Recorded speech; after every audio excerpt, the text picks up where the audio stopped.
get ourselves back into some medieval dynasty, where our goal for today, so there's the on-stream one. Our goal for today is one, just obviously make village bigger. But we're trying to romance someone to get that moving. And there was something else I was trying to do. Oh, right. And pay our taxes. One thing I was going to do is we turned up the number of days. I got suggested to turn up the days to 5.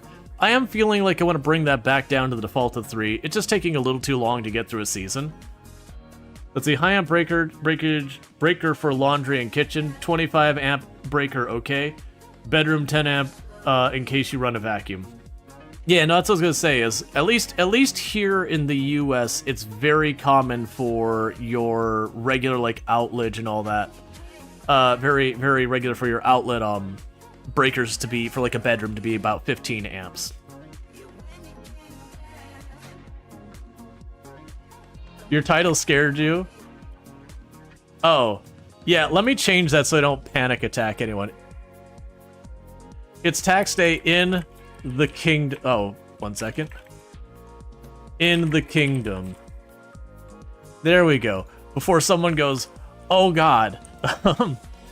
But anyways, before I forget, let me go to the customized game, because you can't change the season length during the season. It applies the next season. The default is 3. Oh man, a 1-day season? That is massive hustle. Anyways, yeah, so I just wanted to shorten up a little bit because it seems like the season's going along. Apparently we're about on the edge of starving, so let's go into our food stores and get them. But yeah, we've been going pretty well. This is our... Nothing like some IRS panic. I know, right? Let's grab 5. So I could eat some dried meat real fast, so we're not starving. Alright, but yeah, so at the moment I believe we have 6 villagers. Did we finish that last house? I believe we did. Yeah, so I believe these 3 houses are occupied. That's my house, and then I had another house ducked around the corner here that I think we just finished. Oh, this is so annoying. Logitech must have updated their drivers, which means all of my settings broke on my mouse, so the only way to fix it is to completely uninstall it and reinstall it, and I am not interested. What is my favorite new feature to the game since I got back? It'd be the resource range. So it used to be when I wanted to grab resources, I had to run over to this building, go into this box, go, oh, let me grab the logs, and then run out here, and then run over to this building, and then, you know, go tap on the roof a little bit. Oh, wait, now I need some of the grass, so I'd run back, or straw, run back over. Like, you get the idea. So it's a whole lot of just running back and forth, trying to remember what items you needed. Now there's a radius around that building that's signified by, there's the little icons down over there at the very bottom. That's like the little white building by my tool, that I still am in range because we upgraded it, and somewhere around here it should drop off. There. Yeah, so now I can no longer access it. But you get the idea that there's a pretty significant range to it. Old villagers get new houses? Oh, right, I should actually do that. So we got the new house built here. Let's go ahead and this house here, this little one, this one's my only crappy house I've got villagers in, because it was the first one, so I didn't have access to the better ones. So, who lives here? So that's going to be Bronisad and Baldwina. Let's go here, go to our management. And I think this is the crappy one? No.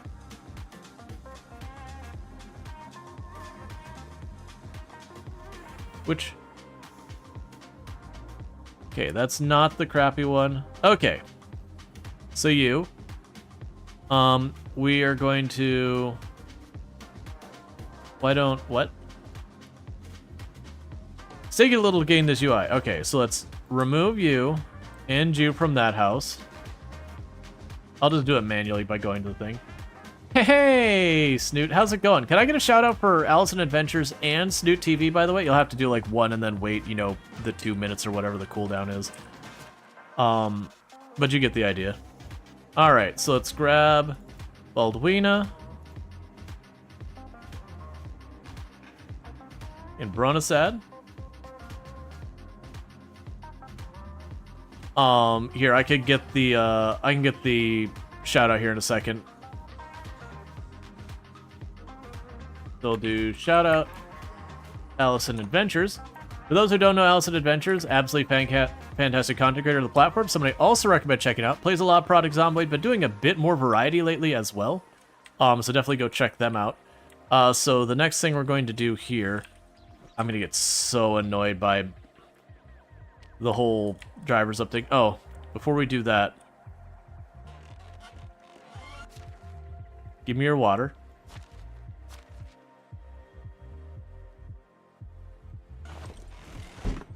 You could run over here and drop that off. But yeah, so definitely check out Allison Adventures. Really, really fantastic content creator. Plays a lot of Product Zomboid, all that good stuff.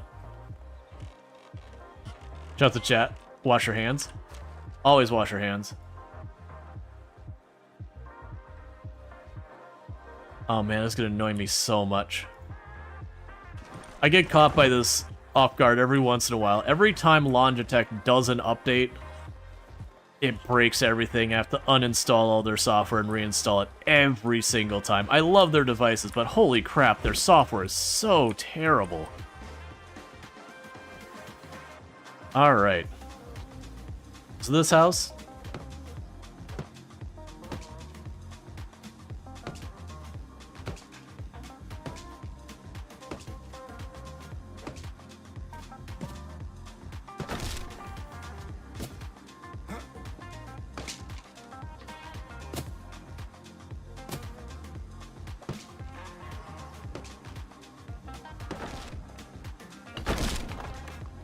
Alright.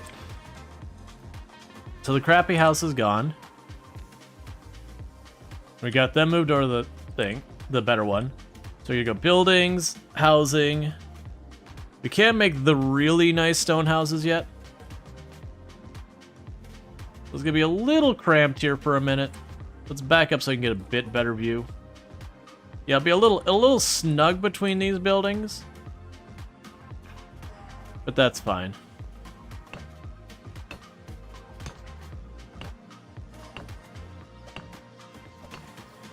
Allison has a frog hat. What else do you need to know? Exactly. Alright, we're gonna need more wood.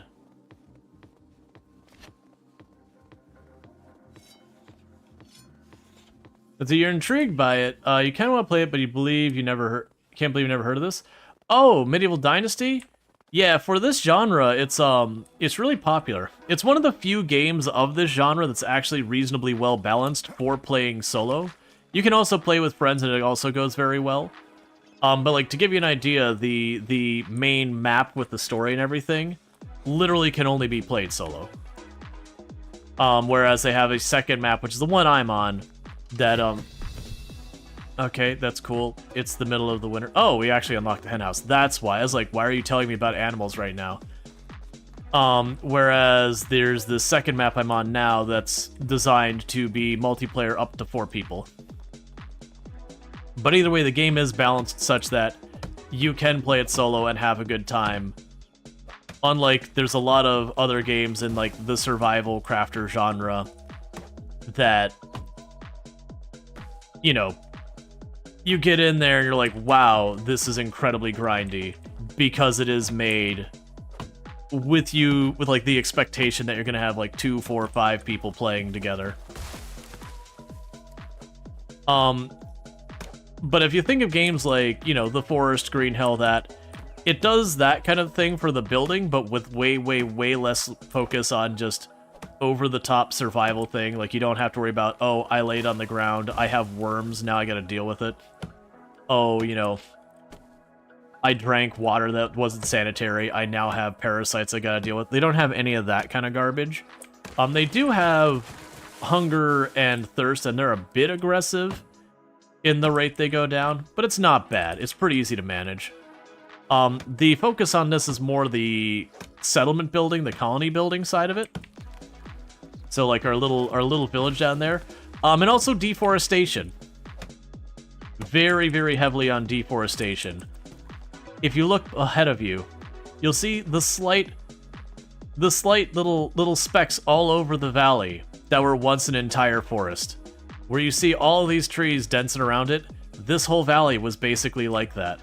Everywhere the eye sees, there's just tree stumps everywhere.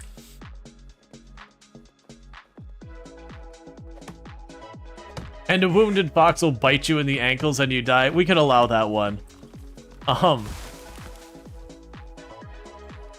Automod being like, will bite you. Sex-based term. I get where it's going, but also Automod, a little bit of a stretch. Yeah, that may have happened the other day. The trees do grow back, very weirdly only if you don't remove the stumps. It's just how the game works. But they're not fast. They grow back in like 2-3 years. So, if you're doing most of your lumberjacking, it hurts the local ecosystem pretty bad. To be fair, building an entire village out of wood does, you know, use a little bit of resources. I also appreciate that while you do have a maximum carry weight in this game, it's not like some games where you're like, I picked up a log. Okay, I need to stop and, you know, do something with it. Like, Product Zomboid kind of does that one. Product Zomboid, you're like, I picked up 2 logs. Well, not Minecraft. I picked up 2 logs. Ow, my back.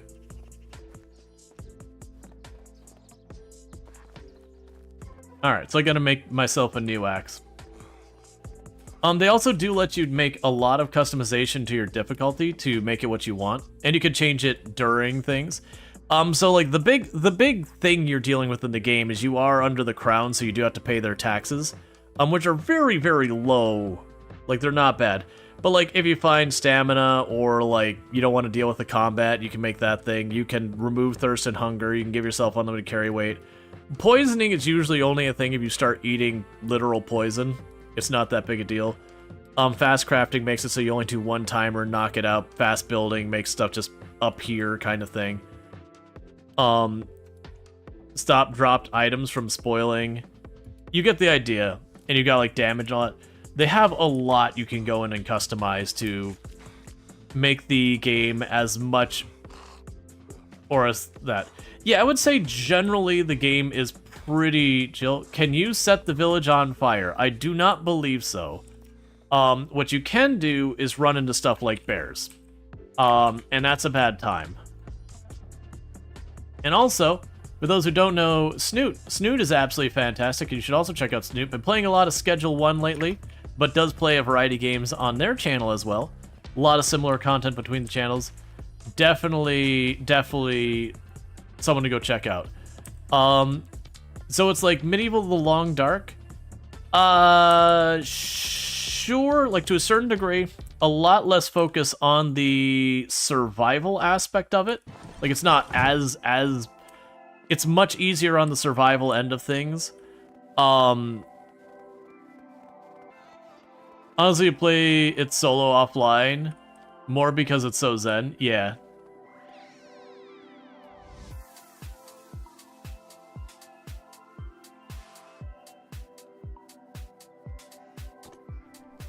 All right. But it is again a lot more focused on building your settlement.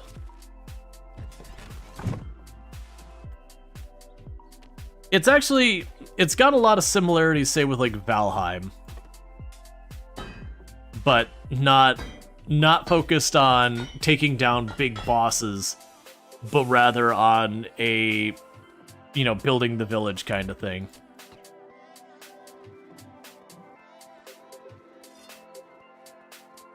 All right.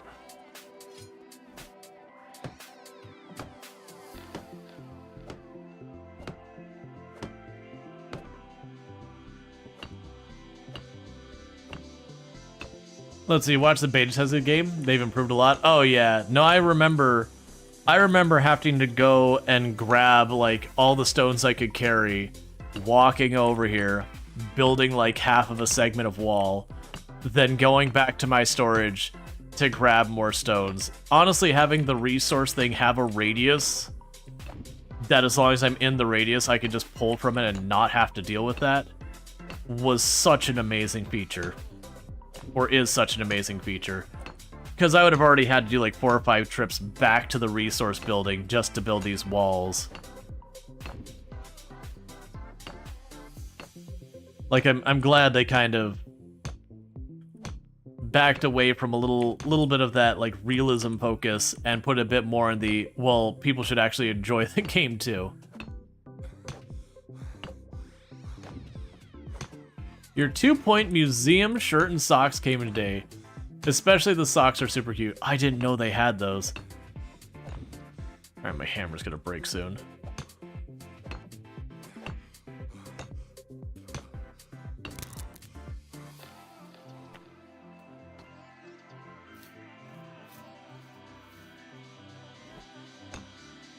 Alright. I'm trying to get another house ready as a spare, so that way next season, when I get a bit more reputation, we can get more people. I'll be able to get all that sorted out.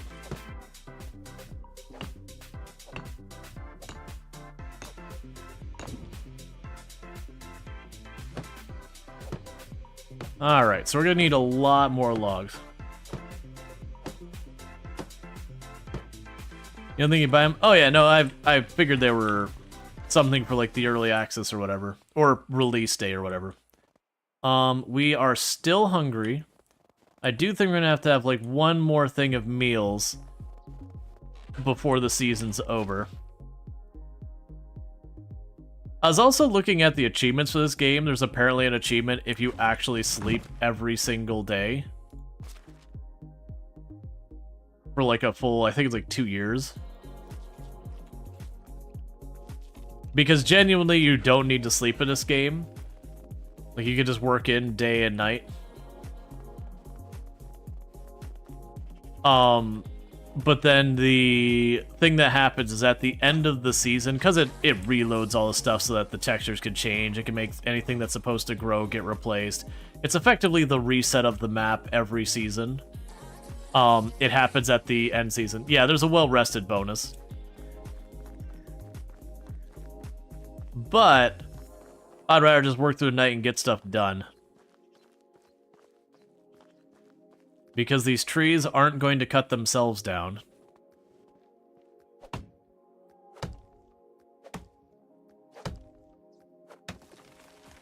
There is a leveling mechanic as well. That you unlock skill points that, you know, make it so you gain XP faster, or your weapons lose durability slower, or you chop wood faster, or you get the idea. Most of them are just like numeric buffs, but there is some like utility stuff in there. Like there's a whole focus thing where it'll highlight stuff for you. One of the skills makes that not cost stamina anymore to do that. And you can branch it out so it can see more things than, like, at the beginning it can mostly just see rocks and sticks. But then you can make it branch out to see, like, herbs, or later on you can make it stand out to show animals. I should check. I'm kind of hoping there's a way to, like, make it toggleable. Just, like, also making the crouch toggleable. Just because when you're hunting, there can be a good reason to crouch for a while. And it kind of sucks to sit there and just have your finger on the crouch button for a good long while. But yeah, wild animals in this game are real dangerous. I saw that there was a comment that they're not as dangerous as the animals in the long dark. I'm a bit more mixed in that one. The animals in this game properly wreck your day. You get a wolf running at you and you're not ready for it, it just annihilates you.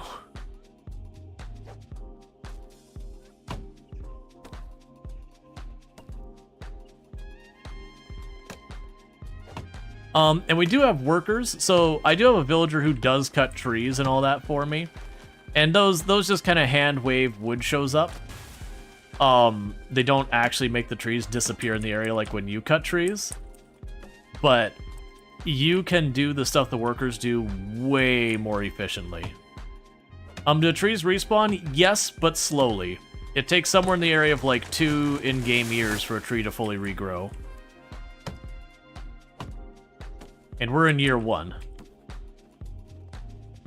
But it's also those things that as we get farther along, I'll spend less time cutting down the trees myself to do stuff.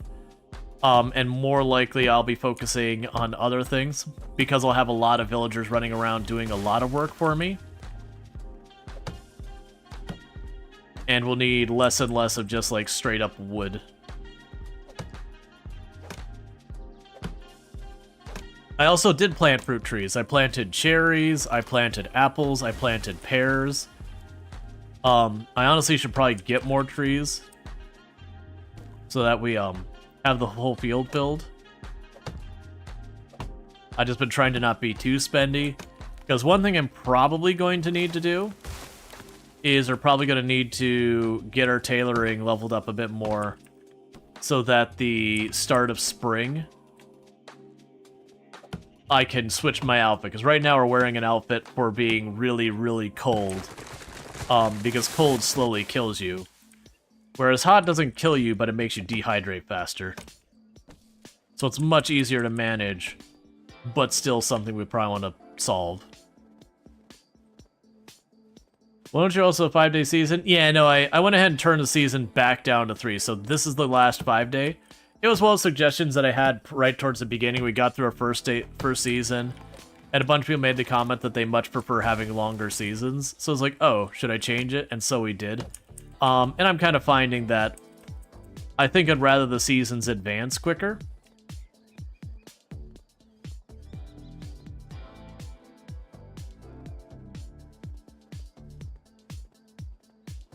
Because that gives me, like, the new missions I can run to get my reputation up.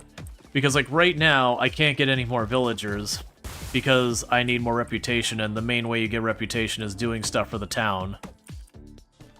And you only get new quests for that at the beginning of each season. We are obliterating the surrounding environment, and it regenerates based on the season change and all that. So I'm just hacking down more and more trees and having to run farther and farther to get wood. And so that's something that, like, the slower season hurts. I believe when it comes to the dialogue with people, I want to say that's based on season as well. I could be wrong. That might just be day.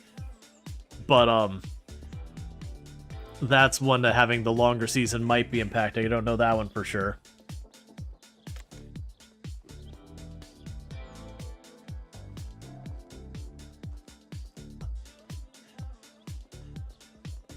Yeah. You gonna go to sleep? Alright, Bassett, you have yourself a good sleep and all that. They do appreciate you hopping in and hanging out and all that good stuff. Yeah, so for me it's like, okay, by making the season slower, you remove a lot of the pressures of the game by just giving yourself more time to work on your town kind of deal. But at the same time, it has the consequence of it also does slow down your ability to do a bunch of things.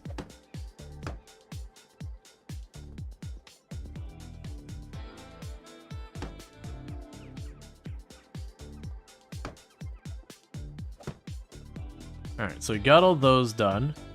My sawmill, I believe, is over here. Yeah.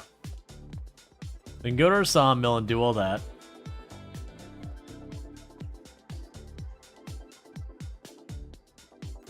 My villagers are all gathered together in the corner there. They must be planning a mutiny. It's alright, we'll get them while they sleep.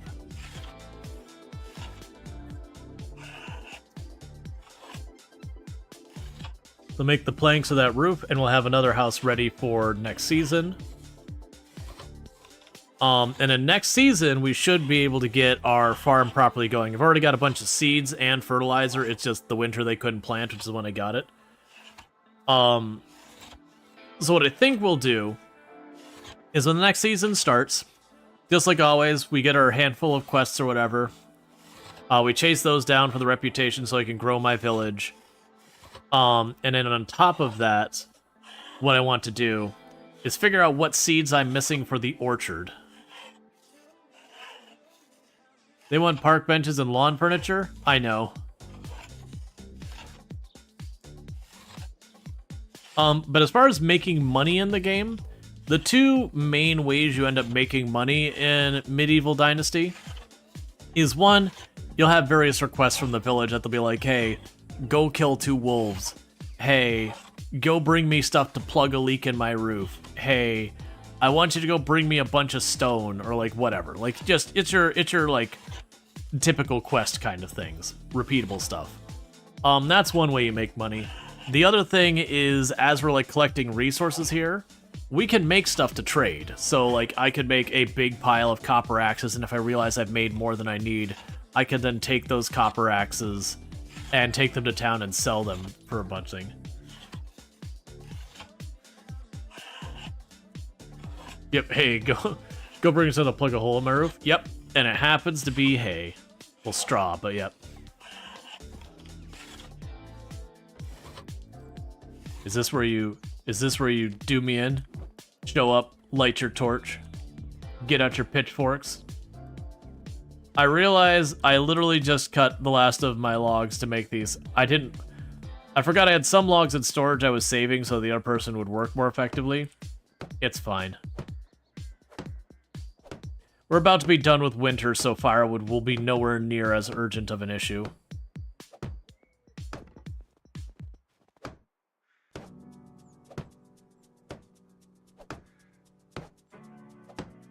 I also remember it's a thing that I'm hoping they changed, that you could put torches in town so that you can see.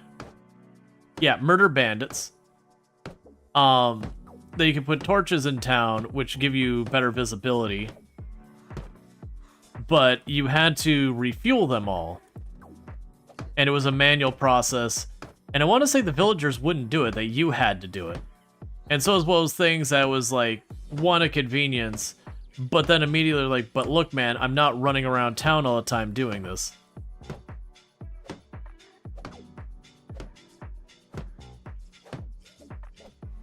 Doesn't matter, I need more logs.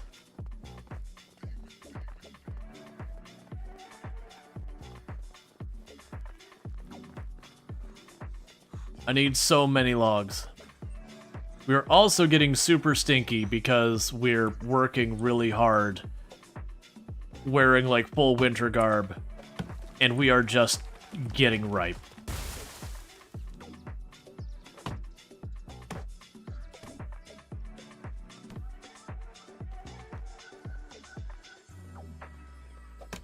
The forest must die.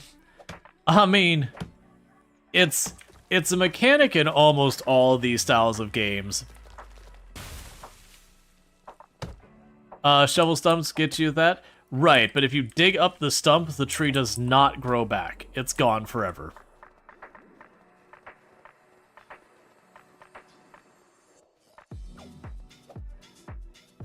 So generally you only want to dig up stumps that are in the way for you building. Or if, like, just cosmetic, you're like, I want this space to be open because reasons.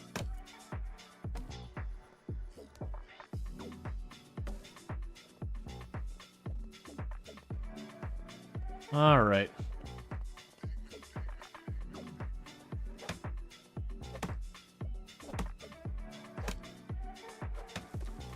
You know, keep cutting down these trees until the season changes or our axe breaks. It'll probably be the season change that happens first. Because that's what that little snowflake thing looking at the middle of the top of the screen, that's showing how far into the season we are. And you can see... Oh, it's a lynx. That's fine. Lynx will usually run away from you.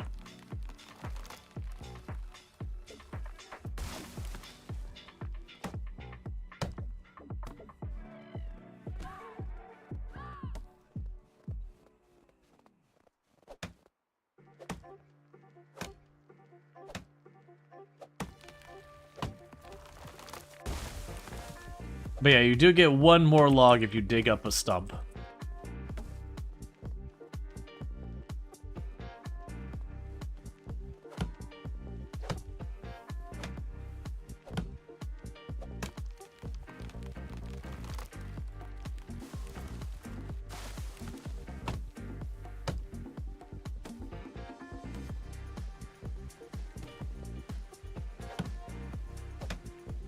Alright, and the axe will be done in two more, well, one or two more hits.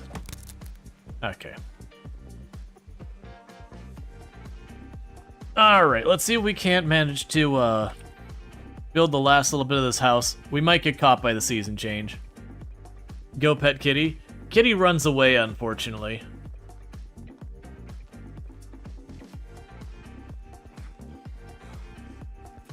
The only way I can get close enough to pet Kitty is if I make Kitty make Big Sleep. But then that's sad. I have no actual objections to doing that because they're made out of food and materials.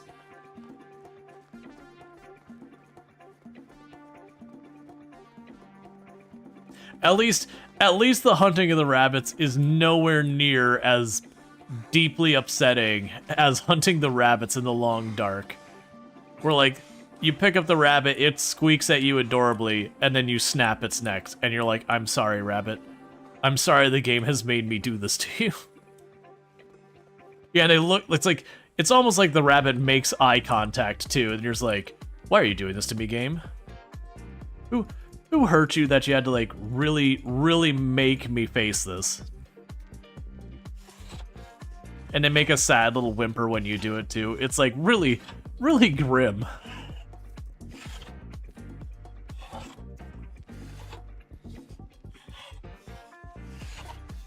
This one, you just poke the rabbit, it just goes, me. And you're like, cool. Food. Oh, season changed. No more crafting. Must season. Runaway bride. What is this? I'm telling you, it was a ghost. What would a fair girl in a white gown do in the middle of a field if not tempt men to abandon their work so that she could kill them? Contrary to the villagers' belief, the girl is no ghost. She ran away because her parents forced her to marry an older man, and she wants to marry only out of love. We can invite her to our village. We can tell you to go back where she came from. She should respect her parents' will. Okay. I will invite her to stay. I'm right about to have a place anyways. A villager has joined the settlement. Okay, I don't think we had those before.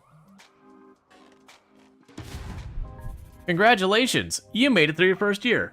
For sure, you already understand the basics of the game. If you don't want any more tutorials, you can display them on the HUD. I also appreciate that the entirety of the tutorial stuff is like, you can turn this off. Well, don't... I mean, I guess it's as much my fault, but I'm gonna blame you because this is my village and I can be that person. Taxes. Every spring you are required to pay taxes to the king. Money is collected by the Constellion in Peostova.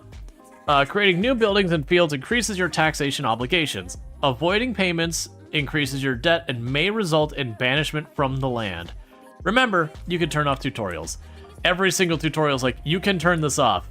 That's right, if you're upset about this, just turn it off. We don't want to hear you complain, just turn it off. The button's right there.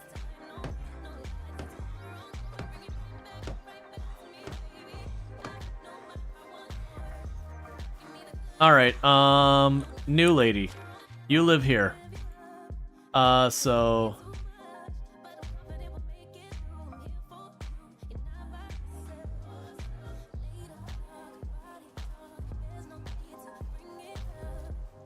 Well, the devs do that. The devs also love referencing all sorts of, like, pop culture and all that.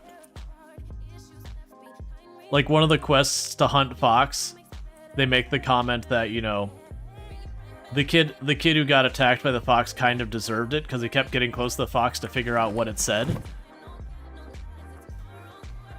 But, Tish.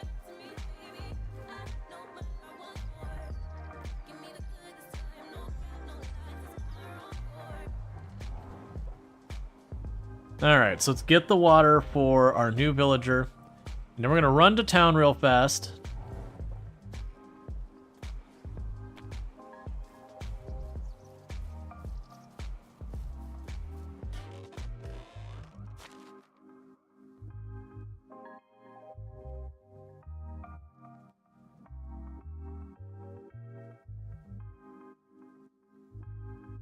Okay. So take care of your water for a while. And then with that, let's go to management. Well, actually, we have technologies unlocked. Don't worry about that. So management. Ah, that symbol must mean you're a child. I understand. You are a child who's good at lots of things. So you're good at diplomacy, and you're good at hunting, and you're okay at literally everything else. Okay. Now, I believe you're considered a child at 16, so I think I have to assign you as an apprentice for someone. So let's add you to the hunting spot.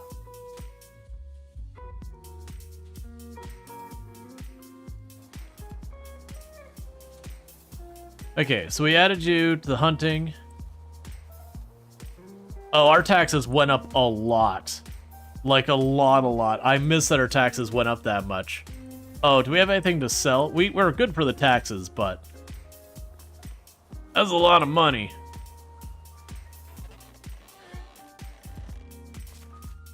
You're still fine with all your stuff. We'll leave that. You're gonna eventually go through all those arrows and all that.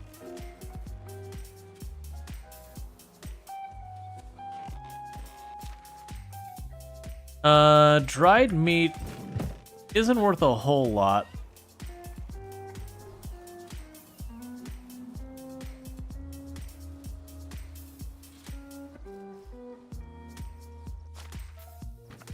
I want to keep the copper bars. Okay.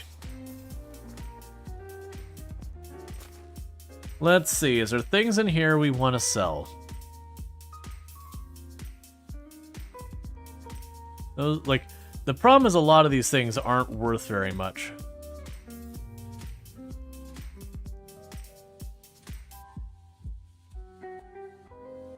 I'm probably not going to use the potions of sobriety, the potions of stamina, the potions of strength, or the potions of temperature. So we could sell those, and that'll be some use. The small wicker baskets, we could sell those, that's why I'm making them. The wooden bowls we could sell for now as well. Sell the wooden vials.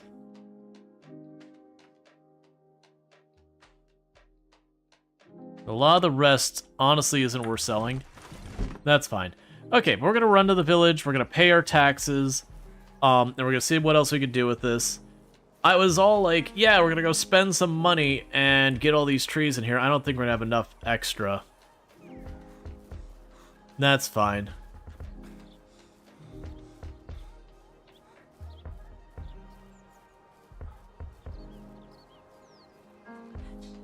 Hey, Jaywalker, game's going good. We just finished our first year. We rescued... I'm gonna call her a child. She's like 16. We rescued a child.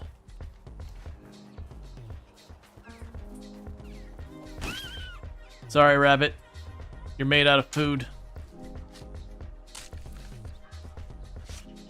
And fur, and I need the fur.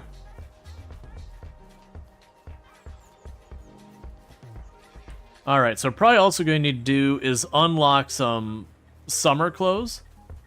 Because I'm willing to bet we'll start overheating soon. Because we're still wearing full-on winter garb.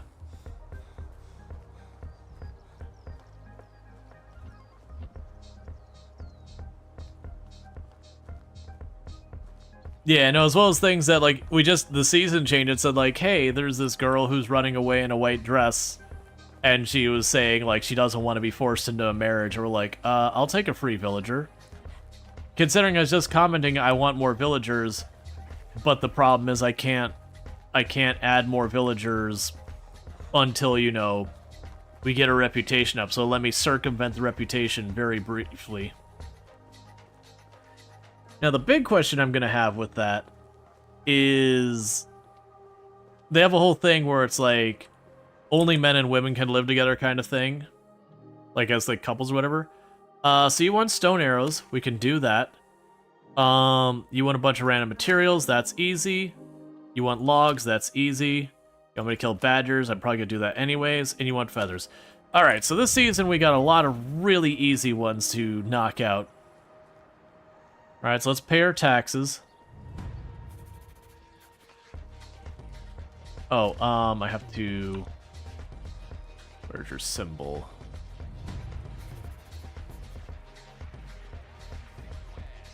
If you don't like what you find, well, we all make mistakes. Journal. Pay taxes. There you are.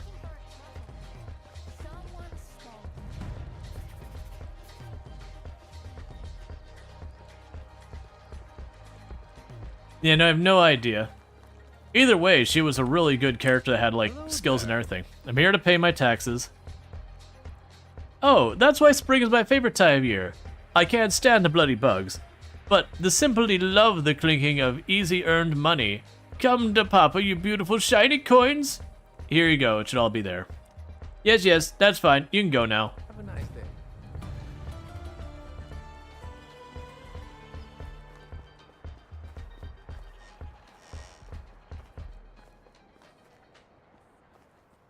That's certainly a quest name. Yep. Alright, so we need to go to a merchant and offload some of these stuff we've got. Oh, it's you again. Alright, have a deer skull. Have some potions of sobriety. Some potions of stamina. Some potions of strength. Some potions of temperature. Some wicker baskets. Some wooden bowls. Some wooden vials. Alright, so I've got 247 to my name. Goods in the realm. So long. Which ain't the best. So let's take a quick look at our management here.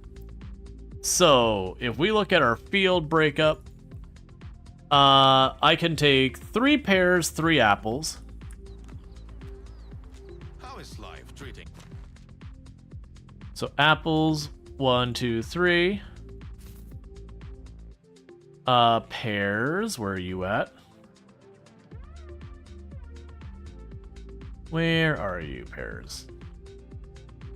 1, 2, 3.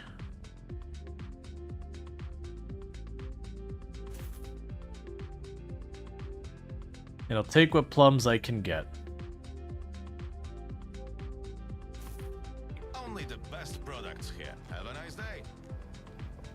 Alright, a lot of the supplies they want, I can literally just go back to my town, grab and come back.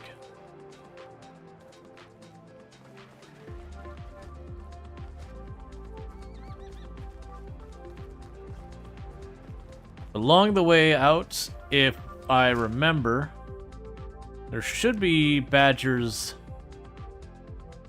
here somewhere. There's the badgers.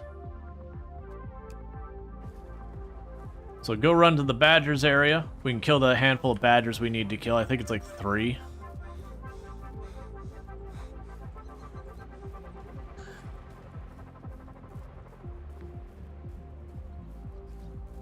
That'll also get me more fur.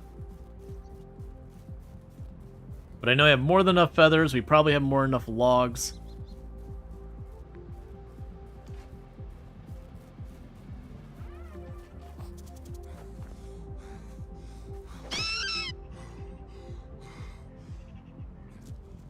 Alright, I need to get some more sticks and stones for a knife.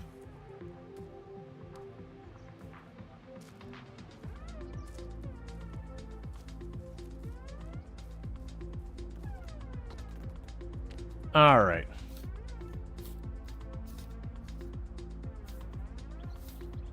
New hunter girl needs bows and arrows. Hunter girl? Oh yeah, no, I probably already have everything we need. There you are. I already have everything we need in the hunter's place. I just left spare supplies there. Worst case, if I need to make more arrows, I can make those very easily. I probably need to make more soon because our supplies are getting low.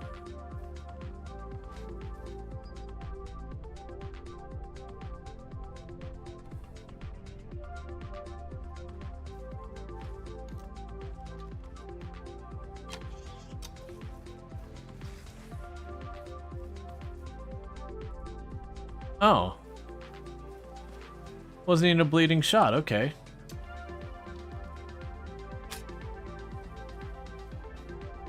There, that's a bleeding shot.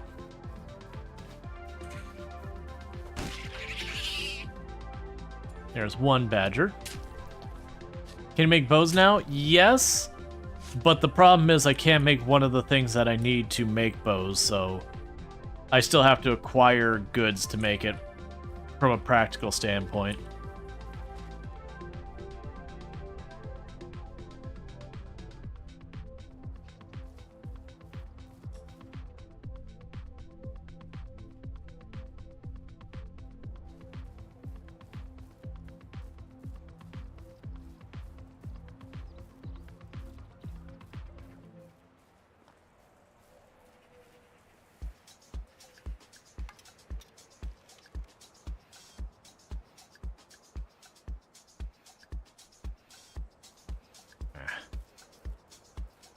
Put that ledge between us.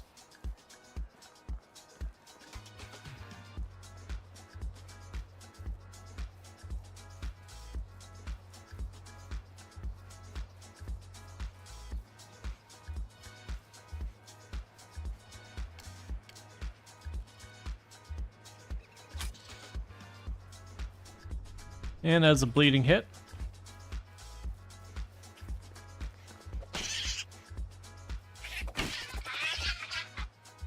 All right.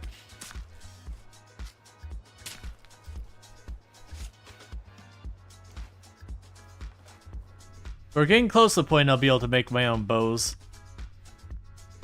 Where did the other badger go? I'm pretty sure it was 3 I needed to kill. There you are.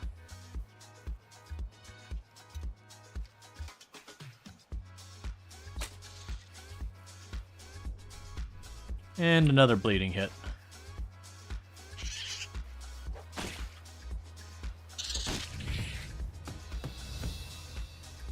Okay, we got a fishing hut. That's a new building we can make.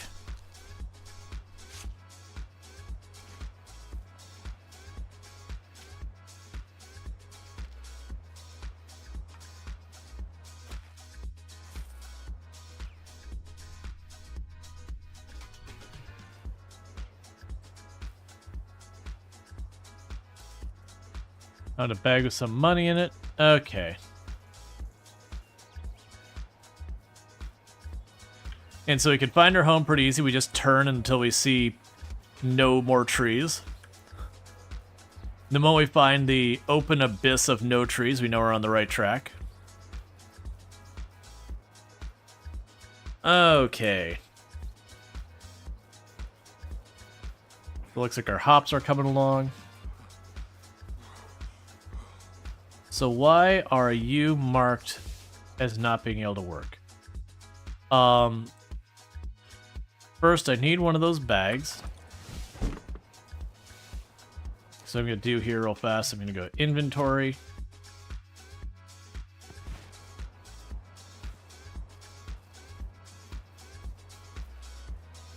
Okay, so this should be my apples.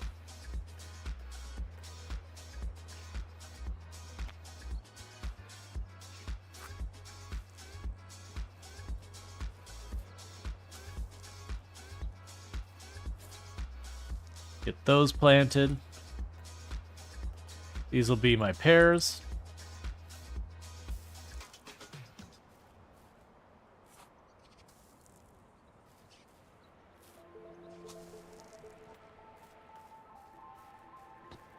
And then if we go way over here, these will be the plums.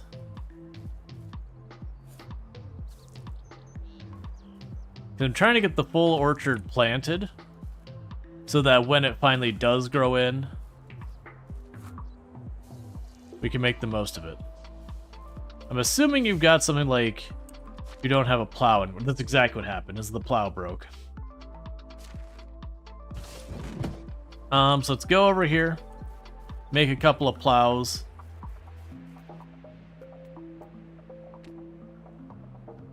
Let's see, plow. We'll make 5 of them. So that way our farmers can get back to work. These will eventually be things that what we'll do is I'll have like a blacksmith that this has on their schedule or whoever to just make these tools. And then I won't need to handle that myself. Alright, so let's see. Where are you at?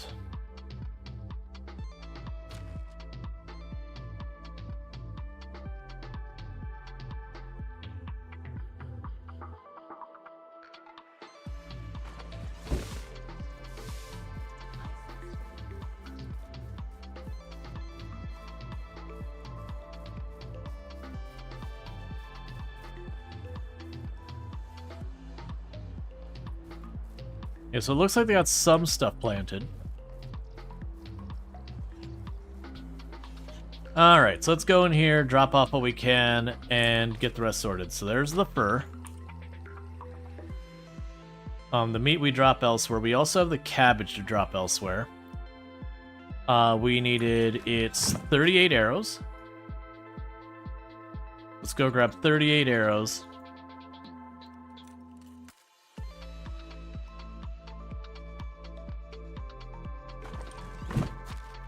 We can go to our journal. So flaming arrows, so you want 43 stone arrows. I don't have that many, so let's craft some stone arrows. That's going to pull the feathers out of my bag, and I'll have to do more of that. That's fine.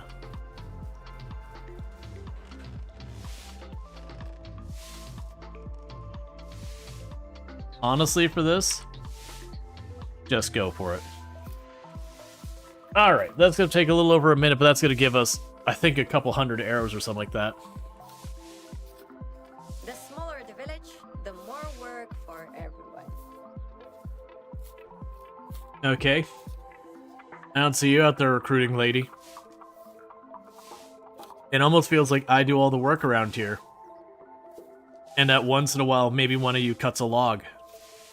They actually do contribute a lot, You but... know how it is with monarchs. Do what they say, but do not get too close to them. What? Stop talking to me. I'm trying to do my work. Let me craft in peace.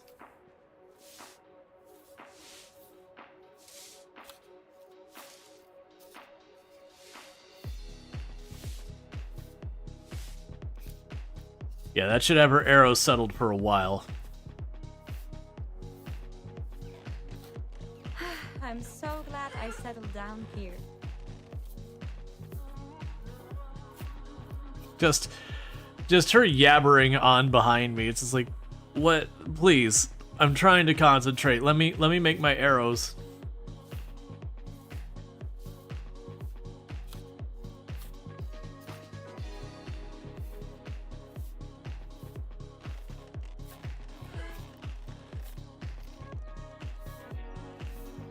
Also, quit opening and closing the door constantly.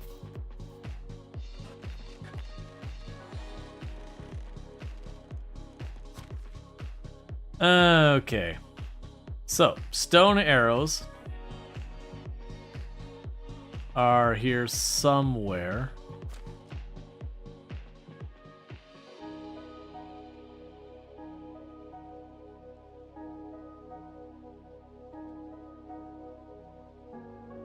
Yeah, so leaves me like 70 on here.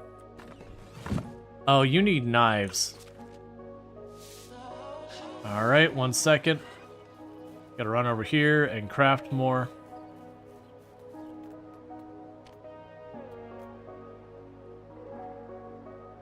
Let's make 10 knives. New girl, is she flirting? I I don't know, but she's 16. Well, I mean, I guess our character's 18, so it's not that bad. But still.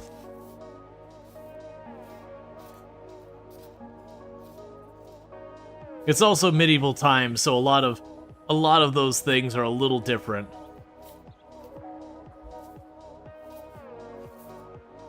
But for me, regardless, I'm not flirting with a 16-year-old.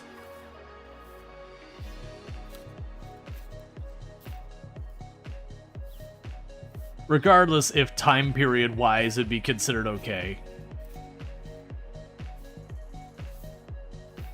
Besides, we've already been flirting with that other girl to the south, who is 18, which means they're the same age as us.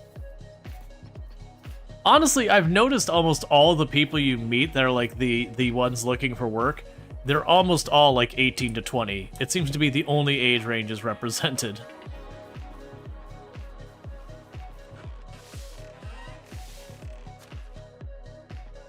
So let's see here. Stone knives.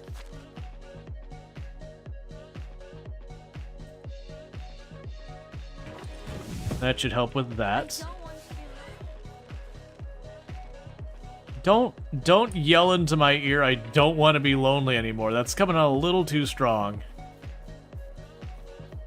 Because this time period, it's a miracle everyone gets past 35. So even when you look back at medieval times, it actually... there was a pretty decent number of people who did get past that. Like, don't get me wrong, the mortality rate was much younger. But, like, the vast majority of them were stuff like infant mortality and all that. But if you got to adulthood, usually you tended to last a bit longer. It was just a lot of people didn't get to that whole adulthood thing. But people still lived in their 40s and 50s and all that plenty. What was they in here for? Yeah. No, the war, like, certainly a lot of people died in war and all that. As far as, like, running around and making it. We make it out like the oldest people got was their 30s most of the time. It's like, no, not really. Oh, I was in there for the feathers. That's why I was in there. I needed the feathers. Because we had grabbed the feathers, and then I crafted all those things. Oh, well, that's not what you want to see. Did I use all the feathers?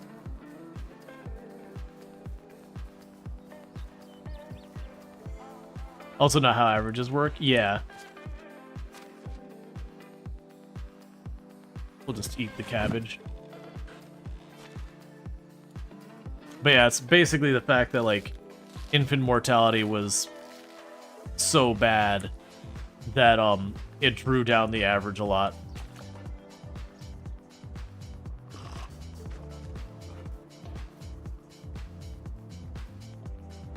Do you happen to have more feathers in here? Okay, so I accidentally took too many feathers. That's not a problem.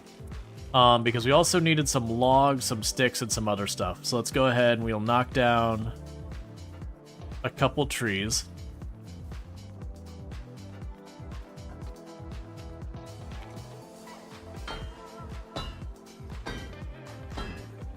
Because those should give us the feathers.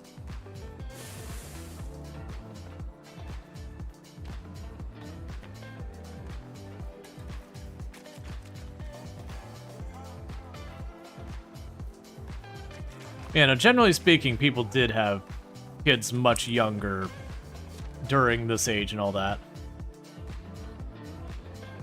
And there were, you know, a lot of reasons for that.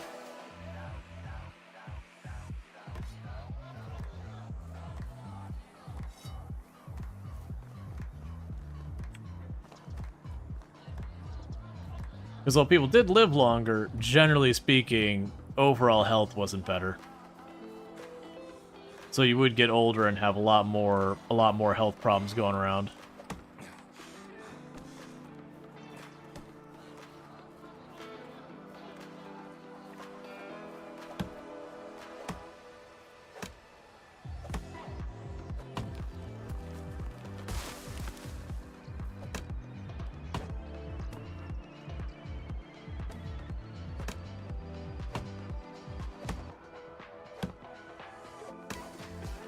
And considering how much work you did was, you know, very, very genuinely, like, just hard labor kind of things.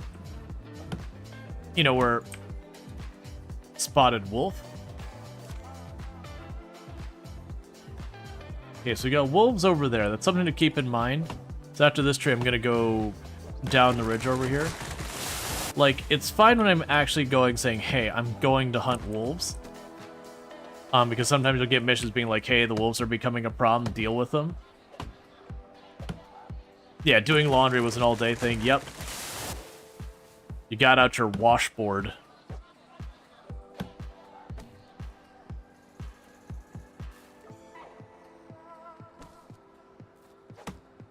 Dunked your clothes in the river, got out your washboard, and just basically rubbed the crap out of your clothes to try and get the dirt out. And usually then, the standard for washing was nowhere near as high as ours. Like, they're mostly trying to get all, like, the loose crap out of it.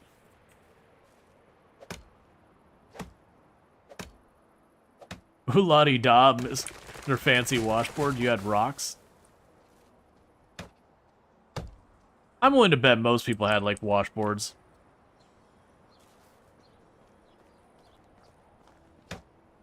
Like, don't get me wrong, it probably wasn't, like, a really big fancy one, so much as just a piece of new building unlocked house.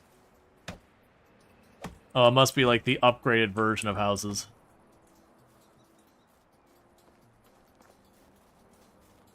I'm trying to cut down enough trees to give me the feathers I need.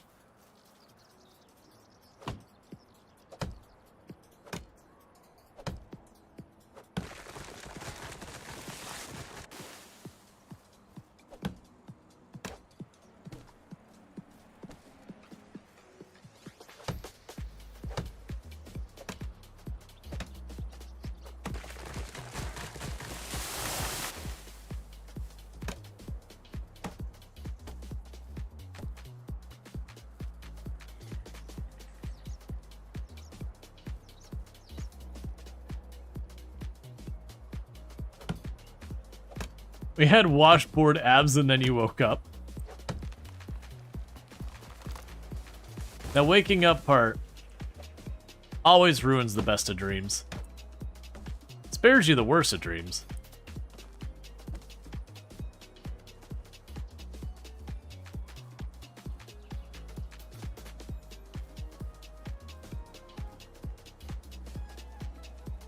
Yeah, so I made too many arrows in the first go, but that's fine.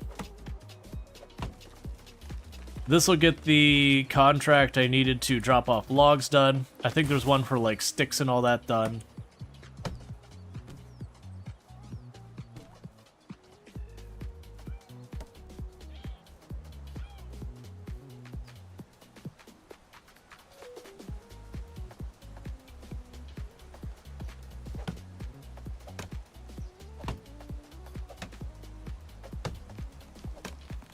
As well, the first toilet was invented in the 1500s, but was kept from us by Queen Mary of England, for the inventor speaking out against her. Okay.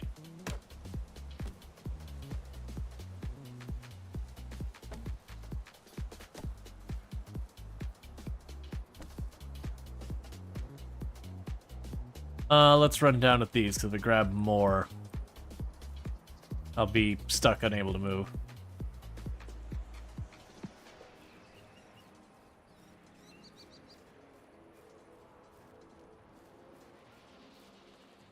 It's always stuff like that I want to look up.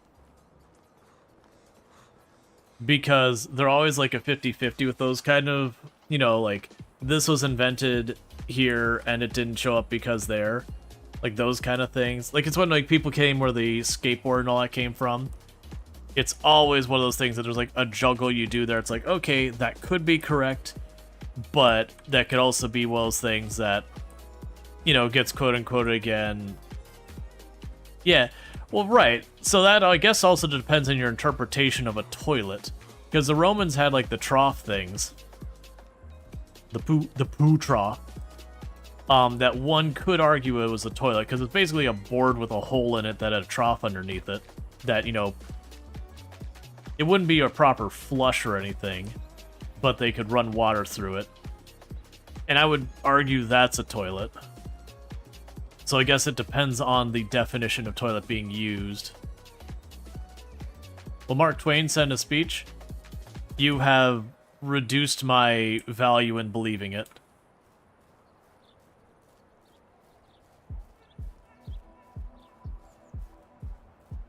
You know the hardest part of inventing a perpetual motion machine? Figuring out where to hide the batteries? Mark Twain said a lot of stuff.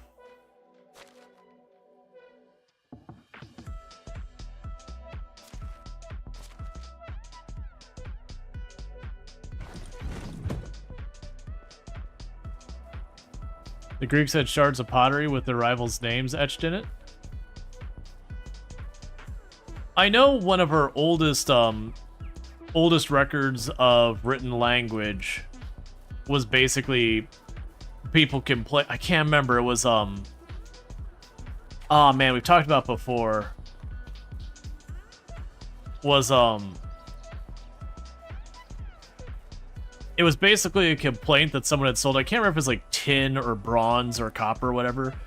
That Inazir and his crappy copper. Yeah, it was basically being like, don't buy the copper from that guy. You know, his copper's garbage. And it's like the oldest written record we have or something like that was a guy basically complaining that he got less than what he wanted quality of copper.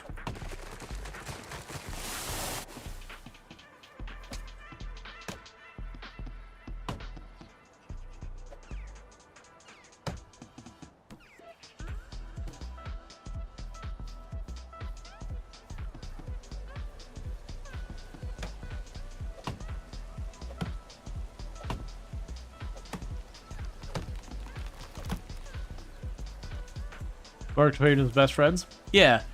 Nikolai Tesla is also, he's a fun character, but if you look at, like, a lot of his claims, he did have a lot of stuff, like, especially later in his life, he made some pretty outrageous claims. Like, his whole thing about being able to do unlimited power and all that, which granted was because he had an understanding of physics that he had basically a mistake. You know, and that's you can't fault him for that. Like, he was discovering all sorts of new things. But yeah, he had this whole idea about how he was going to boost signal across the planet, be able to make power free and all sorts of stuff. And there were fundamental things wrong with his theory. But again, it was using the knowledge at the time.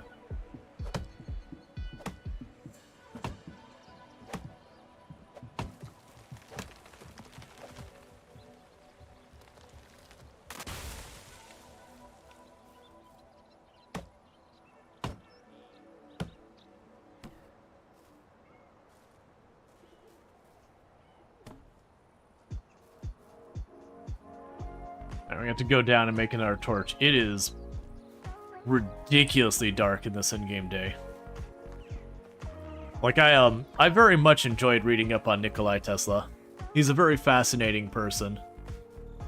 He's a very fascinating person who got screwed hard by people like JP Morgan. Like, Edison screwed him, Morgan screwed him, so many people screwed him. But it's definitely one of those things, like, he grew comfortable with a lifestyle, and as people screwed him, it was harder and harder for him to keep that up. That he started claiming he had, like, a device he could make that could topple any building, and stuff like that, and you're like, like, he had, like, this whole doomsday device he talked about where he could destroy the entire planet, and all that. And it was just like, you doing all right over there, Nikolai? And it ran on the concept of, like, harmonic vibrations where you'd, like, have, like, the sound that kills or whatever. And it was one of those things that you looked at and you're like, yeah, that's not That's Nikolai, my buddy. That's not how any of that works.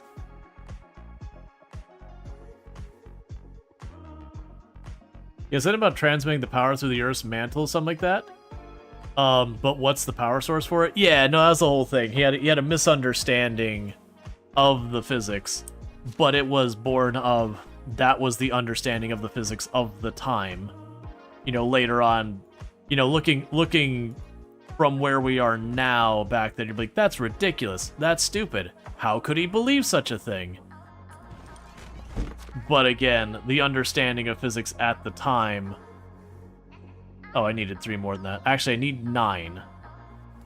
Let's keep that in mind. I need 9 logs. But, like, at the time, it was based on the understandings we had around then that were just wrong, but, you know, we were still figuring it out. I think it said I needed 21 of these.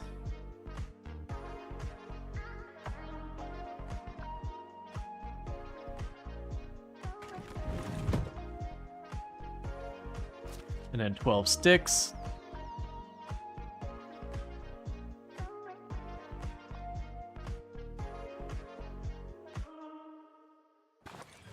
So let's check. So we've got the arrows. I have the arrows on me.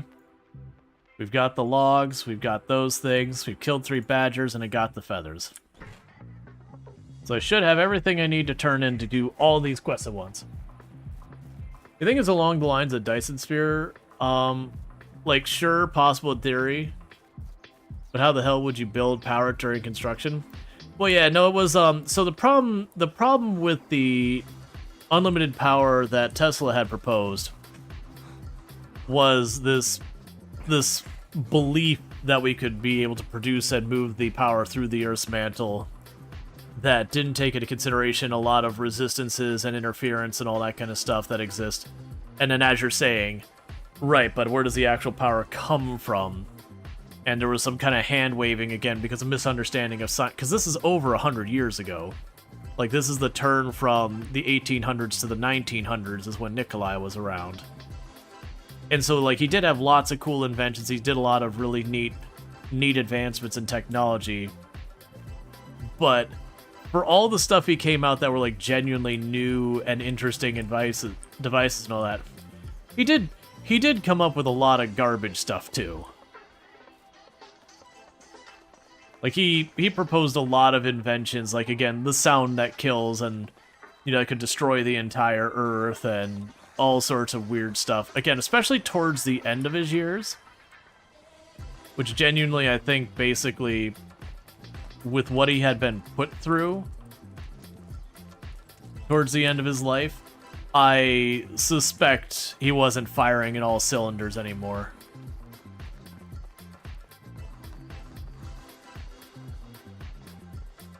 There's a story about J.P. Morgan thought World War would be over power. When you look back at it, he wasn't wrong. Oh yeah, and if you look back at old school J.P. Morgan, there's J.P. Morgan individually is why we have a whole lot of the laws we have around monopolies and all that. The dude was ruthless when it came to business. Alright, okay, so we're gonna be building bridges. Oh, it's you again. We killed the badgers. Goodbye. Oh, it's you again. Here's the feathers. Have a good day. Hello there. Good luck. Okay, that quest is much farther away. Where do the flaming arrows go? Wait, why? I should have the arrows.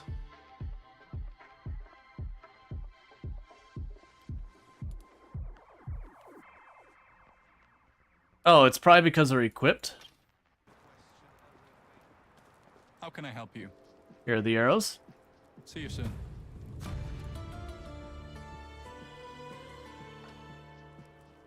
And then the last one is really far away.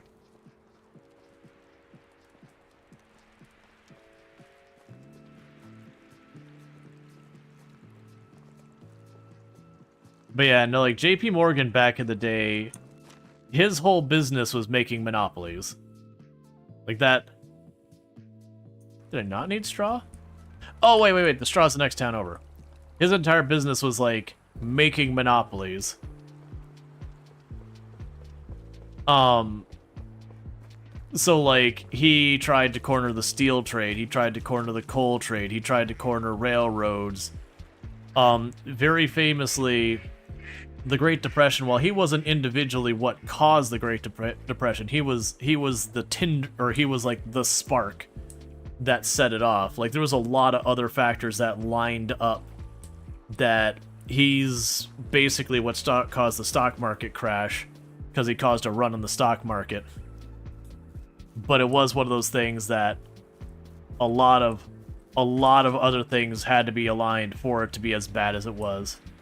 Can we hunt ducks? Yes.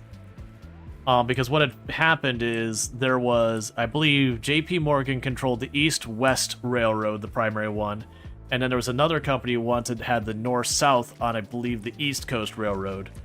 And so, at the time, if you wanted to travel, say, from New York to over to California or whatever, you would buy one ticket, you get on this railroad, you go down here, you take a carriage from that railroad to the next town over to the next railroad, to then buy another ticket to then go over. And so what happened was the people running the North-South Railroad wanted to partner up with Morgan on the East-West and be like, hey, we should make it so that a person can go buy their ticket and just be able to have one ticket and go the whole process, and, you know, it'd split the earnings and all that. I never got into discuss. I don't think it ever got to discussions about who would make more or anything like that.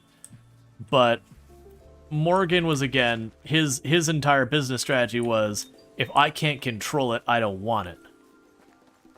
Like that was his whole thing, is he wanted to corner a market so he could exploit it for everything it was worth. So he basically told him to piss off. And so what eventually happens is Morgan goes on safari.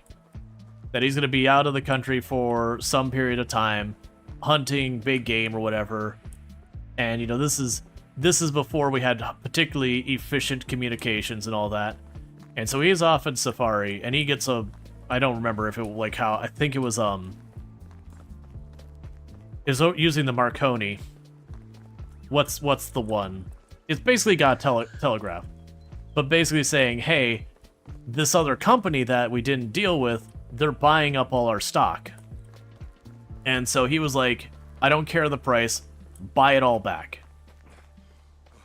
And it ultimately created a run in the stock market. And that crashed the stock market. And then again, you had all the other circumstances going on where there was incredible income, incredible wealth disparity and all sorts of other problems going on. So it wasn't that he was solely responsible for the Great Depression, but that was that spark that set up the existing Tinder. Which, for the record, this other company buying the stock, they weren't even trying to do like a hostile takeover. They were trying to get just enough votes, because voting stock, to basically force the agreement. But it was just one of those things. But yeah, he, I want to say they broke up a bunch of J.P. Morgan's companies because they're like, this is a national security problem. Like, he controls assets we need for the wars and all that. We can't let him hold on to all this. Because again, like, they cornered the entire steel trade and everything. Let's see, the inventor of liquid hand soap knew he couldn't get a patent on it because liquid soap had existed in various forms prior. The pump technology wasn't new, so he bought up all the US production hand pumps for a year to give himself monopoly.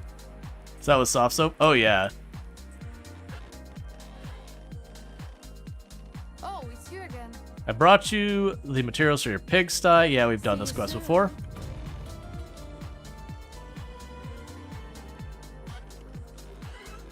Alright. So, I believe we literally just knocked out all of the side quests for right now. We knocked them all out in the course of, like, one in-game day. But those were some pretty accessible ones. And with that, we made how much money? Actually, not as much as I thought. We're only at 460 something. Which town are we in? Yeah, so the person we were romancing is in that town. So we're gonna try and make our way over there the next in-game day. Let's put our marker back on our town.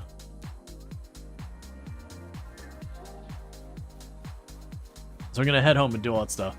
Let's see, some ancient Roman dude move with oil presses for olive oil.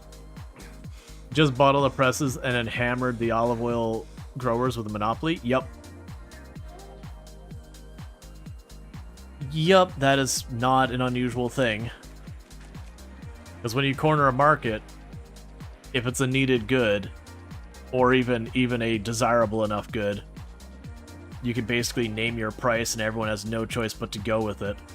Or, you know, forcefully disassemble the monopoly either through government intervention or, depending on the era, literal violence. There's been more than one monopoly who's fallen because they basically denied people things they need, and the people who needed them and couldn't afford them decided they needed them enough to take them, which I'm not necessarily advocating for. But, you know, hungry people gotta eat. If you deny them food long enough, they're gonna get that food. People seem very death-averse for some reason. Oh, that's not what you want to see. Yeah, let's not go that way. Those Wisent are dangerous enough. Not being able to see them is that much worse.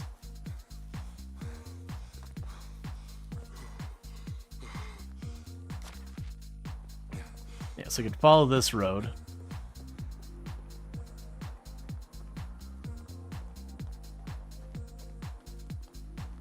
How long is night? I want to say... Oh man, I'm trying to remember how long an in-game day is. I'm sure there's people who remember how long an in-game day is. I could better answer it. But I want to say about a third to a fourth of an in-game day is night. Most nights, you have, like, the moon overhead is very visible, and it makes it plenty bright to see. If I had what I needed on hand, I could make a torch. I meant to do that before I left, and then I forgot.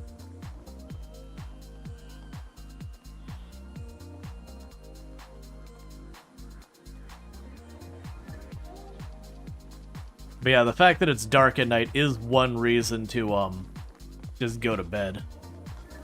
But I feel like that's more useful if you've got more days in your season, because then it's worth skipping the nighttime. Versus when you have the shorter seasons, the default one, it feels like, no, that's prime get some stuff done time. Any benefit to walking on roads faster? Mostly in a lot of areas where you find roads, you'll generally not find as many dangerous animals immediately on the roads. Not always, sometimes they'll be close enough to stuff like wolves. But generally speaking, if we like look at the map, they'll usually find a little bit of a gap along the roads compared to dangerous animals. So, like, the wolves over here are a dangerous animal. They're nowhere near the road. There's bears down there. They're nowhere near the road. Again, wolves down here. They're off the side of the road as well. That one's right on the road. But yeah, there's no like movement speed bonus or stamina reduction penalty or anything that I'm aware of. Plus, you can actually see the roads.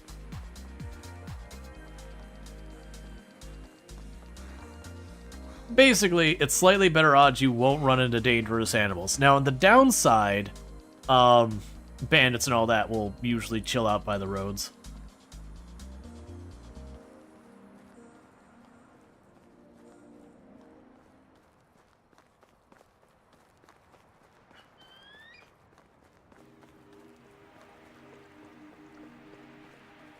Oh yeah, and last stream we found a self-aware NPC who was aware that they were an NPC.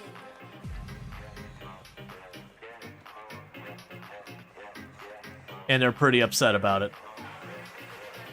That's the reason we have the quest that says, I'm an NPC, and they've asked me to get a wooden wheel and a Wisent. Or kill a Wisent, and they were like, why would I do that? And his response, like, I don't care, go away. This is the only thing of value I get to do in my world, and I'm choosing how to do it.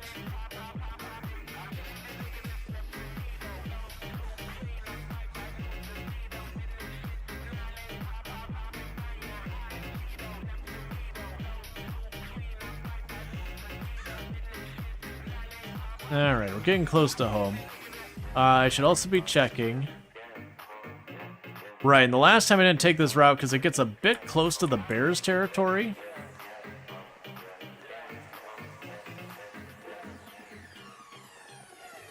Ooh, boar? Boar are dangerous. Okay, the boar are off to our west. Or east.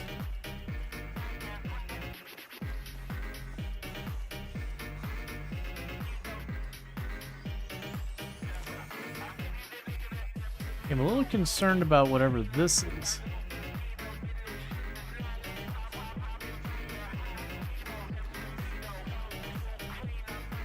I think that might be a bandit camp, so let's just run through and not dilly-dally.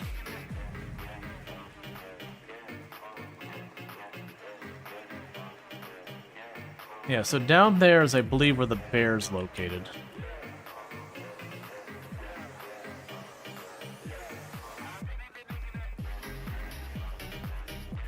Yeah, so it should be far enough up here. Another location with boar.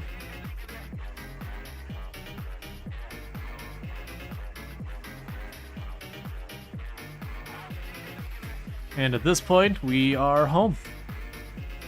I can tell because all the trees disappear. I know the moment I'm anywhere near home because the forest is just gone. Hey, how you doing there?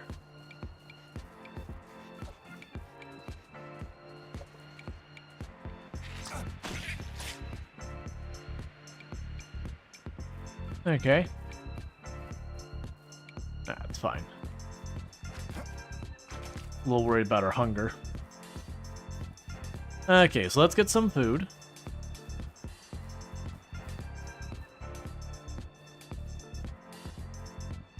Discovered animal spot. Bear is the scariest thing. Yeah, you're like, did I get too close? Like, I discovered the spot, but like, am I in the danger zone? Are we like right on top of this thing? What are we dealing with here?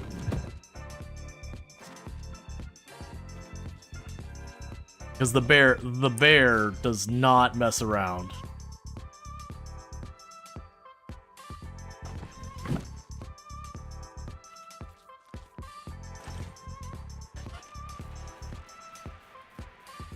Okay, so we can drop off some stuff in the resource area.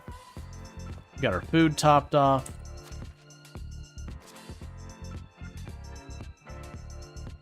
We do have a bit of money. What is our reputation up to? Our reputation is up to 1,000 something. So realistically, I can probably get 3 more people in the town. So we'll probably want to go over here and get ourselves another house spot built. Do I have a shovel equipped? No, let's grab the crappy wooden shovel out of storage, because I'm gonna need to knock down 1 or 2 stumps.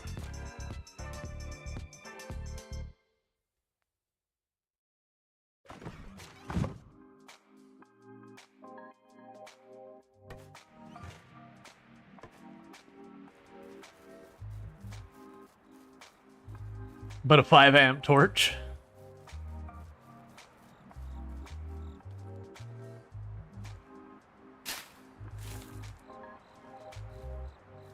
Alright, so I probably just need to remove just the one. Okay, so we have new buildings, houses. So we can now make a proper stone house.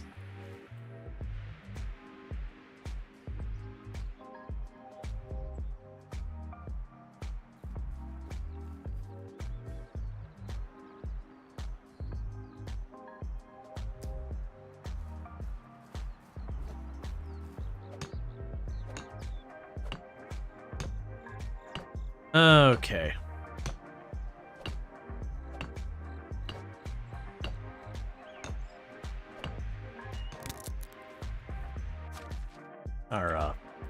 hammer broke.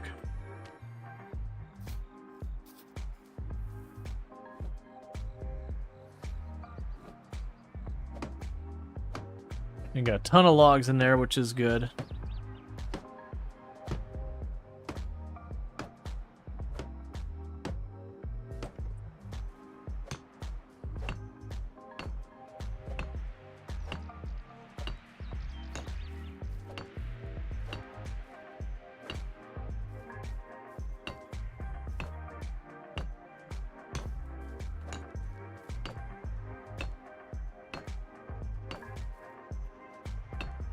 Getting all the logs in place. Because the stone shouldn't be a problem. We can just go in and mine.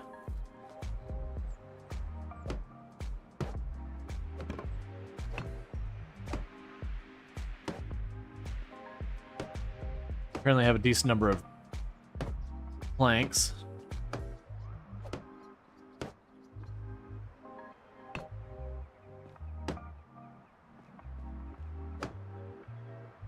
Okay, so that needs mostly stone.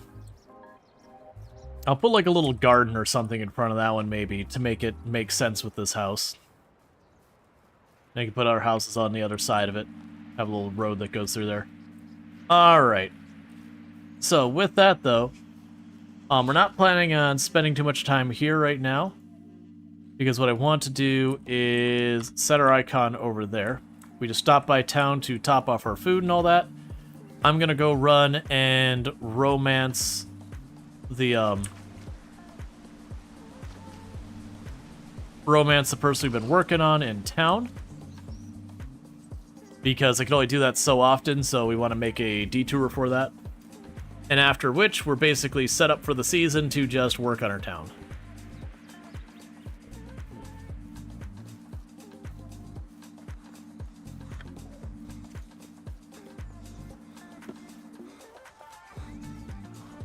Any dangerous animals between me and the town? None that I see at all. Alright.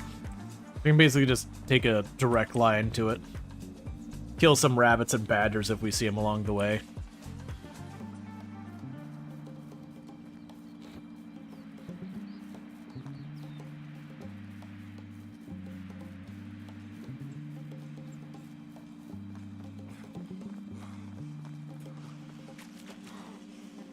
Alright. So some of the next things we're going to need to do is I'm going to need to get some light clothing for when summer rolls around. I'm honestly surprised we haven't been getting like the warning. It's like, oh, I'm so hot. Or whatever. I'm sure it's coming.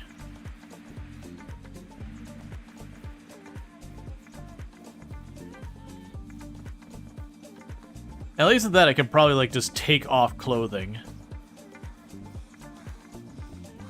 And I can keep my winter wear stored in a box.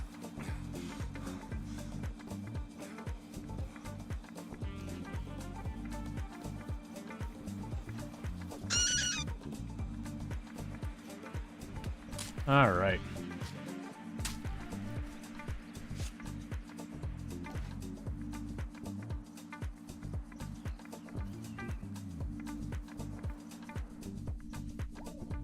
There you are.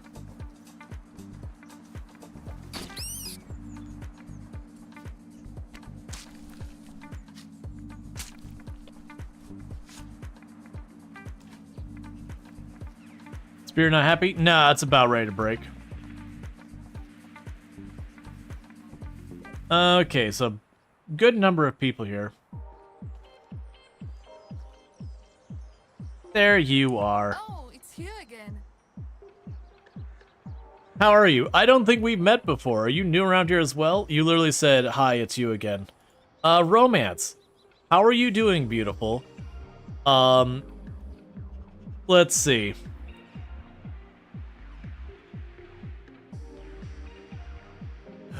City. My favorite activity. You are very sophisticated. I like that. We both know I'm not. Okay, that struck out immediately.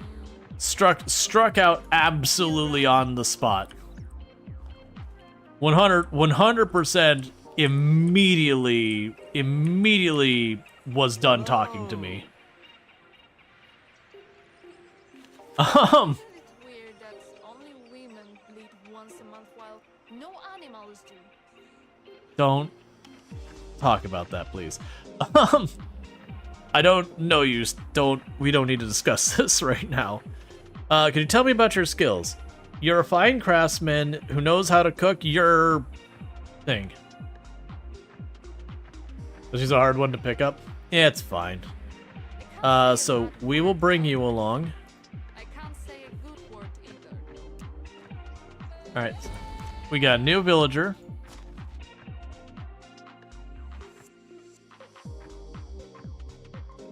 So here's a question. Let's go to you. Can I move? Cause like I think you qualify as a child. Okay, I can't. You have to be in that house. Okay, well this is not a great pairing.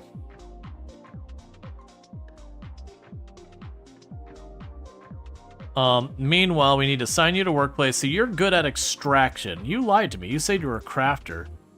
But that's okay. I can still work with that. So for extraction, we've got the mining one. We don't have an herbalist. That'd be a good one.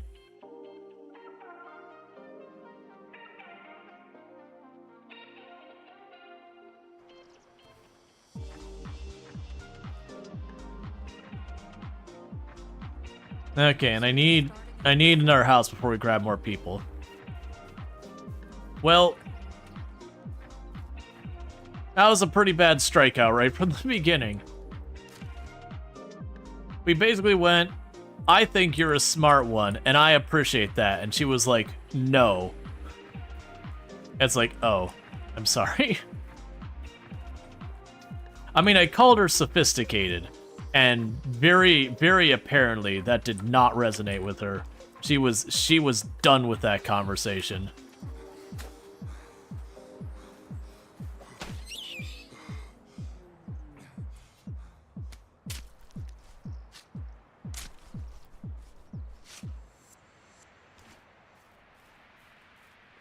I guess we could try again tomorrow and see if it's per season or per day on the conversation limitation.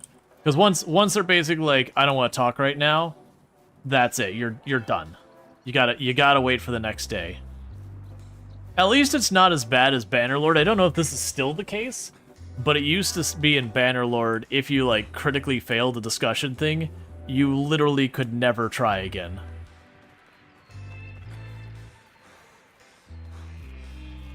That you struck out so hard, they're like, no, we never need to speak of this again.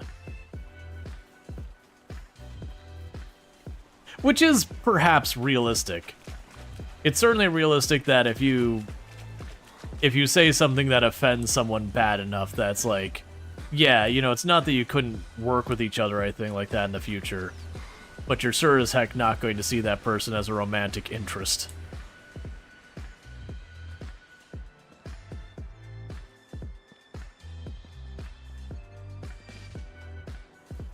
Alright.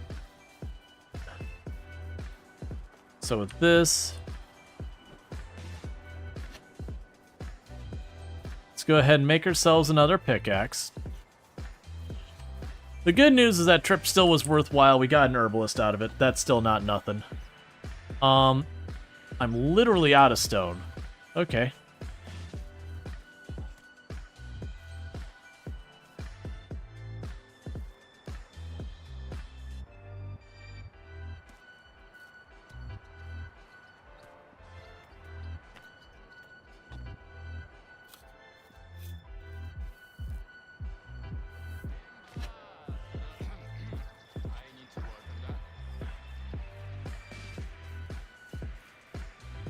Alright, I should be able to go over here.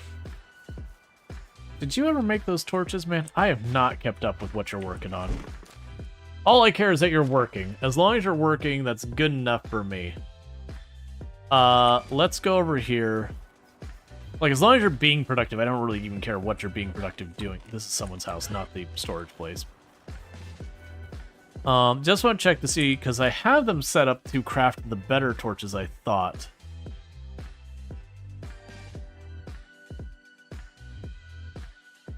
Simple torches.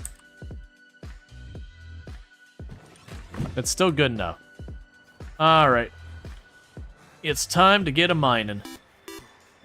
Thank you Muadives for subscribing for 2 months.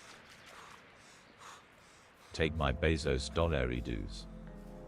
Thank you, Modibs, for the Prime Gaming sub, and I appreciate those Bezo bucks. I mean, you're paying Bezos, might as well do some with it. But thank you so much for that, I do appreciate it. Helps pay the bills and all that good stuff, and I hope you enjoy your advertisement-free viewing as well as access to the emotes.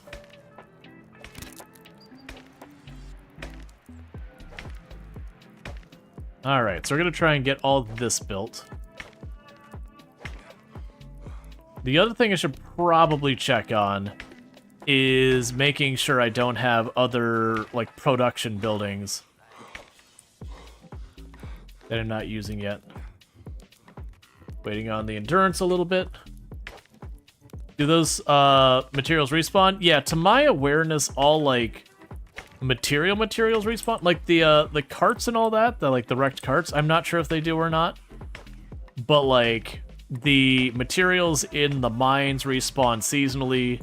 The trees respawn every, like, 2-3 years kind of thing. The animals, if you wipe out the animals in the area. Do we have a copper pick yet? I need to double check. I couldn't get it the last time I looked.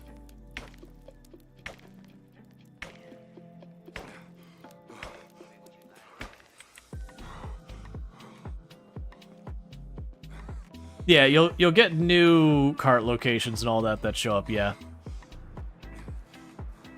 But yeah, so it's not like one of those games where you can wipe out the world. I mean, technically, I imagine if you took the time to cut down and dig up every tree, you could eventually get yourself in a pretty bad place. But that'd be a pretty absurdly out there thing, and they might even have something to help with that. It'd be quite the campaign to try and prevent that. And even then, your woodcutter can just magic wood into existence. You just wouldn't be able to contribute.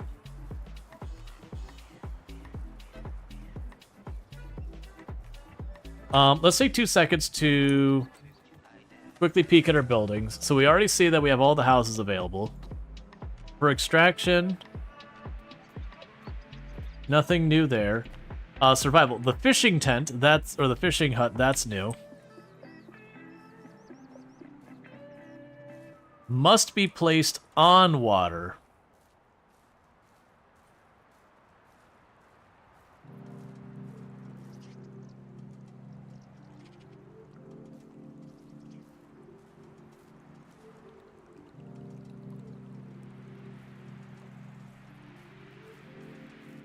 Is the river small the whole way up and down here?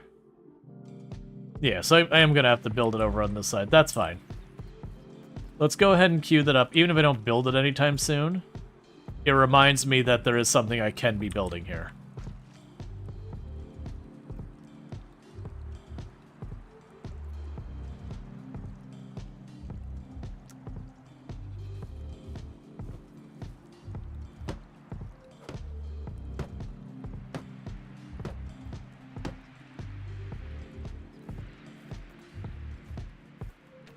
Okay, meanwhile, for farming, no new buildings.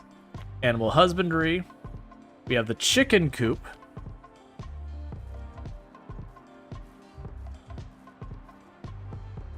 Let's move this over by the fields, maybe.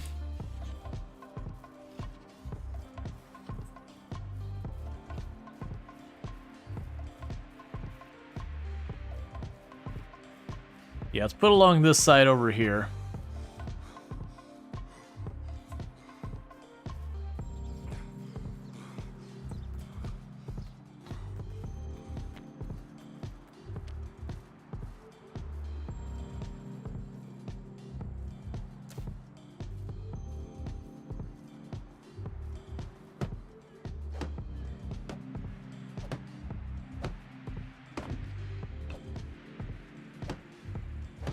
All right.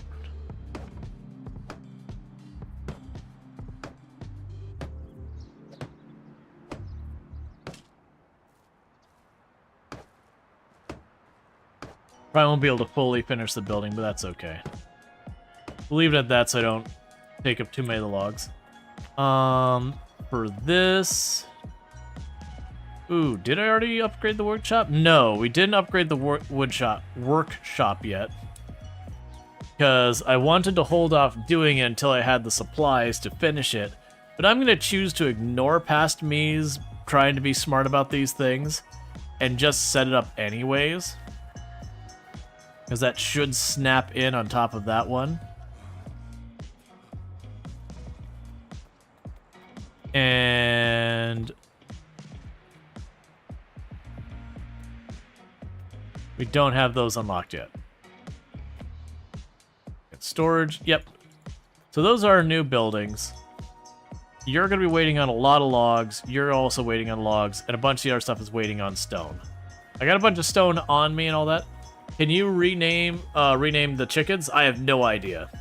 I have to build the building and see what the chickens even are before we'll know that.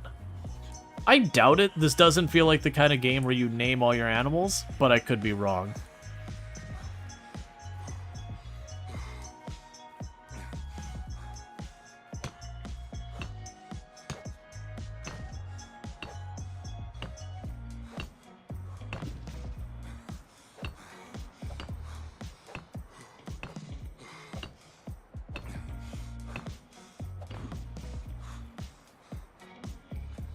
Give my character a moment to recover their stamina a little bit.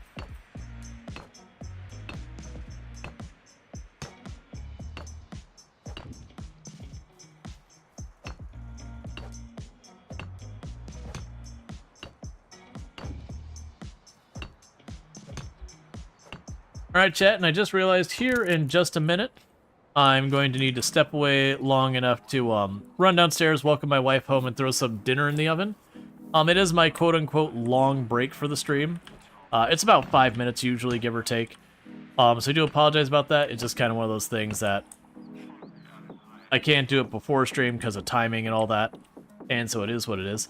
So with that said, what I'm going to quickly do is I'm going to step away and do that real fast. But thank you again so much for tuning in. I'll be back here in just a couple minutes and we'll get some more Medieval Dynasty going. So thank you again for tuning in.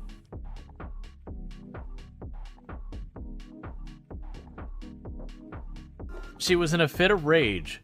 She was really bored. She wanted something to do, and she had a knife. You know, we've all been there, right? Just you get a little bored, and you would just attempt to murder.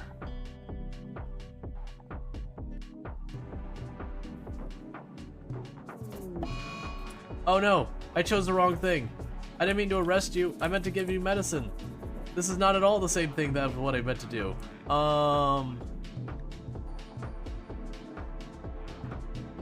Whoops. I unintentionally did a literal kidnapping. Okay.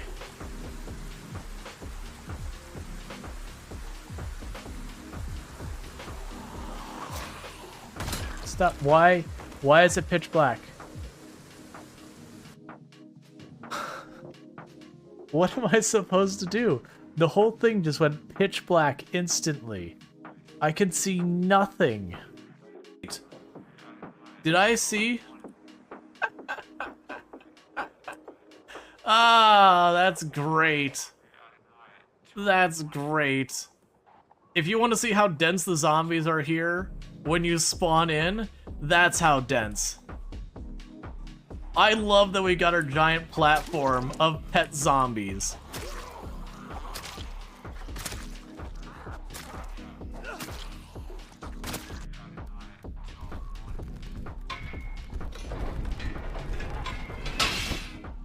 Ho.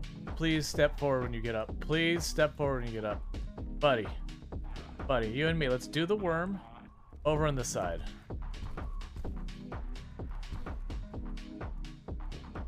There you go. One more. Kidding me? Alright, new run. The chance of actually getting tapped out and killed like that were very low with a regular club. That's That's some BS there.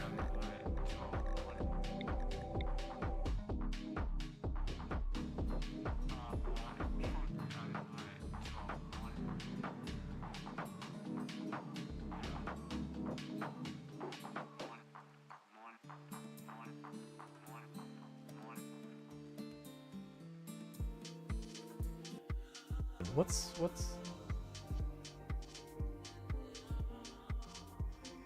Oh, I wonder if I got some dead pixels on my right screen. Like right here on my screen, I got a little black line, just like that big.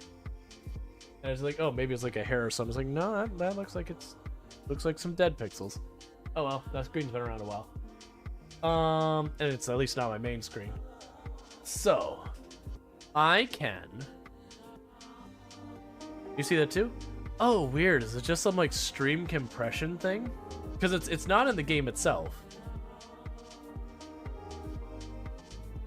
Oh, you know what it is? It's my microphone.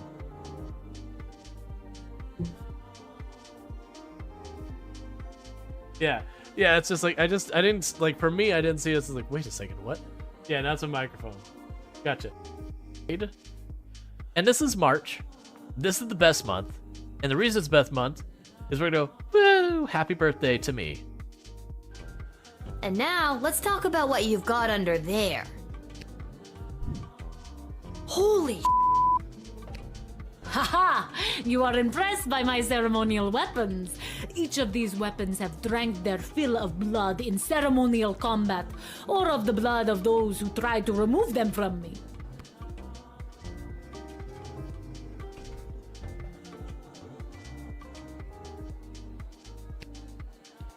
Did I stutter? The blood of those who tried to remove them from me stains these weapons.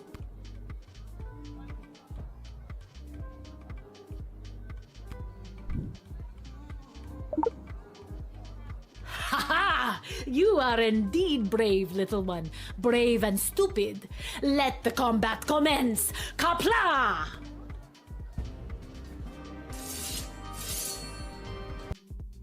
I want a stack of corn. Raw corn in the mouth. That's what I want. No judgment. Or maybe a little judgment.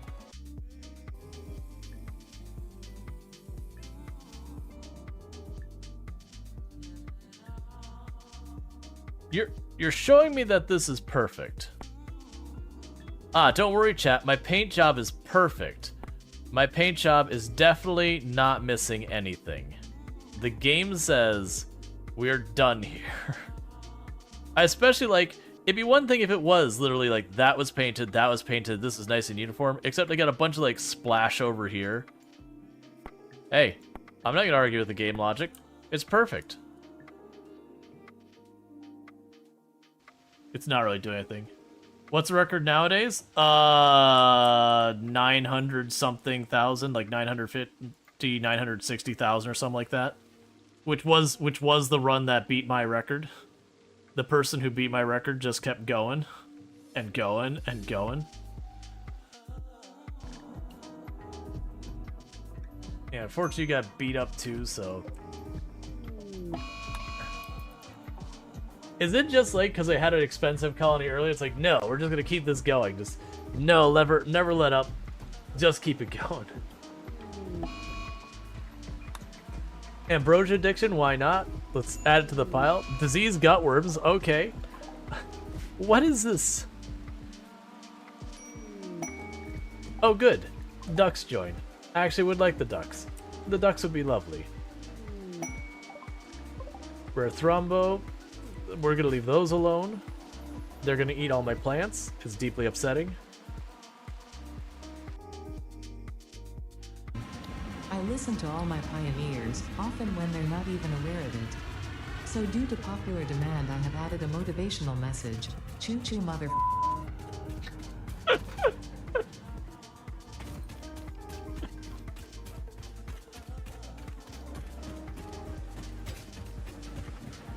Yes, Ada. Choo choo indeed.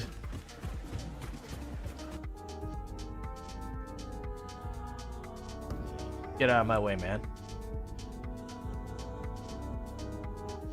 And it might be I have to put it down. Hey!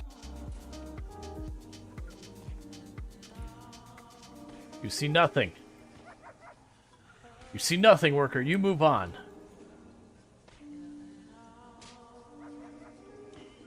You killed 5 of my guards. No, get out of here, guard. There's nothing to see here.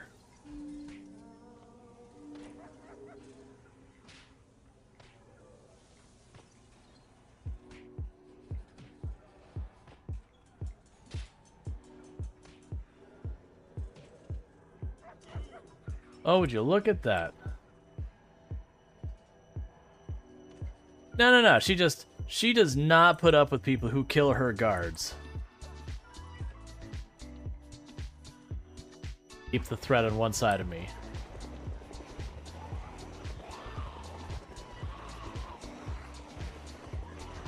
This is not good. All right. Sweaty time.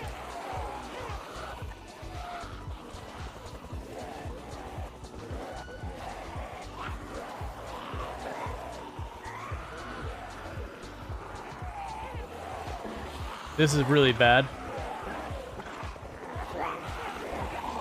That's that.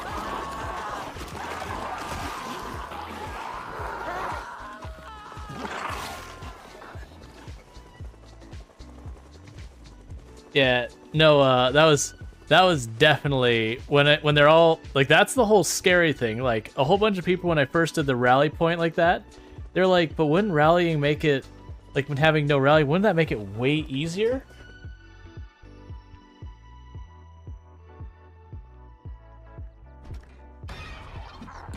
Whew, I almost didn't get that swing off.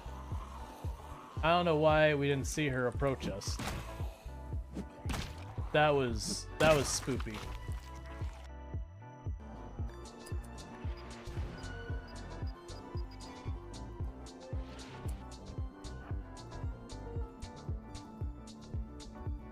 Okay, and relocate our position over here to have some cover.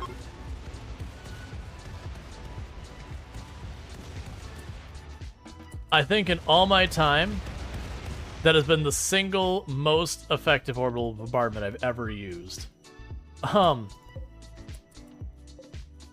Considering there is nothing left. There is a pair of corpses left and everything else got wiped out. Did they revamp that? I remember orbital bombardment being a lot weaker, let alone mining out chunks of the mountain. Okay, so it looks like a, oh no, wait. I managed to not hit it. I managed to not hit it. I'll blow you to smithereens, you got that? Yeah, we both can do that. I'm trying to explain that we both have guns on each other.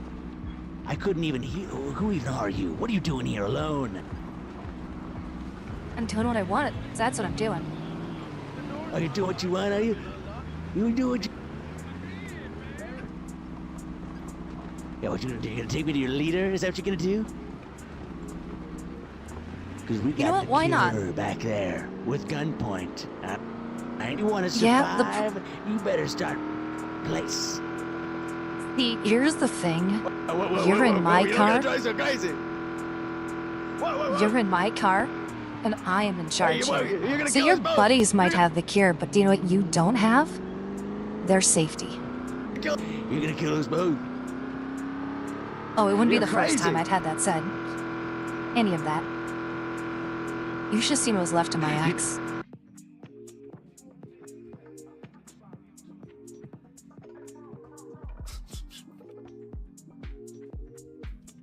Okay, sorry about the taking so incredibly long. Ran into a situation where I just didn't have anything I could do really fast. I need to do a store run. So I have a timer here that I gotta run downstairs here in like 10 more minutes to do the next thing. Hopefully Tomb's back by then.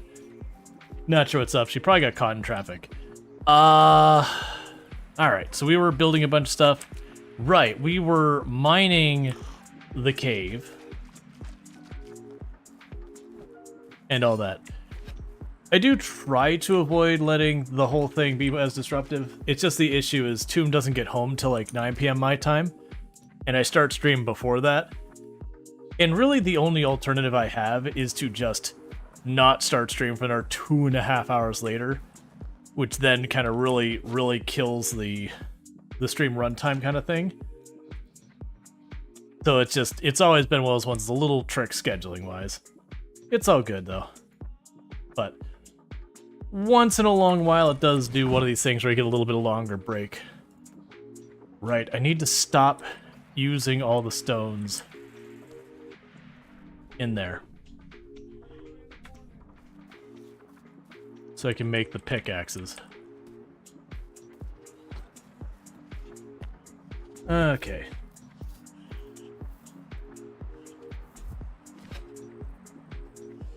Cool. I think she may have just arrived home. I saw that our the front entrance to our neighborhood has like a little gate thing that's been there. It's a piece of junk that never works. Like I would love for them to just get rid of it. But I think her little beeper thing to get into the neighborhood or whatever must not be working, because around the time I was expecting her home and is starting to head up,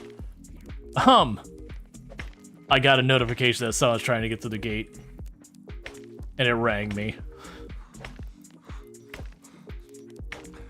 I don't live in like a super bougie neighborhood or anything like that.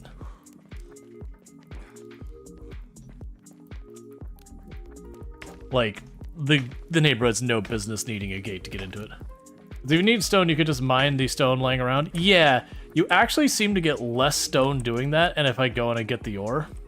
Because you notice every one of these ones I'm banging on, if you actually watch in the left-hand side of the screen of the materials it gives, like this one's salt. So it gave me 5 stone, 4 salt. So it's actually giving me stone for this, where you do get stone when you're mining just the stone as well. The big benefit you get from mining just the stone is it'll give you limestone, which this will not.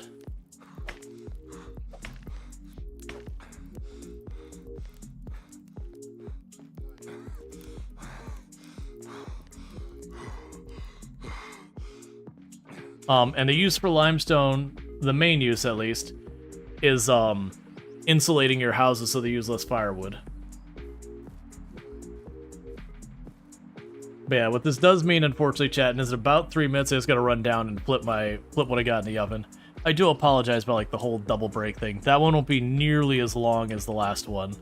Because the last one I was sitting there going, oh crap, I don't have anything I can just chuck in the oven and forget. And if Tomb was home, that's no problem, but something delayed her.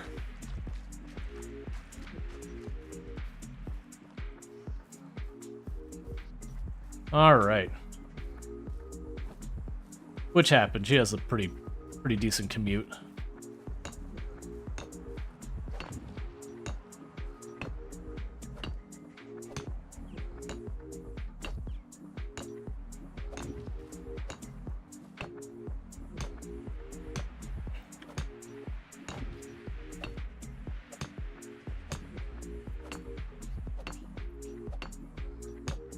Why do you need to flip spaghetti?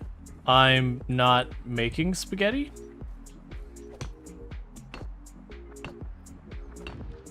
I'm making pierogies.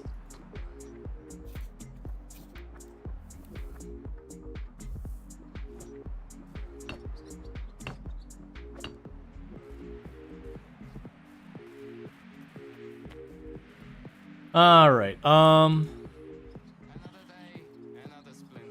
So we got another one of those going. Do I have... There's some cooked meat. We could drop the other stuff on here.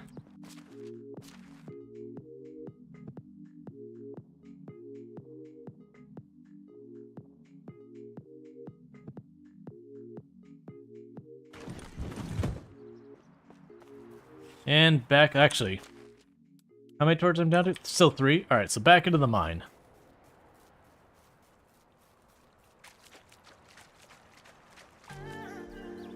And like I said, what we'll probably try to do is the next in-game day. We're going to try and run back towards the person I was romancing. I think we can only try to romance once per season.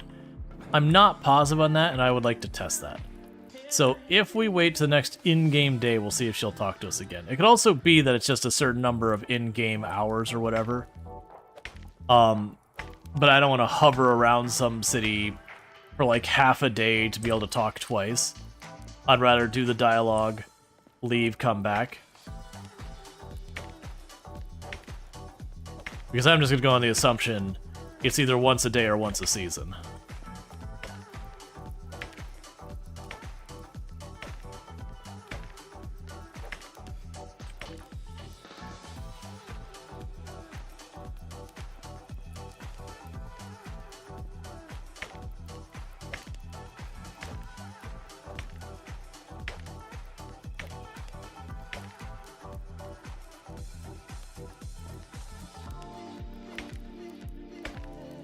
Can you build a campfire in the cave?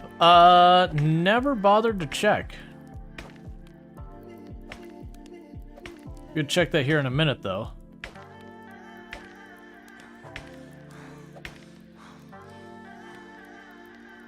Let me take 2 seconds building. I think that's under decorations.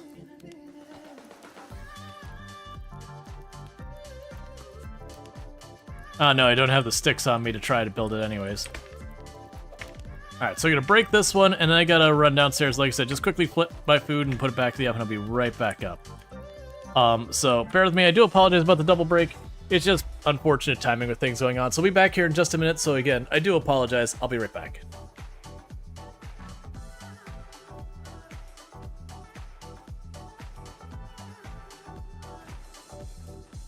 Did I mention the game is jank as we just punted you into the sky?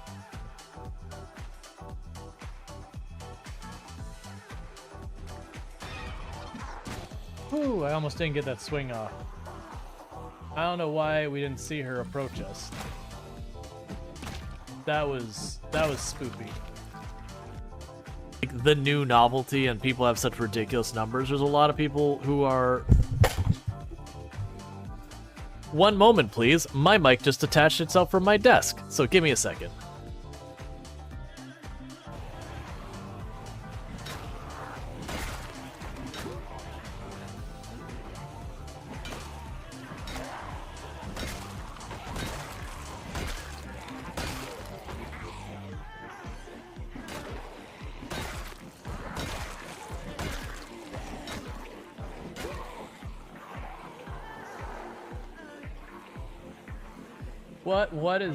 What is that?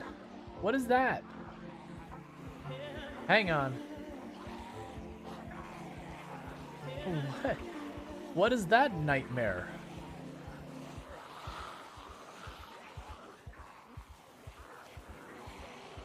Like, the helicopter didn't bring that much. No, I get that's from the trap, but it's the sheer number that's like, what? What?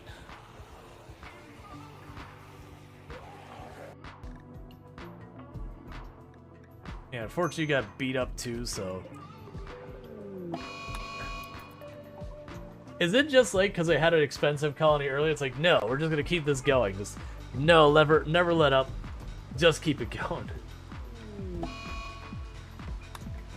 Ambrosia addiction, why not? Let's add it to the pile. Disease gutworms, okay. What is this? Oh, good. Ducks join. I actually would like the ducks. The ducks would be lovely. Rare thrombo. We're gonna leave those alone. They're gonna eat all my plants. It's deeply upsetting. And off the cliff. Whee!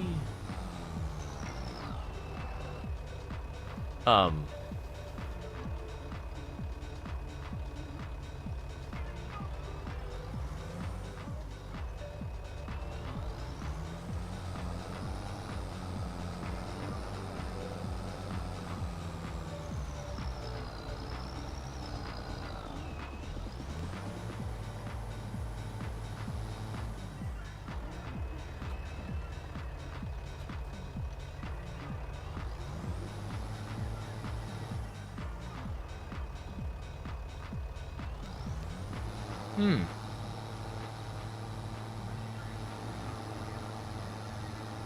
that's interesting. I'm back. And Tomb's home now, so she can go ahead and take care of the rest of it. So again, my apologies about like the whole double break thing. It's not normally what happens here, but sometimes schedule stuff doesn't quite work out the way you want it to.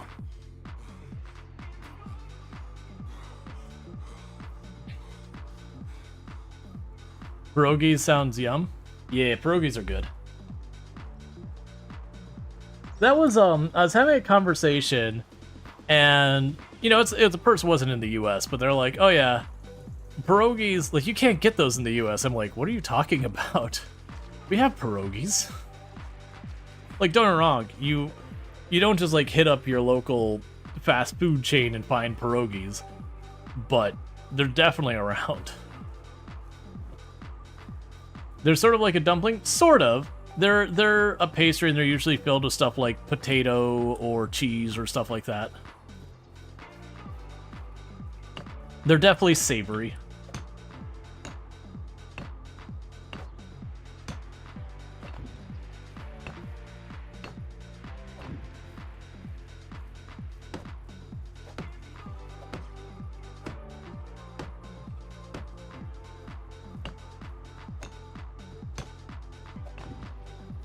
All right.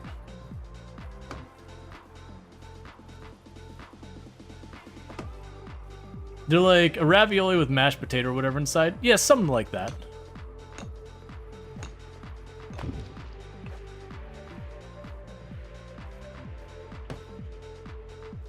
Yeah, they're a lot of cultures have pierogies as like something they normally eat.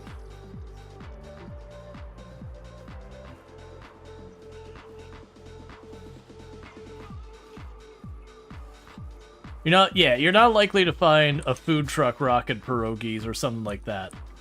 You're gonna need to look a little bit more than that.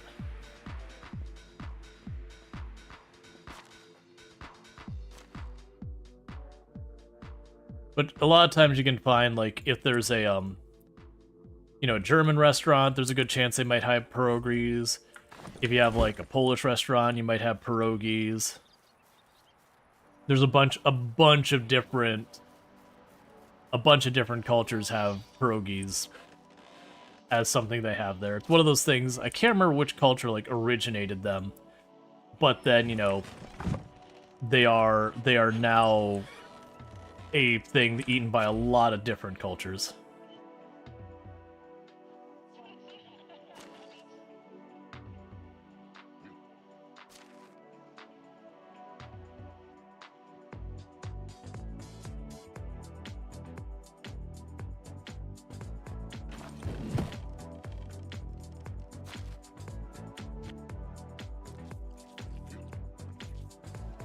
Let's see, here in Australia, they aren't really a thing. More likely to find dumplings there. You have seen our restaurants. Yeah, we can get dumplings here and pierogies. They're different. They're different things. They're similar, but they're definitely different. Like they're like thematically in kind of the same umbrella, but like the flavors you tend to find are different. It's really hard to say who came up with the idea of wrapping food in dough then cooking it. Been around for a long time. Right. It's pierogies specifically, that slice of that thing. But yeah, no, it's one of those things that almost every culture has some equivalent to. Just some they might favor having more savory, some might favor having more like fruit and sweet and all that. There's variants. There's a lot of things like that. We've had the conversation before that almost every culture has the, like, you've been preparing food and you got a bunch of, like, leftovers kind of thing.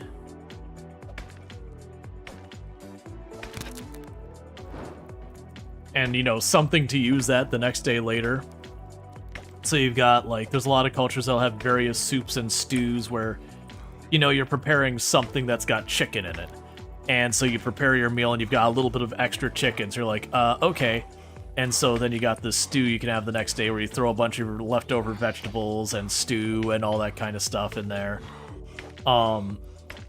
You know, for Japan, it's almost like a savory pancake. Here in the US, a lot of places they'll do a casserole where they just chuck the extra stuff in the casserole dish, maybe add some cheese or something to it. But I've got a little bit of a lot of things, and I need to do something with it. Let's just put it all in this thing. Usually falls under, like, comfort food side of things. I haven't found iron in here, but there's a part in the very back that says requires mine, which is an actual technology in the game. So I've got to unlock that.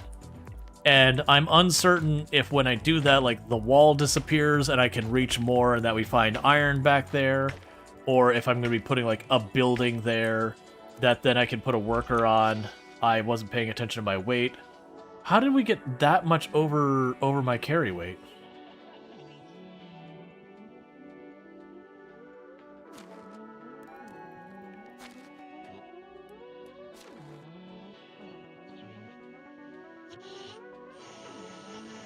I didn't realize I'm up to the point where I can carry 100 kilograms of carry weight on my person. At the start, your carry weight limit is 50.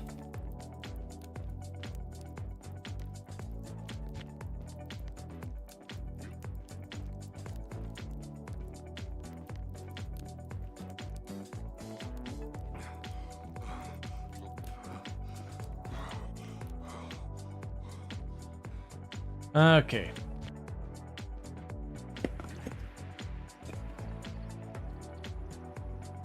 But yeah, so I'm figuring we'll work our way back there, get all the ore out. I could probably do that this in-game day.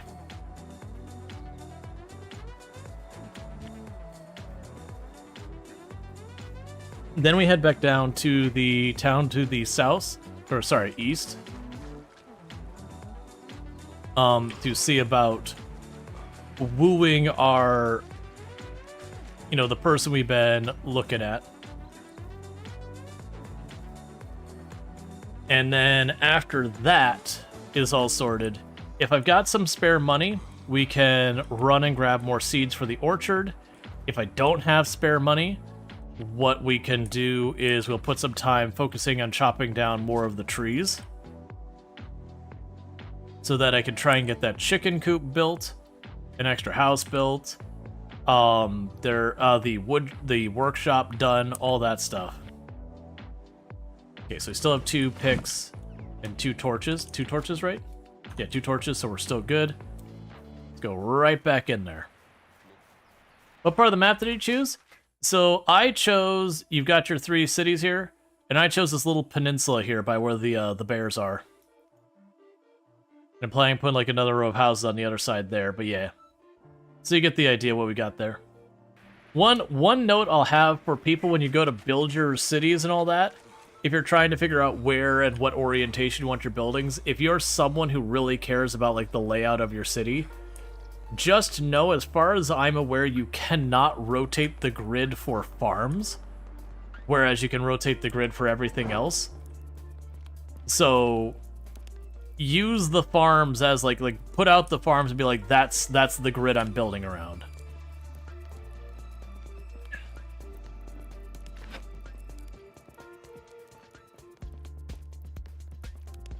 And we already got all that, because they should be pretty close to the far back.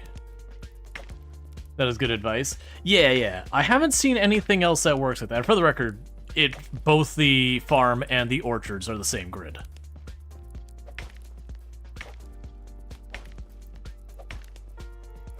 But yeah, so all the buildings you can rotate and do whatever. It's weird that the farms are in such a strict grid, but my assumption it has to do something with the way they modify the terrain. That just the way like the terrain is implemented in the game is what I'm assuming is the reason why that's so restrictive.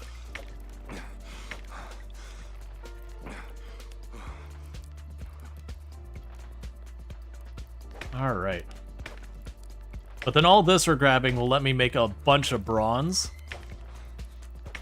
And I can use that both for my equipment, as well as for leveling, and any extra surplus I have, I could also choose to sell if I need the money.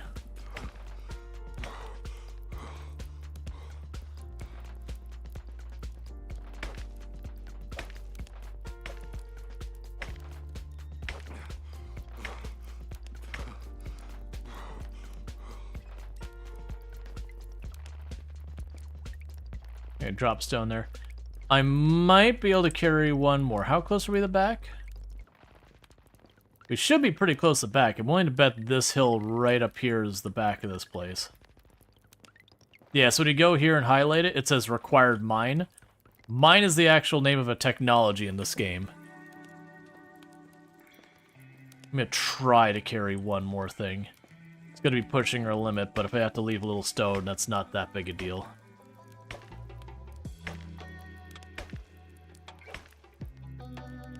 And we flew too close to the sun.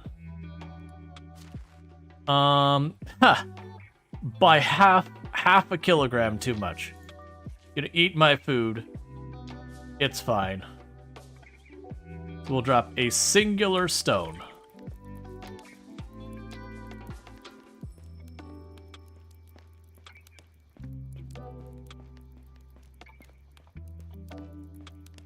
Nope, I missed a chunk of ore there. We'll try to remember that on the way back.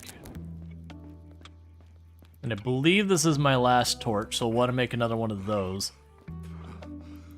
Because while you can manage to find your way through in the dark using the floor without the torch, it's really easy to get yourself turned around. And for the viewership side, for all of you, it's not a fun time to watch when, with like video compression, all that, is you just see a dark screen with one little white dot in the middle of it.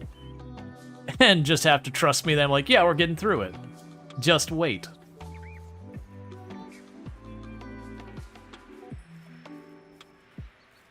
All right.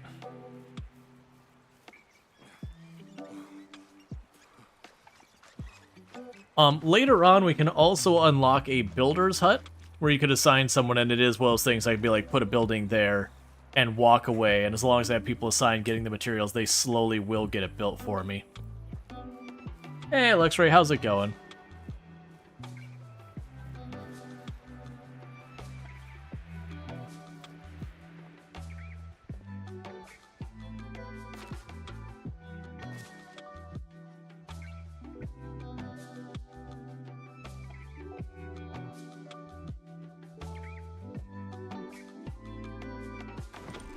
Okay, so let's go here, build ourselves an art pickaxe. The tired because of staying for an unknown time? We bought this game 2 years ago when it first came out, and it was quite unpolished then. Might give it another try. Yeah, no, I played this not super far back, but a good ways back. And I enjoyed it. But yeah, no, there's definitely I had earlier during the stream that I got asked, like, what was my favorite feature they've added to the game. And if you look down below me, like, along the right side of that, of my tool there, you'll see a little picture of a barn. I can actually craft out of the storage in, like, it says I have these materials on the number on the right in storage. So I can actually craft that stuff in that building, as long as I'm within a certain distance of it. And it's a pretty good distance. With the second upgrade, should run out right around here. Right before the cave, right there. Enjoy. Thank you, wifey. I love you more. I know you said you didn't give me one of these, but either you did or I unmagically appeared for that, so... Yeah, I mean, okay. Maybe that's yours. It's an Nokia. Thank you. But yeah. So you get the idea that this far away from my village, that building that I got my cursor over now, I can actually access the materials. Because it used to be, you'd go, oh, I want to build this building. Okay, I need 12 stone. And you'd grab 12 stone, and you'd walk all the way over to your building. And then you'd work on it. And then you go, okay, well now you need 10 logs. And you go, oh, come on. And so you'd walk back to the building and you grab your 10 logs. And then you bring back and forth. But then you'd realize you can actually only carry about 6 logs. So you do 2-3 trips, and get your logs over there. And you go, okay. And be like, all right, well, you need more stones again. And you get where this is going. It would just become monotonous of just you walking back and forth between your thing. That's why I like the unlimited wait. Yeah, I've debated that. I don't think I'm going to turn that on for the playthrough I've been streaming. But on my own time, I could definitely see just leaving that on. Like, not all the time. That's kind of the thing. There's times I want that kind of a limitation and all that, where it's like, okay, I gotta think about what I'm dragging when I'm out and about. But when I'm just in this mine where I'm like in no real danger and it's just walking back and forth kind of thing, it's like, you know what? I could see turning it off. And just being like, look, man, I'm hecking mining. Like, give me the ability to like make a minecart track or something that I can move unlimited or nearly unlimited materials, but I have to invest in the infrastructure first. I could also see doing that when you're cutting trees, because honestly, your axes end up being as much a limitation as anything.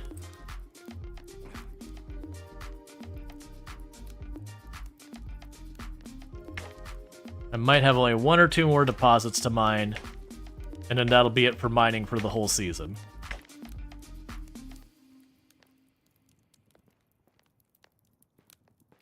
Oh, I got 1 down there. Oh, 2 down here. I don't think I can actually carry both of these.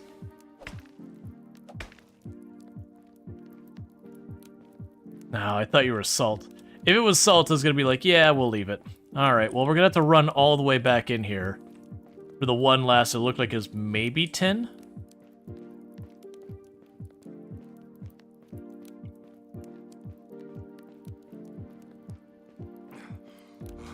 Or give me a villager who's assigned to take things from the mine to the village. And it can carry so much a day. Yeah, I could go for that. That you just have a hauling person. Did I turn myself around? No, we're on the right track.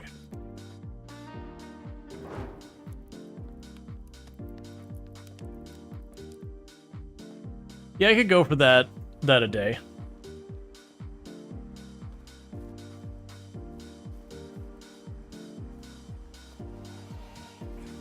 Yeah, what my guess, and don't spoil it, what my guess is the mine building you make or whatever. My actual guess of what that probably is we will put a building back against that back wall. And where we can't actually get all of the ores with the extraction person, I think they can get copper but not tin. And we haven't seen iron there either. My guess is the mine on the back wall will give us access to stuff like iron and tin and some of the other materials we can't get from the extraction building. So kind of a mine level 1, a mine level 2 between the extraction building and the other one.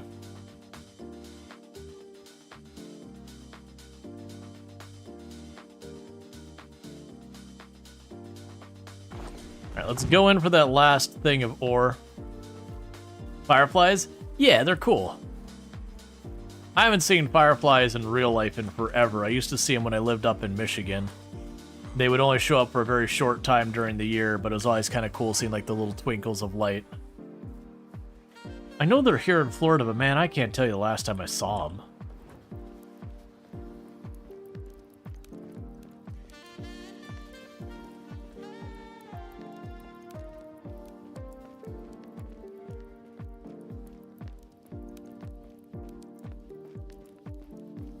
Let's see, they can get all the ores. If it's not in the mine there, they will go in one that has a nearby. Well, from my understanding with all the workers, like for example, the workers that get lumber, like they don't actually walk up and cut down trees. They just kind of stand there and lumber happens.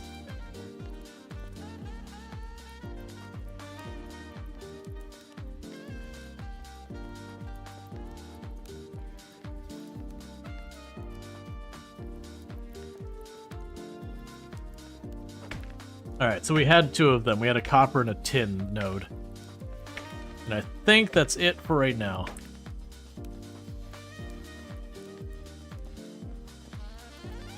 I see them walk to a nearby one. That'd be curious. I'm not aware of another nearby cave. I'd also be concerned about that because we live very close to a bear.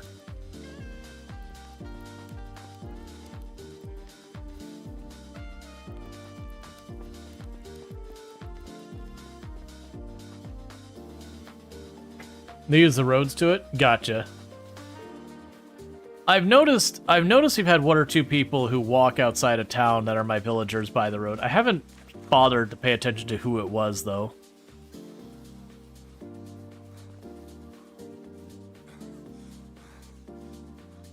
Okay.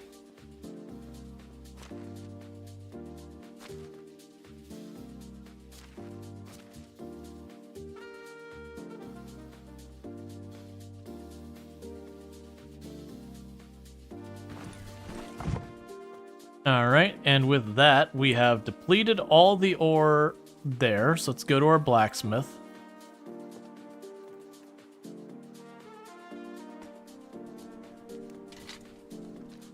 So now we smelt.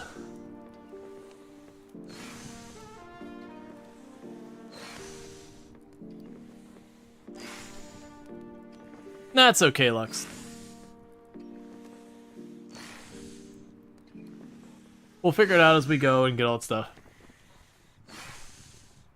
But yeah, so this actually gets me a lot of production XP doing this kind of stuff. Which then allows me to unlock more stuff. But then after this, like I said, we're going to go visit the... Smelt is a fish name too. Well, that's also like where you have the bug roach and you have the fish roach.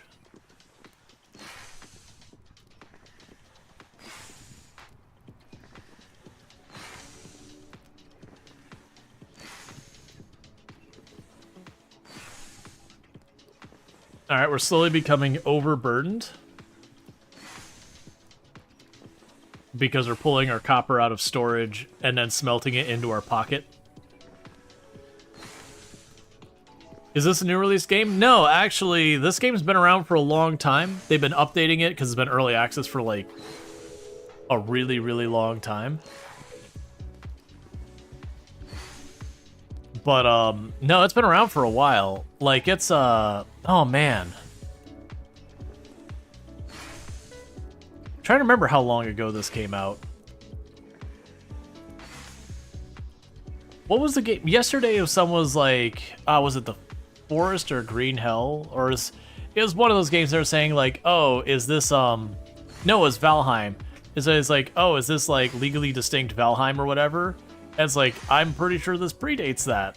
So it's been around for a good long while. 5 years? I think longer than that. Let me look. We could probably figure this out. Let's see.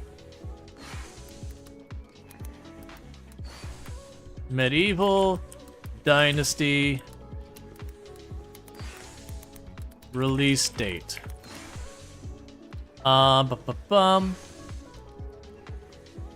Released in September 2020.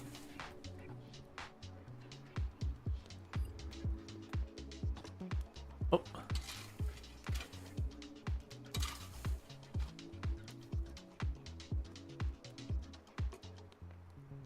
Yeah, so about 5 years ago. Yep, so you're right, 5 years. I thought it was older than that, but still. But that was just like looking 2 seconds. I didn't pay attention. It could have been like the AI generated garbage that half the time is just entirely wrong.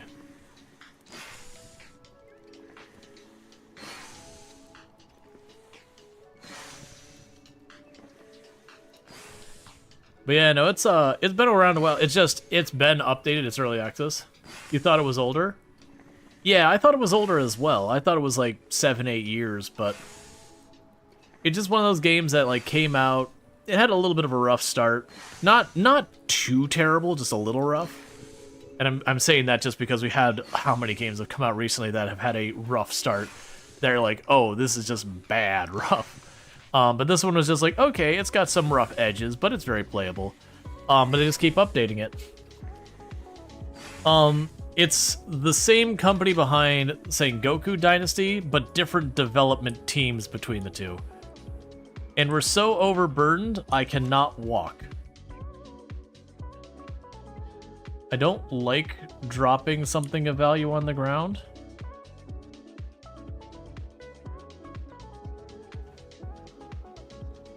Just out of fear from other games of like stuff that's important to me clipping through the world and not. Oh, you're full. I missed that you had such a strict limitation there.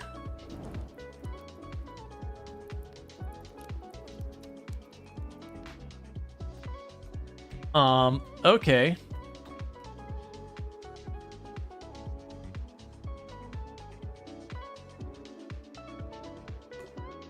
Make some copper axes for our thing.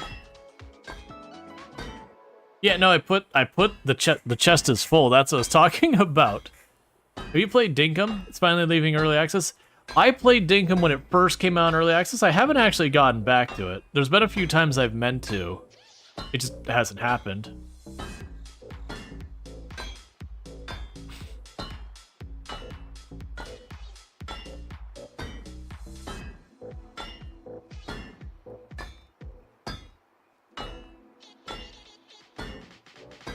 Yeah, no, I gotcha.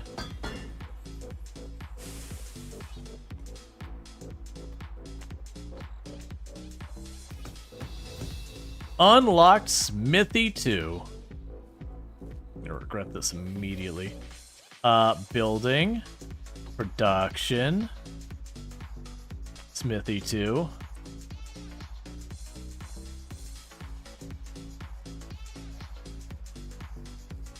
And let's chuck some of those axes into the storage over here. I'll keep barging into your home. Turning one too early for the storage building, don't mind me.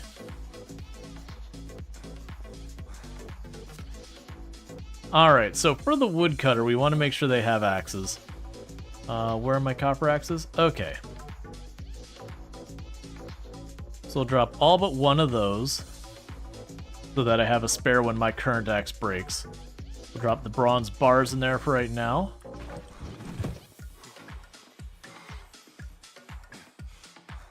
And I've got a lot of buildings to upgrade.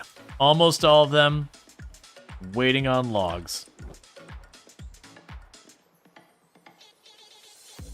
Yeah, it's all logs and planks. Logs and planks. Okay. This is the workshop. This isn't the smithy. This is the smithy.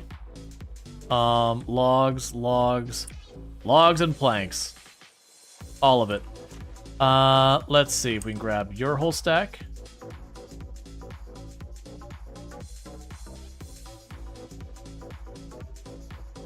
Okay, can't grab quite that many.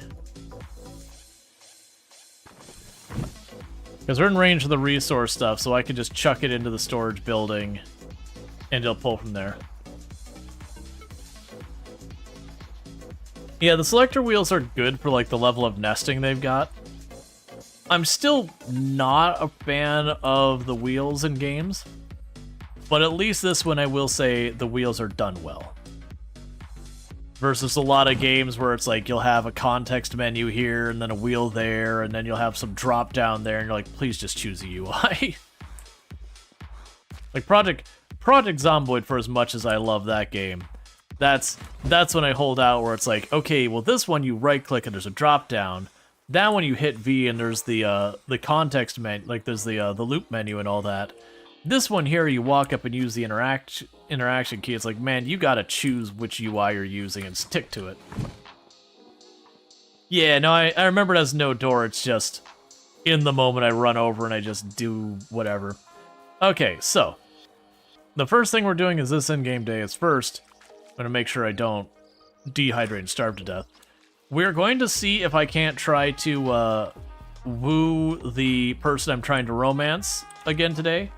I don't know if it resets on the day or the season, and don't spoil it. But whichever, we're gonna go figure that out. I also haven't been paying attention to this at all. We've got all the stuff we can unlock, like furniture and all that, which all costs money. I can get the longbow. That's pretty exciting. The longbow's definitely one worth considering. I also just realized. So Smithy 2, bronze axe for cutting logs. I have how much money? That's happening. Ooh. Well, I want all these. This is gonna be a whole thing. Okay. So we can get bronze tools, which is gonna be good. So I've got the copper axe. I don't have a bronze anything like that. So let's do the bronze pickaxe first. That ate up 350 of my money, so that's a big price to pay.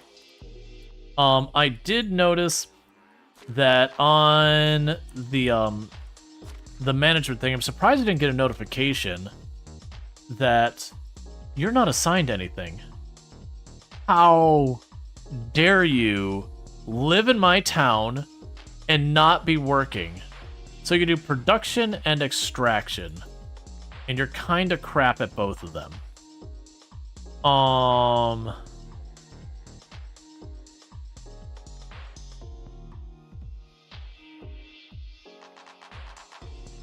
So I could put you on the kitchen, but I don't have anything to make recipes. So they're kind of bad at most jobs. The problem is I don't really have the materials for them to do crafting right now. So they're probably better off on extraction. Now, granted, with the extraction... Yeah, because the woodshed, they can't take another person. The stone and the ore and all that wouldn't be that bad of a move. Oh, I'm willing to bet they were assigned to the workshop. That's what it was. They were assigned to the workshop, and then because of that, whatever. So I'm going to go ahead and assign them to the well for now as a temporary role. But what I was saying is, I didn't set some of these jobs for stuff. Yeah, so those aren't going to do anything. It was the herbalist that we don't have any assignments yet. Oh, you're just... That's why. You're just preset to get herbs. That's fine. Just keep doing your thing.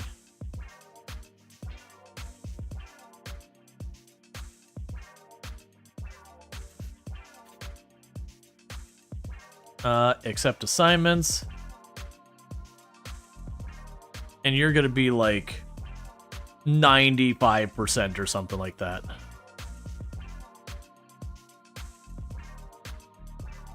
Just have a non-zero amount. Alright. Okay. So, first things first, I need to grab food. And then we're going back over there to see if we can convince this person that they should spend the rest of their life with me. And by that I mean probably work around the area perpetually without consideration of anything else. Because video game.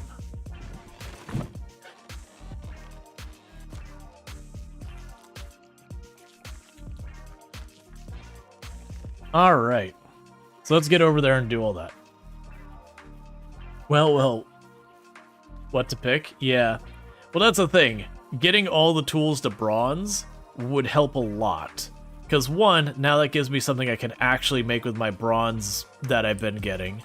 And two, by being able to get tools there, I'm moving directly from stone picks to bronze picks, which should make it so we mine much faster going forward, and it should mean my tools last much longer.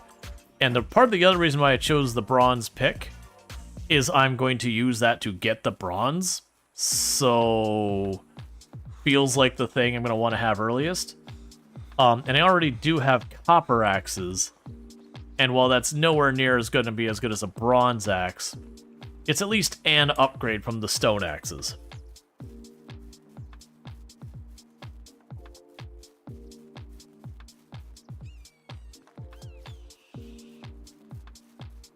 Yeah, so I'm going to run to our neighbor, try and do a little bit more romancing.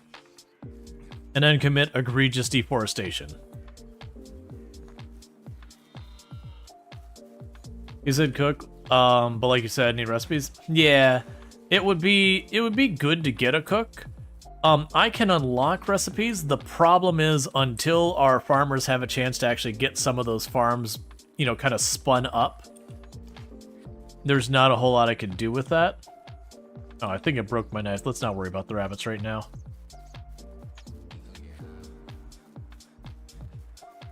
But let's try and get all those building upgrades done. Okay. So let's see, it's been a day. I had a dream in which we all had green diamonds above our heads and we were talking gibberish. Hello? Romance? I think you should bathe first. So long. My grandpa. Well, she could have been meaner about it. At least you're just like, hey, you, I could smell you coming. Maybe clean up before you make your move, buddy. Fires like moths. Myself in How can I help you? Okay, so it's every day, not every season. People being proud of who they are rare these days. I'm glad I've met you. Cool, so she liked that one, but she does not like being referred to as, like, sophisticated or intellectual or whatever.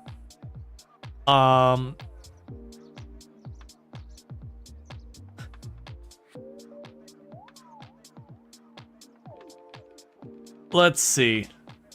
That's to attempt to, like, get her to marry you or whatever. These all sound terrible. I feel like you don't walk up to a woman and go, what's the difference between a woman's argument and a knife? I feel like whatever the second part of that joke is, you lose. That's definitely one of those ones that someone should be standing behind you, like, waving warning flags, being like, no, no, abort, abort. This is not the kind of joke you should be making. Have you heard about the blacksmith from Veronica? He was always horny and hammered. That's pretty bad, but at least something there. You are so caring. I'm sure you'd be a great mother. It's also a really weird thing to say. I'm gonna go with the bad horny joke. At his age, good for him, I guess. Okay, so we didn't gain any affection, but it was a solid neutral. You could drop a knife. I don't know. I can listen to your voice for hours. Do you sing? Do you ever wish to be unintelligent? As simple as possible, there are no worries, to never be troubled by thoughts. Just live in eternal sunshine of the spotless mind. Let's see, in your home, the best remedy for the common cold was always broth made with chicken bones and herbs. I'm gonna go with the last one. Okay, so a little bit of affection. We use that method as well, but maybe next time you should try onion syrup. It works wonders. Okay, well, we got a little bit of it, a little bit of affection with her, just a smidge.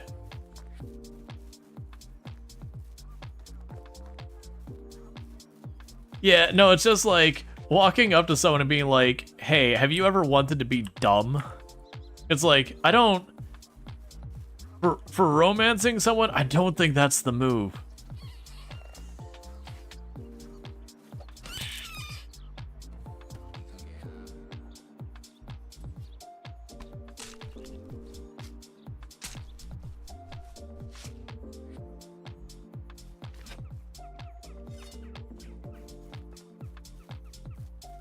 All right.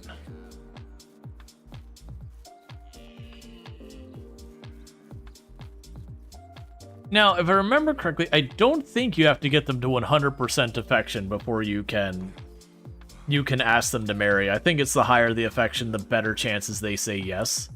And obviously, if it's like really low, either they're not able to say yes or the odds are so crap it's not worth your time. And I believe if they shoot you down, you do take a hit to affection. And you can also, if you don't feel like doing the dialogue, I believe you could literally just give them gifts. Though I want to say if you try and give them something that's too nice of a gift, they'll kind of give the, hey, I'm not comfortable taking that kind of dialogue. I think that was a thing. It's been a long time.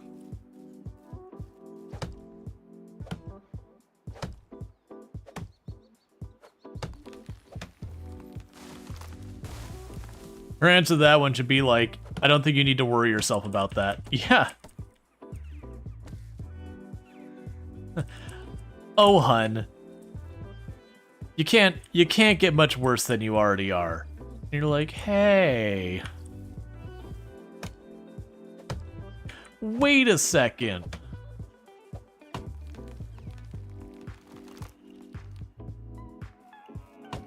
I actually don't know what the... So they've got items... I'll worry about that later. They've got items that are like specifically labeled as gifts. There's like really, really nice fabric or whatever.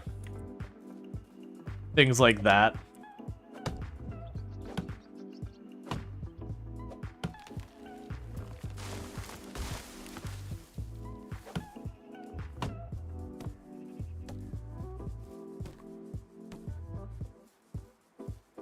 Game said no. Yeah, it's like, the tree is like, I'm out. You're not gonna catch me. Not as bad as the fox yesterday. We had a fox that we ran around. We took it as like, well, I'm gonna, like, the fox is already bleeding, so this is just a done deal. And then the fox glitched through the terrain just out of reach of me. I'm like, well, the fox bested me in the end.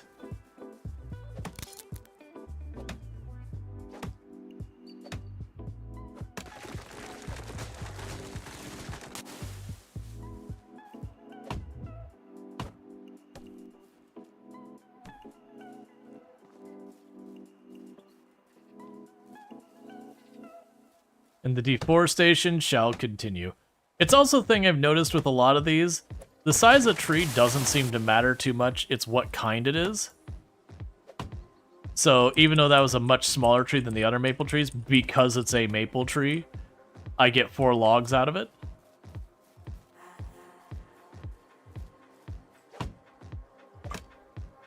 Which you do kind of appreciate not having to go through a huge hassle on that.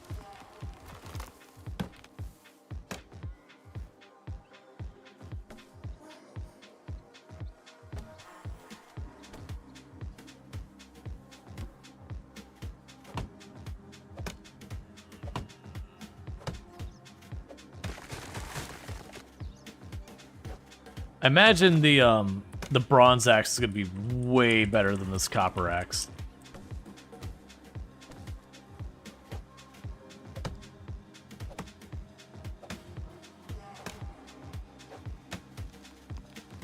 I also suspect as we give better equipment to our people, they'll also work better.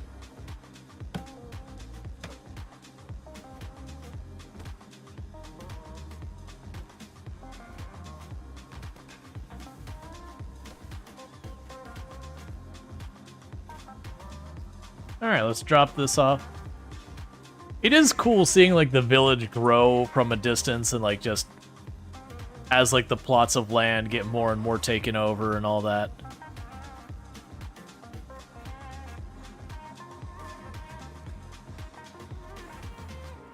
Alright.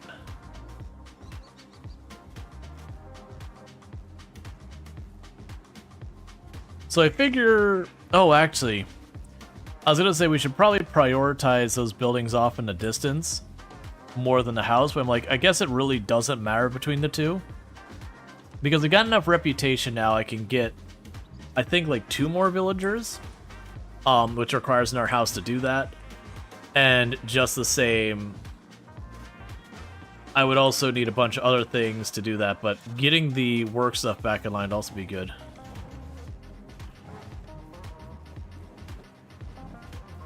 We'll probably also want to get, like, the bronze hammer and everything.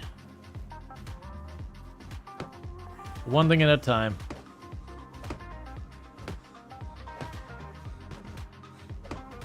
Hey, Insane Sport, I'm good.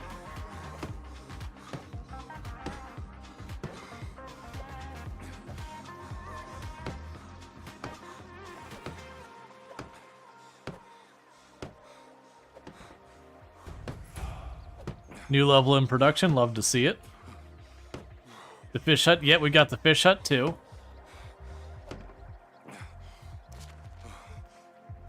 Alright, so skills, production. Alright, so we were leveling stuff that gives me experience primarily. So yeah, builder slows the durability loss of hammers. Honestly, a lot of the stuff that just slows the durability loss or speeds up crafting, those aren't as big. The faster building and the lower stamina consumption aren't as big. Just gonna keep going for XP.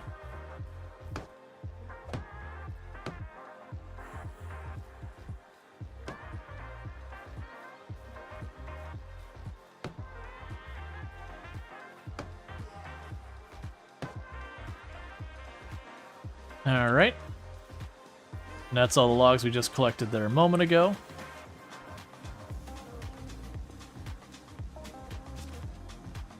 We can drop off all the feathers, and the fur, and the sticks.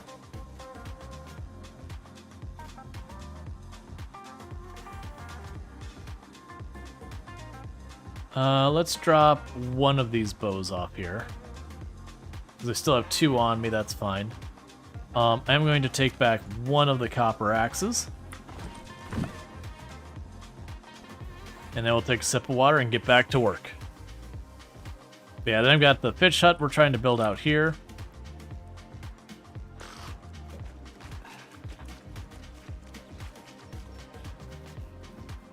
But the forest must go. The whole thing. Because I need all the wood ever.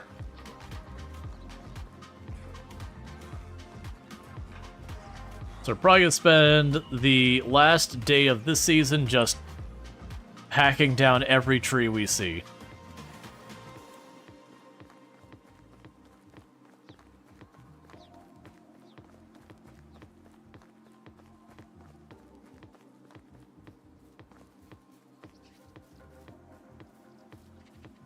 Hey, Lynx. Your forest is going away there, buddies.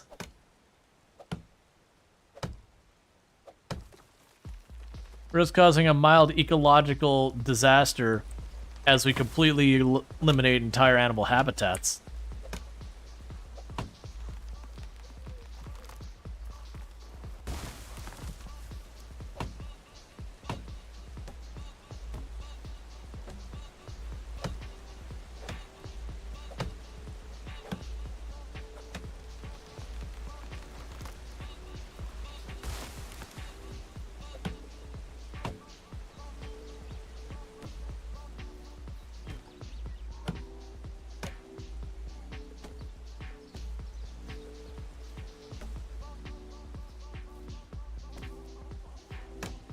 Okay.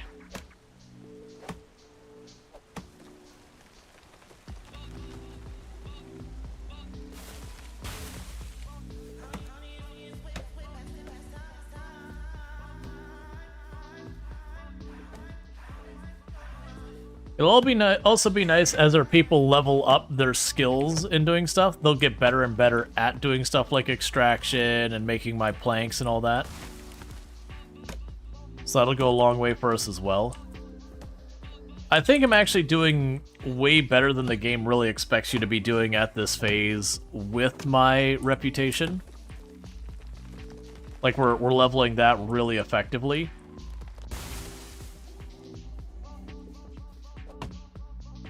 So I'm kind of getting stuck doing a lot more of the building myself. Just because we're getting that all done. I've been prioritizing that more, I think, because it's just good money, good rep, all that.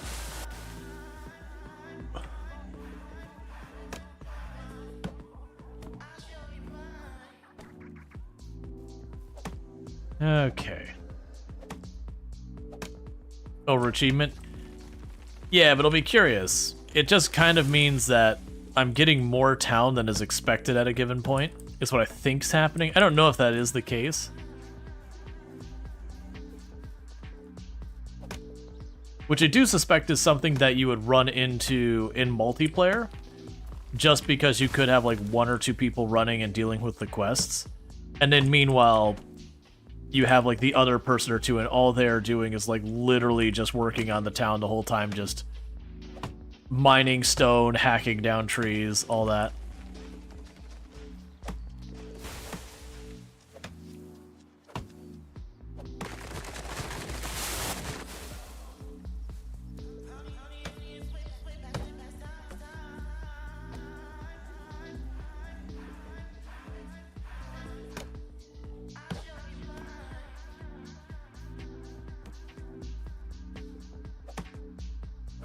Alright. It's also a thing that I'm going to be curious. We still haven't gone... Like, we're still wearing our winter clothes. And I'm honestly surprised that hasn't been a problem. But it's going to be summer soon, and realistically, we're going to have to strip off a bunch of those clothes.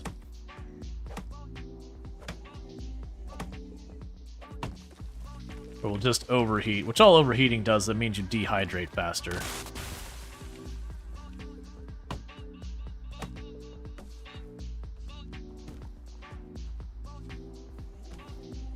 Hey, Fizzup, how's it going?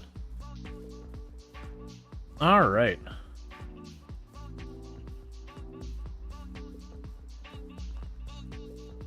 Just cresting that hill and just seeing all the tree stumps for miles.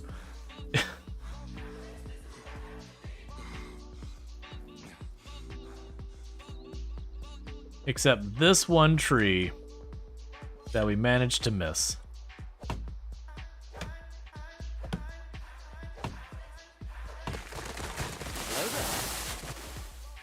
Hey, Bentley, how's it going?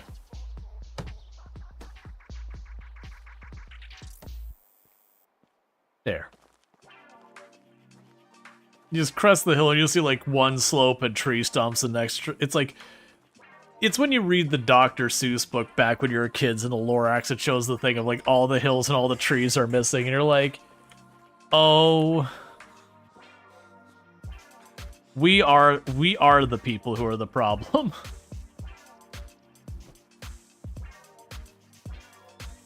Just casually carry half a dozen trees back to town. Thank you for the follow. One stream. Welcome to stream. How long did it take the forest to grow back? About 2 years is what my understanding is. So like the 3rd year in game, but about 2 years from when you cut down the tree. It's based on like the year/season. Will those little saplings grow? No. So the little saplings are just how you get sticks. It's the tree stumps become full trees again. It's just how the game works. It's a little weird in that regards. They're like, okay, so leave the stumps to get the trees back? Yes, and you're like,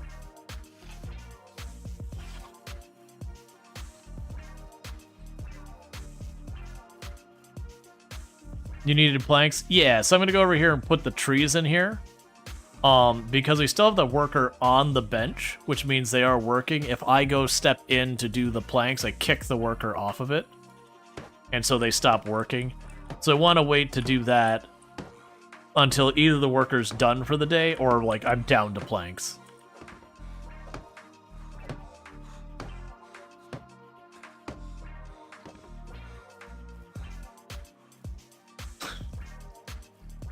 Yeah, no, it is a weird thing.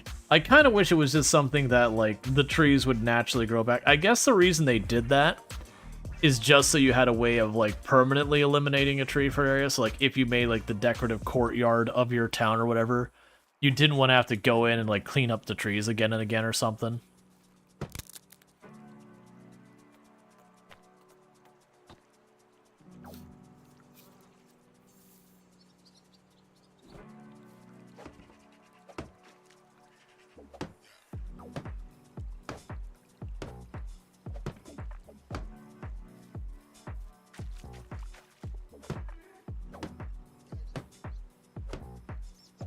Alright.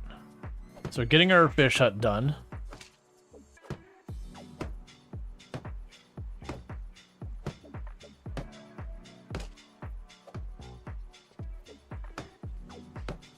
Does it mean granted, yes, the stump can grow limbs again? Basically become a bush? Yeah, depending on the tree. A lot of trees, when you cut them down to the stump, you've killed its ability to recover.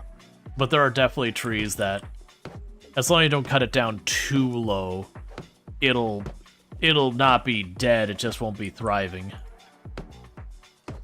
There's also some plants, usually not trees though. There's a lot of plants that you do genuinely like hack down the plant as part of like getting it to grow the best.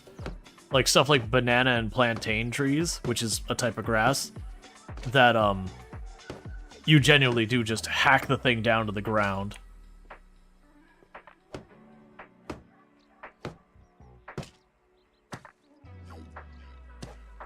So it's like you take it, I can't remember how far it is above the ground, but usually just hack it off really low to let the plant regrow.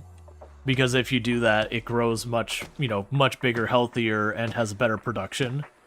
Whereas if you leave the same existing plant there year after year, it ends up wasting a bunch of resources on dead limbs and all that kind of stuff.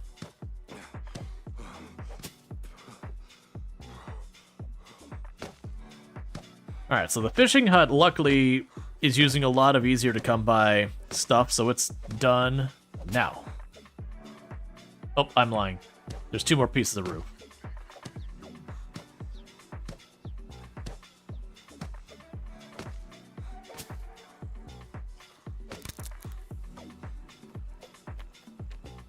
Alright. Have I played Icarus? I have not. Pineapples too?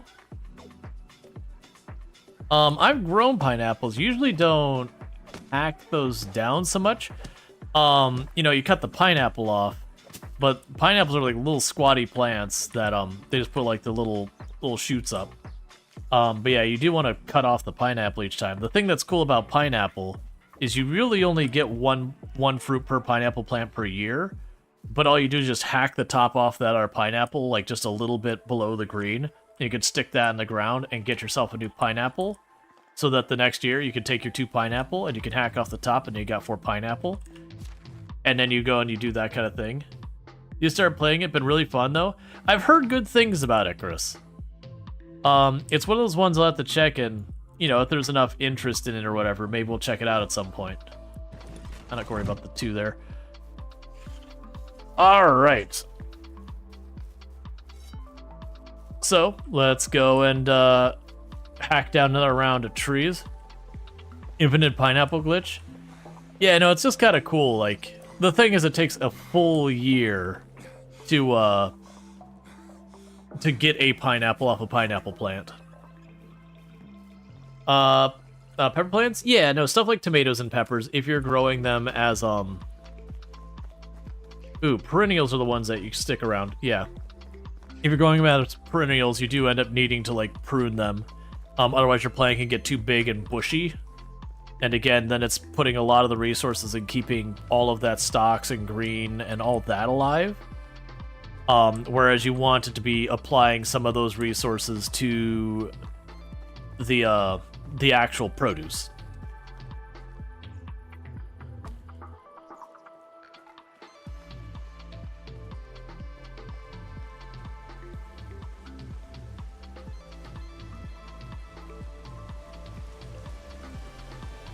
And there's nothing dangerous up this hill. Oh, we haven't been up the hill to know if there's something dangerous. That's fine. Oh, that's not what you want to see. Okay, so that way is murder puppies.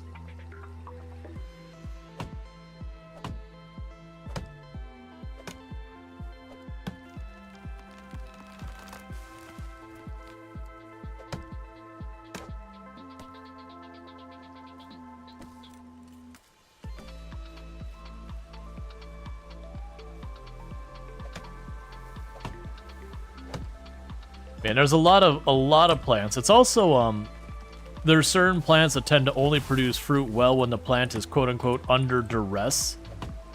Basically when the plant is stressed where it's not getting enough nutrients or whatever, it'll then put all of its resources into trying to produce fruit or the vegetables or whatever on it to get the goods. So there are plants you deliberately prune it back really hard right before the season that you want to harvest it in to get it to do that.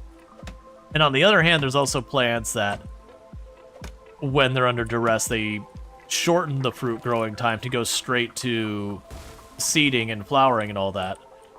Like I remember a lot of your leafy greens, like lettuce and, you know, lettuce, cabbage, all those kind of thing, that when they, and onions for that matter, when they're under duress, they'll try and shoot up the stalks for their seeds and flowers early, which means you end up getting crappier stuff, because usually a lot of your leafy greens, the moment they flower, they start not being good to eat. Like, they're still safe to eat, but they usually start taking on a bitter taste and all that. Because again, the plant is allocating all of those resources to the flowers and the seeding and all that.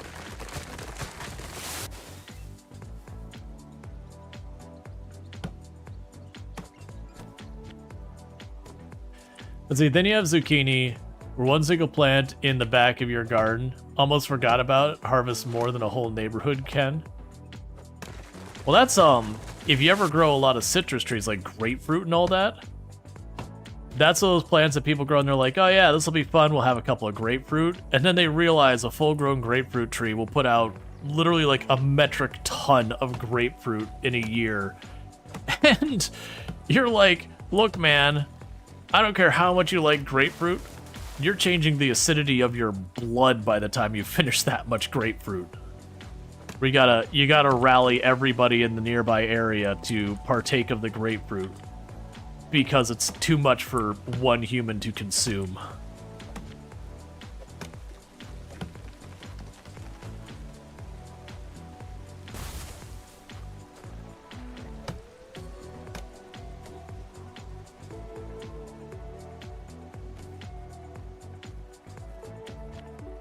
Same with lemon. Yeah, a lot of citrus falls in that same category. Orange is not as much, but a lot of citrus, once they get to full maturity, they produce a lot. There's a reason they're so popular.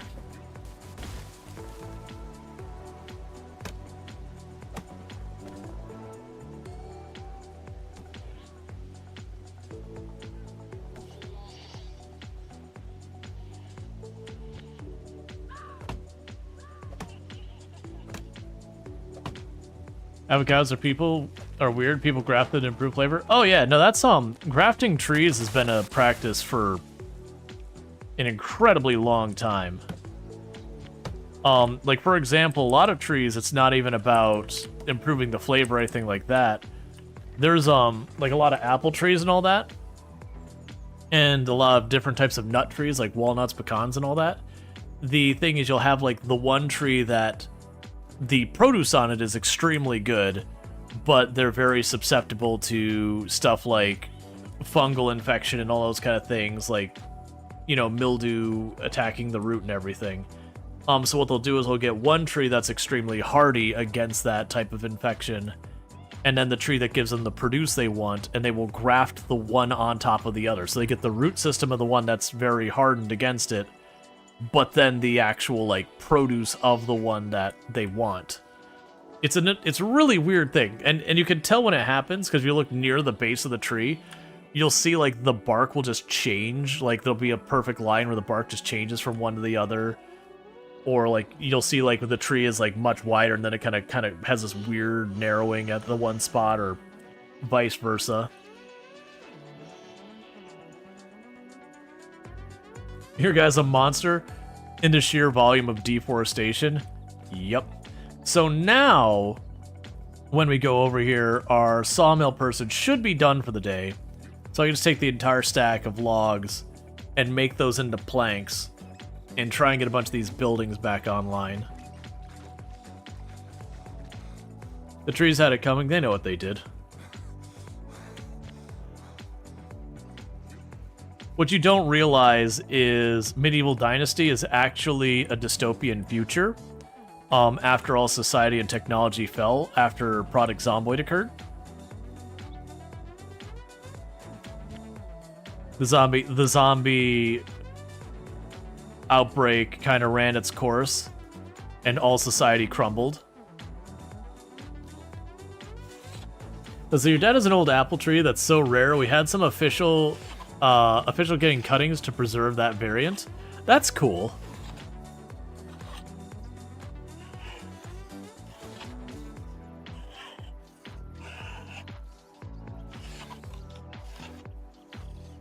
All right, so we are making ourselves 70 planks.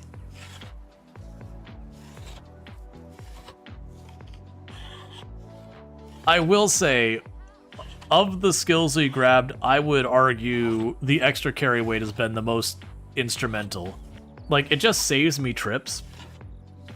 But outside of turning on the unlimited carry weight, getting that extra, like, what is it, 15 kilograms carry weight when you're 50 max normally? Because they have a couple lemon trees growing from seed that you turned into bonsai, grafted them together, and you want to see if they make fruit as big as them?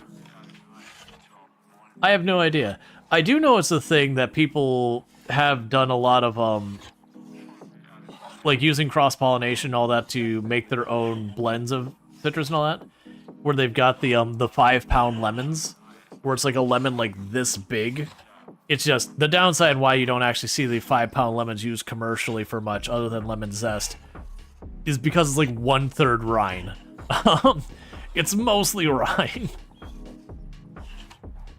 It's one of the old ones that you can't find in stores because they got brown bits every time you look at them wrong, but it's so tasty. That's I want to try cashew fruit. So for those who don't know, like the little nut on the bottom of cashew, which is technically fruit in its own right, like that's just a little thing. It's got what's almost like a pear on top of it, and that just sticks out the bottom. I've heard the fruit is supposed to be really, really tasty, but like it just goes bad so fast that they just don't bother shipping it. It's very fragile, and I think it can ferment within 24 hours or something like that. That it's just really, really just not shippable. So they just use the fruit and like just chuck all of that into what's the word I'm looking for? They like just kind of compost the rest of it and all that because there's just no real value in trying to ship it.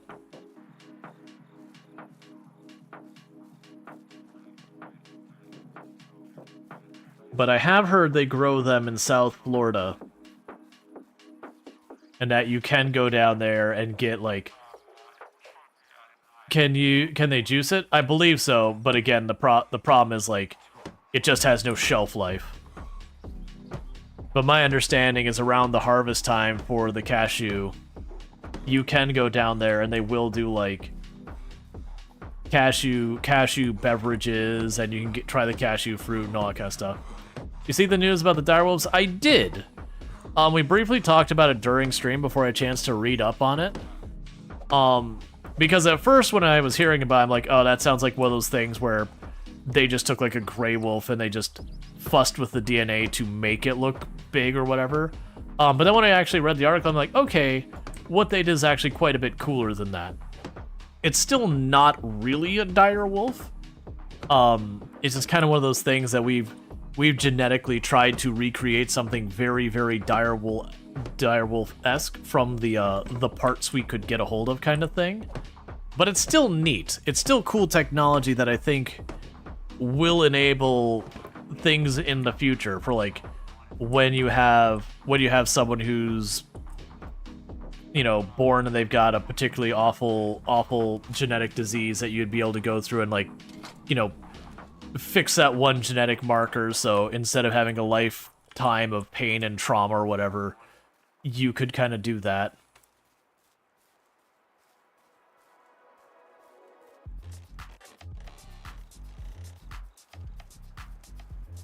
Yeah.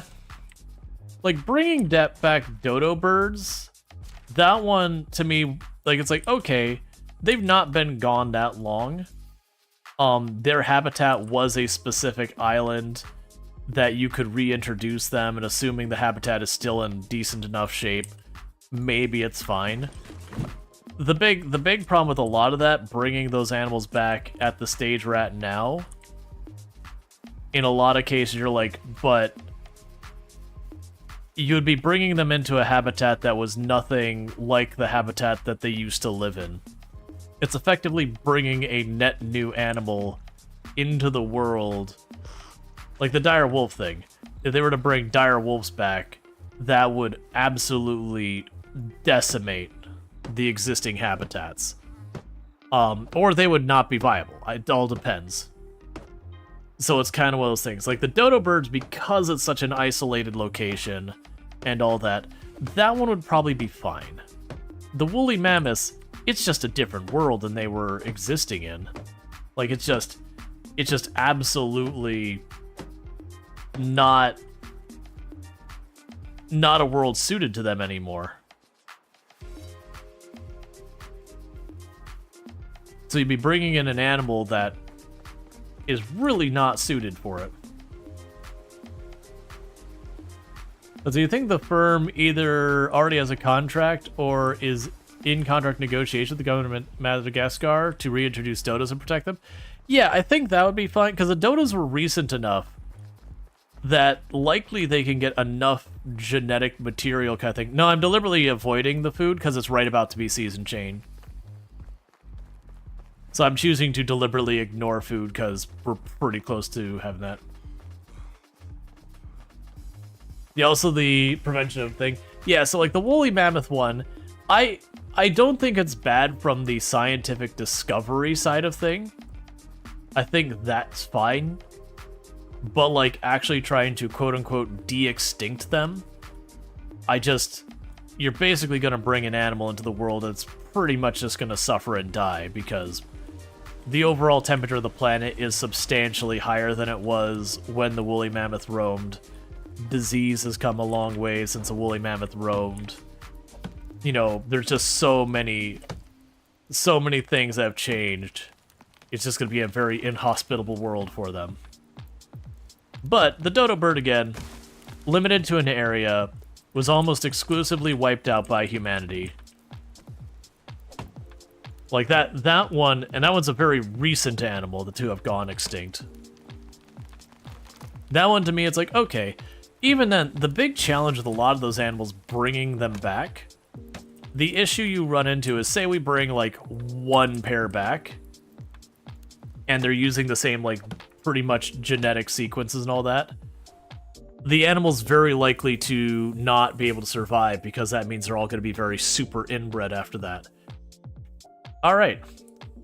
There was a wedding between Baldwina and Brunasad. So two of my people got married. So congratulations to the happy couple. The article in the Direwolf said that they've modified Grey Wolf embryos. They have extraordinary or evolutionary instincts of Grey Wolves. One of the theories of why Direwolves went extinct is because they hunted massive prey, and the prey went extinct. Grey Wolves hunt smaller prey, and the new Direwolves behave like Grey Wolves. Right. And thank Infinity Simplex for the 30 stream streak. I really do appreciate that. I hope you've been enjoying the stream and all that good stuff. But yeah, that's kind of the thing, where it's like, are they direwolves? I'm like, they're direwolf-esque, but they're not direwolves. Like, that's the catch with what's been done. They're not really direwolves. They're a direwolf-like creature.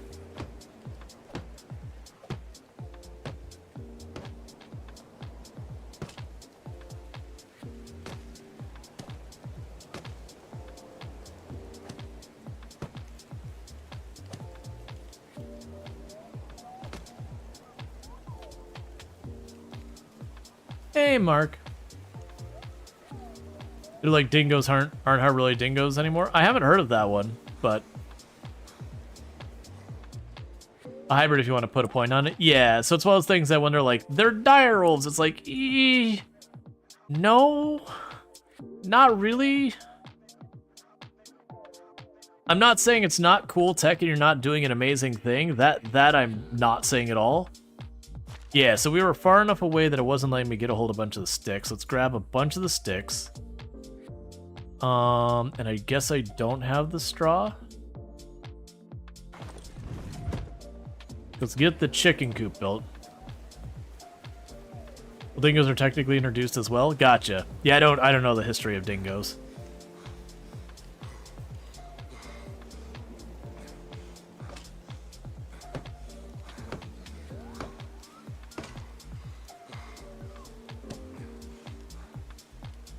Alright, so we need straw, and apparently I'm out of that. Okay, so I want to get the chicken coop built.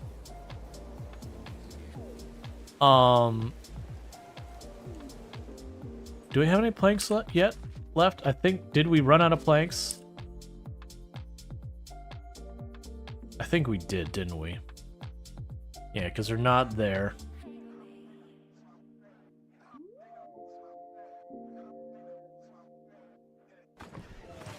That's fine.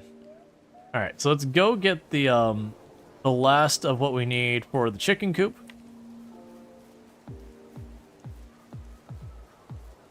And once the chicken coop's built, we're gonna run to town, check out what this season's quests are.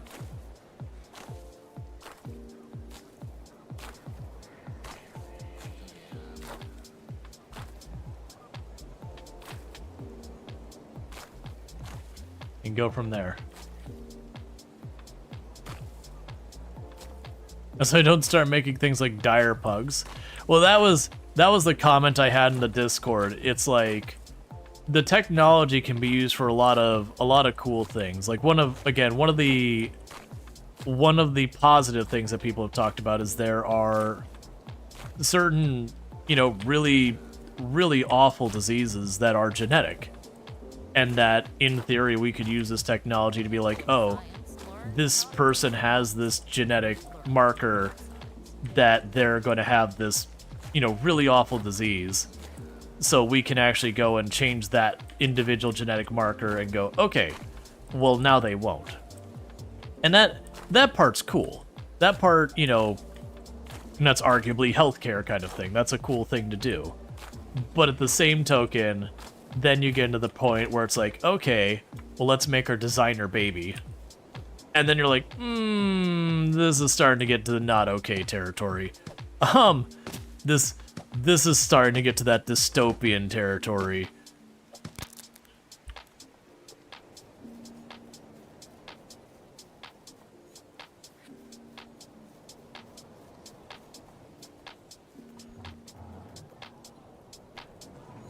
Alright, make yourselves a new hammer.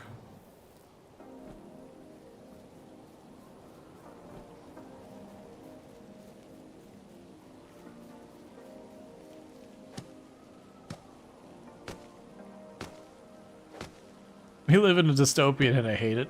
Yeah. We don't need to dig into that farther. So we can make even smarter dogs who could not only fetch a beer from the fridge, but also microwave leftover pizza while we're at it.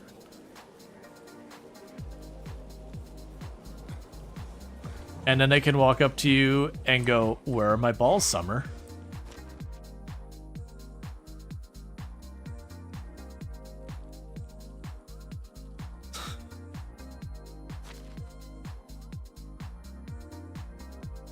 Okay. Let's see, bringing back lost species not a good idea in your opinion because the environment is adapted not to have them. That's exactly what it's saying. I feel like the dodo bird is one of those unique situations where, like, okay, it was on a tiny little island by itself, minding its own business. You have a very controlled situation and yada yada yada. Then I'm like, you know what? You could actually make arguments on how the impact to be minimal on that. Sure. But the vast majority of other ones, it'd be kind of like only the things that went extinct, like, just went extinct in the last, like, 100 years or so, that I think would make any level of sense. And that they went extinct from human behavior. So, like, birds that got wiped out because people liked the way they looked in hats kind of thing.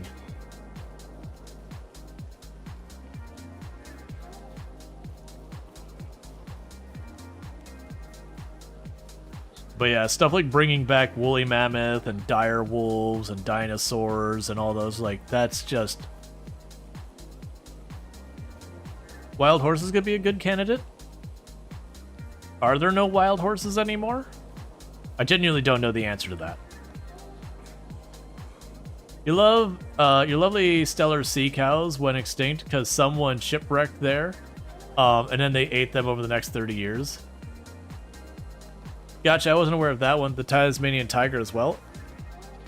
Yeah, some of those are tricky. Like the big predatory animals, some of those are tricky because genuinely they would be reintroduced into a habitat that's not had them for a while.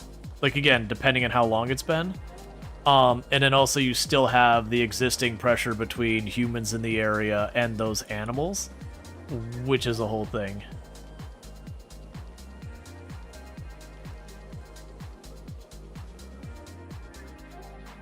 Alright, so you got Basker Weavers, we can do that. Stones we can do.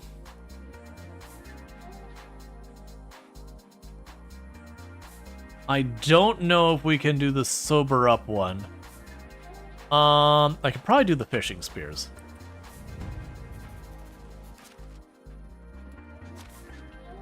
I don't have anything I'm looking to sell right now.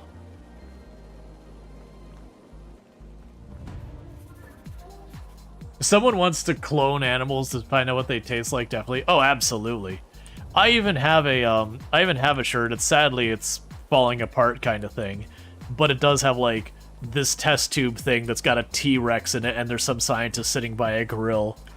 And it's like I can't remember. It's something like we have to know, or like, you know, it's science or something like that.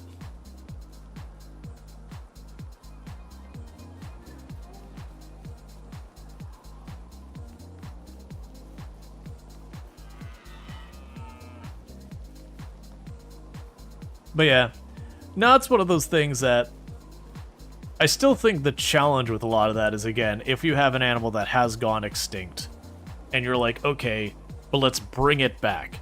The big thing is you can't just make like one pair of them, or, you know, like half a dozen or a dozen or something like that.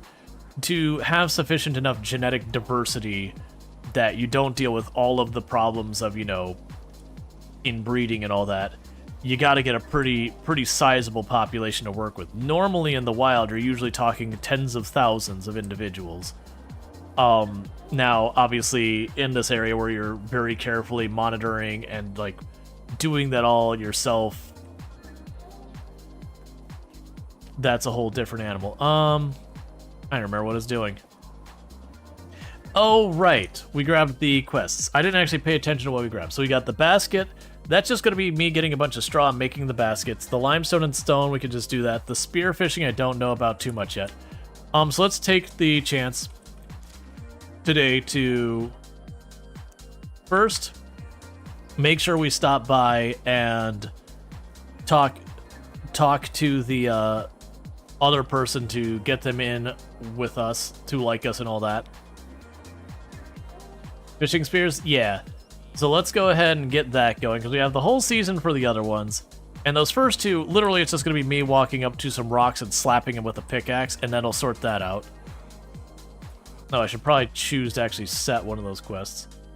The other one should be just me grabbing a bunch of reeds and then crafting those baskets. I might have to unlock them for a little bit of money, but honestly, I don't mind that, because a lot of times they pay you more than the unlock costs.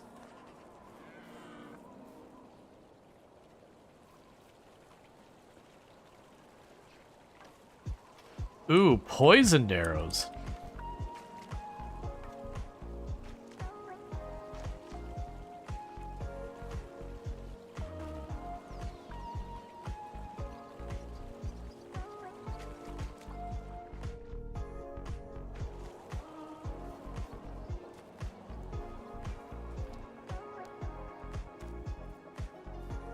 Let's go ahead and get our sticks, because we don't want to let the horse go to waste.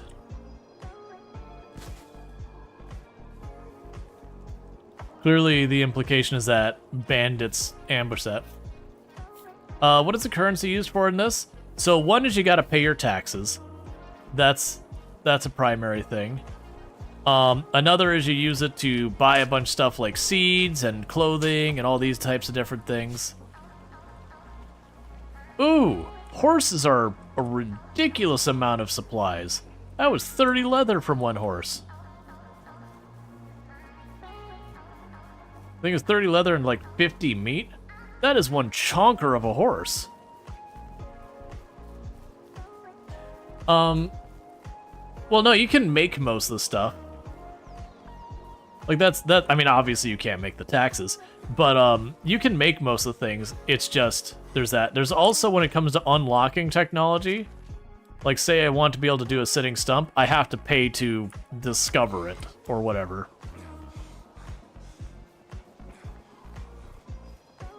Speaking of wild horses going extinct, that moment when humans learned that they give 30 leather and 50 meat. Well, fortunately for the horses, they don't exist in the wild in this game. Because that much material, I would go out of my way to hunt them. Because genuinely I'd kill like 2 or 3 of them and have to figure out how to carry the horse home. It'd be like the Oregon Trail all over again. You kill a buffalo and then you leave 90% of it behind because you just can't carry it. Worked for food and water and some firewood and a roof over my head, of course. Ow. Am I too demanding? How is life treating you? So long. Oh, there you are. I was so confused. You all have the same voice, so it's a little weird sometimes. Alright.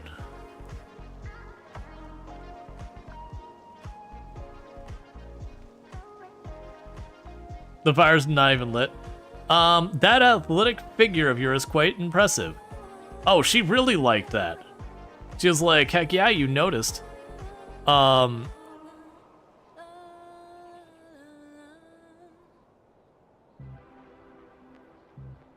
Alright, so she liked the bare hands joke last time. Nope. The bare hands joke, we're up to 62%. Alright. So let's get back to town. Or get back home, I should say. And start working on getting the stone, the limestone, the baskets, all that stuff sorted out. And see what I'm going to need to do to get through these contracts, or whatever they're called. Because that's where a lot of our reputation comes from, which is what lets us have more people. We also need to continue to get the houses built,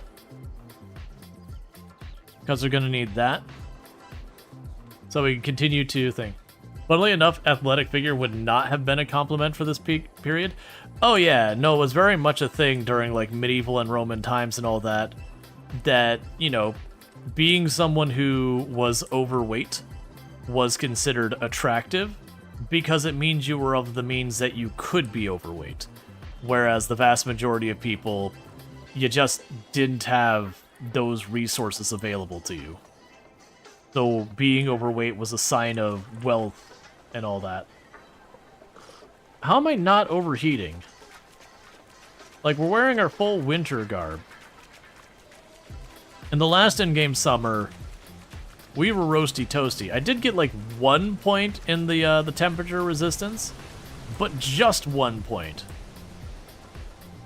I didn't expect the 1 point to be nearly this dramatic on how much it helped.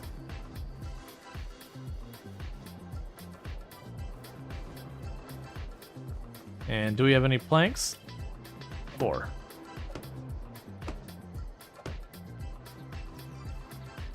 Okay, so medium baskets. Let's check our technology because I probably have to unlock that. So productions, workshop, not there, not there, not there.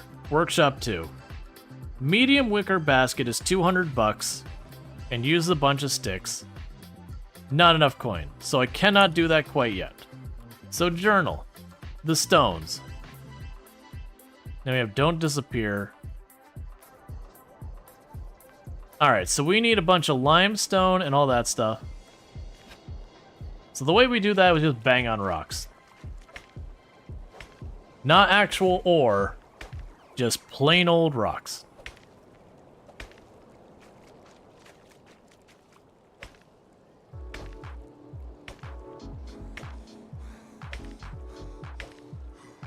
Is he still attractive to some cultures that live in more pastoral and not very modern? Gotcha.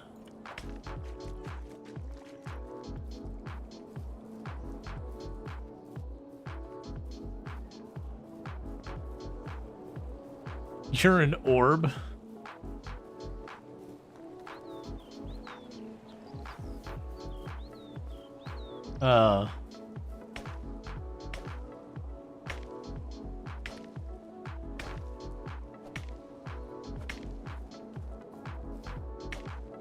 Now, it would be nice to get a bunch of extra limestone because that's what we do to reduce our burden on firewood by insulating our buildings. That's the reason you'll notice some of my buildings are just stone and our ones almost have like what looks like a plaster between the rocks. The ones that have that plaster appearance, that is the lime.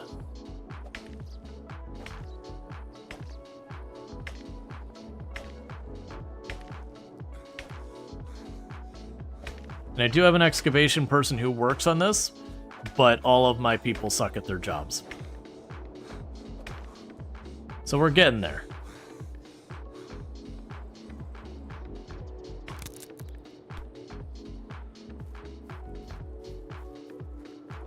Okay.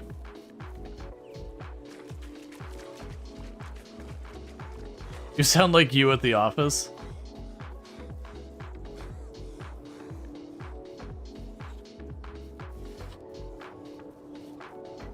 Alright, so let's run over here to the blacksmith. Yeah, so you see like these ones are most like, yeah, here's a perfect example. So these walls are insulated on the right, those walls on the left are not. In the meantime, we can go up to tools, bronze, pickaxe. Let's make 2 of them.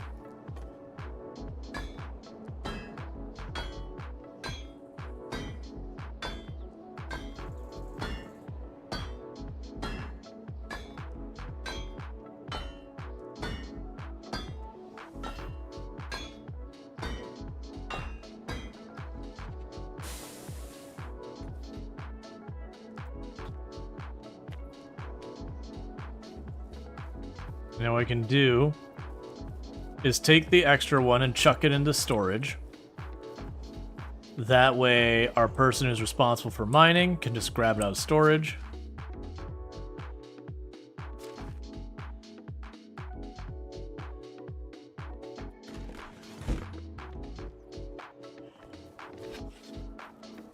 That looks like an actual pickaxe.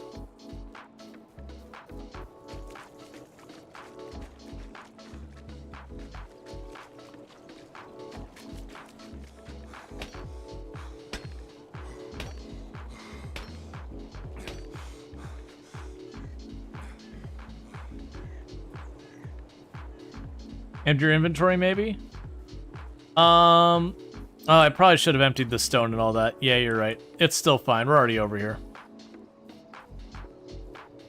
Because I'm just trying to grab enough for the quest.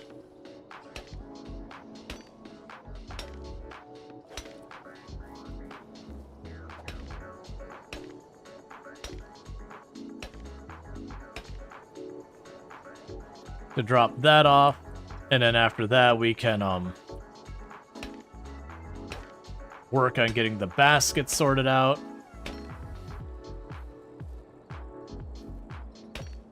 And after we get the basket sorted out, we can work on the fishing spears.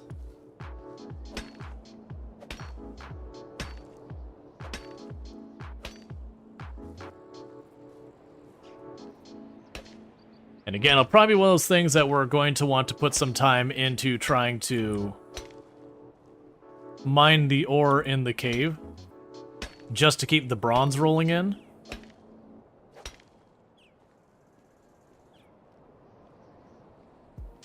Because ideally, we'd want everyone working with stuff like the bronze tools and all that.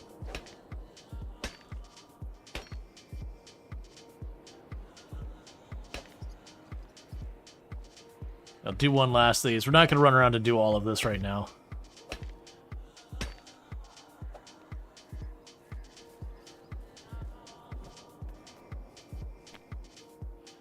Alright, so I'm going to go up to that building. I'm going to put in 2 bits of limestone to insulate it. It's always weird to me that you can insulate the buildings that aren't, you know, places people live or whatever. Because I don't believe those use firewood. So my only assumption is you do that just to make it aesthetically look like the other buildings.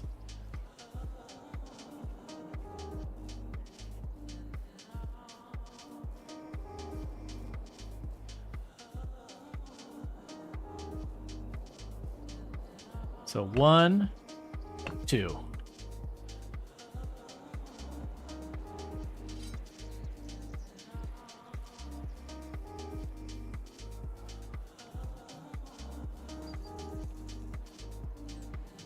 Or to keep them warmer? You think it affects their mood while they're not working in winter? Gotcha. So I need all that. There's a giant pile of leather.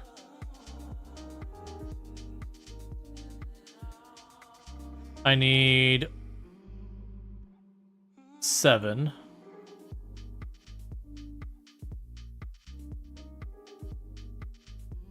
Is that right? Yep. I'm gonna drop off the 80 meat I've got.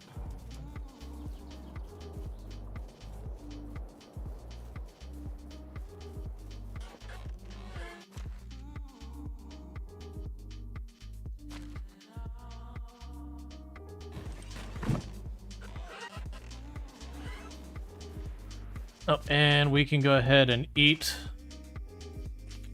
the dried meat. Okay, so let's drop this off. And we can get that going, and then once that's done, that should be enough for us to unlock the medium wicker baskets, so they can make the medium wicker baskets and sell those. And continue to unlock more recipes.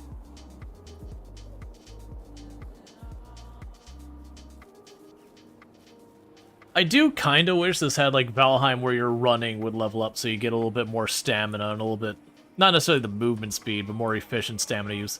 Just to run farther.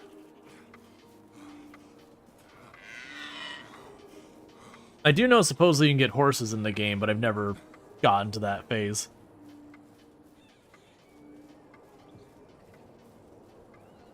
But my hope is we can just unlock the wicker baskets and I could just grab sticks and craft those real fast and turn those in. And then it'd be a matter of the wooden spear or the fishing spears. And I believe I've already got like 4 of them just sitting there collecting dust, and they want 5 of them. So it could be one of those things that I just have to craft 1 more and get that knocked out.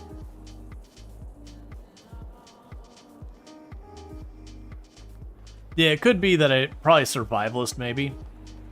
Because I like what they did with most of the recent Monster Hunter, that your stamina only depletes while in combat, otherwise infinite sprint. Yeah, there's a lot of games that have been doing that. And I agree, I think it's a really good mechanic that, like, hey, if you're in, you know, a hostile or whatever area, you know, you still have the limitation. But when you're just out doing whatever away from fights, it just becomes more of a nuisance. Hello. What these stones do? They look sturdy enough. Here's your payment.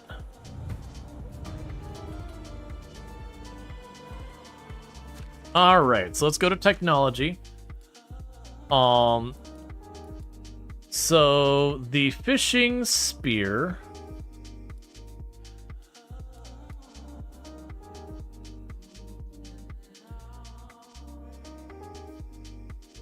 is not something I see here at all, so let's go to production.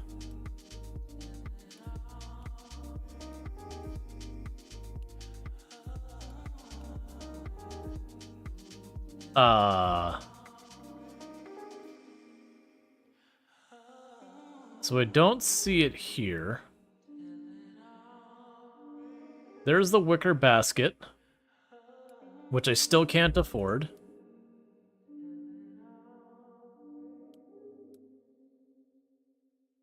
Just seeing if I've overlooked it at any point. Okay, so I don't see it there. Let's check back in survival. It's not under that tab. It's not under there.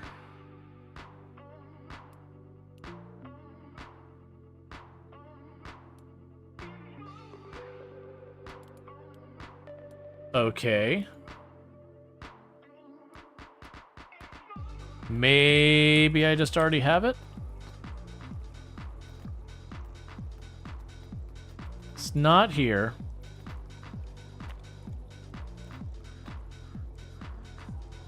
So I'll probably have to check that maybe it's something existing on one of my benches, like the workshop or whatever. Do I have stuff I want to sell? Because most likely what I'm going to need to do is I'm going to have to work on crafting something. Yeah, that's what I'm thinking, is that maybe it's just already available in one of the buildings. Okay, so downside is I didn't get enough money to buy or sell whatever. So what I'm probably going to need to do is we could try and see if I can't make the fishing spear in my town. I didn't think to try that. And then on top of that, we're going to need to source something for money. Now, the thing I know I can make pretty good money is if we go hunting animals, I can make winter clothes, and they're worth a pretty good amount of money. They do require killing a lot of animals, though, which I don't particularly have a problem with.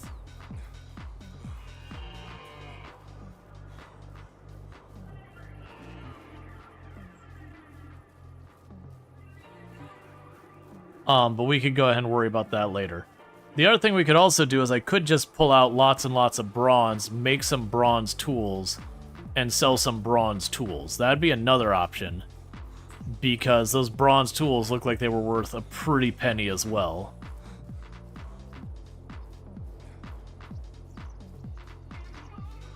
And that would be in line with keeping the production running, and not just running around in circles chasing deer around for the next hour.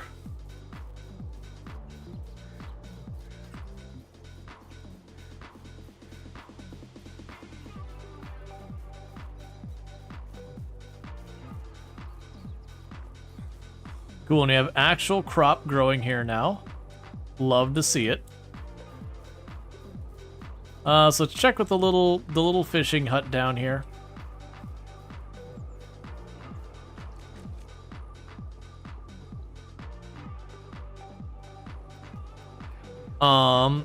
Fish meat, so it's nothing on here. Drying rack.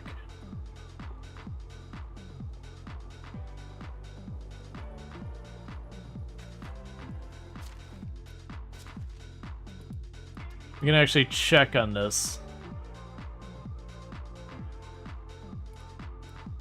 Recipes, edit assignments.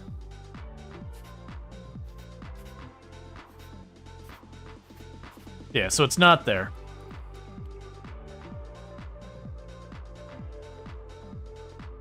So make these ones a bit on the higher side. We don't actually have anyone assigned to it, so I won't do it.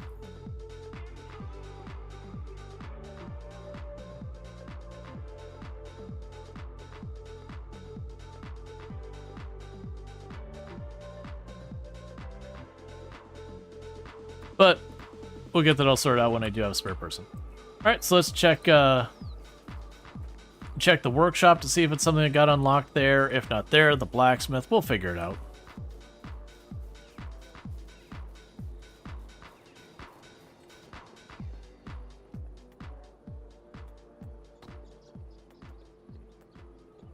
Yes, that requires 200. And then we'll be able to craft that just fine. But I do not see the fishing spear anywhere around there. And then those are flowers. And then there's pottery, which is a whole different thing, and now we're looking for. So let's just go ahead and ignore that. Let's check the anvil, so tools.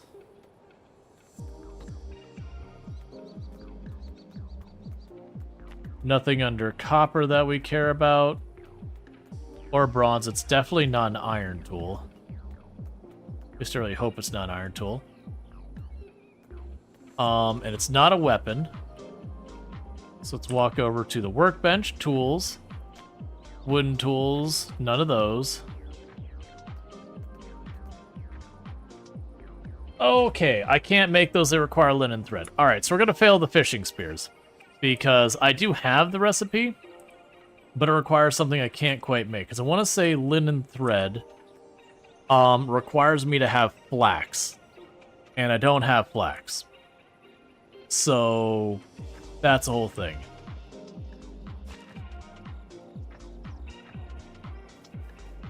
Yeah, no, we checked it. I know you're gonna say like, well, I posted that before you did. I understand. So we're not gonna succeed now. That's fine. We can get this one done. So what we're going to do to tackle this is let's check our inventory. Do I have enough torches on me? I got 2, that's probably fine. Let's go in here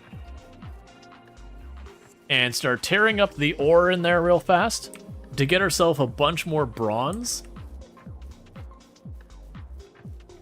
And we can make ourselves a bunch of extra tools, and we could sell some of those tools.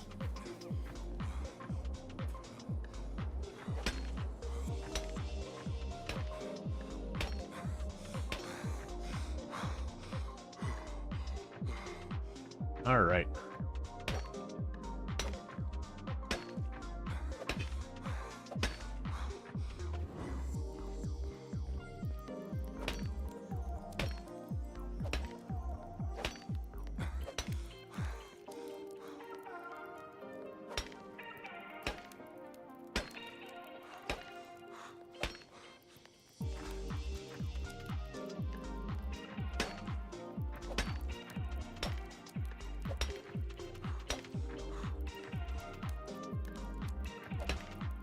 And I'm sure at some point we'll have use for that salt. Probably when we get our kitchen actually doing something. The good news is once our farm is up and running, that'll give me a really good supply of food. And I believe when you cook the food into actual like meals, it does tend to sell for a decent amount. I remember, I think the last time we played, that's where my main money maker was. I can't remember what we were growing. Okay, we're slightly overburdened.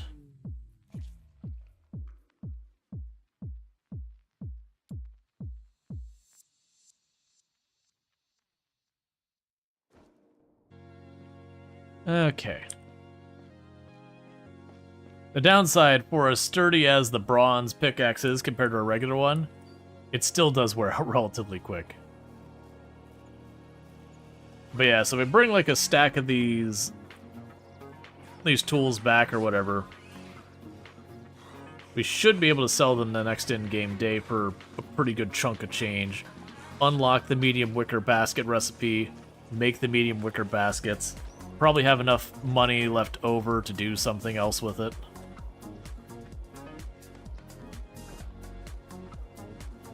Alright, so we had another better part of a day.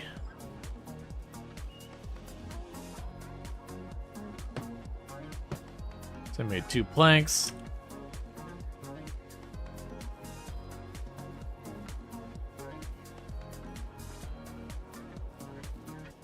You think the flatbread?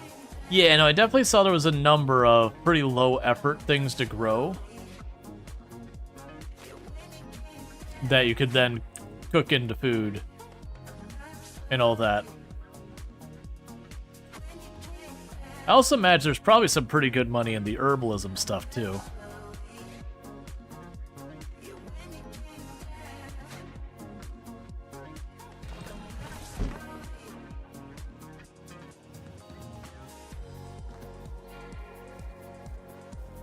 Alright.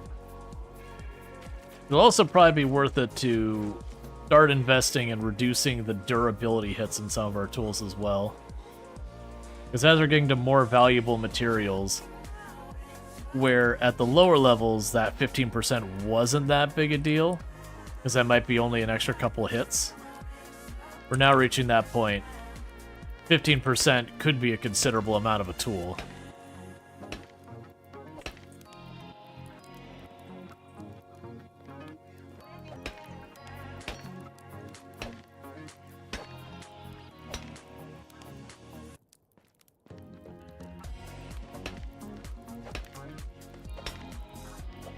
Let's see, all that horse leather you made into backpacks? I don't have backpack recipes, I don't believe. Realistically, what I'll probably do is either one, see if I can't grab a recipe that doesn't require fur on this one, and use that leather to make a bunch of clothing. I'm still amazed that we're not overheating.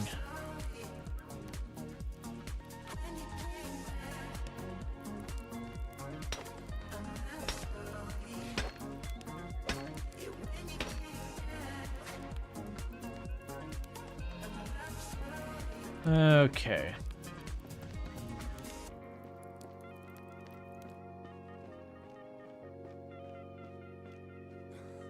Yeah, what are the requirements for those other recipes for the tailor? So sewing, the linen thread is flax. The bag is leather and linen fabric. Linen fabric is, again, flax. Flax, flax, flax. I get it. So all of those things are all flax. Okay, that was worth figuring out. Yeah, even a lot of the bags, the small pouch isn't flax. But like everything else here is flax in some form or another.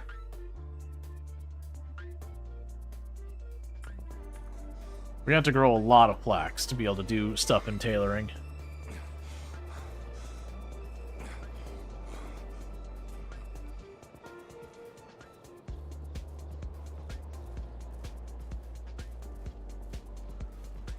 And that's just gonna be more people.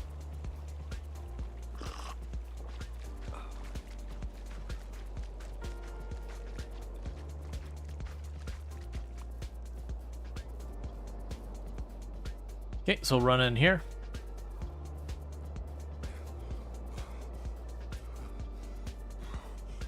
Because I'd like to try and get all the ore out of that cave in this in-game day.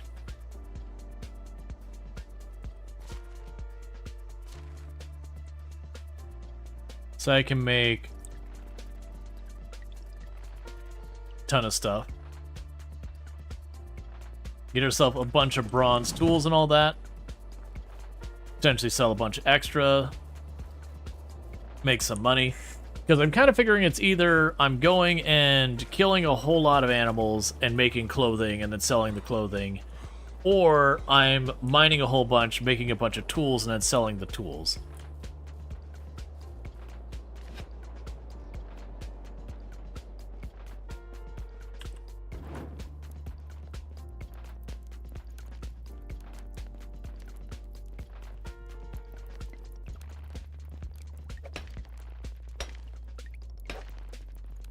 But also doing this, we're getting more levels in production.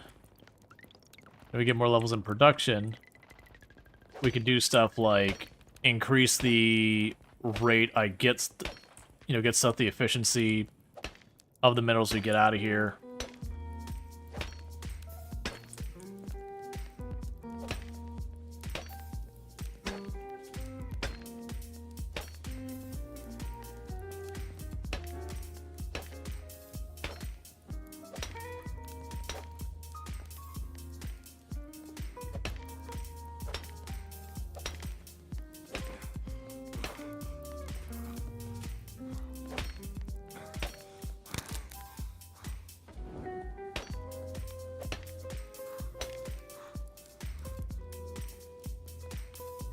I think we're already getting down to, we just got like one last little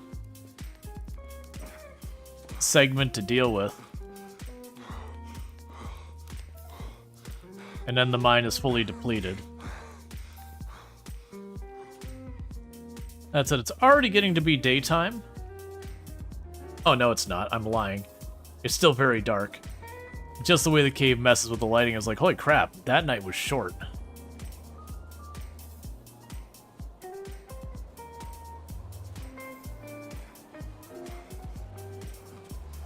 We're also going to need a lot more lumber, because we'll need to make more handles for the axes and all, well, pickaxes, whatever.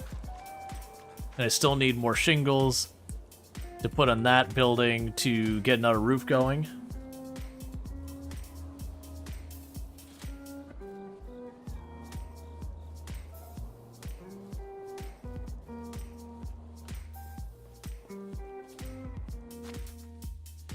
Drop you off. Drop you off. Drop you off. Do you have some torches in here? Yeah, there's the 4 spears I have.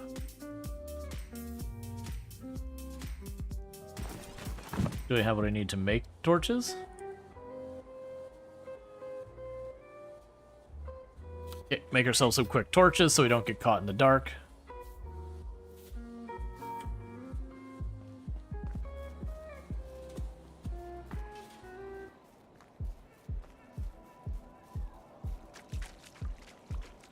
All right.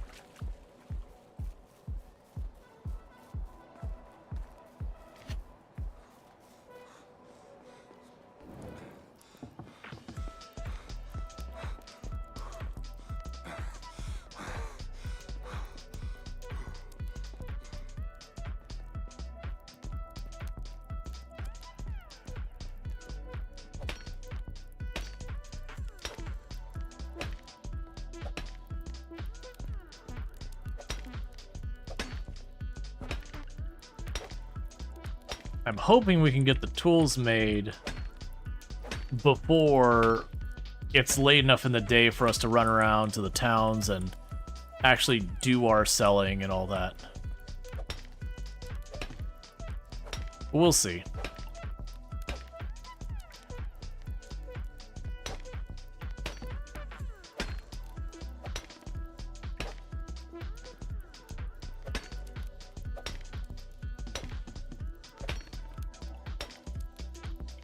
If I can get one more.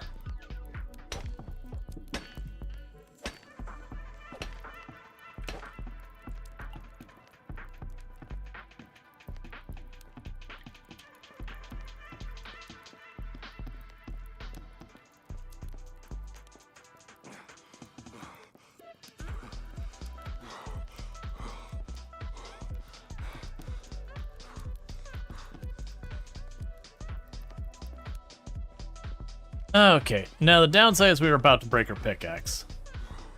But that's fine.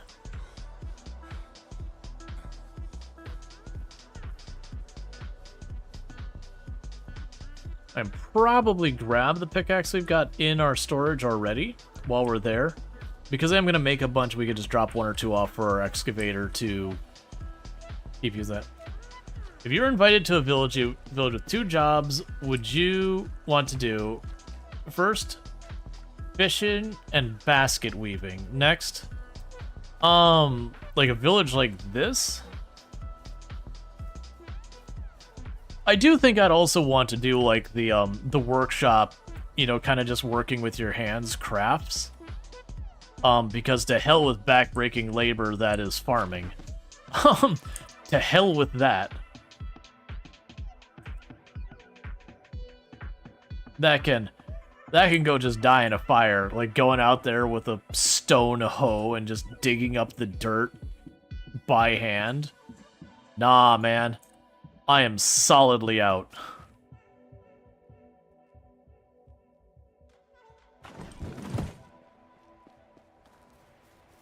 But the second one, like, animal husbandry is backbreaking labor in this time frame. Farming is absolutely backbreaking labor in this time. Mining is back-breaking labor in this time. I mean, it still is. Mining is back-breaking labor. Blacksmithing is back-breaking labor. Of the back-breaking labor, I think blacksmithing would be more something I might be interested in. Now, granted that in this area, you are throwing your body through the ringer with all the stuff you're breathing in. Tax collecting? Ah, that's a good way to get shivved. Or go missing or whatever.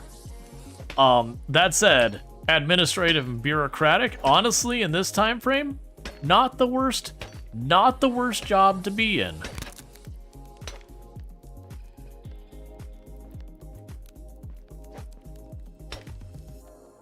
But yeah, no, I think the workshop would probably be the big one. That I would probably be like, yeah, that one. Of the other roles we've had here, I mean, honestly, animal care is probably probably one I would enjoy. It can be hard work. Like, very hard work. And pretty disgusting work at times, too. But at least that one would be pretty fulfilling.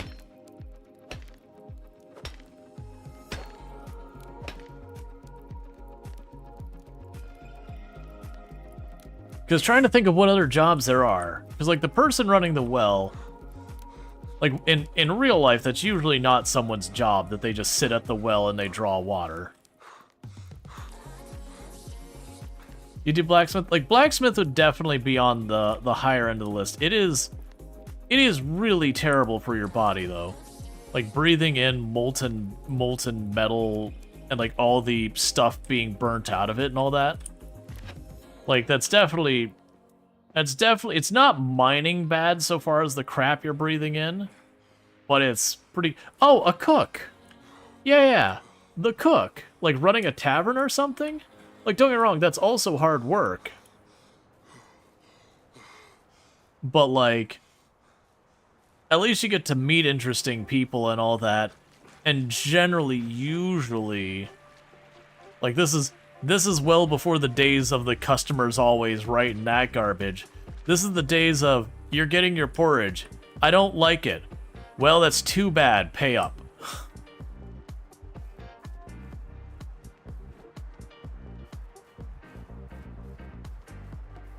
There's a fly in your soup.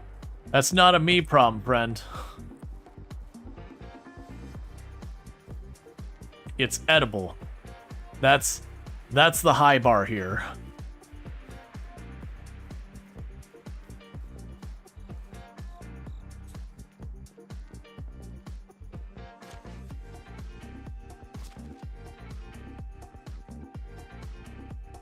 Like, you're a pretty fancy bar if your floor's not dirt. If they bother to put down, like, cobblestone or wood or whatever. Fly in your soup, extra silver? Yeah, exactly.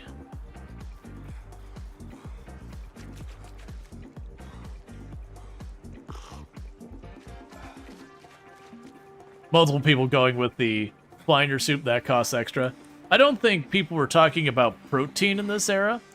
I actually don't know when we learned to differentiate, like, different vitamins and all that, and protein or whatever. I feel like that was later. Like, I'm sure we realized certain foods were good for certain things. I don't think we knew why they were good for certain things.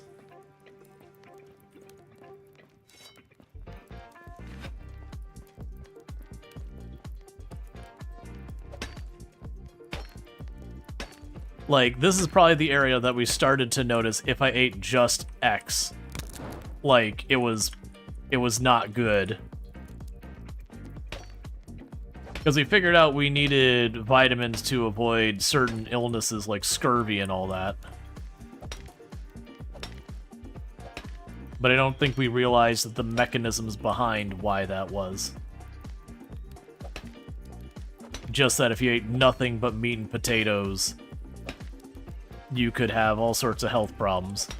You needed a little extra in there.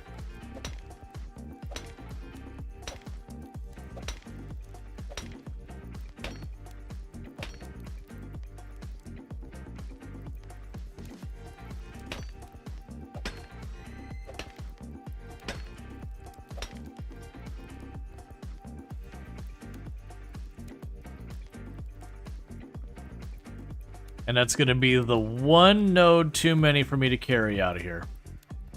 I'm just going to hit it, and whatever stone we end up with in our inventory that's too much, I'm just going to drop that extra stone. Alright, so we're carrying just over 1 kilogram too much. So we go here, drop 2 stones, and we are good. And that's all that mine, so we'll go ahead and process it into bronze real quick. And then see what we're doing in regards to making equipment.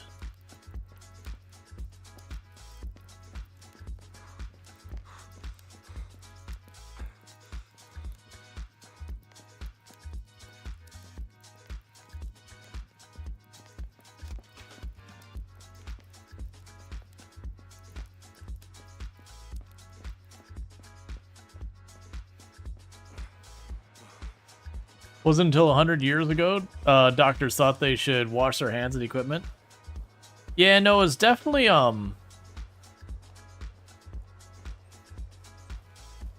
like, I remember, like, germ theory existed around the time of, like, the Wild West and the Titanic and all that. But, like, it was one of those ones that wasn't as widespread and known. Like, that was actually one of the big things with the Titanic, is one of the first times that they actually, like, that era of ships and all, that was the first time we actually had screenings on boats for a lot of the diseases and all that. That, you know, if they notice certain stuff, they'd be like, hey, you can't get on the boat.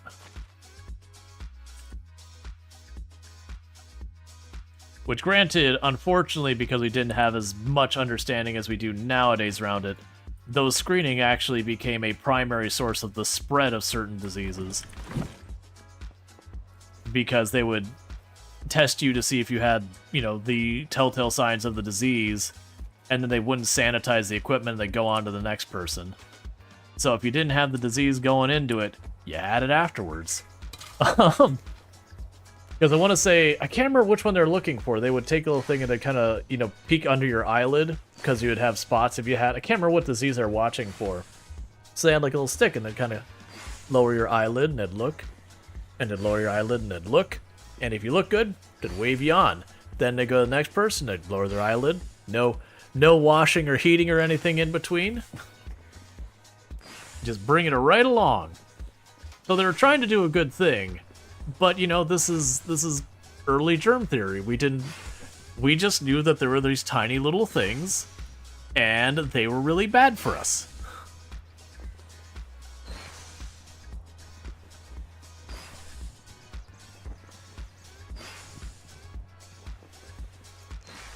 Because, I mean, by the time we started fighting back against TB, tuberculosis, like, we had established germ theory at that point.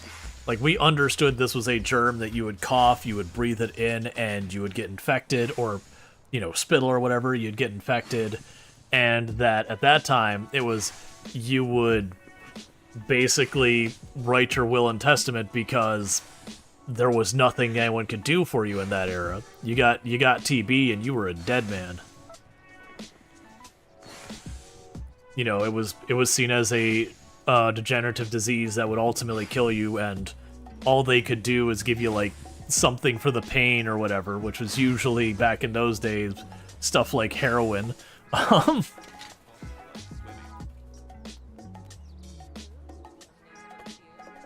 And that was basically it.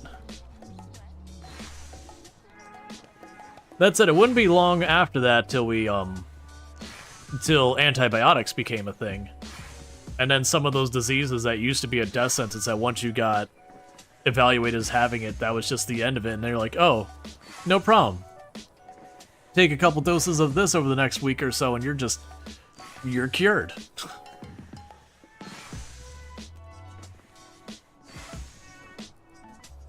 Like, the inventions of vaccination and antibiotics, like, the amount of people who died of those diseases and all that, like, it just massively reduced so much of that.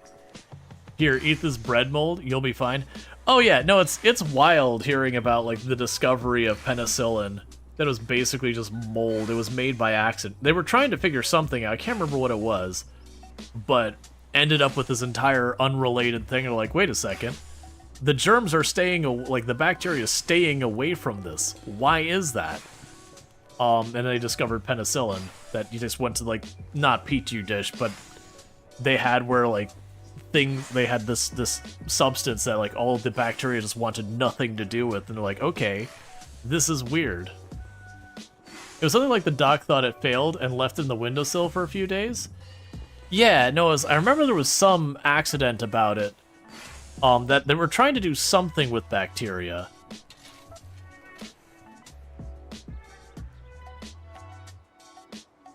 And it was just kind of one of those things. Oh, I thought I was going to be so overburdened I wasn't going to be able to do anything. Let's drop this all off. Yeah, and it was just, once they observed that the bacteria was nowhere near that material, they kind of were like, wait a second, why is there no bacteria here? And they came to realize that that material, it would kill the bacteria. That's also similar to, I don't remember the exact crediting of when they discover what is it? Not germophobic. There's a different word for it. That there were certain materials that germs would die on very quickly, like silver and all that. And that I remember a discovery for that was a similar thing. So tools, bronze tools. Okay. So I've got the bronze bars. We're gonna go ahead and make all the pickaxes I can. Sunlight kills germs? Oh yeah, because I mean it's radiation. Antimicrobial, that's the word. Thank you. Yeah, that a lot of the discovery of antimicrobial was the same thing, that they were doing tests and they would find microbes on certain things, like, you know, germs and bacteria or whatever. I mean, germs include stuff like bacteria. Germ is just the generic, this is bacteria, viruses, or whatever. But then they would go to other stuff and they would see that they just weren't really, like, it's not that they weren't there at all, but they were hardly present by comparison. And it was no one else like, why is this? Like, we are observing a desirable thing. But why is it? Is it what it's made out of? Is it the conditions it's under?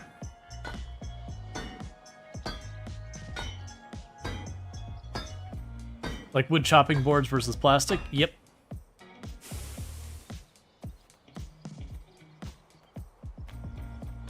Alright, so with that, what I'm going to do is I'm going to keep one bronze pickaxe here. The other ones we're going to sell. Because I have tons of bronze, I just didn't have enough handles for them all. So, one of you goes here. We're going to run to town and sell the 5. And what I'm going to do for actually running to town is we're going to run to this town to sell them.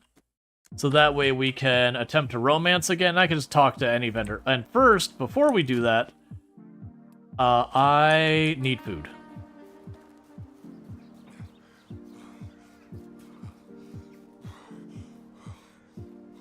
I kind of wish some of these buildings were more visually distinct.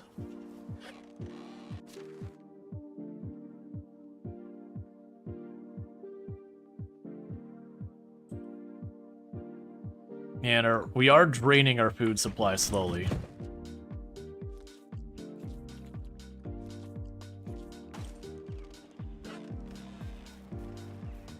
Take a bath too. Sadly, my river here is too shallow.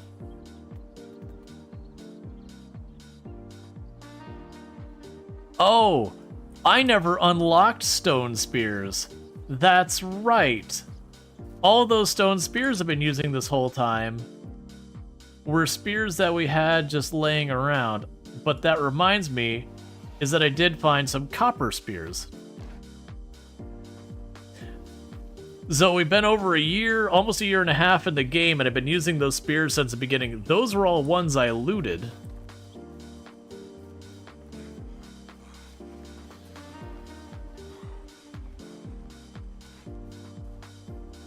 That looks like a real spear.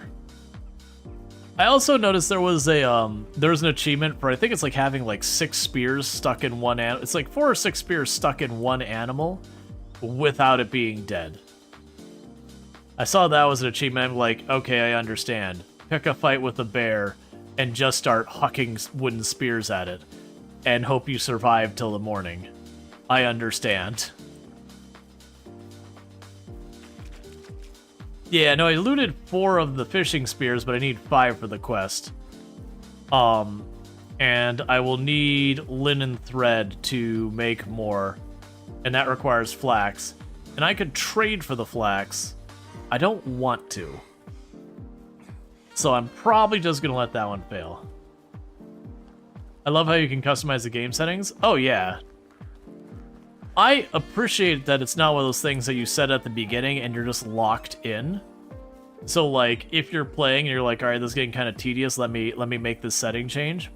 You don't have to start a new round or, you know, find some save editor or whatever.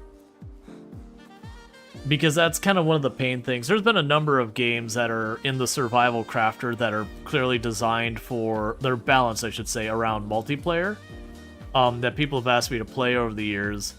And I'm usually resistant to it because I'm like, well, to play on my own, I have to figure out what that balance is. And the reality is that's going to take trial and error.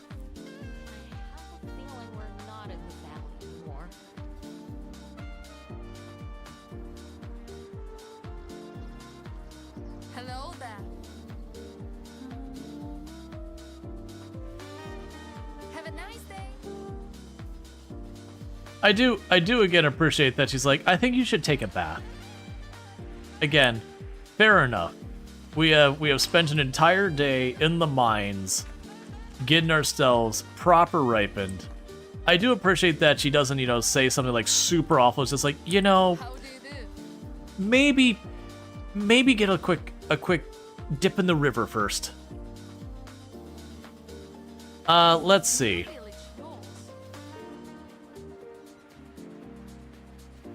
Did you know some places conduct what is called divorce by combat? To even up the chances the husband stands in a hole to his waist? That sounds dumb. All of these are terrible. I'm gonna go with the cold remedy. We use that too, +3.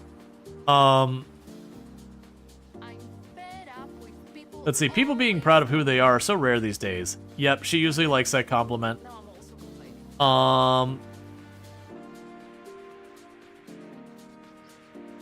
Ha! Jeez. It's coming on a little strong. I fantasize about the taste of your lips. Okay.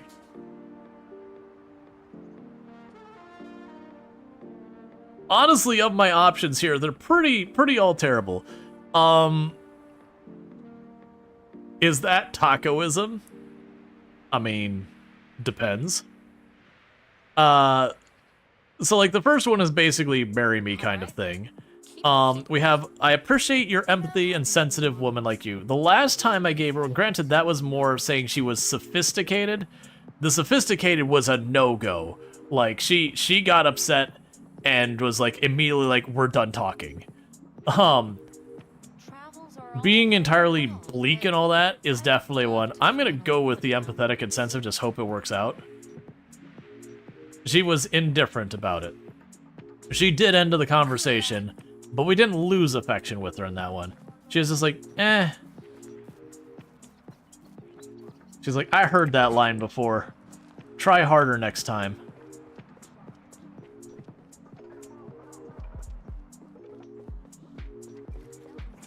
Oh, actually, there's a tailor. How much would it cost me just to buy a linen thread? Yeah, no, honestly, I think the being overly flirty may have worked for us. We do have a pretty high level of affection with her. Next time we'll try that instead. Okay, you have a linen thread. 60? Lady? What do you think I'm made out of here? You're just lucky I happen to be sitting on an inventory of bronze spears I am intending to sell to fund all this.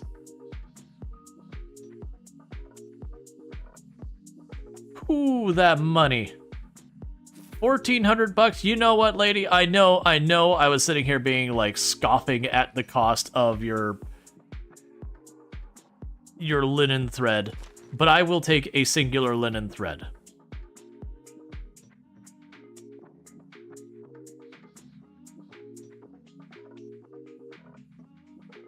Okay, we can use that to get some flaxseed.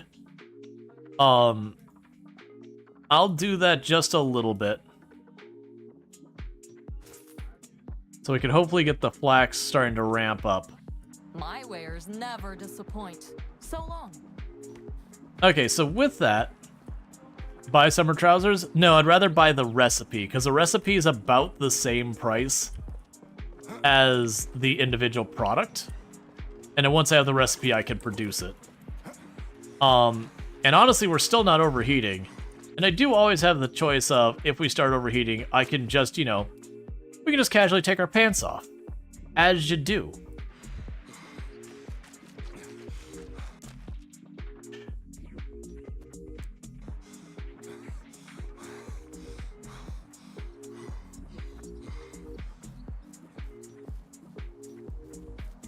But if I drop off the flax, they should thresh that into seed. Thanks, Fox. I didn't even have to hunt it myself.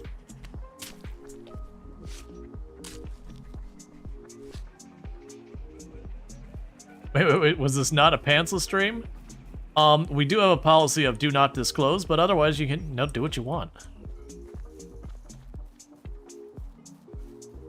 You can choose to wear or not wear whatever garment you want as long as you keep it to yourself. Because when you stop keeping it to yourself, then it starts to get weird.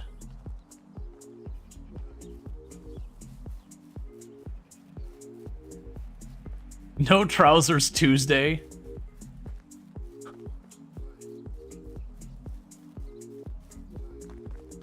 There's a reason Rawl's camera shows only top half. I've not done the no pants thing because you never know when you're going to make a mistake and like stand up and show more than you bargained for, and then suddenly you don't have a channel. I have definitely had a lazy day or two where just had like PJ pants. Was just like not feeling like all the effort, making something really easy I can cook for lunch. Just gonna low effort it. Yeah, exactly. Or as my dad used to call it, stay awake pants. He'd put on his PJ pants to go watch TV so he could stay awake. Which was the joke. Because the moment the stay awake pants went on, he was down in the next like 15, 20, 30 minutes. Falling asleep watching TV.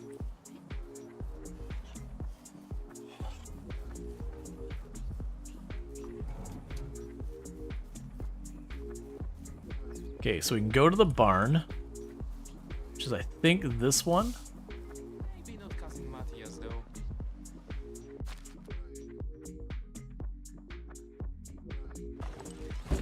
Drop off the flax so I can thresh it for seeds.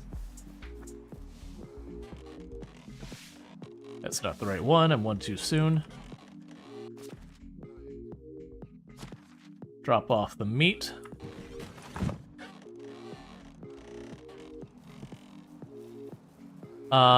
And I need to make the basket.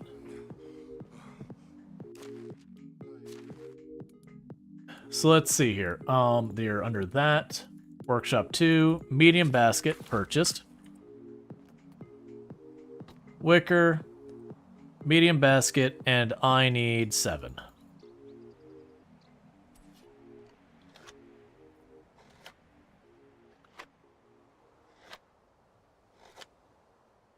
Okay.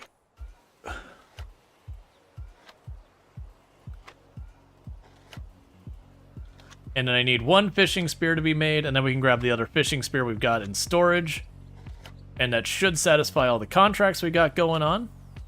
And I've already mined the entire cave for right now. So at that point, we'll have everything wrapped up that we go back to decimating the local wilderness. We are getting pretty close to the point I'm going to probably have to start hammering away on the local wildlife to get more fur. The hides were probably good, like the leather were probably good, but get more fur, get more meat, and then I'll probably need to cook up entirely too much meat again. Now, granted, I'm hoping that relatively soon we'll be able to escalate other things. Right, and so you're not where I deal with this. Was it you that I made the,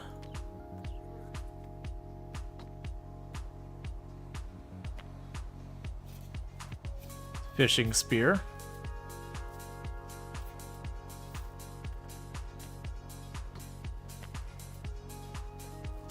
And then we can run over here and grab the other 4.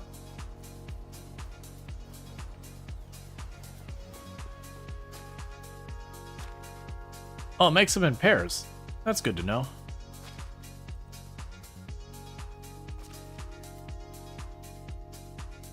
Yeah, so we got the wicker baskets and all that. Okay. Because honestly, if we're just not going to overheat at all during the summer, that means I can just wear my winter garb all the time. To be fair, you know what I'm betting? I'm betting if we look at the stats on the winter garb.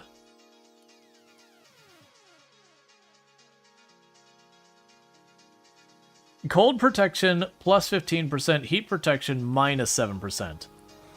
I think that's telling me that the heat protection reduces it effectively 7%. Anyway, chat, we're about to an ad break, and I need to use the restroom real bad, so I'm going to do that real fast, and I'll be back in just a couple minutes, and thank you again for tuning in.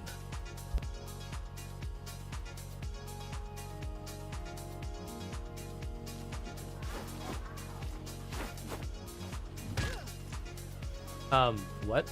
Where am I? What's happening? I'm confused and disoriented now. It's like, I have to look at you, so it's nice that you're here.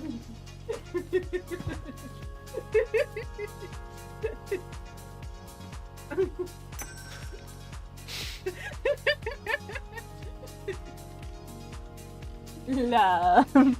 Love. There. There's our winner. Hey, buddy, I need a volunteer. Do you volunteer as tribute? Okay, do not instinctively stab.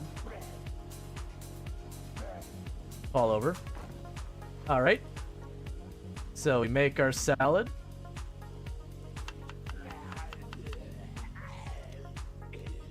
Welcome, buddy. And we have 121,000.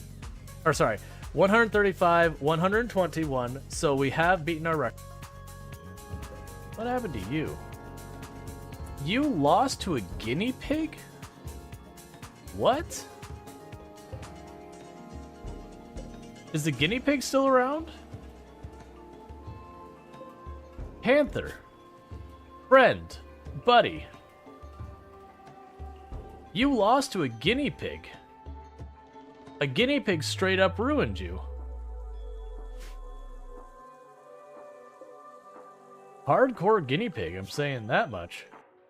It also feels like it caters to that specifically. Yes, that's...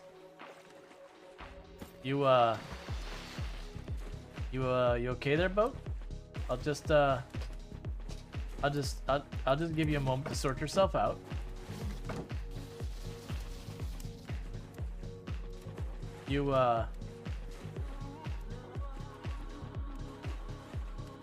Nothing's breaking, right?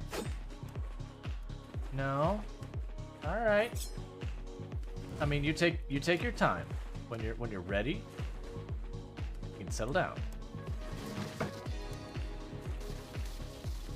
It's making terrible noises. I'm not sure how well you can hear it, but it's doing crunch, crunch, crunch. And for the record, before we die, we did survive 2 months, 12 days, and got 2,104 kills. Before we got infected. And I could try and go out of blazing glories because we lost.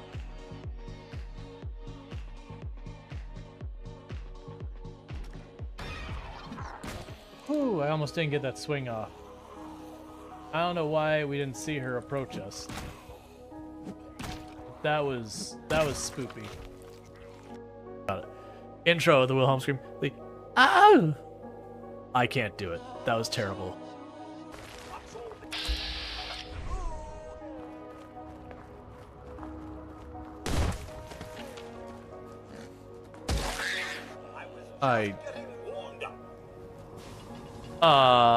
Okay, just clarifying. That mole rat came out of the dirt, shot into orbit, and then fell to its death. Could someone clip that? 98%. No, those are all good. Alright, whatever.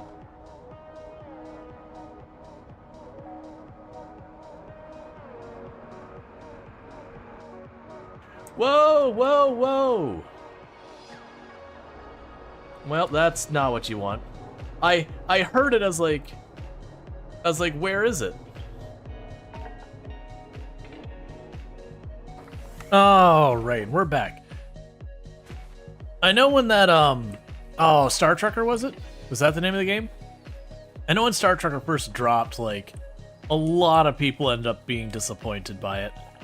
I did ultimately find I really enjoyed the game. It definitely, when it first dropped, it had some rough edges. Some real rough edges. But, especially after, like, a couple of updates, they really kind of improved it. Okay, so we'll need more stuff. They really did improve it.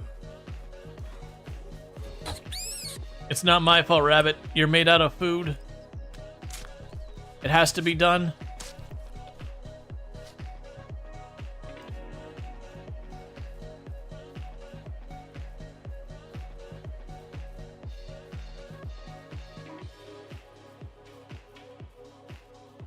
But it was one of those games that, like, when it first dropped, like, it had some rough edges. It didn't do a good job of marketing what it actually was.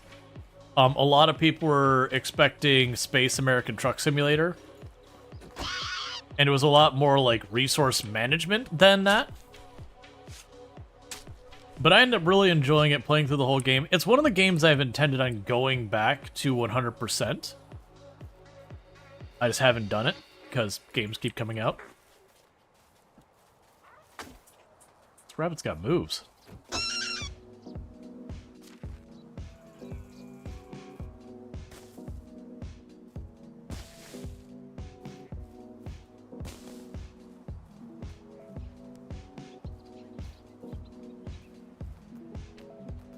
But, like, it was just a lot of fun to go through. It's once you got past the beginning, and you got a couple upgrades, it was pretty good. But they did ultimately rebalance the game, like, a couple of weeks after it came out, that they made the batteries effectively cost more but last way longer. So it ended up being roughly the same amount overall, so far as, like, power to money. But it kept you from being in that situation where middle of one delivery you're running back and forth between the front and the back, swapping it out again. And they did have, like, different modes. That one was for managing resources more, which was like the default mode, and then they had, like, the trucker mode where way lower maintenance required, but they ultimately did take the survival mode and tone down the maintenance side of it. What were we talking about? Star Trekker. We played it a while back. I debated breaking it out again at some point on that channel as like a one-off stream. But it definitely feels like one of those games that people got really hyped about before it released. And then it released and, you know, again, it had some balance issues and kind of killed people's interest in the game. Oh, I'm sorry. I'm not here to actually talk to you. I want to talk to someone else. That kind of, once that happened, it was kind of just not coming back. How is life treating you? Have a good day. All right, and all the daily quest things are done. So let's go look at our farm and again see what we can add in. So we got our orchard. So we can get 4 plum trees, 4 cherry trees. We'll start with that.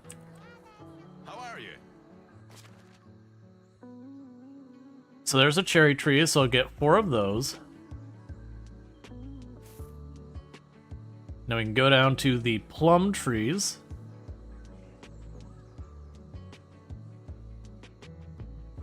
And get 4 of those.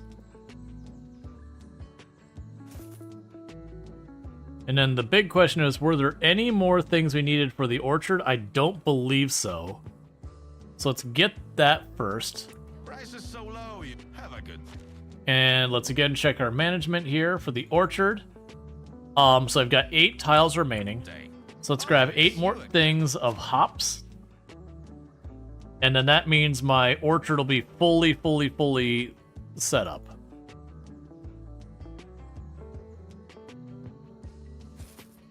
My wares never disappoint. So long. Okay, and now let's go to our regular field. So we've got unsowed, unplowed, unsown, and unfertilized. That implies that we just didn't have enough fertilizer to plant as much as we want. Show me your wares.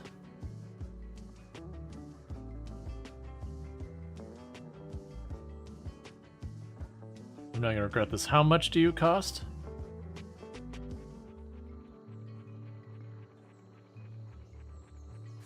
Get a bit more fertilizer.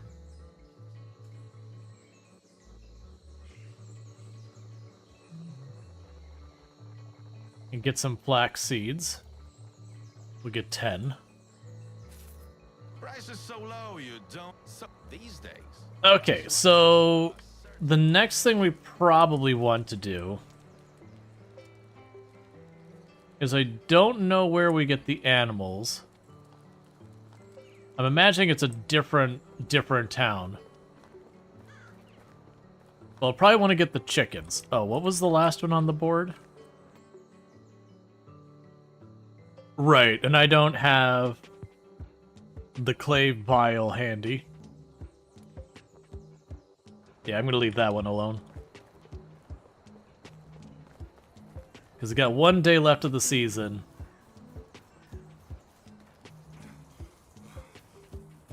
Yeah, because there's the 3 towns. I'm pretty sure I didn't see the animal one down there. I don't think I've been down to the town to the southwest. I want to say that was a mining town. The town to the northwest, I believe, was around the animals.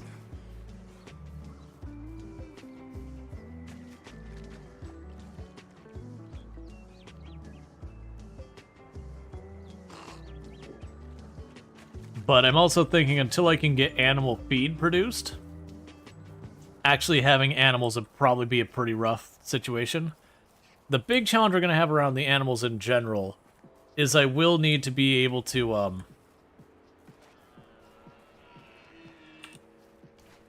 I will need to be able to get fertilizer for them, and that requires me to get rot and all around manure. Is this game world procedure or handcrafted? Handcrafted. There is stuff that's procedurally done, like where the carts show up as randomized and all that. But I believe even stuff like where you run into what animals is all preset.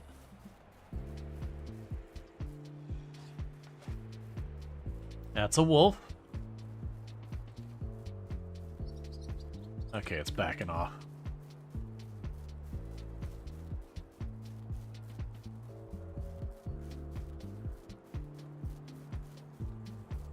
Alright, so we just need to get the roof on that last house so we can put 2 more things.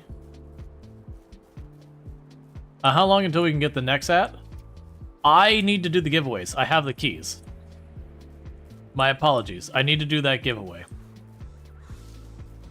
Honestly, we could do the giveaway of at least one of them. We got a bunch of the keys. I need to get it sorted. Let's see here. Yeah, what we can go ahead and do is real fast. Let me go ahead and start a queue because we'll do the giveaway.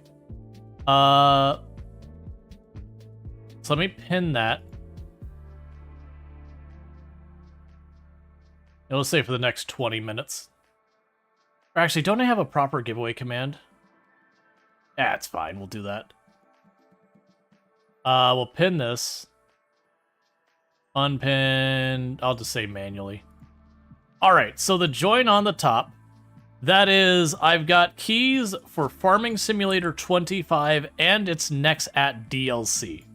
So what I'll do is I will give away one of those keys. I don't know where I got the perch from. I'll give away one of those keys, let's say, what time is it here? In about 15-20 minutes, we'll give it away. So you just need to join.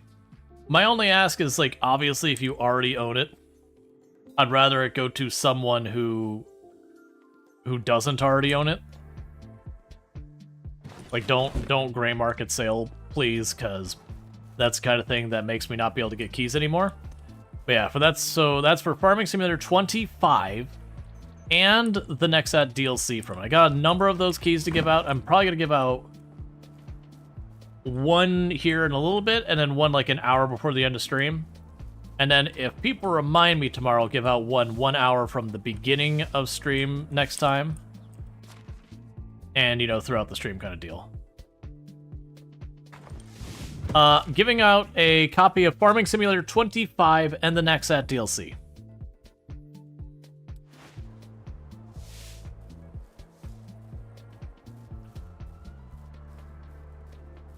Okay, so let's see here.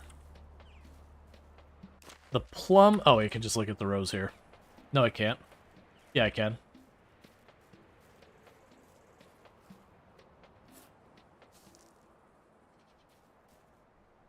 I lost too many hours of your life.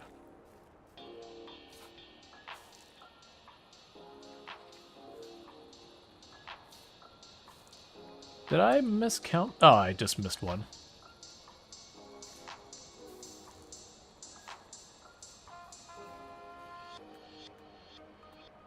Okay, we can go to the cherries.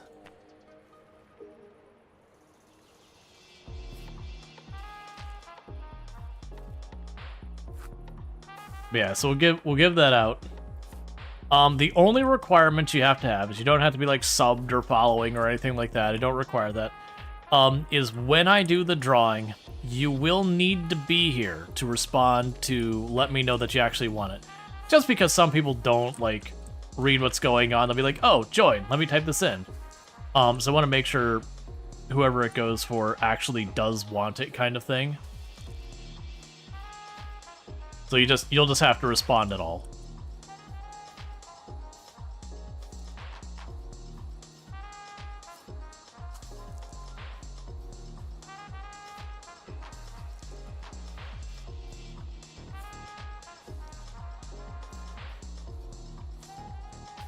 Yeah, so it just lets me know about 30 after. So about a little over 10 minutes from now, we'll do that drawing. It was satisfying to know all the tractors and see around, though. You never realized there was so few variants. You figured it was like cars. Yeah, so to keep in mind when you're looking at Farm Sim, they do actually have lots and lots and lots of... Like, because they made the install relatively small. They do have lots of other tractors you can get through the mod store that are actually made by the devs. So far as, like, the addition to the game. So it never seems like there's like, oh man, there's just not really a whole lot here. Keep in mind, because I didn't want the install to be hundreds and hundreds and hundreds of gigabytes, that the mod store does have a lot of the previous vehicles from the previous games in that mod store. You can just grab the mod and get it added to your save.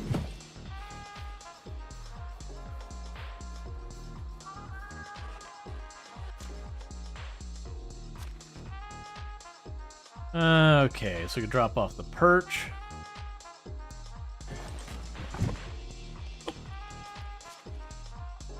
I'm gonna have to get on drying the meat. I don't want to, because it's gonna take us a while.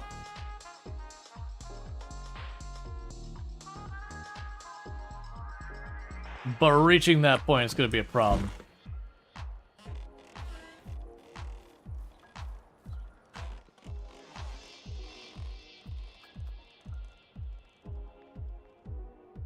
How long? Oh, we're not gonna do the whole 10 minutes, but we'll get that going. Because right now the amount of meat is starting to run low. And that's the whole thing. But that'll be one of those things that we can improve this by going, and once we get the actual kitchen online with some recipes where I can mix, like, you know, meat and a grain and all that to make porridge. That means I've got multiple people making food, and one of them whose entire job is making food. But I can't really do that until we start getting actual produce. Which, you've got the farm set up, it's just... I don't have a reliable source of fertilizer quite yet, and that's going to take a bit of going. I do recall that becomes easier as the game goes on, because you start growing stuff like cabbage and you get a sufficient supply that you end up having more of it than you need, and then your extra rots, which then you can turn into fertilizer to then grow more cabbage. But yeah, it's a whole thing. But see, this game seems like it's doing great for viewers on your channel. You love that you kind of looks like Oblivion. Yeah, no, this has been going well. To be fair, today's stream we did get a pretty big raid right at the beginning, but I haven't been unhappy with the numbers on this one. Like, honestly, for the most part, most of the games we've done recently have done fairly well, with the exception of Pacific Drive didn't do particularly well. But that's not surprising. It's one of those things that kind of, you know, not a game you hear much about, even though it is an amazing game and all that. So it's not super duper surprising that that one didn't pull much in the way of numbers. Now there have been games like you've watched the viewership like build very, very slowly to its normal amount. Gathering items is so soothing. Oh yeah. Well, that's there's a joke that we've had among a bunch of creators that have like all like the hardcore difficult gameplay, like really challenging things and all that. And then you end up one of those things being you have kind of the highest viewership, and what are you doing? You're chopping down trees. What else? That's basically what you're doing. Is just hours and hours of chopping down trees. And genuinely people end up being entertained about that. Which part of the reason I assert that is, one, it's not one of those things you don't have to worry about, like things screaming in your ear and making for bad viewership. Two, usually you have good conversations going on during that time because you don't have to put a lot of thought into the gameplay. And then three, it's one of those things that you can kind of turn around and see like tangible progress, even if it is like just deforestation. There's very visibly a progression to it. Because it was dumped on Humble, so you assume the market was saturated? You're talking about Pacific Drive? No, so when we're talking viewership side of things, when I streamed Pacific Drive, I think I was literally the only one streaming it that day. Or it was like one of the only channels that had like any numbers of viewers over like 4 or 5 on the day that the big update dropped. It's just, again, one of those things that when it comes to content creation, so not actually the games themselves, that the vast majority of the things that ends up making it so people look at channels is effectively the marketing. That if a company markets their game well, so there's high visibility for the game, that creates its own demand for watching it on content creation. So you think you jumped into streams for Product Zomboid because you were so bad at it and wanted to see what good looked like? Oh yeah, no, I used to do tons of Product Zomboid. I still hop in once in a while, but not as much these days. After I got that world record, I really burnt myself out getting the world record. And then at the same time, like, I did the next character that I think we're at like 170, 180,000 kills or whatever it was, that she's still alive, but build 41. And I've mostly just kind of left that save alone. Because again, you know, burned out after 4,000 plus hours. And I go back, if I go and I don't play it for a good while, I can get back and properly enjoy it for a bit. But I was also, very honestly, I'm not enjoying Build 42 very much. Like, I think the new depth with the crafting is really good. But for me, the big problem was, for all the time investment you put into the new crafting in Product Zomboid, the durability just sucks. So if you're not playing in high pops, just use the looted weapons. Don't craft anything. It's all garbage. Like, go get yourself a crowbar. It's just better from a durability standpoint. That's at least my opinion. People disagree, and that's totally fine. But then when you're playing on like really, really, really high pop kind of stuff, which is the gameplay I like, you end up spending like a third of your time just crafting weapons. And it starts to feel like this crafting weapons is getting in the middle of me trying to do the parts of the game I want. And I'm sure I could fuss with the settings and getting it that way. But I kind of just had to accept it's like, you know what? I'm not enjoying it in its current form. Which, granted, it's the unstable branch. They got to get their balance figured out, and that's fine. And their balance, what might be popular, might not be what I want. I'll find out on the other side of it. But for the time being, it's just kind of like, you know what? I'm not enjoying the game in its current state. I'm already pretty burned out and all that kind of stuff. Let me just wait and let the unstable branch get to be the less unstable branch. To a good spot. I said I wasn't going to sit here the whole 10 minutes. I'm like kind of looking at that timer being like, yeah, let's just ride it out. But it's just kind of one of those things. I'm like, I'm just not enjoying it as much. Let me just wait. Let them get the polish. Like I already gave my feedback to devs being like, hey, here's the way, like for my playstyle, here's the way I'm experiencing this.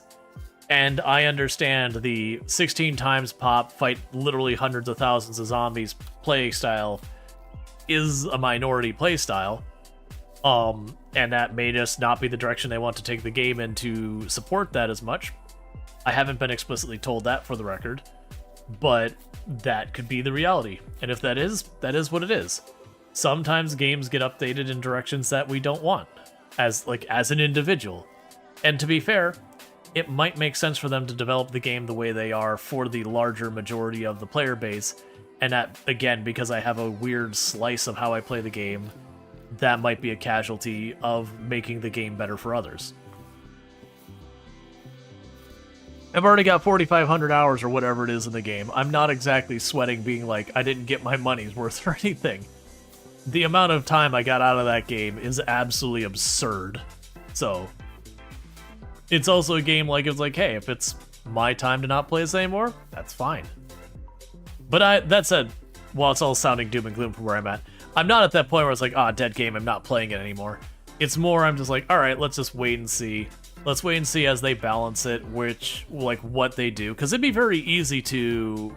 The thing that's causing me not to enjoy it, it'd be very, very easy for that problem to go away. If the crafted weapons, if they made it so the durability was considerably higher at higher levels of crafting, problem solved. If the time it took you to craft those weapons was significantly shorter, problem solved.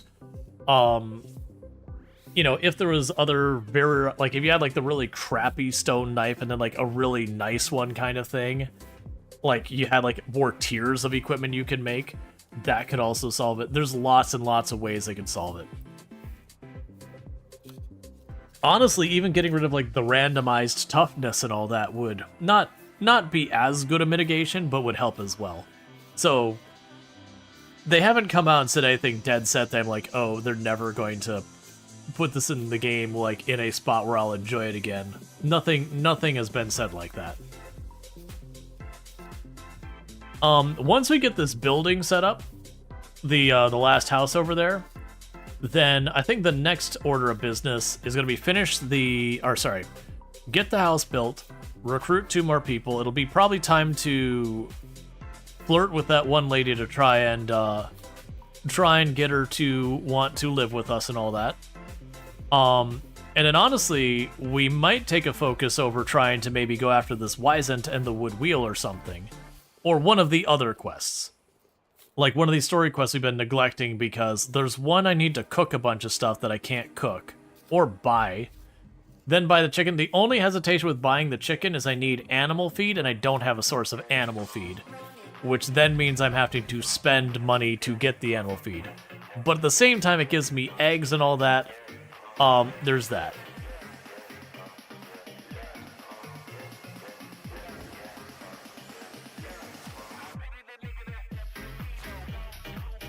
Alright. And then take it back by 5. Cool, so we've got food there.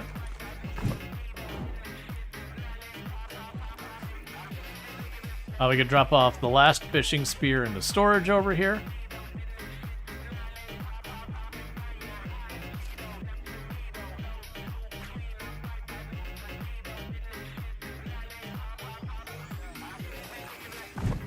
And we can eat a bunch of this meat so we're not starving anymore. Take a sip of the water. You're hoping Kenshi 2 might come soon? The last I've seen from Kenshi didn't make it sound like it was a near-term thing, unfortunately. More smelting? Did I not finish the smelting? I mean, we can check. I thought I finished the smelting. I know we've already mined all the ore out of the cave for this season.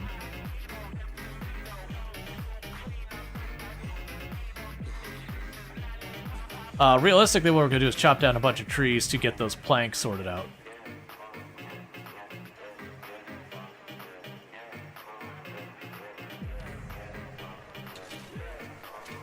Apparently our extraction person did get me enough material for a singular copper bar.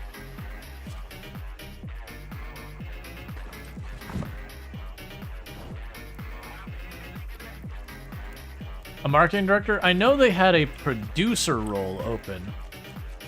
which a producer role is not a role you're hiring into towards the end of your production. That's usually pretty early on, or if you lose a person, you have to pick them up in the middle, which is really bad when that happens. You definitely don't want to lose a producer late in your development cycle, because they're usually the ones who keep your priorities all that sorted out. And that's where you end up in weirdness where, like, a game's direction changes as the game's being developed because the different producers have different priorities and yada yada yada.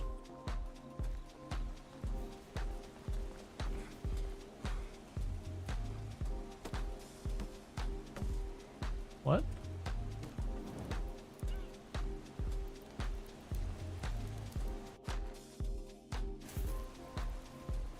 Okay, I'm not gonna complain about just randomly a lumbering camp.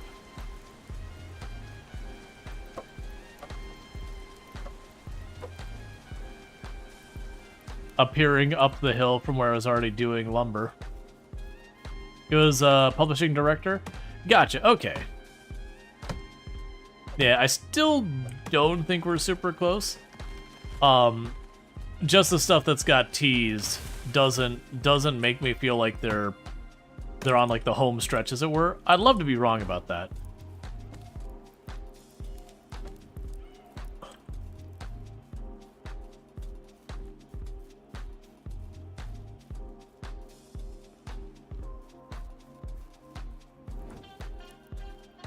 Anything new teased from Kenshi 2? Not that I've seen in a good while. I know they had like a screenshot way back.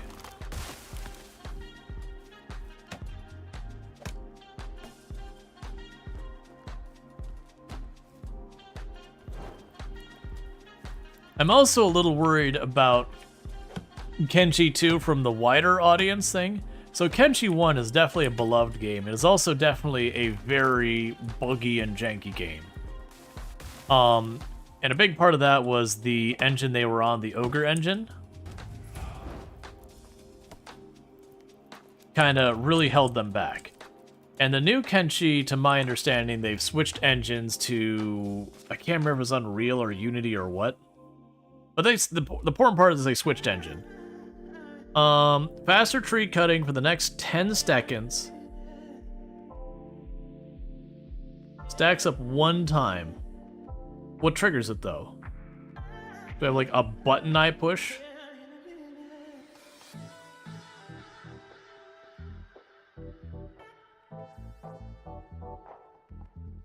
Slower consumption of stamina for that. Careful Miner gives me more resources from deposit. That's a really strong one. One with the earth.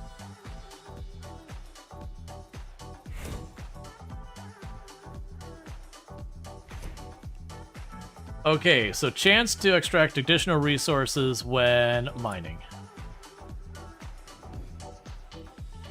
Well, that's the thing. We don't know. Because my comment was going to be, when Kenshi 1 came out, I would argue the tolerance for janky game mechanics was far higher than it is now. Whereas I would say, very broadly speaking, the tolerance for really janky, buggy gameplay is not what it once was. Like, don't get me wrong, we still got all those janky simulation games, but by and large, the types of janky run to those games is not particularly that front. Like, it's not the same. It's not like game-breaking stuff or people spiking in the air and all that stuff. Yeah, that's what I was thinking as well. Either 1 when I hit a tree, or 2 when I finish chopping down a tree would trigger the trance. So I do wonder, like, if Kenshi 2 came out and it was like the same...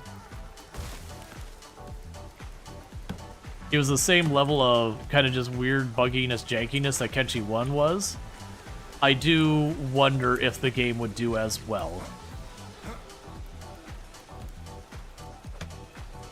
Because that's kind of the thing that got groups like City Skylines 2 in trouble, and Kerbal Space Program in trouble and all that they released their sequels, and objectively those sequels you know, while the graphics were better and so on and so forth, they weren't much, like, jank-wise, they were in kind of the same realm as the original releases were when they first released. And that was enough that those games were basically horrifically poorly received. Like, to the point Kerbal Space Program 2, like, their dev team is just gone. That game is not getting finished. City Skylines 2, on the other hand, they are gradually improving the game little by little. And my understanding is it's in a way better state now. Yeah, Kerbal Space Program 2 is not janky, it's horribly broken. I mean, yeah, but so is Kerbal Space Program 1. When it first dropped, not where it's at now. When it first dropped, like, you could barely do anything in it because your spaceship would take off and just slowly vibrate apart. There was the whole joke in Kerbal Space Program was like just more struts. Is it one one fixed terrain, other one update the old shader texture to work properly with the current version of the game? But yeah, so my comment about that was both City Skylines and Kerbal Space Program, when they released, and for that matter, Space Engineers, when they first released, they were pretty rough games, but they were kind of new ideas and all that, and people really got in behind them, and it was really exciting and fun. And then over time, they became what they are now, which are very, very beloved and all that kind of stuff games. But in all three cases, they released with pretty rough starts on their sequels, and generally that hurt all of them. I'd say Space Engineers weathered it the best, though. Let's see, for those who, oh, I completely missed the track time, so I'm going to give out the game key here in a minute. As a reminder, we are giving out a copy of Farming Simulator 25 and the Nexat DLC for Farming Simulator 25. So if you want in on that, you really need to be in there. Like, by the time I get this all drug over, I'm going to go ahead and do that drawing. And the only requirement is that if you're drawn, you need to respond. That's all you got to do. And then I'll whisper you the keys, because there'll be 2 keys. I'll whisper, because again, one is for the DLC, one is for the game itself. And you just have to respond, because I just want to make sure you're actually here. Yeah, no, I would definitely agree that Kerbal Space Program 2 was not ready to release. Alright. The sequel to Space Engineers Medieval Engineers, and yeah, that didn't survive. Right, but there is now Space Engineers 2, so like the sequel. And that was released very incomplete. Again, that one, they did enough to kind of like hedge the bets to be like, hey, just so you know, this is a very early version of the game. It doesn't have a bunch, so they did a much better job of communicating that.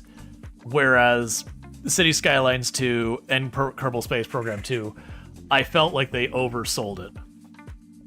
You thought Medieval Engineers? No, Medieval Engineers came after Space Engineers.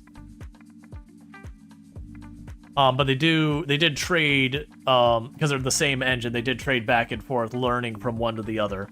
But yeah, Medieval Engineers didn't hold people's interest nearly as much, unfortunately. It just wasn't as big a commercial success.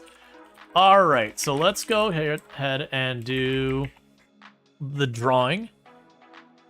Alright, so Draconic. Just go ahead and let me know you're here and that you would like the key for Farming Simulator 25. I'm gonna take that as yes, so give me a moment because I'm gonna pop on to send you a whisper with those keys and all that. Alright. Okay, so whisper. So give me just 2 seconds to grab those keys. I didn't have them handy because I totally forgot about it. But thank you for the reminder that I need to give those out, because otherwise I don't want to update that. Alright, so this should be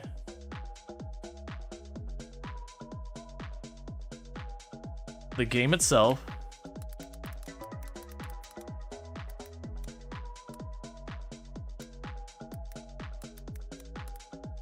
And then this will be the DLC.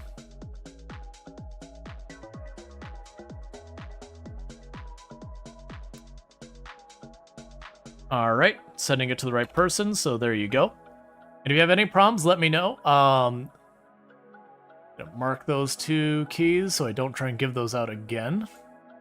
Okay. And minimize that out of the way.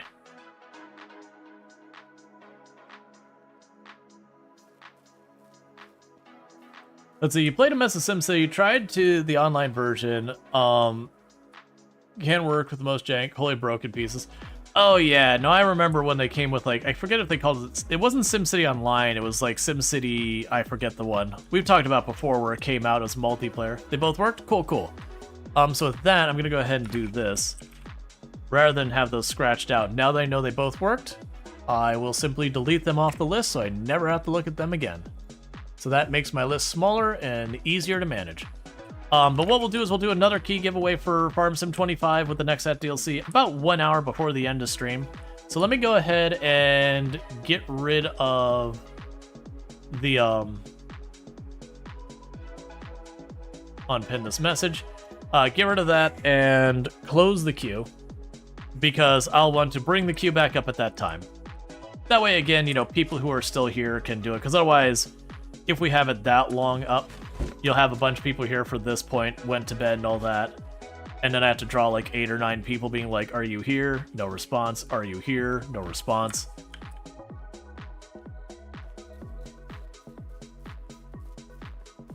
Yeah, no, I liked the idea of the online thing where your city would impact your neighbors. Did you seriously already go through like 100 dried meat? What? I just cooked. Did I put it in the wrong place, maybe? Okay, panic averted. Panic averted. Alright, I was like, I just cooked 100 meat. Where did it go? Yeah, serious munchies. I just put it in the wrong box. That's fine.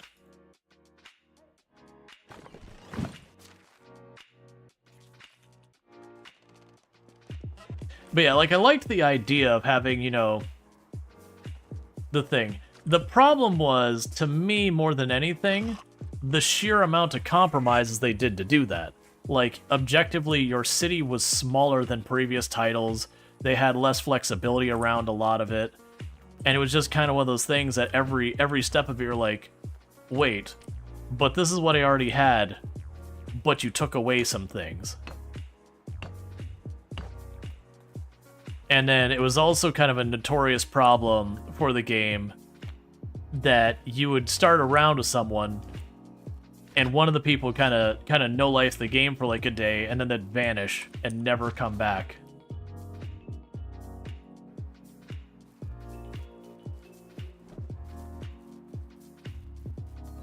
And so then you had this effectively dead city on your map. And eventually they gave like workarounds to that problem. But it was just way too late for it. And even then, the workarounds are kind of just okay. Alright, so 33 of these we can make into planks.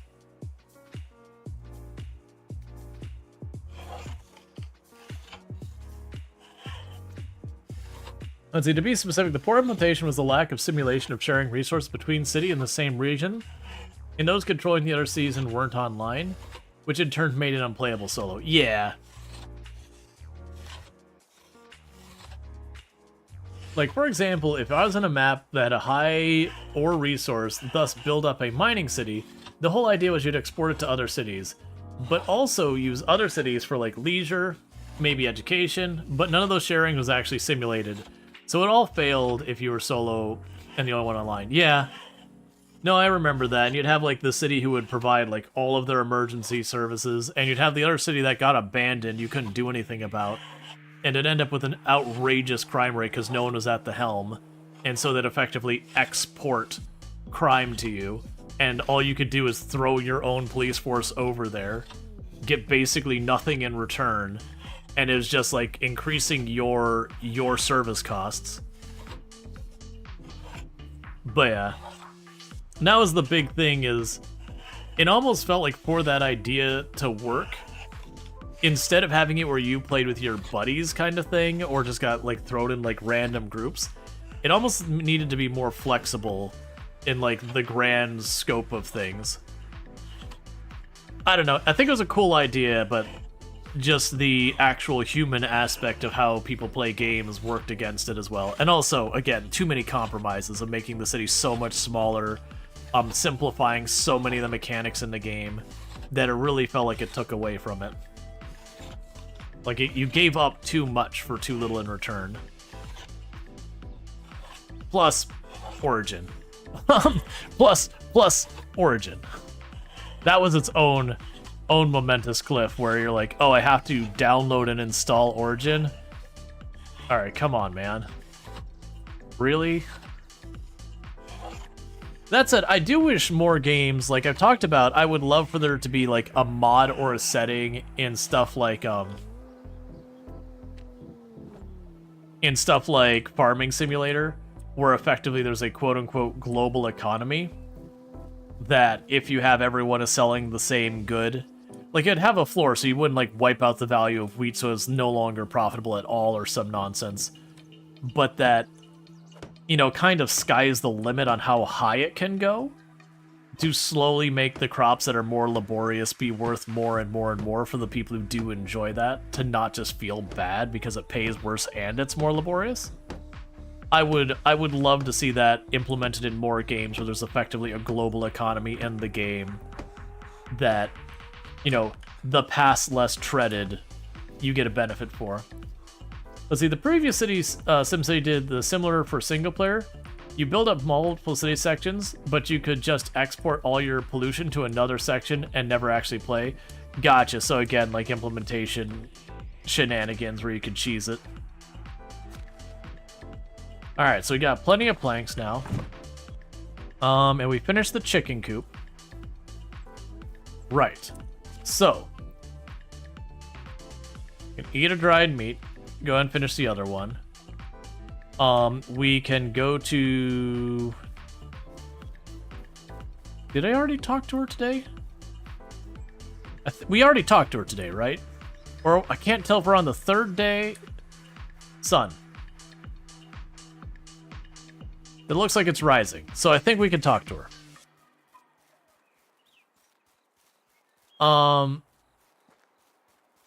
Yeah, it's a previous SimCity, right.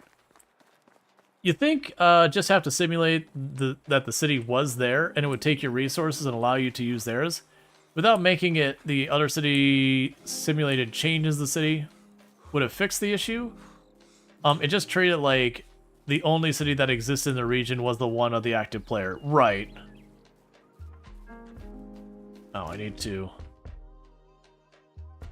put the pin here. It was like your 6-month attempt to play Ark, and only run into uninvited kids on a private world running around, and a ninja T-Rex that was getting in a tree or somewhere stupid. Yeah. I never got into Ark. I bought it and I played it a little when it first came out. But for me, when it's like, okay, like I'm feeding the dinosaur the tranked berries or whatever, and it's gonna take me like in real life, I can't remember how long it was, like half hour, whatever, to have the thing tame. And I'm like, I'm sorry, I'm just not into this. Because I also want to play games like that solo. I find it too difficult to consistently get people in multiplayer. And then it's also just kind of one of those things I'd rather just enjoy a game. You know, and not have to deal with all that stuff. And Ark was definitely balanced around the idea of you playing with others.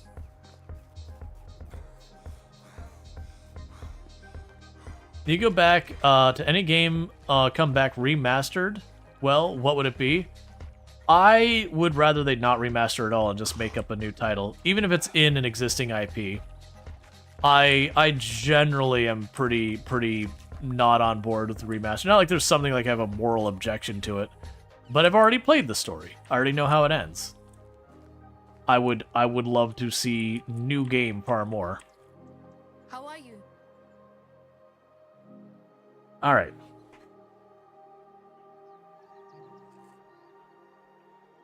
I feel like if I tell her she's one of the smartest people I've met, considering last time we said she was sophisticated, she was upset about that, like we lost affection with her. Let's leave that one alone. Your diligence is an inspiration to everyone. She really liked that.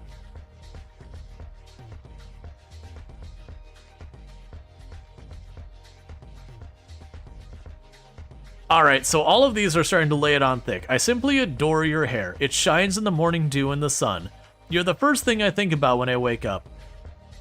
Some say that a king can tell the future has nothing to do with that. I feel like that's another one of those ones that, I don't know if she hated the sophisticated thing because she's not, like, into nobility, royalty, or whatever, or if she's like, yo, I know I'm not the smartest cookie. Let's see, it's really pain in the butt to play black and white. Oh yeah, no, it's a pretty thing. I'm going to compliment her hair. She was not on board with the hair compliment, and she's done talking to me. See you soon. She was like, oh, compliment the hair? Oh, wait, while we're here, we'll check about the chickens. I think this is not where we get the chickens. I'm pretty sure the chickens are the town on the other side. Oh, wait, we're gonna get 2 people. That's right. I got another building. We can get more people. How can I help you? Small talk. Can you tell you about your skills? I was always law unto yourself. You could cut down and dig whatever stands in your way. So she's, excavation. Goodbye. Or extraction, or whatever they call it. It's you again. You get along with other people. They seem to follow even the strangest of your idea. Use that to your advantage. So you're the diplomat. I don't actually have a diplomat role yet. How do you do? Let's see. You're a simple person who likes simple work. Cut some trees, mine. So you're also excavation. What gives you a hard time? Sneaking in the mud. Okay, so you're not a hunter. Have a good day. I'm gonna take the diplomat since I know I will need one eventually.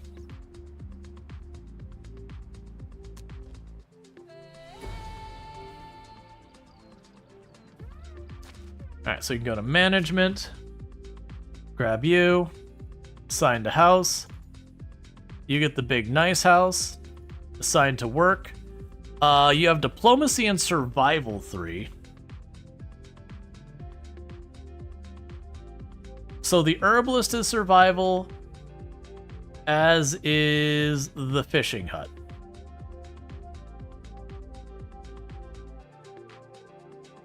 So we've assigned you to the fishing hut.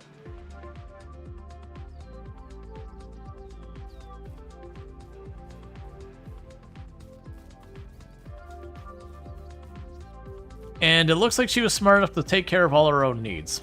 So I don't have to run over there and be like, oh, go get the water, all that stuff. So merchant-wise, we've got a fishing merchant, we've got a farmer, and we've got a tailor. Let's run to the farmer. I'm pretty sure the farmer will not have chickens. I think you have to actually go to someone who specializes in animals. How do you do? Alright, so we got a bunch of random seeds and all that. Pears, plums, all that. No feed. I mean, we've got feed, but we don't have the animals themselves. My wares never disappoint. See you soon. On the contrary, lady, you didn't have chickens, and that's what I was here for. I mean, that's not actually what I was here for, but I would have liked that. Haven't been down to your town.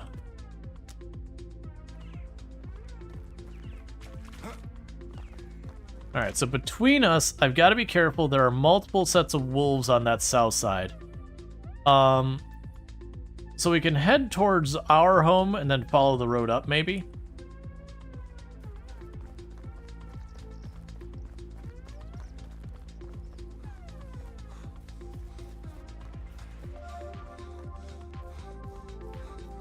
Okay.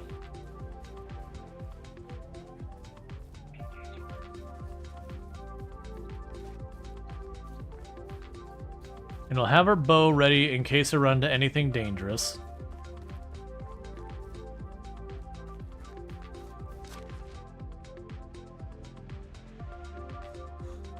Yeah, gotta be careful when you start heading towards this as well, because there's also boars along the way. And they all can be dangerous.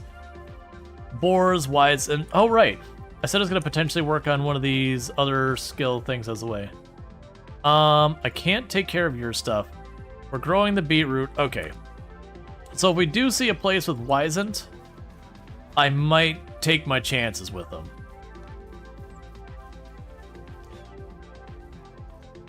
Where were you running from?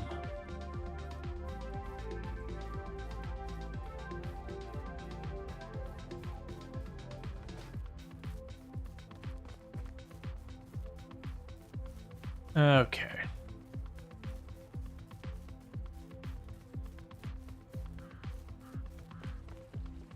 Right, and that's where we found the horse. That gave us a ridiculous amount of leather.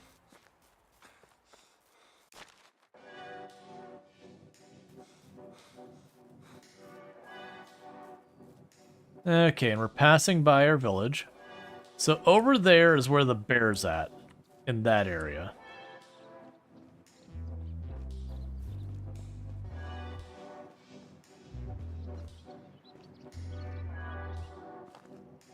But if we take this road up here, there's boars on one side and wolves on the other. I should be able to make my way through without having to fight a bunch of them, if I have to.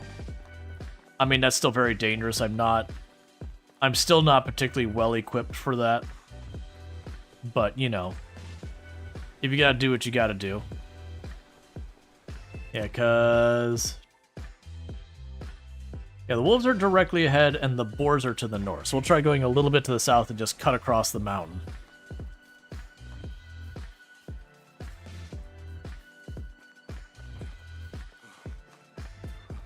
Yeah, so we're going to try and make our way over to that last town that I haven't been to yet. Because we can recruit one more person. And that would be good. And if we can recruit one more person, that means I get another person that can work around here. I'm going to keep that going.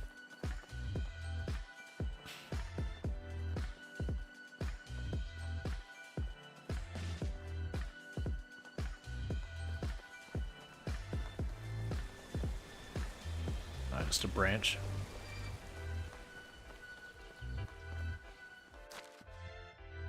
Okay, so the wolves are right over there. I'm gonna follow this south.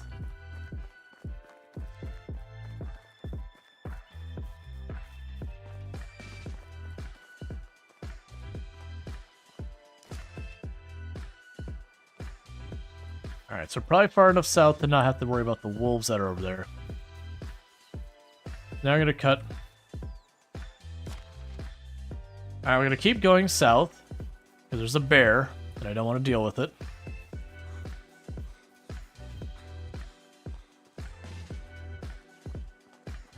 Because as bad as the wolves get, the bear is way worse.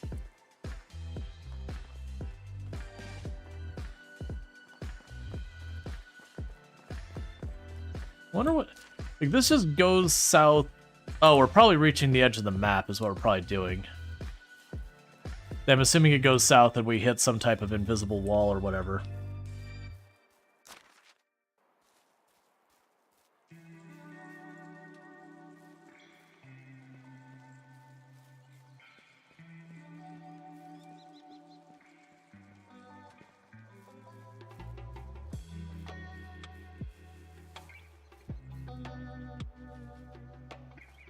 Alright, too far south. Is that like right where the bear is? Yeah, so that's a trap is what that is. The bear lives right over there. There's a bunch of baskets and all sorts of goodies. They're like, yeah, go play with the bear. You want this loot, right? Better go fuss with the bear. Granted, up in all these rocks, I might actually fare pretty well because the bear's pathing will be pretty bad. That said, I might also have... Look, man, I'm trying.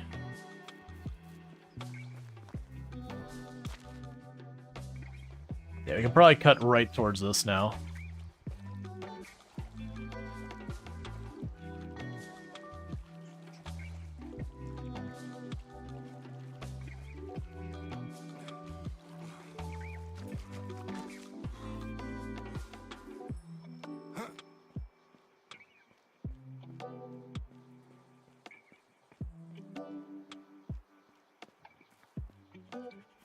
The bear had a picnic basket? Yes, they did.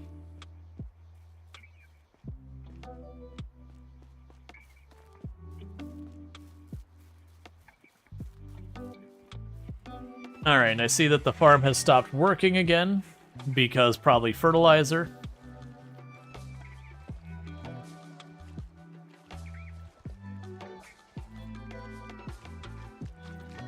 Hey man, you gotta be aware of Yogi.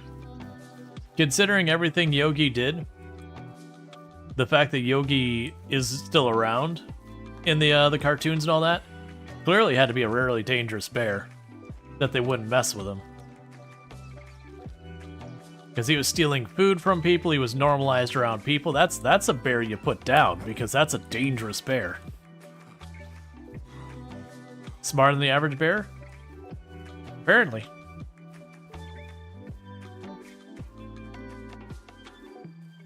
Alright, I don't know what this is, but we'll check this out.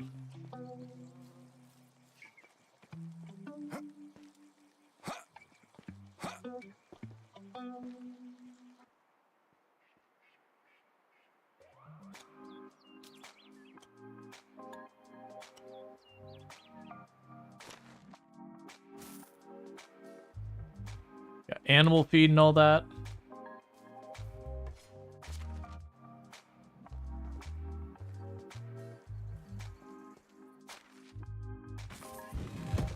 Iron arrows.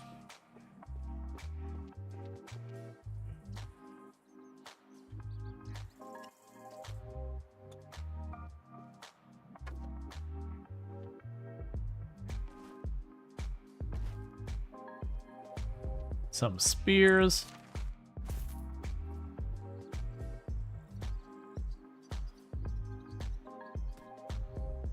Oh.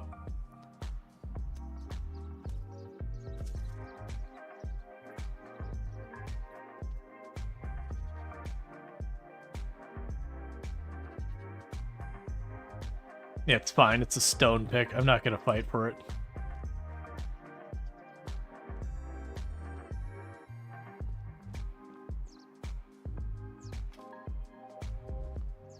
More poisoned arrows.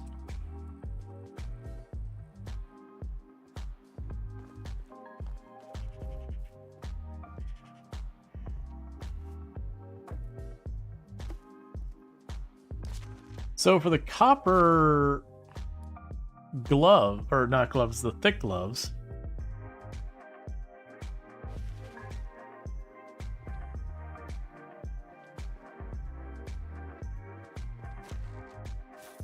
An actual torch. More money.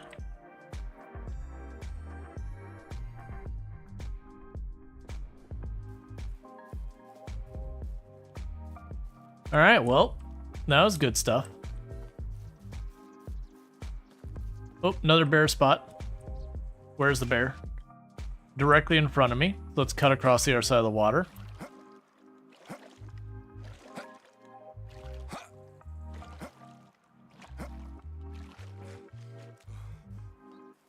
That's a lot of bears down here.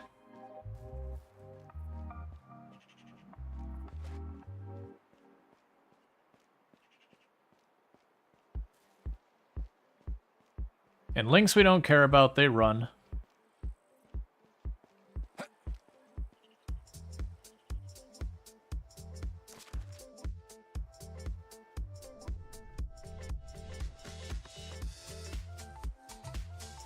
I was seeing if we can make out where the bear was. I could not.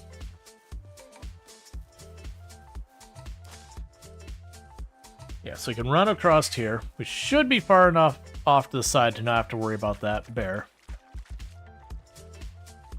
Because it's over there somewhere.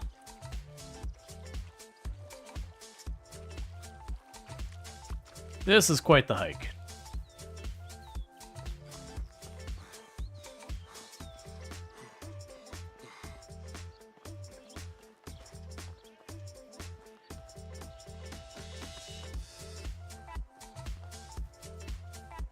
Yeah, no, for fighting the bear, we want stuff like iron arrows and like proper kit.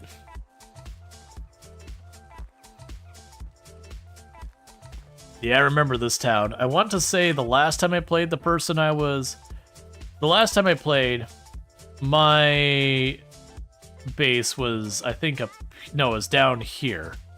It was in that area. So I was running over there as the nearest town to go to. That wasn't the main one there. It's also funny because I ended up clearing out a lot of trees down where my base is now, because I had to go that far to get good trees on my last one.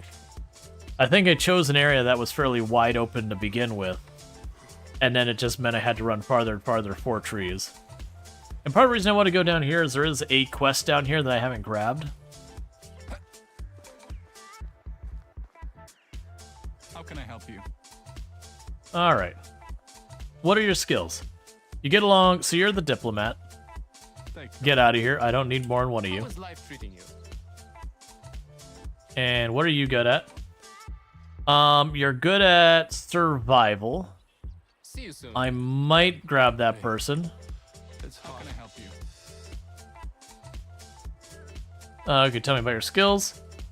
Field work tires you a bit, but it's been your thing in the family for generations. That's why you have a natural knack for farming, and you're very good at it. Do you have anything that gives you a hard time? You don't have the strength for chopping or mining. The king is the king.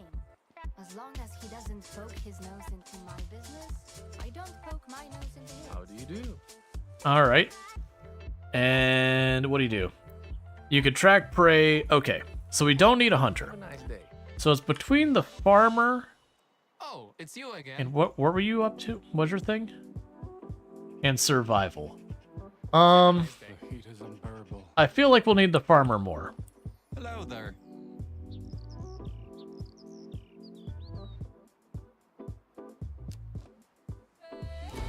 Okay, so let's put you in that house.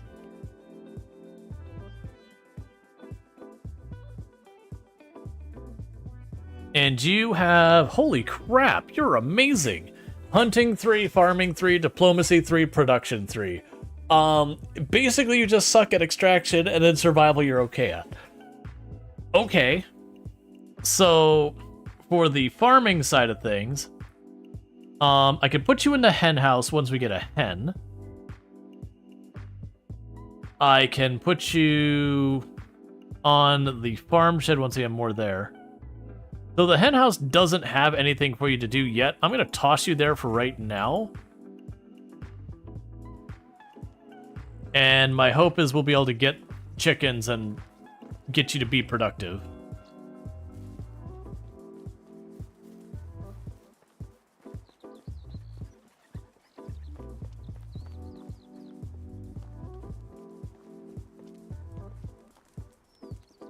Yeah, and this is the mine where we can get, I know we can get coal. I think we can get iron in here as well. I'm not willing to go all this way for it, though. Hello. Can I help you with something? I need one moron to stay away from my family and my house. That sounds serious. It is serious. He copies anything I do. He copied my haircut, but when I pointed that out, he cut his hair short.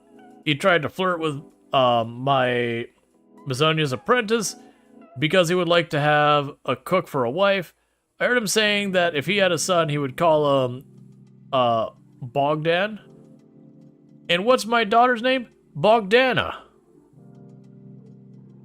That's a bit concerning. But there's more. Some time ago, together with my wife, we decided to redecorate our house. We really wanted it to stand out, so we put our hearts and souls in it. Guess what? Recently, I have a visit this moron, and do you know what I saw there? The inside of his house was uncannily similar to your own. He copied everything, every single detail. The worst thing is, he had never visited me before, so he had to be there without me knowing it. I'm fed up with him. That sounds disturbing. I can go talk with him if you want. Please do.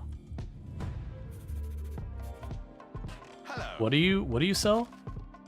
Oh, you're a blacksmith. Right. Fair enough.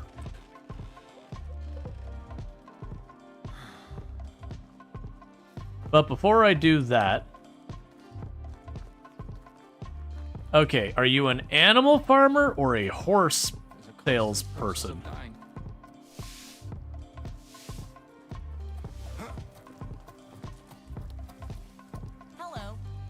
Show me your wares.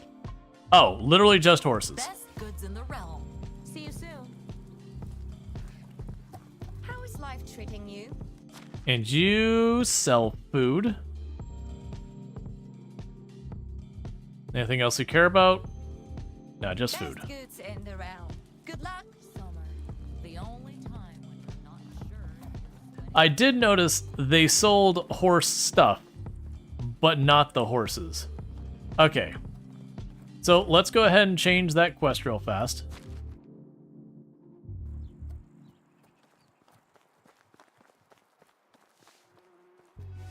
Yeah, and I'm pretty sure it's the town to the north, like the northwest.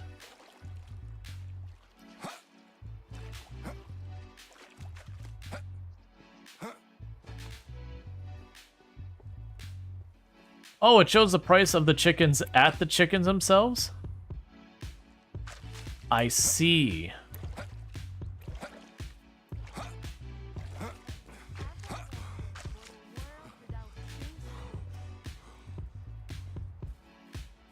Let's do a quick walk around. Yeah, so then I assume if I wanted the mules or whatever, gotcha. I would walk up to the mule and I would buy the mule by just interacting with it.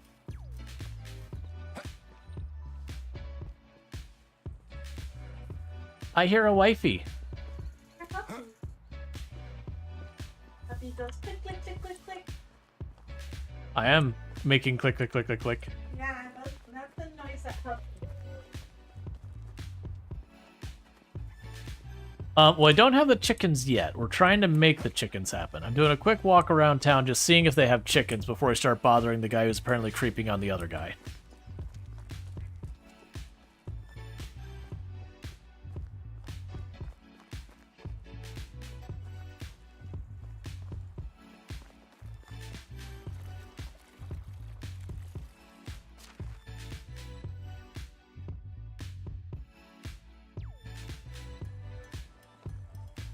Female chicken and male. Alright, so we got chickens now.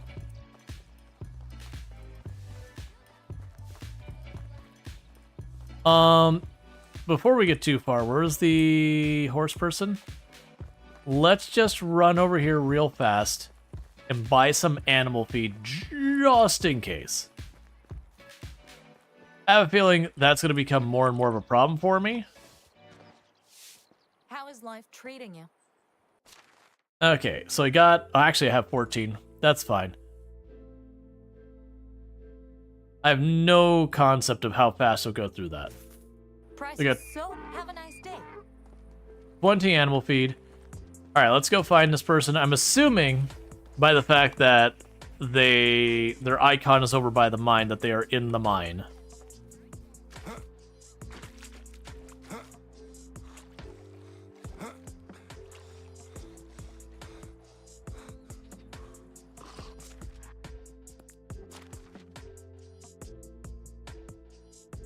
Oh, I could probably sell the oat beer.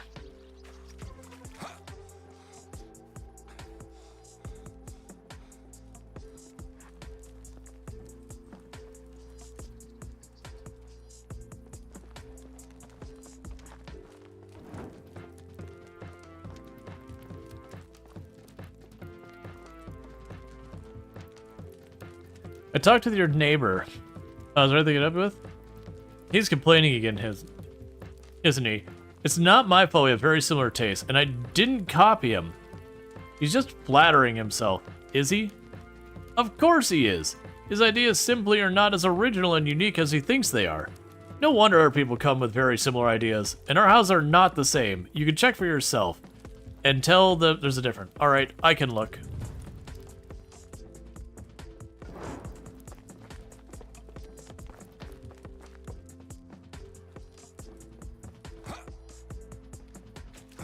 Find 5 differences between the houses and report back. Don't make me have to remember which house is which and do a comparison.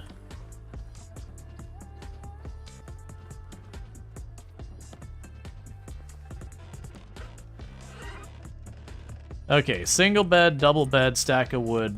It's like literally a flower, a mobile, a candle, and all that.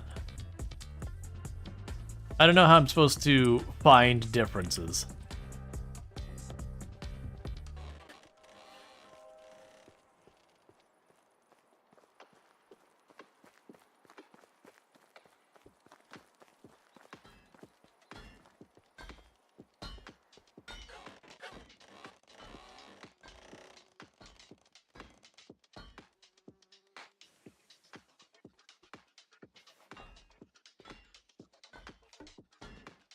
To be fair, I'm noticing a lot of similarities, but the problem is I don't know how to mark that like I'm spotting the difference.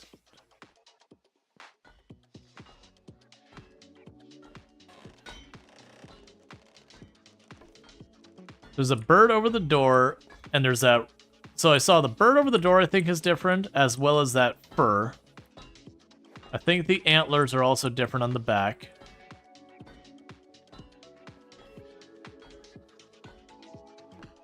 Maybe the fur on the other wall.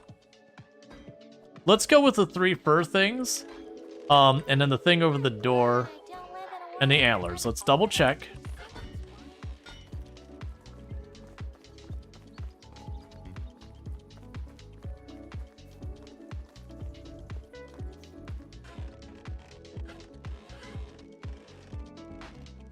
So the fur on the floor is the same. Right, so they have different carvings above the door. That is one. The flower colors on there, that's another. They have different antlers on the wall. This one's a deer, the other one I think was a moose. The fur on the floor is the same though. I think maybe the furs on those 2 sides are swapped.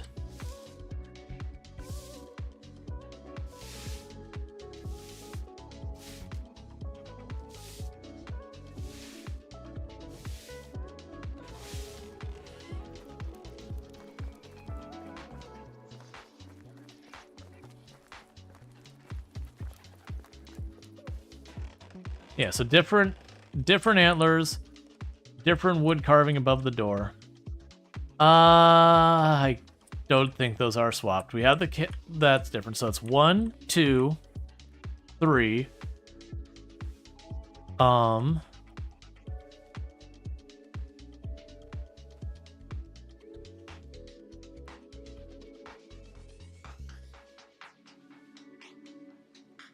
Let's check the wood carving on the wall. See if it's a rooster on both of them.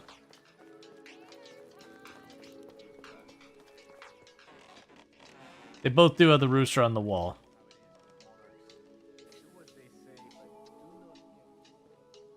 Yeah, I think this one was a smaller skin in the other house, which would be 4.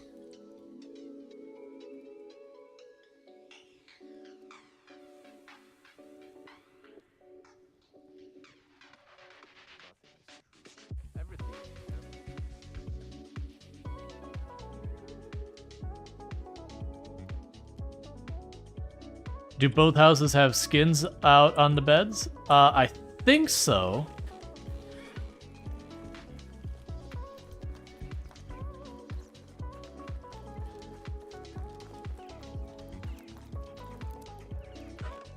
Yeah.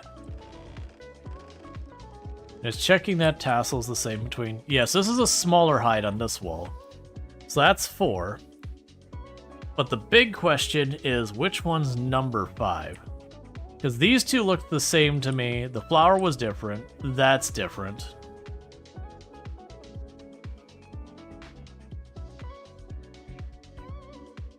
Alright, well, I'm going to go ahead and do the comparison. Like, do the discussion. Because I might be able to narrow down the end result.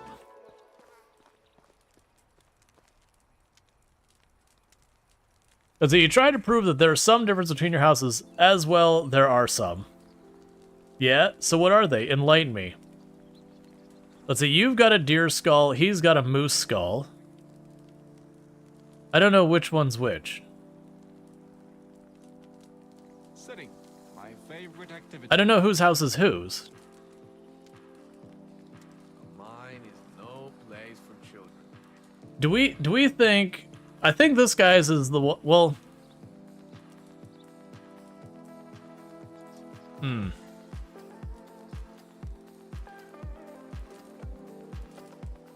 Like, say, he's got daisies, you've got dandelions.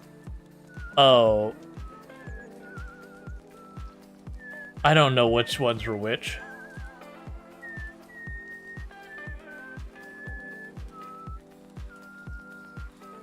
Let's see, you've got a bear rug, he's got a boar rug on the floor.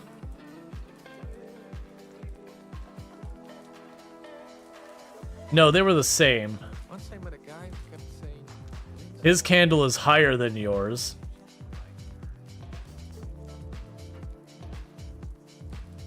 You've got a badger, he's got a wolf. You've got a dove, you've got a rooster, he's got a squirrel.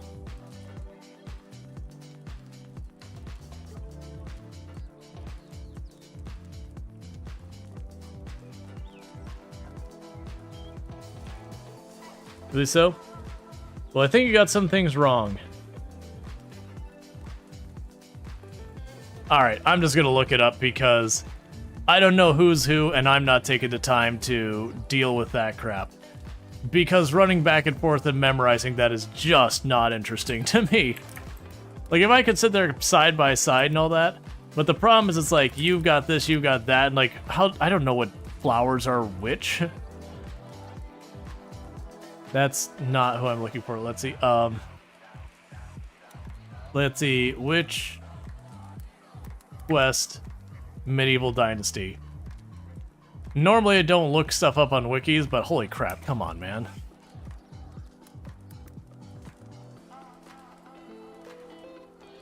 That's just annoying. Alright. So you've got the deer skull, he's got a deer skull, you've got a moose. You've got dandelion, he's got daisies, so I had that backwards. The rugs on the floor are the same. That's the thing, I chose one when I was like, what? And then it's like, the rugs on the floor are the same. The candles are in the same place. Or wait. The candles are placed the same way. You've got badger fur, he's got wolf fur. Above, let's see, above the fire. Wait, let's see. Let's see, there's also a rug on the wall. You've got a badger fur, okay. You've got badger fur, he's got wolf fur. Above the fire. You've got a relief of a... You've got a dove relief over the door, and he's got a squirrel over the door.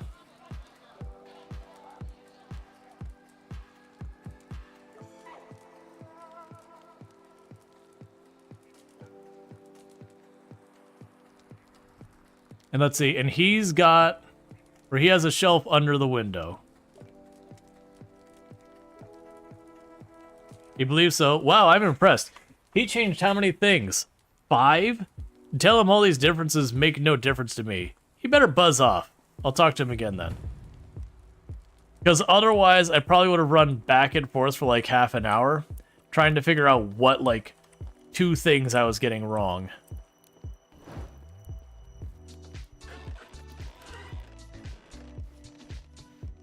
Let's see. Well, the differences really didn't convince him. Actually, they didn't convince him at all. You need to put yourself in his shoes. That's your specialty, isn't it? He's concerned about his family's safety. His family's safety? I would never harm him or his family members. Tell me better, what's this all about? You have to admit it, it's getting suspicious. Sigh. Well, he has everything. Family, people's respect, proficiency in his craft, and what do I have? Nothing except loneliness, depths, and a job that could be done by anyone strong enough to hold an axe. Let's see, but copying his decorations and haircuts won't get you anywhere.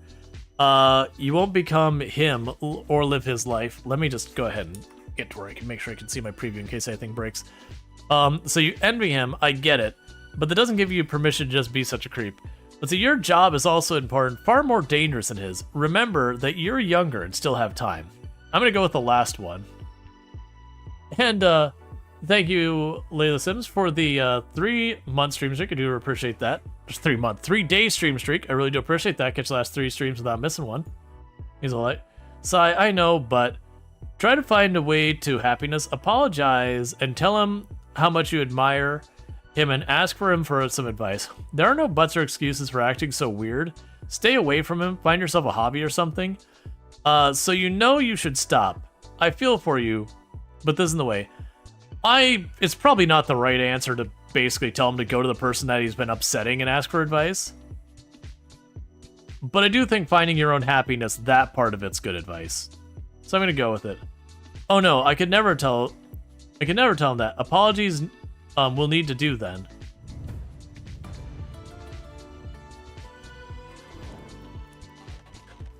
Well, that was an easy quest. I mean, I get the idea is instead of having to grind everything, you were supposed to go and figure out, you know, the differences or whatever. Which is fair, but man, it's one thing if I'm sitting here looking at 2 images side by side, but that running back and forth and it not being clear whose was whose.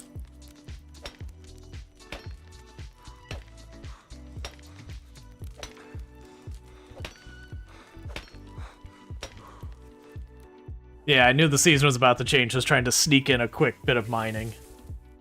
At least I got 1 thing of iron. Head Wolf. Your villagers are telling tales of a mysterious man with the head of a wolf. You've got many theories, if one more absurd from the other. People are curious about your opinion. Tell them that you have no time for this wolf crap and that they should get back to work. Suggest that it's not a man but a hybrid born of a she-wolf, impregnated by a man. Point out the prankster who dresses up as the wolf. Admit that you are the legendary wolf with the human body. I'm assuming there's a prankster among our myths who dresses as a wolf? 4?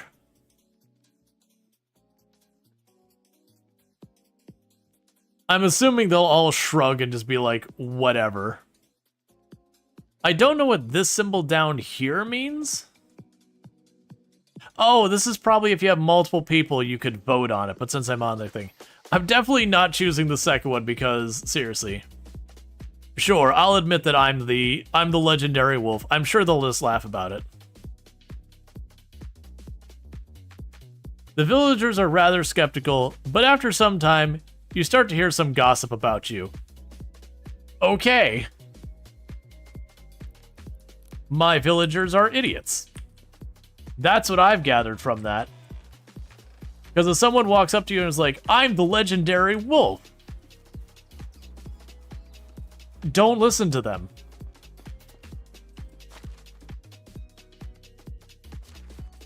Alright, so there's some buckets. There's some animal feed for the animals. There's the tiniest bit of iron ore. We'll drop off that iron shovel that's got like 1 hit of life left back in it. We got that. We could drop off the tin. I'm gonna drop off the wine bottles. They're really not worth anything. Drop off the wool. Drop off the wheat grain. Drop off the stone axe.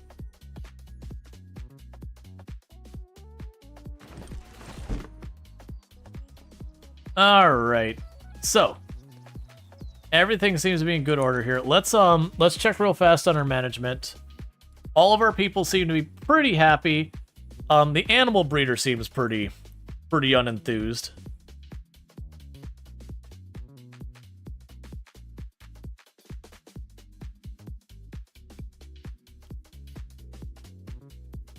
Yeah, so you got no resources to do your job.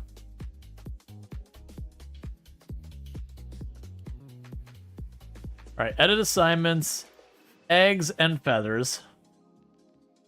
Accept assignments, and honestly, it's going to be 5% on the feathers because I really don't need that many feathers. And just everything on Team Egg.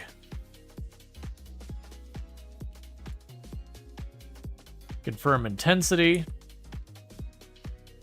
Production, all of those are going to be waiting on things, and food, storage, and all that, that's fine. Alright.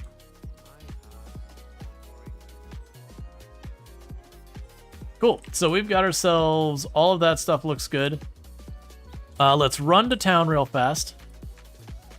How are we doing on money, by the way? We'll actually check. So, management, we're up to 1,700. So we have a ridiculous amount of Dynasty. So I could definitely just get more stuff building. We got 1,000 money. So that's all good.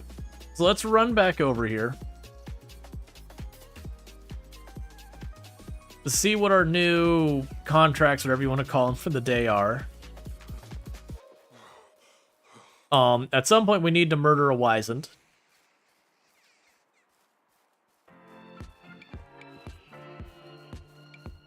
And get a wooden wheel and all that stuff.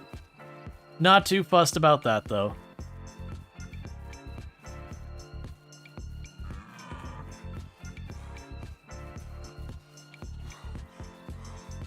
And then pretty soon the other thing we should probably do is we're going to need to get another house built.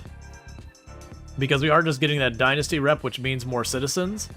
So I should be able to get up to 17.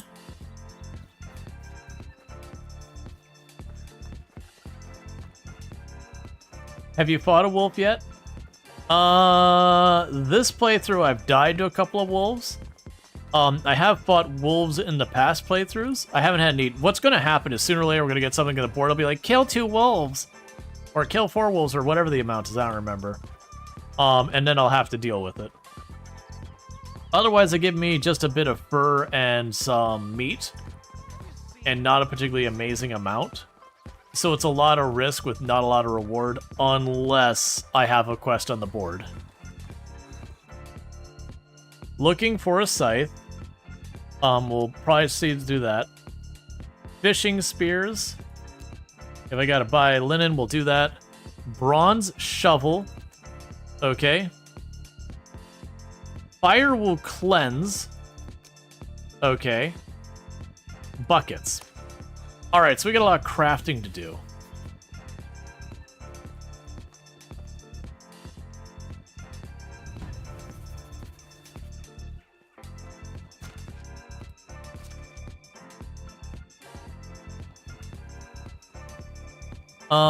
Let's see. Things... Right, so let's not spend our money on any of this. Because I'm gonna need a lot of money for patterns. And we can go ahead and put our marker back down here. Well, actually, let's cut right across, talk to the potential future wife. I see, no good return on investment unless you're killing a wolf for a quest. Right, that's basically my thought on it. Is it gives you fur and it gives you meat, but so do rabbits, so do badgers, so do a lot of animals. Foxes as well. Oh yeah, no, that's right. I did kill a wolf. You're right, I did kill a wolf. I couldn't remember if that was the offline playthrough or the one here, because the offline playthrough I did get a quest to kill a wolf, and did. Well, 2 wolves.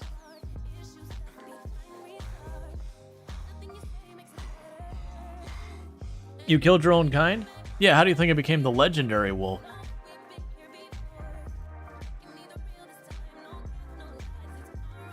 Had to make sure the other wolves knew their part in the pecking order.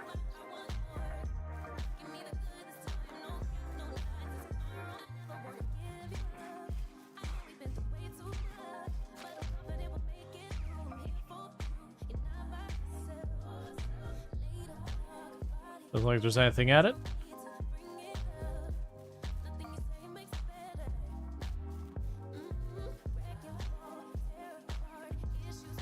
All right. Yep, so I'm going to go over here. And part of the reason I was like, okay, these are all going to cost me a bunch of money to make things like the scythe and all that. And part of the reason I was like, okay, we're going to do it is just the fact that I need all these things for various things. Okay, we're fine. I'm going to need all these tools anyways down the road. And so this is kind of subsidizing those investments. Iron arrow, iron arrow.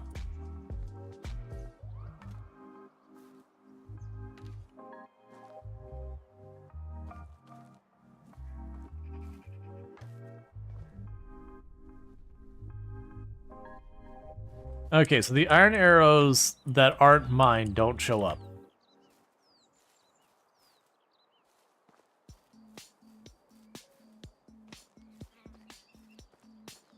Okay, like I can't just inspect them. That's fine. So we're actually getting a decent number of iron arrows for when I do have to hunt something properly dangerous. Probably that Wizzent. That will skip to using the really good arrows on those.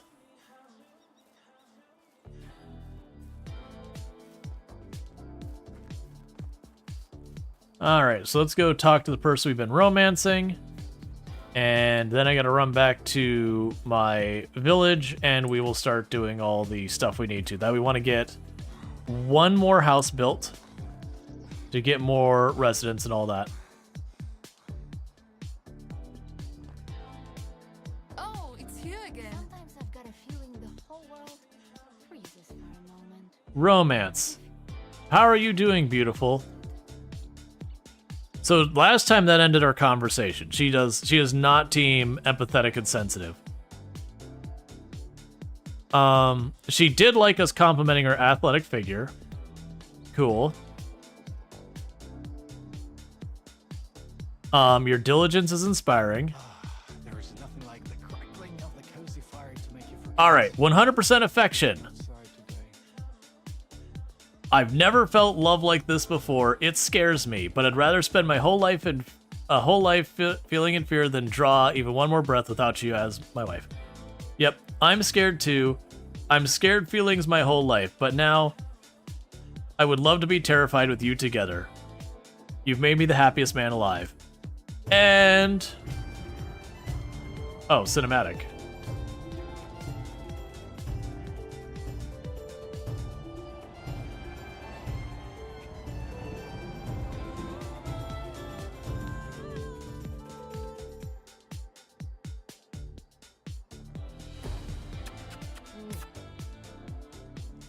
That was a lot of kissy noises in my ear that I didn't need. Thank you for the follow. Welcome to the stream. And with that, oh, wife of mine, the very first thing we're going to do is go to your responsibilities, assign you to workplace. So you are literally across the board neutral on absolutely everything. Okay. Yeah, so you're a craftsman now. Congratulations. You get to work.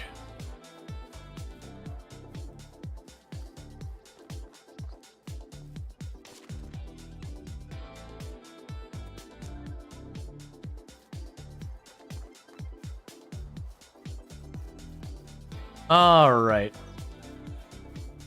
So let's get back home.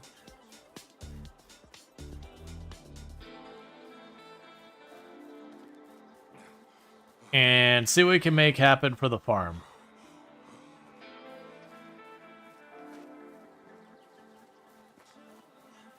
Or not for the farm. See what of these contracts we can get going. Because the good news is now I don't need to run over there every day to talk to her anymore.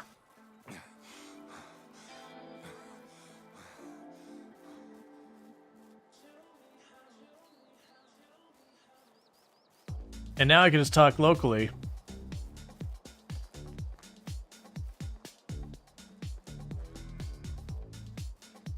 First job for your new wife? I think you mean second job. Look. This is medieval times. Everyone must work. Now granted, if it's proper royalty, I wouldn't be working. But, you know. We're getting there.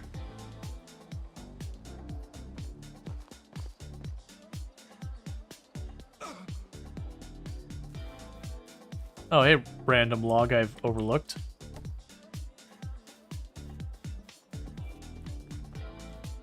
Okay, so with that, let's see here. We need to get another house going.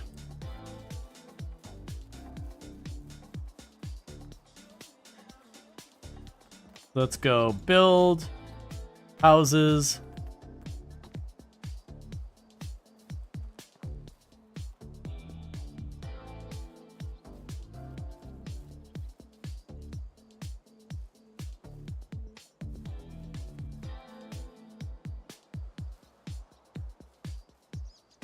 Right.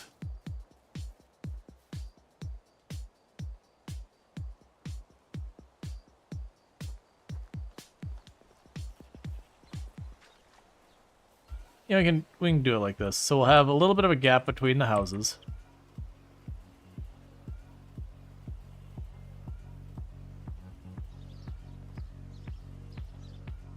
Probably around there. That seems fair.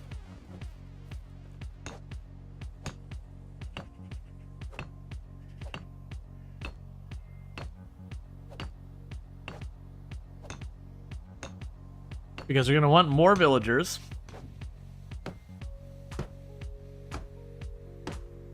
That's going to keep being an issue.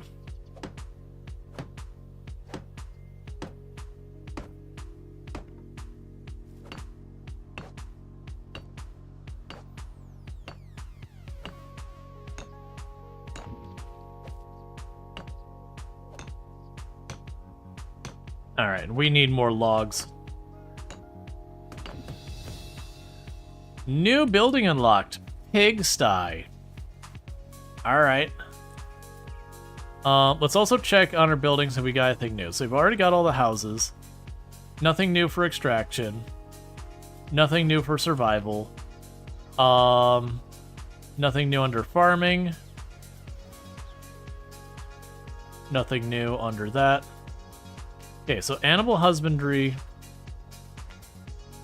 Pigsty.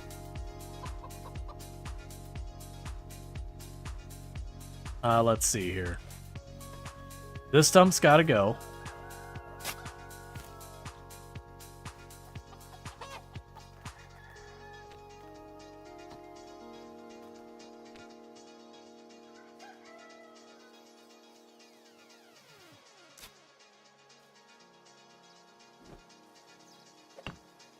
Okay.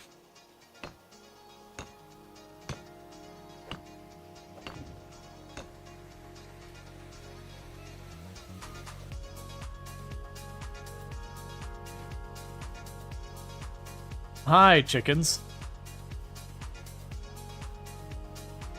So the other good news is we should be getting her first proper harvests.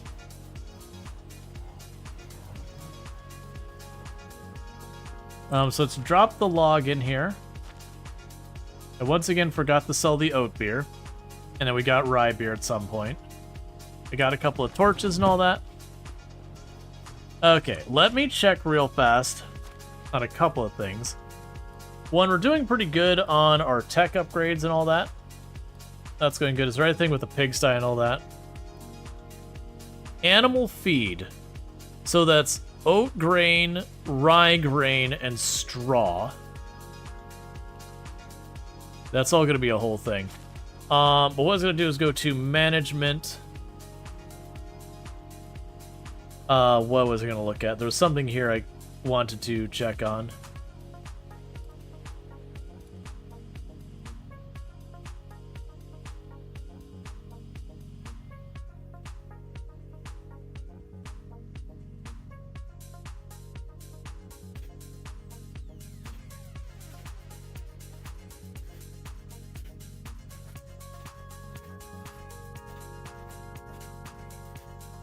I realize I need to actually set these assignments. Now I understand what I was doing wrong with it. Because that can all become rot. So let's accept the assignments. I wish there was a, like, split these all evenly, please.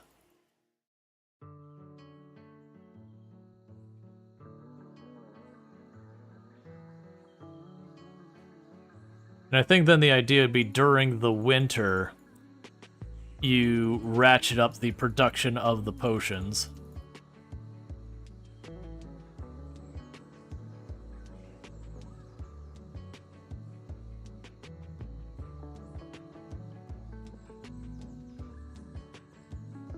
Sure. Alright, so you can confirm the intensity. That's what I was afraid of. So I've got that. Okay, it's going to take me a minute because it's going to be not quite 20% each.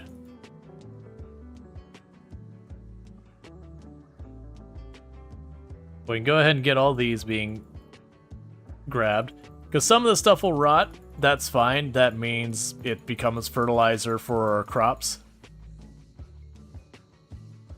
There we go. Confirm intensity. Go here. Edit assignments. Same deal. We go for the 10%. Is there like... No, so shift and control don't jump it sections.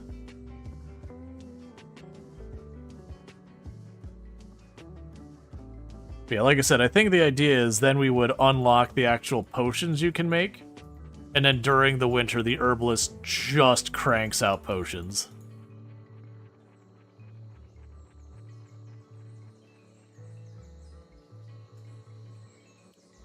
Confirm.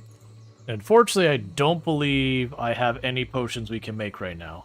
So during the winter, they've got nothing to do, and that's fine by me.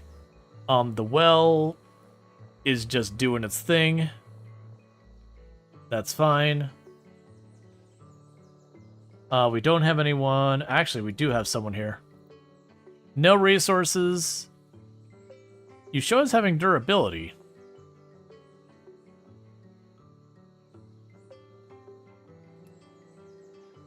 Oh, you're just telling me you don't have the meat and all that.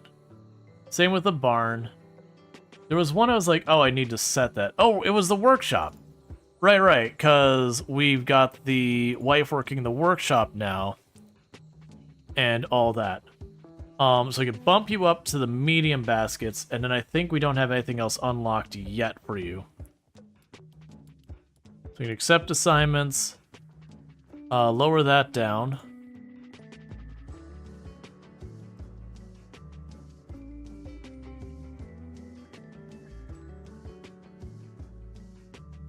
So we get those on.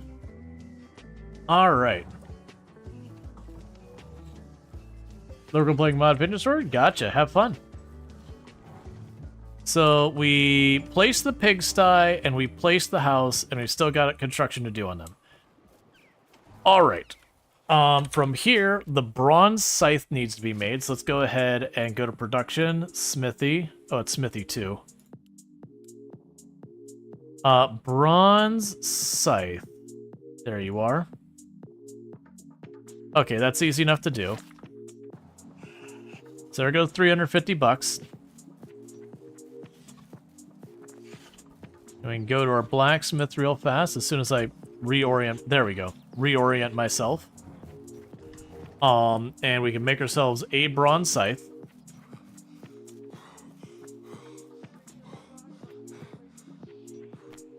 Tools, bronze scythe.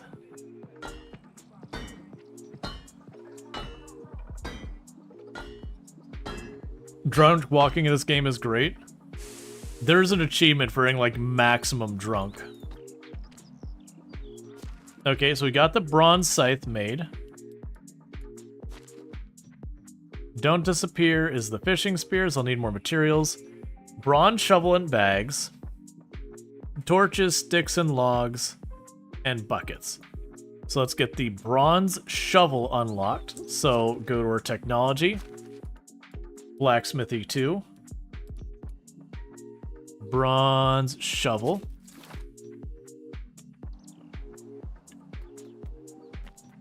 Bronze tools.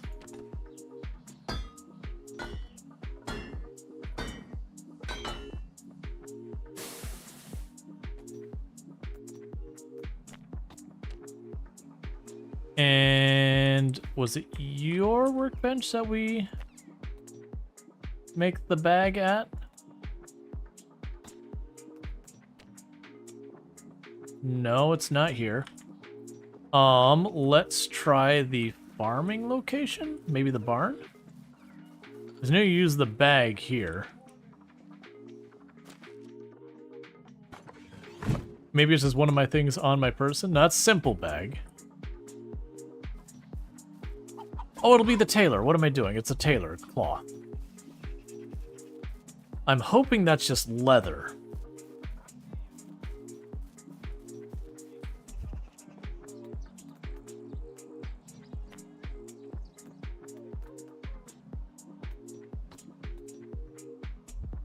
So it's linen fabric. So we're gonna have a pain here, because I'm gonna need flax in order to do that. So there's my orchard.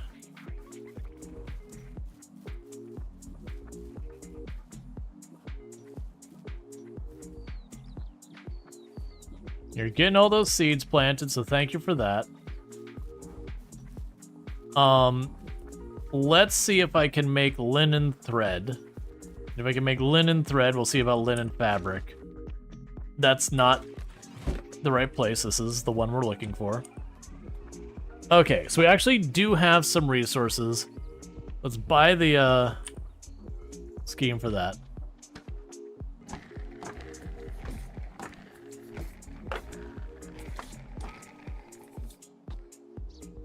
But before we get too far, let me make sure we have flax seed.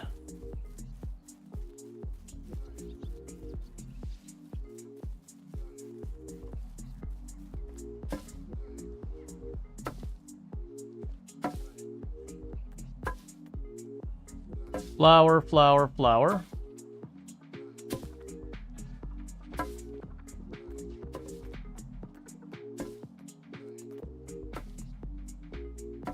Animal feed we'll need to unlock.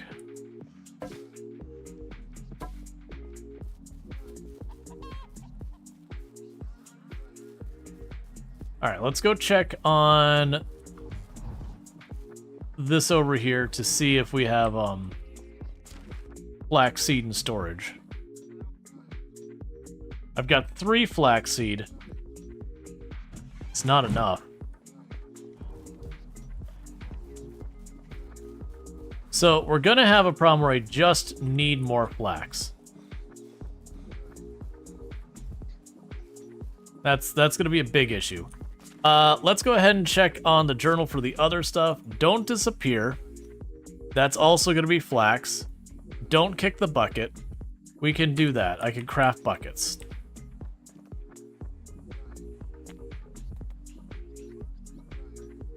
And I need 13 buckets. That's fine.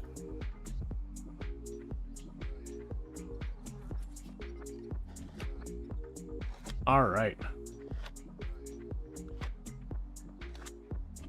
I'm probably gonna need like a dedicated farm that's just flax.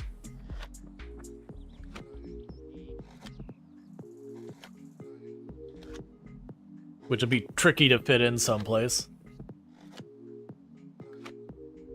Because the current farm I have is like really split between a whole bunch of stuff. It's a very big variety. Realistically, we are gonna need a dedicated, this is like flax or whatever farm, just trying to focus on like a couple crops. I do like that we can grow more than one crop per season from the way it was looking like it. That you can have one that harvests and then the other one gets sown.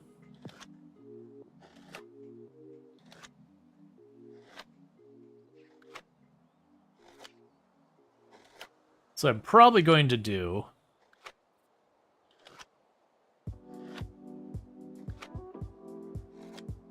We'll have to figure out the flax situation. That's got to be solved. Okay, so management. What is the growing time for flax? What is your deal? No fertilizer, so we'll need to deal with that. Let's go to our fields.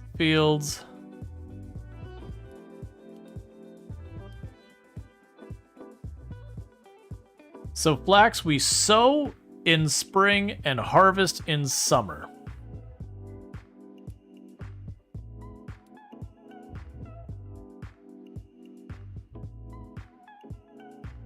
And so flax has the look of that. Yeah, so I've got the one stripe of flax right there. So we need more fertilizer. That's understandable. Let's sip some water. We could turn in these 2 quests that I've got done. And I'm probably going to have to do some purchases to get what we need sorted. We're spending a lot of our money right now unlocking more stuff. But that's fine.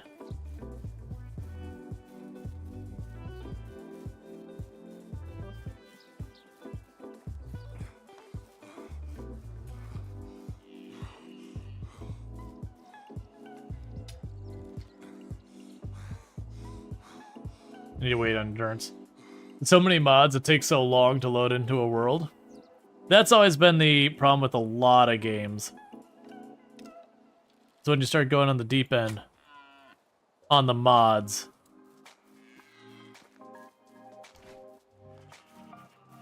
it becomes a whole pain.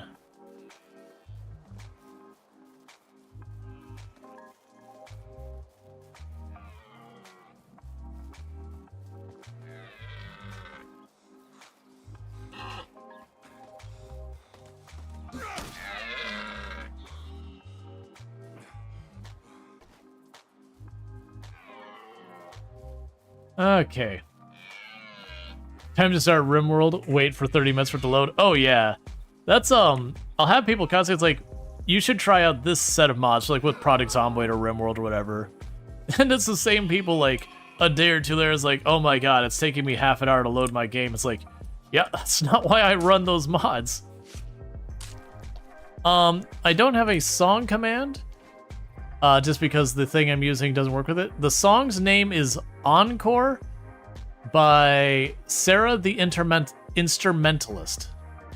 And that's Sarah with no H.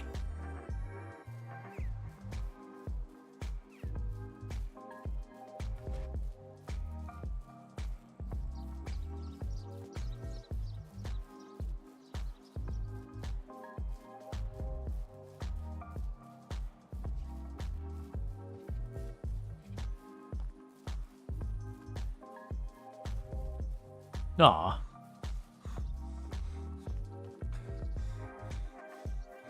Okay, so let's get rid of these buckets. And all that. Yeah, so we definitely need to get the amount of flax we're growing massively increased.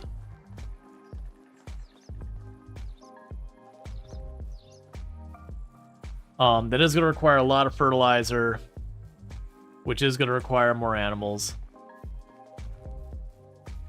Because eventually the animals should effectively be fairly self-sustaining on that.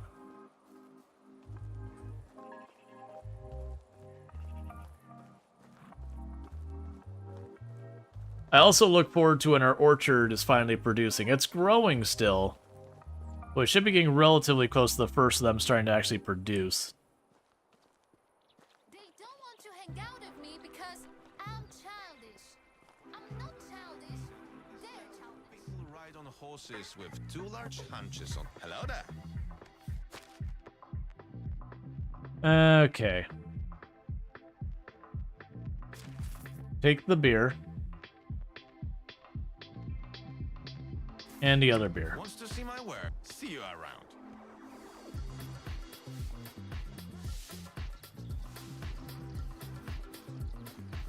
Oh wait, no, you're still here. How is life treating you? I have need for seed. And fertilizer.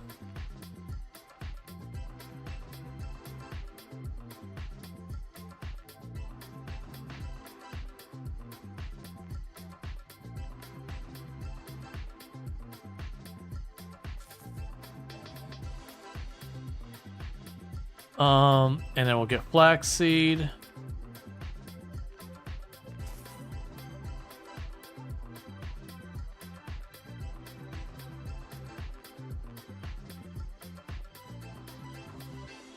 And flax stock. My wares never disappoint. See you around. And we gained a level in diplomacy. Okay. Revealing NPC's personality during conversation. That's a utility one. I'm going to immediately accept that. Alright. 10% slower mood reduction affects stacks if there are other players. Less resources needed for the king's challenges. Effect stacks takes longer. Also, basically our thing. Faster production done by NPCs. Yes. Yes. Lower taxes. Lower demand for food and water. Okay, so diplomacy is amazing. Gotcha. That's what I'm understanding. Diplomacy is an amazing skill that makes everything better.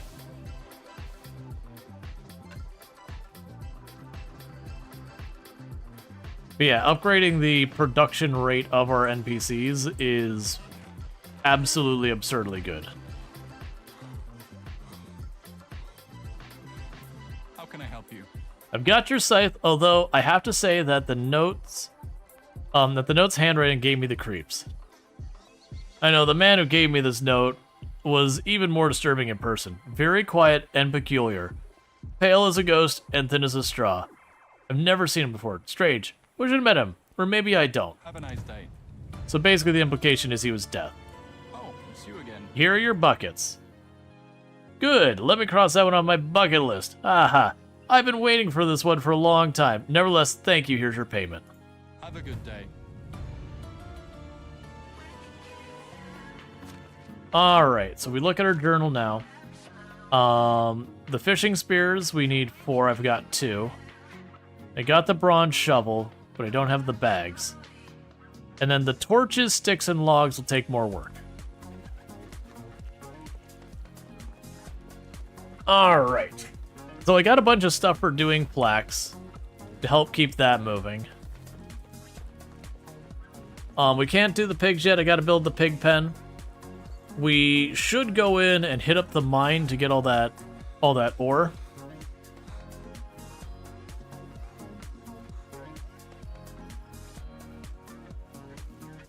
But yeah, for diplomacy levels, we're definitely going to be leaning on trying to get the production rate maxed out first, because that'll be the biggest one for helping out. If I get that production rate maxed out, that just means across the board everything is better.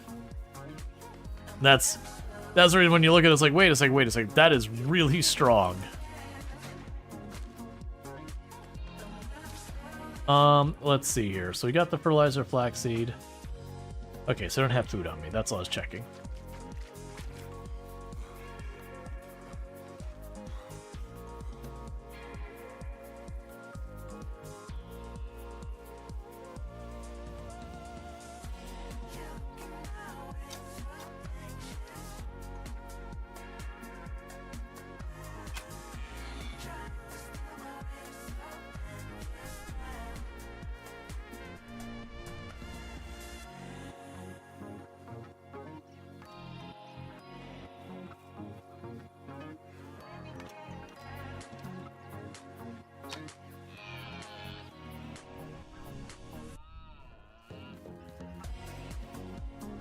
I keep hitting them in their head, but their skulls are all hard.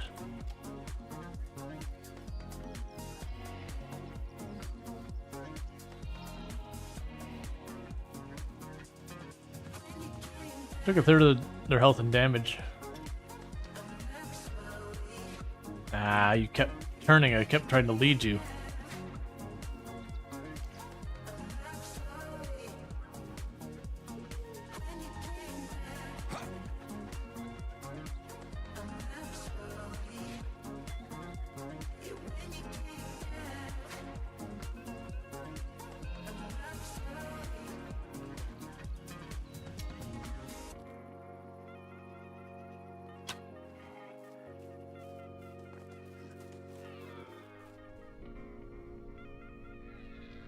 Okay, now you're bleeding.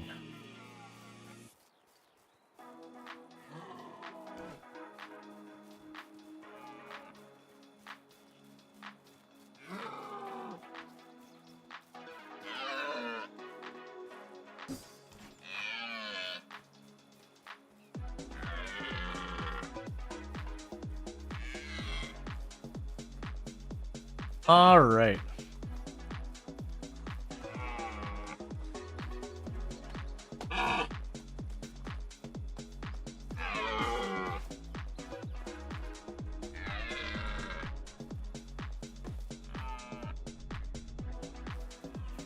Oh yeah, that really lights up that blood.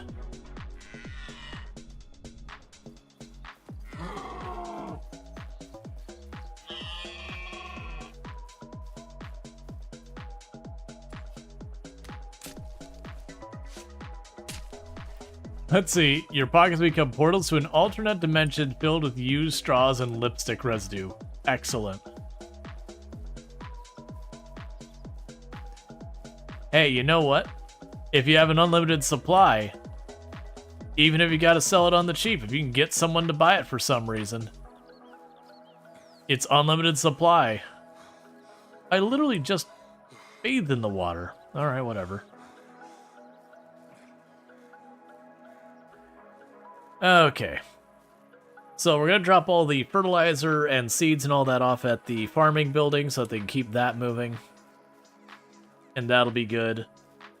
I do wonder, like, how much flax I'm going to need to produce. I have a feeling it's going to be an upsetting amount. So there's the fertilizer. There's the flaxseed.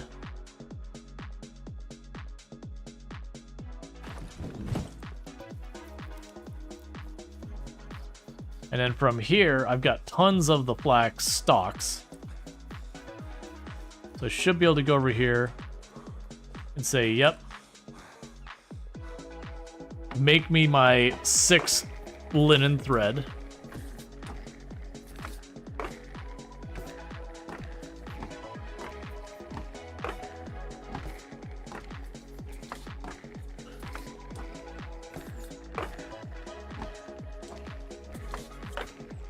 Man,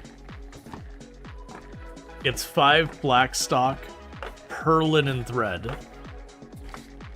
That's gonna be a lot of flax I'm gonna have to grow.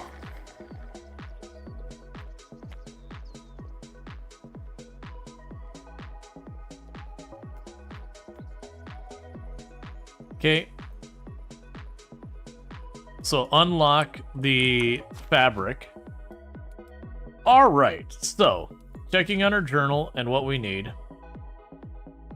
And grab the fishing spears. I've got the linen thread. And that goes here.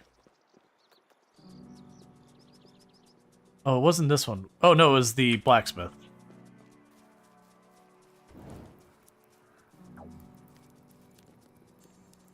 It's honestly a lot to make a thread. Press thick.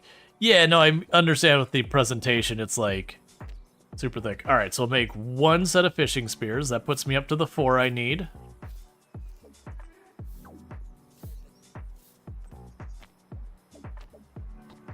Yeah, no, my whole thing's just like, oh man, is this gonna be worth my time?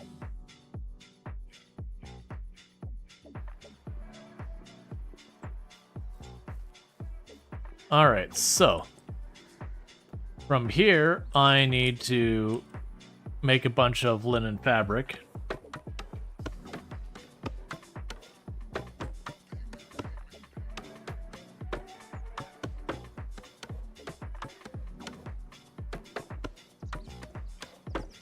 Starting your day phoning the tax office, hooray.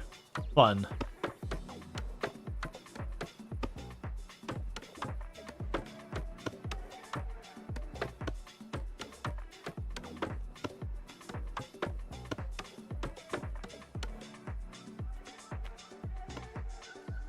Okay, so there's the linen fabric, miscellaneous, bags. Oh, that's simple bags. We do not want the simple bag. Bag.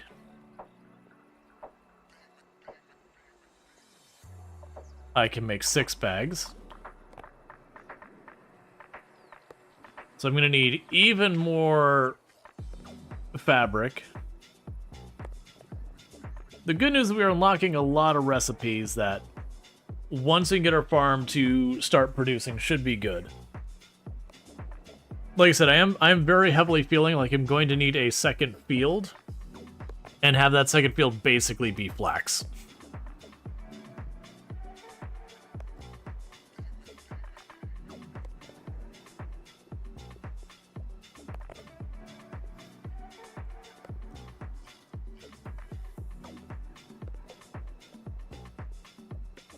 All right.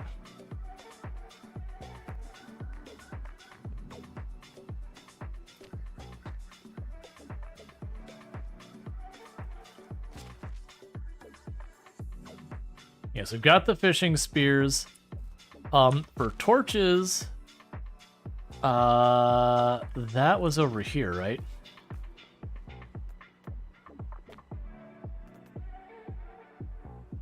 $250 sticks and leather. Let's unlock it.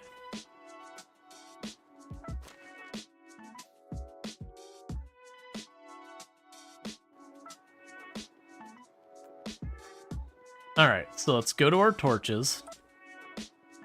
And I'm going to make 12 of you.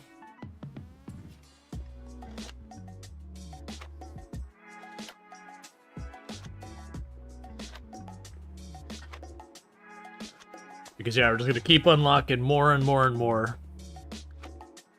And then using that to fund this and all that. Because it also gets me more Dynasty reputation, which I believe that's just the primary thing the Dynasty reputation seems to be dealing with is almost exclusively how many people I can recruit. So I really don't need that much more right this second. I can recruit a lot more people than my town can handle at the moment. But it's also kind of one of those things that's like, okay, but I can only do these quests once, like, I get one set per season. And if we can get these off the ground where in the future seasons, I just go, oh, I need this, I just got the supplies sitting around because I got people queued up to do that. They'll just get faster and faster.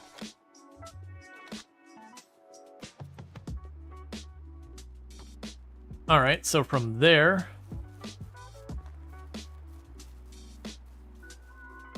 But over the kitchen, so I got the kitchen. We're probably going to be getting... Oh, I got a bunch of beetroot seeds. Did I actually get beetroot, though? We should be checking the other place. So I've got that. You'll need to drop the meat off. So let's see. 20 sticks, 4 logs. I've got 2. We can make that happen easy enough on our way there. Actually, we can make both those happen on their way there pretty easy. So let's go to our food storage and see if we can actually start a proper set of recipes.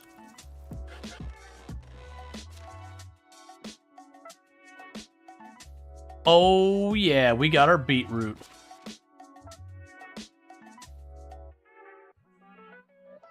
Okay. So that lets me actually go up here to... this. So I need 70 of these.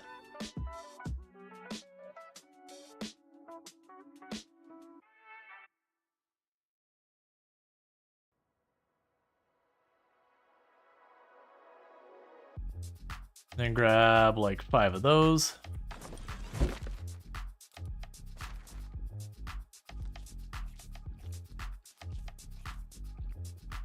Okay, so we've got all that. We can go to our journal again.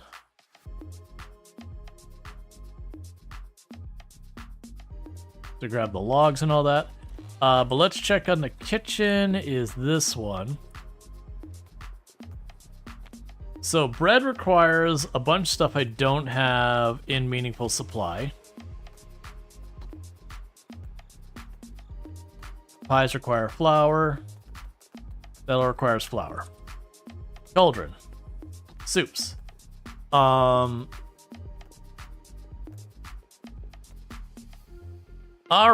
so if I get 2 more bucks, we can start having our people make beetroot soup. As well as mushroom soup.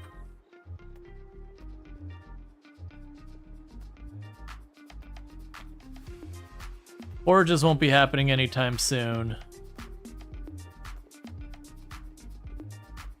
We potentially can also make scrambled eggs and scrambled eggs with mushrooms. Alright, so what I'm seeing here is our kitchen, once I get some more money to buy the recipes, is going to become a source of more food and income.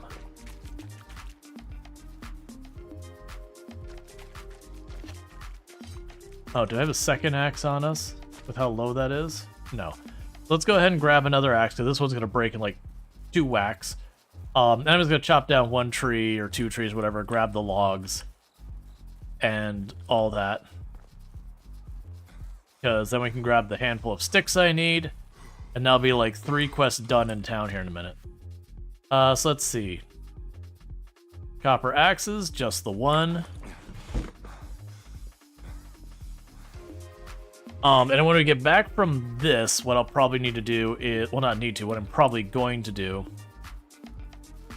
is I'll probably take the time to go into the mine and collect more ore.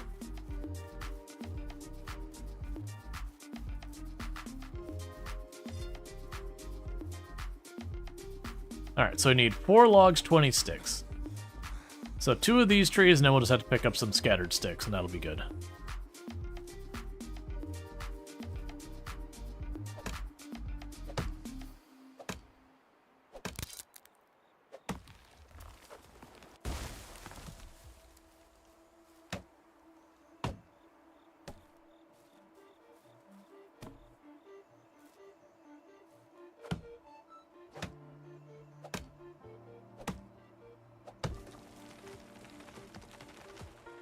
There'll be even more trees down.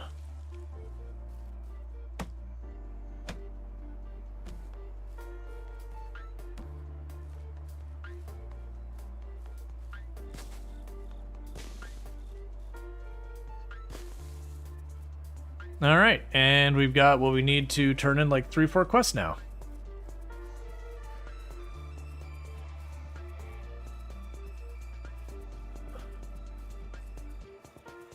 Now, I wonder what the odds of me being able to borrow some, like, fabric or whatever that's left out. Because I'm assuming if no one's around, no one's there to catch me kind of thing.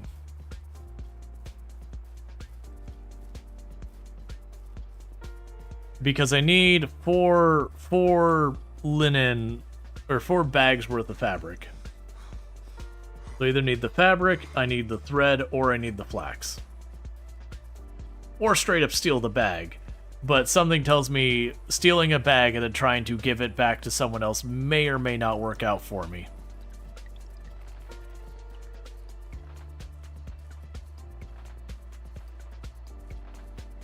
Alright.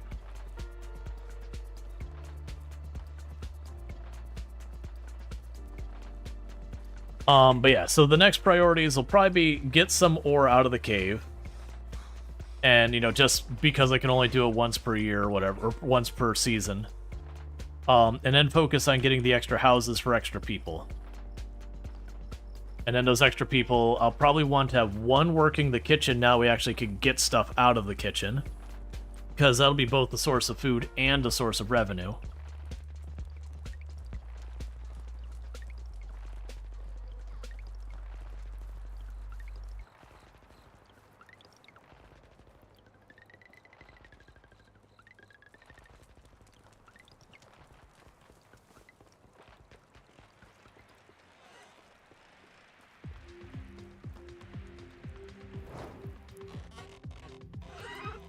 Oh, it's you again.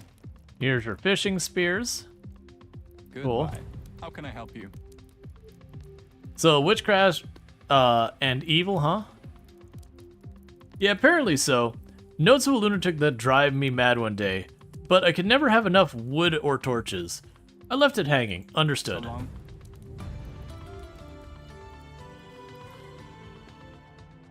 Alright.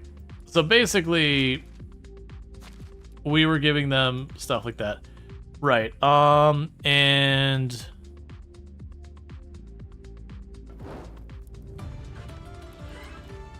medieval marketing. We get this guy his 70 beetroot.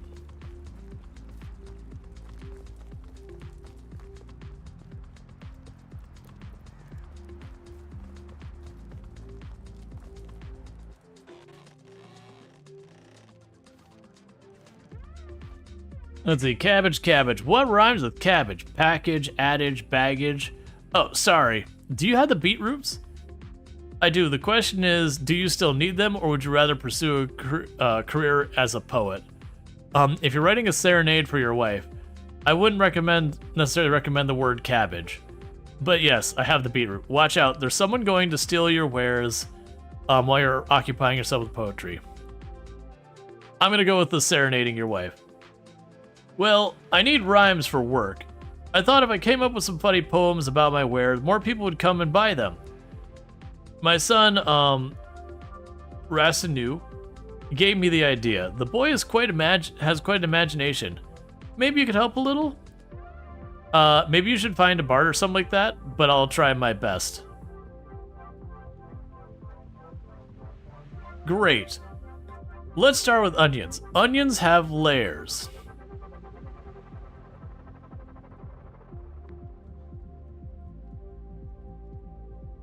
Let's see, onions have layers. How about changing it to, babe, please don't cry. Give my onions a try. All right then, next one. Buy from me an egg.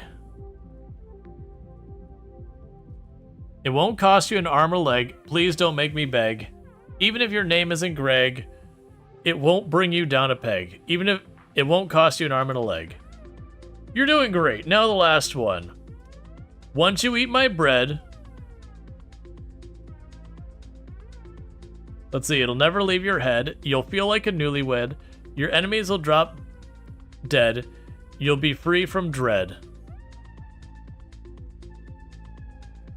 You'll feel like a newlywed. All of these are terrible. Thank you for your help.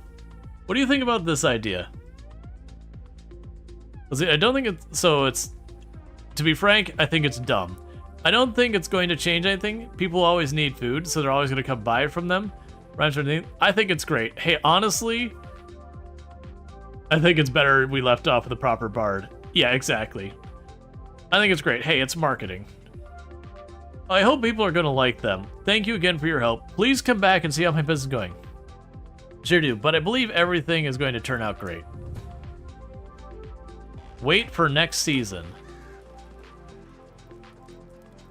Alright, I'm gonna hit an F5 for no discernible reason. Because I don't know what the consequences of getting caught stealing are.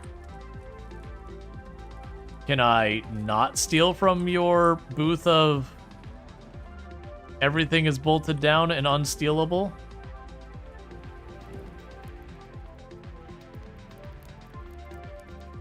I was expecting to be able to steal things.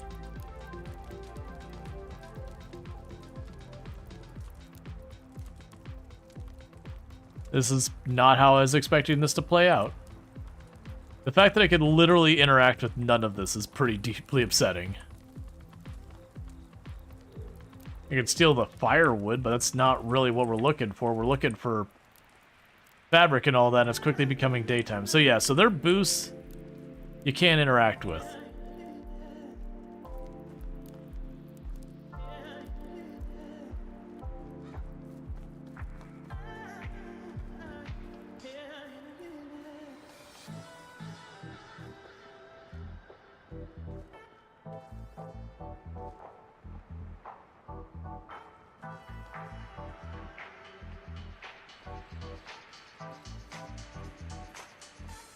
So 4 people get up. I'm trying to go and see if anyone has anything of use laying around outside.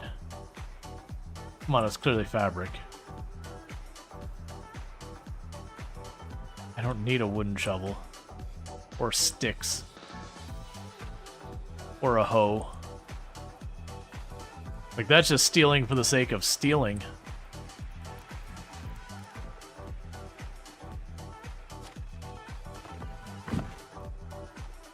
Nothing I need out of there.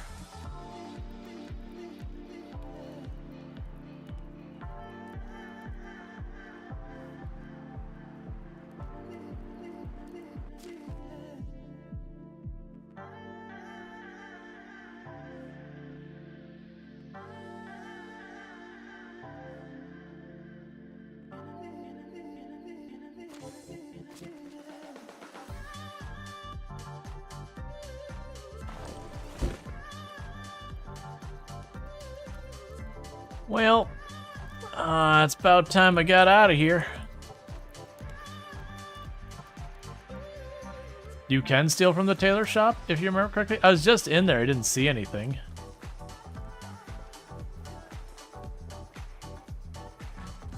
Here's the tailor shop.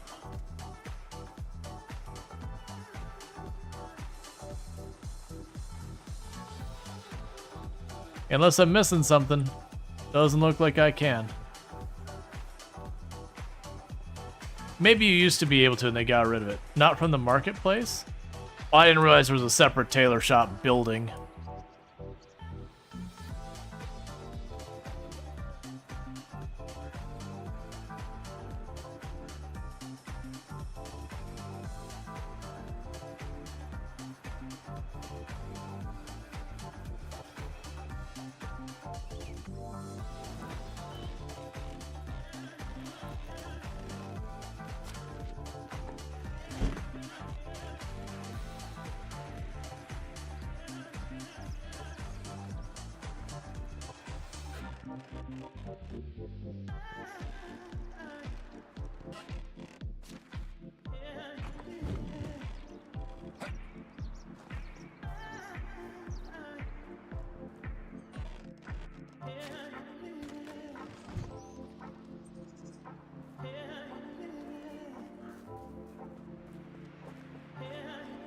Minus 20 rep. Oh, did I take a rep hit for stealing?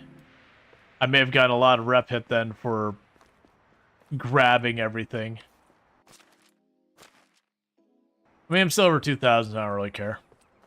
I've got more rep than I can currently use.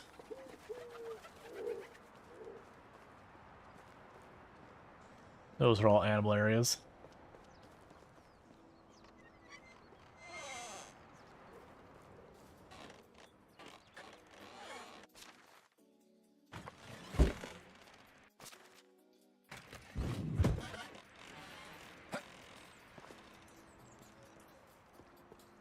Yeah, it's a smithy. You have a bunch of clothes out to dry.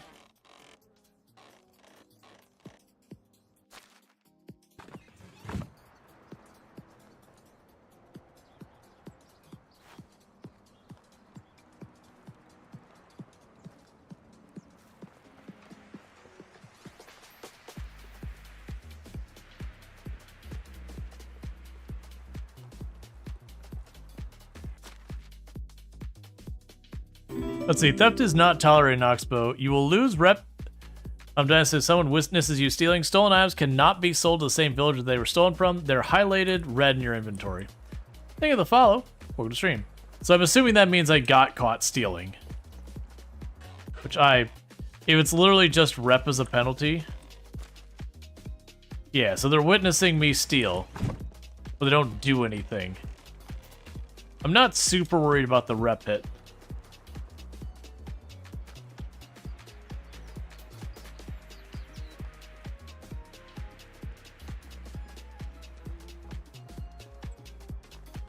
I'm looking for is anything that'll help me make more bags.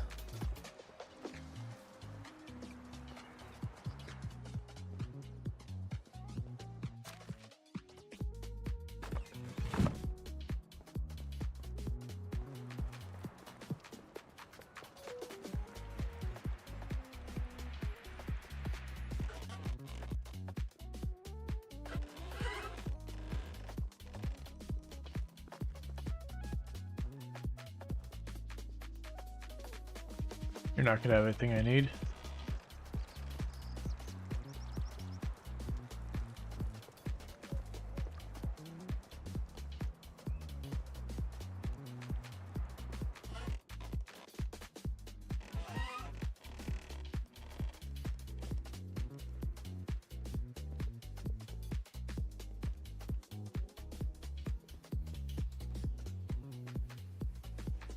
It's a shame that, like, all of that is just not in play kind of thing.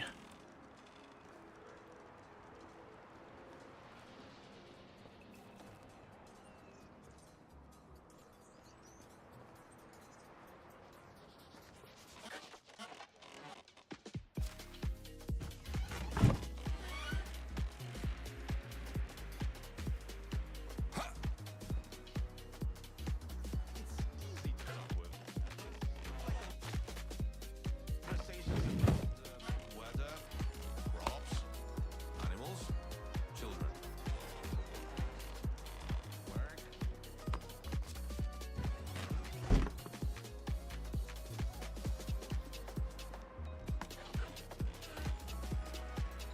Okay. I'm actually surprised that, like, literally getting caught, they're just like, minus 20 rep. What else we could do? Nothing.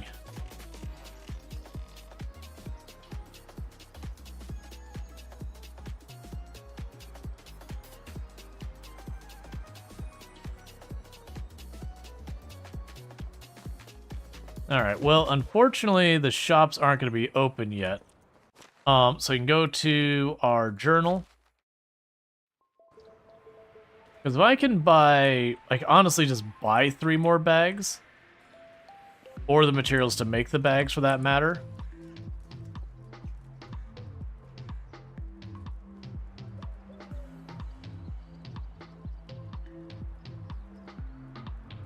That'd be good enough. There's some stuff you could steal laying in the ground between things.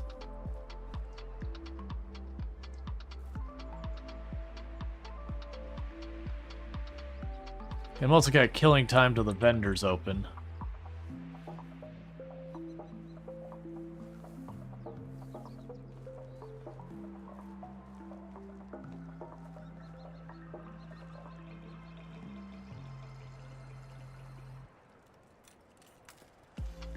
It should be opening very soon.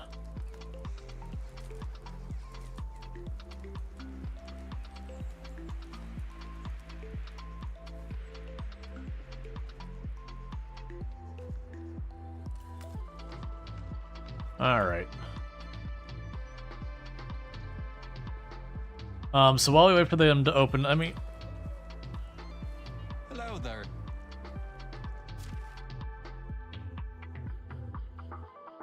go ahead and take the deer skull, and the feathers, and the perch I really don't know where I got from.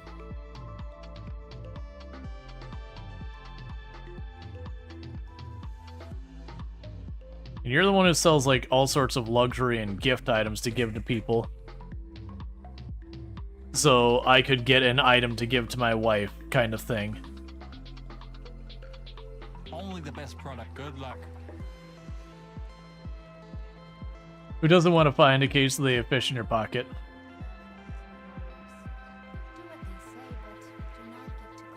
Hello there. Alright, and bags, and I need 3 of those. You have 2? You have 18.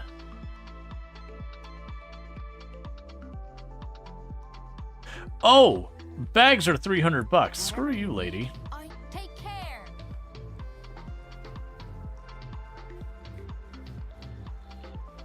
How are you? Whatever you need, I see you soon. How do you do? I do find it amusing that all the alcohol they're unwilling to buy Only the so long. because I stole it.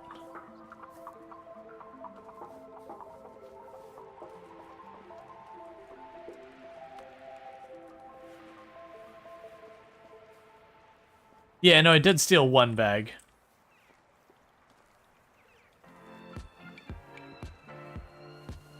Worst case, I can probably buy more flax from him.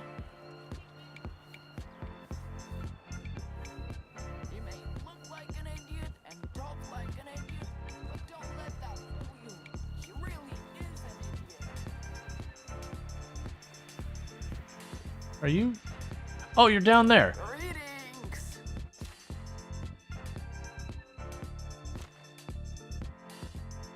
Yeah, trader won't accept this stolen item. That's fine. Right, so do you have... You do not carry thread or any of that. I've got everything farewell.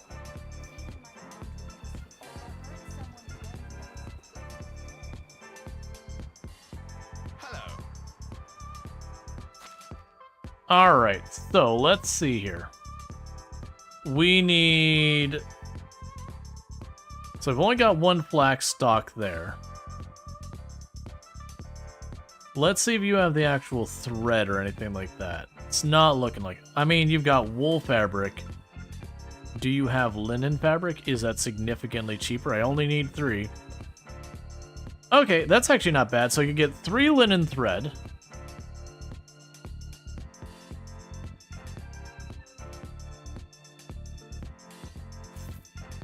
My wares never disappoint. Good luck. And with that 3 linen thread, we can make the bags at home. And then bring that back and turn in that quest.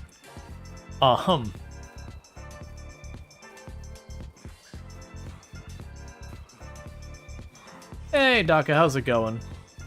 I do wonder if, like, where we were in there, that we got caught stealing. Yeah, that's what I was imagining, is we would have to sell it to the next town over. I did take enough stuff that it was probably worth my while. I don't plan to go through, like, go out of my way to steal all the things. Money's just not been that difficult. How's romancing going? Oh, we're married.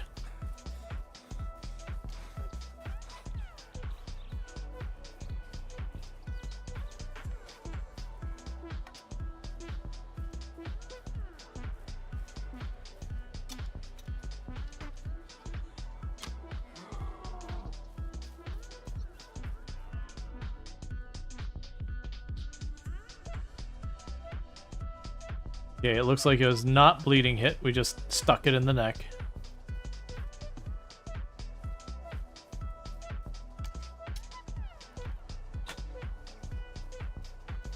Let it too much. Oh, I should probably just use the last couple shots of this bow, shouldn't I?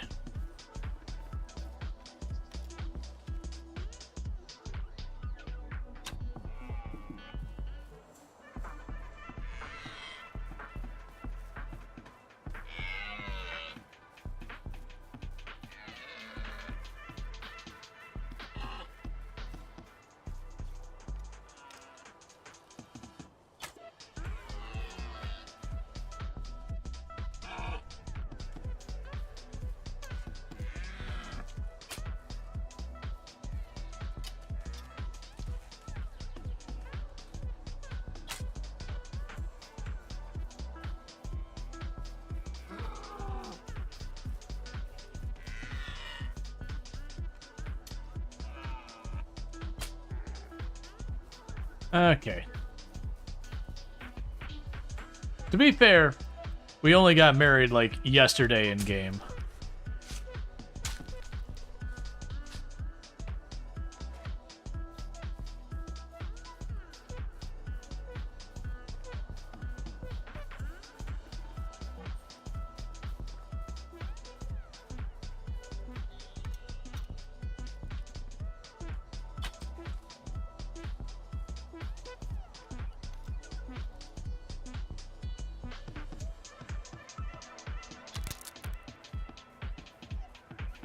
It actually hit you? We're not bleeding. Alright, that's fine. We broke our knife, but I got rid of that bow that had like one thing. And do you know her name? It's the same person we were romancing before. It's one of those things that you do dialogue and, like, it doesn't seem like they have much personality. It's not like in games like Stardew Valley and all that, where, like, the characters are very distinct and memorable. It's these ones like, ah, it's generic character number 5. Cool.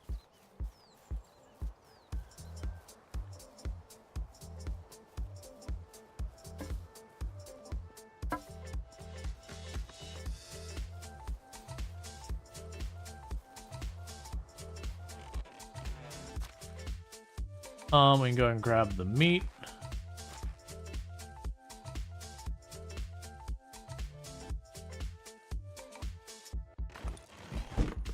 There are like 4 personality types. Yeah, no, that's exactly it. Like half of them have the exact same lines. And honestly, some of the lines get real like, you know, I wish you would stop saying that. It's kind of uncomfortable that you keep repeating that line. You're genuinely making it weird.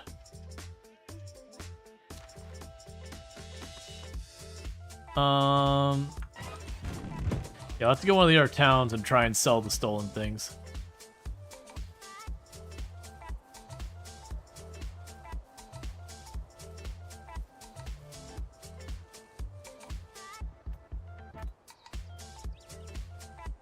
Alright, let's make our fabric.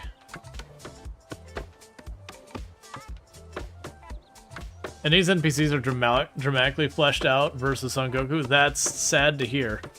Because I intended on playing Son Goku. Like, I actually grabbed the key from Keymailer the other day before we started this when we were doing the poll. You know, and then this one. So I'll probably end up playing it at some point, because it's not really cool to get a key from the devs and then not actually play the game. But it'd be interesting to do the comparison, like to play one then the other for a little bit and just see the difference. I know Son Goku, from my understanding, has a lot more focus on combat than this one does. That you have the choice of, like, being a conquistador kind of thing, of just, you know, attacking other people and taking their land or whatever.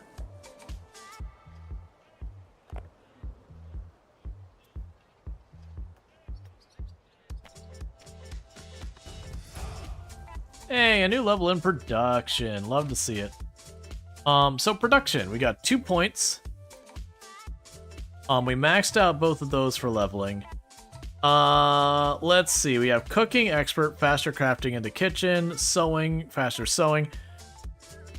I'm just gonna go with the XP. Because, like, the faster is nice and all, but the only one I really have seen that was like, no, I wish that was faster, is not any of those. Hello, husband. So mood is at 15, affection is 100%, personality, busy bee, romance.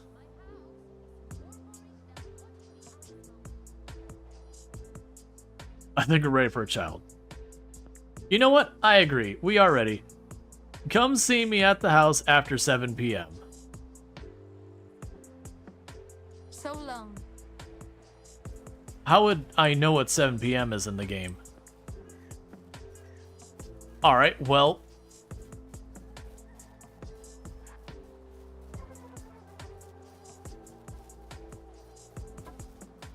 Open map. Ah, so it's noon. Alright, let's turn this quest in. So we are immediately turning around and going right back out to drop off the quest. And then the focus is going to be on getting that last house built. And the pig pen built as well.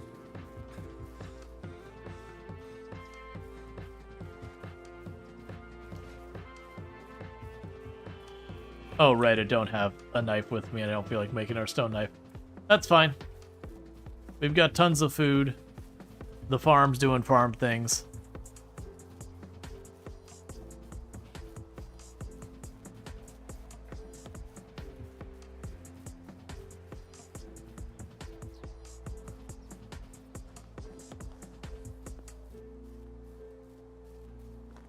Okay.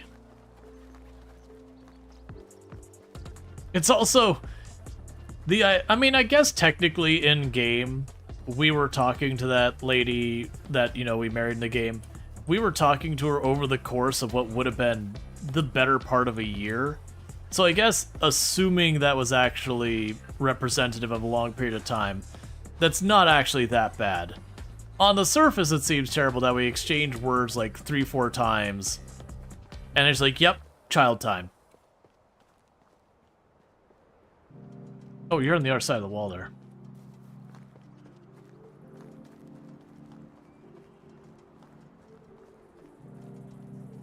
She wasn't 15. I thought she was 18.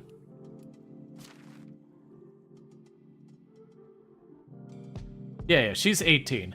The person we had drop in that we rescued from a forced marriage was 16 or whatever. But that's not who we're romancing. How are you? Did you order shovel and bags? Take care.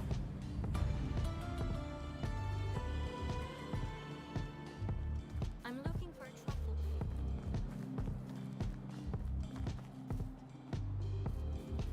Alright, so we've made tangible progress on our quests. We have like the main story here and all that. Then there's just like the keep an eye out. Oh, she's 18? Okay. You couldn't read on your phone probably. Oh no, you're all good. I was like, because I was worried I overlooked it.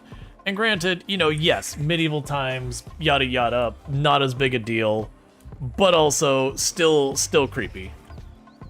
Like, we can, while things can accurately portray a time, you can also step back and go, but still, accurate portrayal or not, still creepy.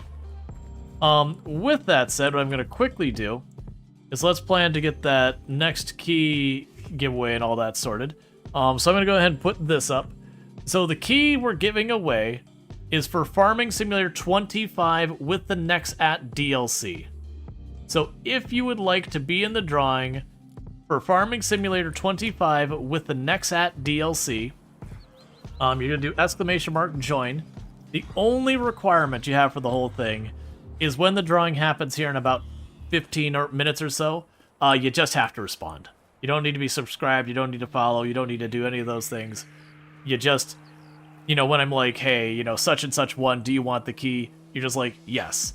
And I only do that because people don't read and they do !join, and then you give them a key and they go, but I already own this game, or I don't want the game. And then it gets weird. Because then you've already shared the key, and so you're like, okay, well, if I go and try to give this to someone else and it doesn't work, that's a whole thing. And then plus it's also a thing you want to reward the people who are actually hanging out here and all that.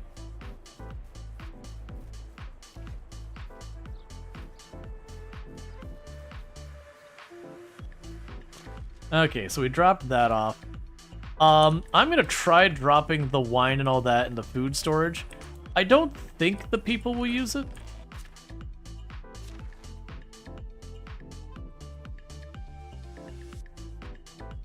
But it's all marked as stolen, and the price is like marked way down in most of it.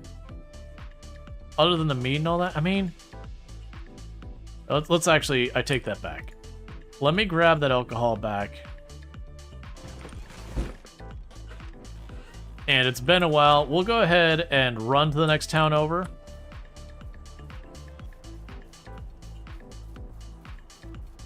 And try to drop it off. That makes me happy. I'm seeing them plant the entire field. That's what you want to see.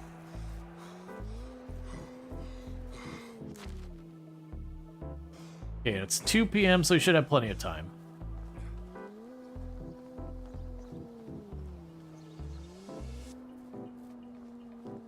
Because I'm going to try to get rid of all this alcohol because it's worth a bunch. And I don't want to just sit in a box and be forgotten, and I can't sell it where I took it from.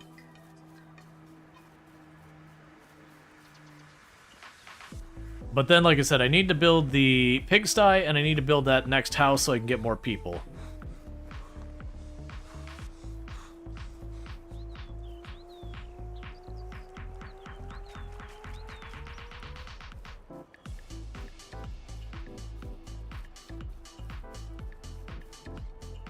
Yep, we already checked that. It had a bunch of arrows.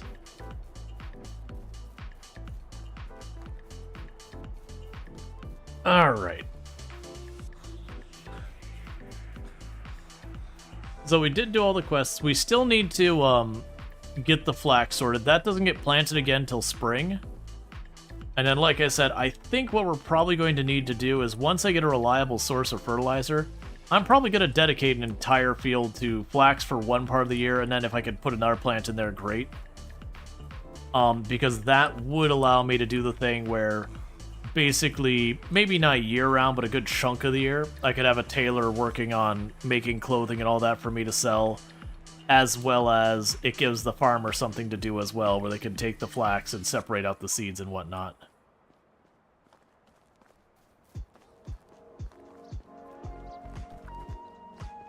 Alright, there's a shopkeeper.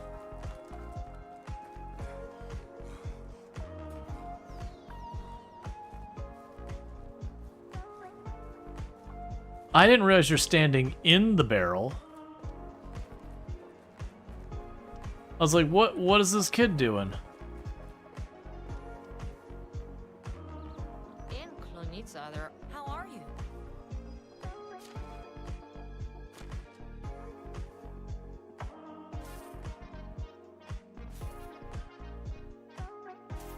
Don't question where I got all this alcohol, alright?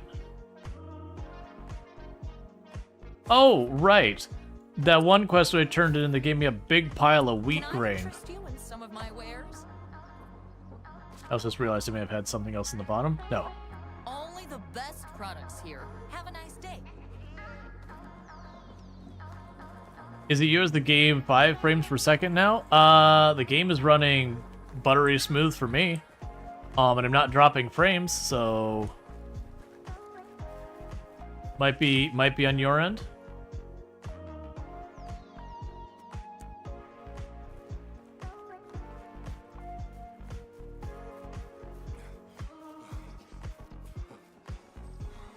Alright, what's gonna happen here in just a second is there's gonna be an ad break in a little over 5 minutes. It's just the once per hour one that comes up. And I'll have to run to the restroom for that, and then right after that I'll do the drawing. Yeah, so probably just, you know, dodgy connection between you and Twitch or whatever.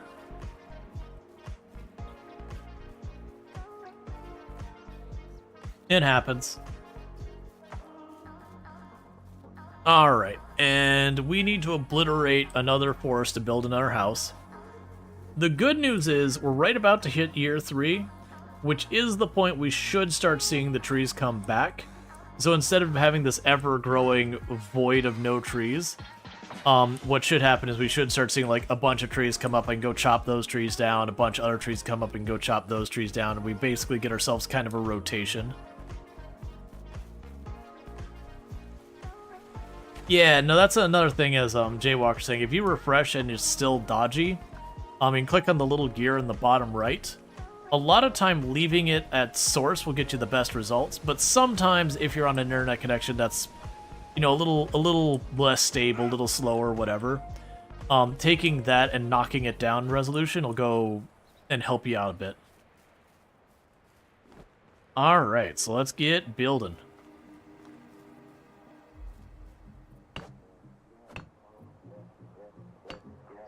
Alright, so we're still in bad shape on the logs front. And just broke my hammer.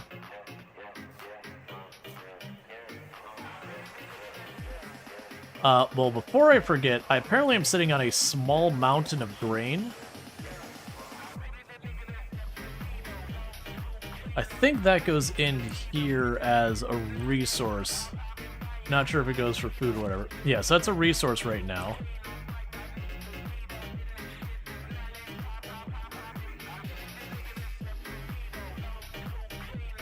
Yeah, so wheat, grain. Let's see. Wheat on the threshing floor can be used for cooking in the kitchen, brewing in the tavern, creating flour, sowing fields, using a bag during the spring or autumn. So we'll want to put that to use in not too long. And I need to first check the time. All right. About 4:30. Because wifey said come back at 7 p.m. because that's when the baby happens.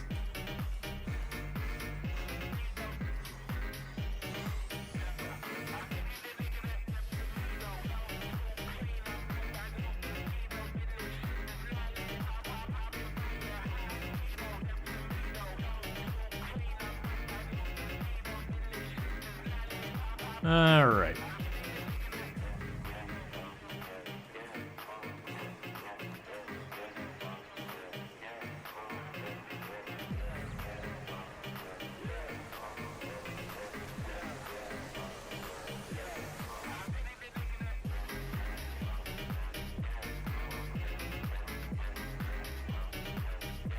And part of the reason we want to do that is, one, there's an achievement for getting an heir, and there's also an achievement if you become the heir.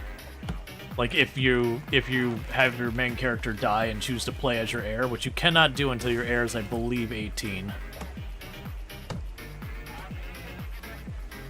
Which does take a while. I don't anticipate us getting that achievement on stream. The, heir becoming 18. Considering we played a full year and we're coming up, we're about 3/4 the way through to our, year 2 being done.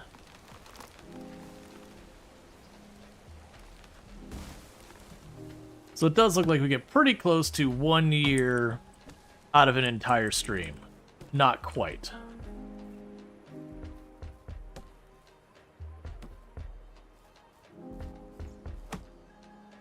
And thank you, Cannon Hawk, for the 30 stream streak. I do appreciate that.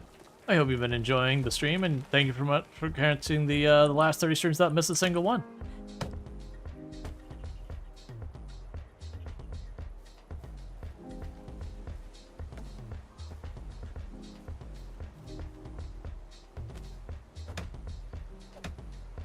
Alright, just a precaution, because we are getting the stinky.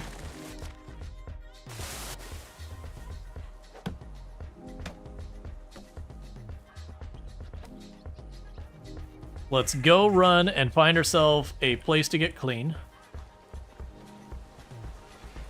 The unfortunate reality is this is too shallow to serve that purpose. That is the one and only downside I've found to this place, is there's nowhere here I found where the water was deep enough for us to bathe ourselves. So I gotta run up the river real fast to do that.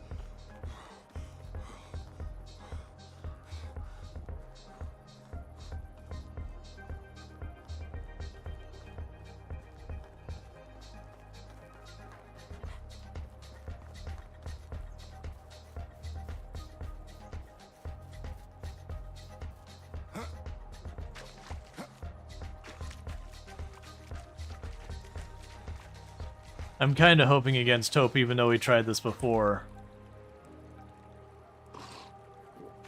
And it didn't work.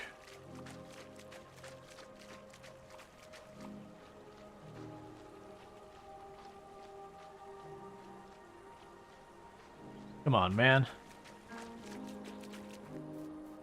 It's fine. Gonna run up the road real fast, and then we're gonna drop by the house. It's 6:30, and she said sometime after 7 p.m. And I assume it's not like 7 p.m. on the nose or anything like that. Alright.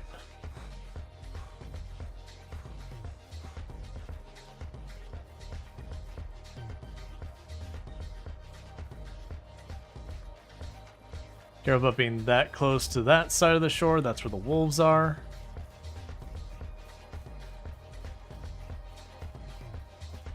Like I said, I'm willing to bet it's one of those things that if you're smelly, that anytime you choose something under romance, it's just like you should take a bath first. Which again, fair enough. But also, because I can't use like well water to bathe, and I can't bathe in the little stream by the house or the waterfalls or anything, I gotta run all the way over here. And just give it just a couple seconds, make sure we fully take that off, because I've had where I stepped out of the river and it came right back a couple seconds later.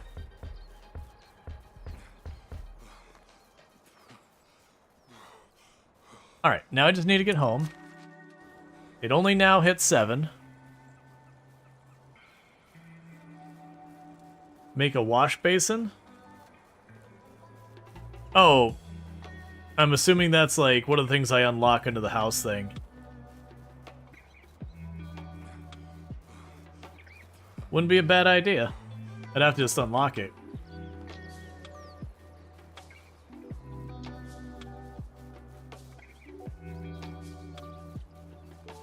But first, chat, we just hit the ad break. I need to use the restroom real fast, so I'm going to quickly do that, and we'll do that giveaway for Farm Sim 25 and the next DLC right after I get back. So thank you again so much for tuning in. I'll be back in just a couple minutes.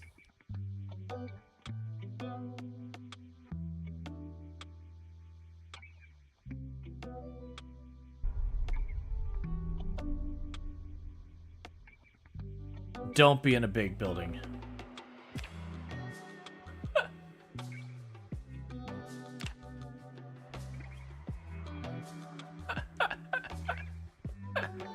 Ah, we're in the middle of Louisville. Right, literally the exact middle of Louisville. This is a dead character. Oh, good. I haven't moved yet, and the jig is already up.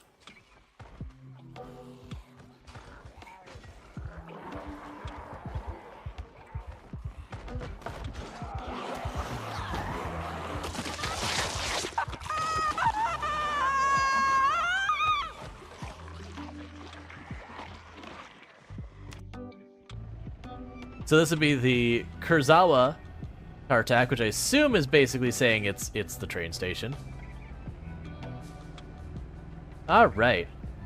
And now I just have one more business up this way. I think it's a business. Or it's the border. Who really knows? And then they'll bring a conclusion to our tour and we can go back to our farming needs. I think it's the border. I think it's the border.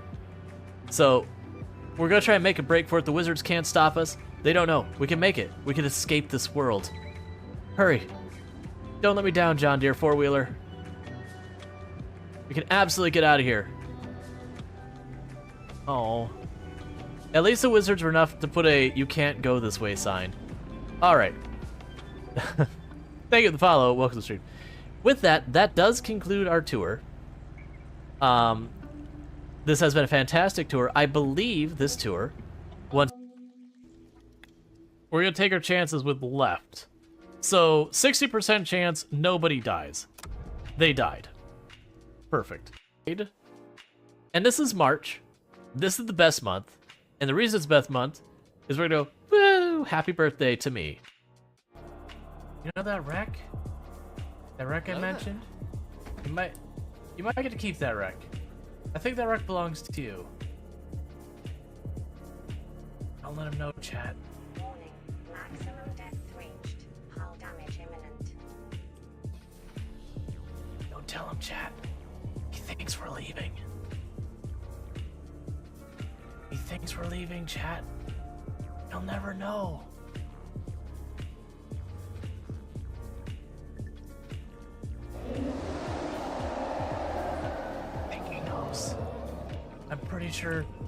I'm pretty sure he very much knows.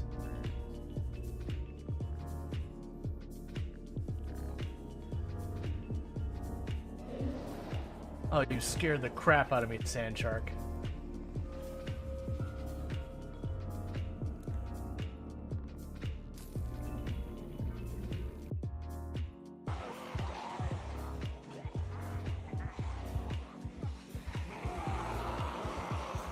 I hate all of this. This was a mistake.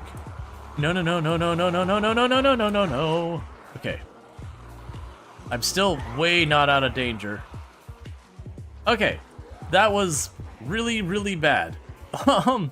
Because I got cut off and I saw the bushes. And that was really bad. Alright, and we are back. And we're just gonna make our way to our house. The crappiest house in all of town. We're gonna meet with our wifey and begin the process of making an heir. I won't explain that farther. Hello there. Want something to nibble on? Eat this. Cool. Thanks, wife. What does that mean? Romance? I think we're ready to have a child. What do you think? Let's do it. Make me the happiest woman on earth. How's your day going, my love? Okay. Let me take a closer look at you. Oh, jeez. Oh, right. Before I forget, let me go ahead and do the drawing for the key for Farming Simulator 25 and Nexat DLC. So, if we have... Let's see. Gatito Potato? If you are here and you would like a key for Farming Simulator 25 and the Nexat DLC, just say anything in chat, and I will shoot you a DM with those keys. Because it's 2 keys, one for the base game, one for the DLC. If I don't hear back from you for a couple of minutes, then we will draw someone else and move on with it, kind of thing. Sorry about that.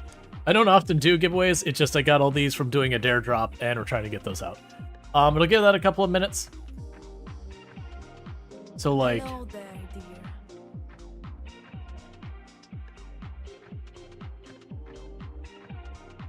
Okay. Okay, so I'm assuming we have successfully made baby. How's our little kingdom doing? The laborers cannot work due to lack of crafting supplies. Be well. Romance? Okay. See you around.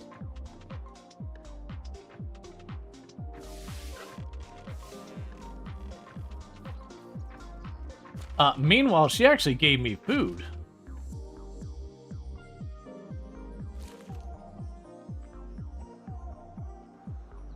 So, you know, cool.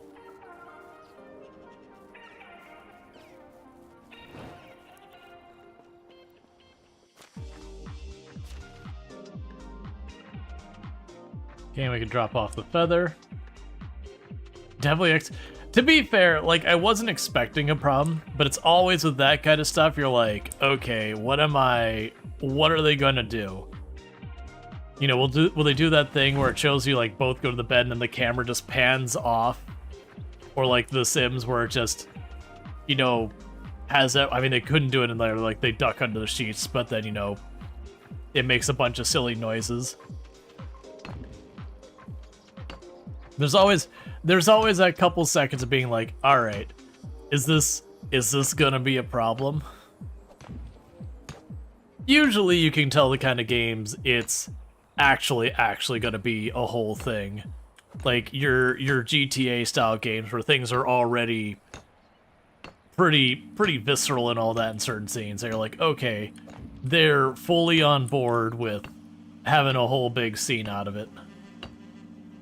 But even like the latest GTA, they actually do have a scene or two that gets into that kind of thing. But it is one of those things that you don't... They deliberately... Actually, I take that back. There's a strip club. Never mind.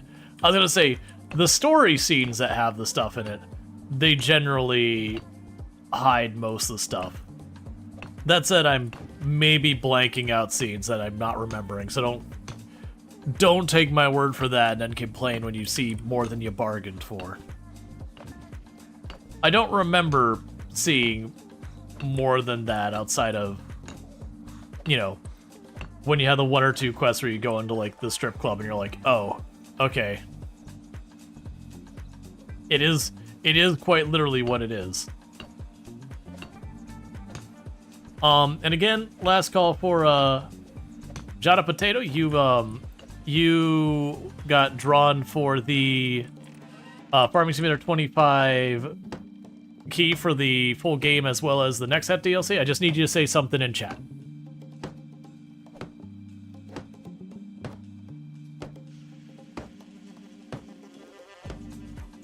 Let me make sure they didn't, like, DM me or something.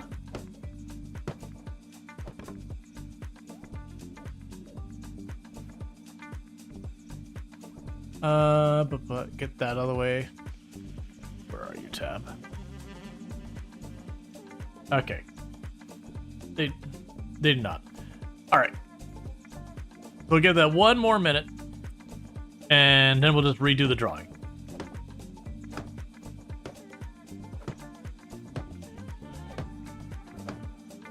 Let's see, from what you remember, there was some full nudity scenes, and also misogynistic. Not that the game has never not been misogynistic. They removed that during development, but the assets could be turned on afterwards. Well, I know if you went in GTA 5 and, like, went to, like, the strip club or whatever, there was nudity there. Which, again, yeah, that's kind of expected.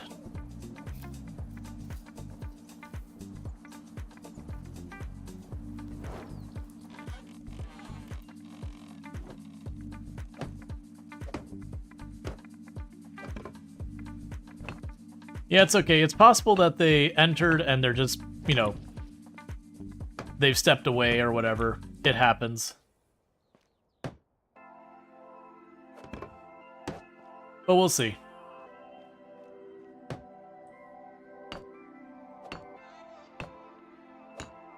Alright, so I need more wood, as always.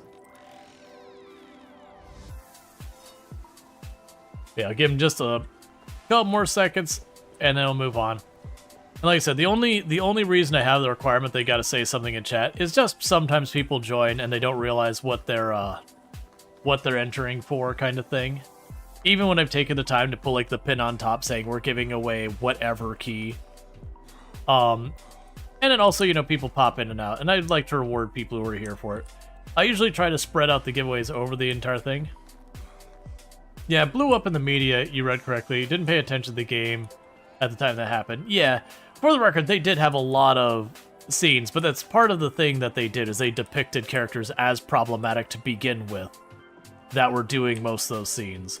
Like, the character was intentionally problematic, as in, you looked at the character and went, that dude sucks. And usually you got to go after them.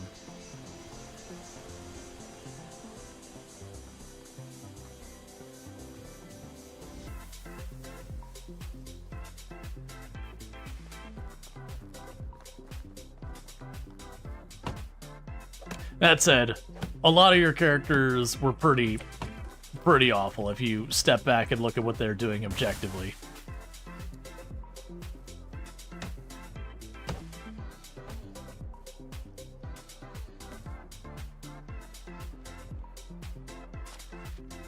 Let's see.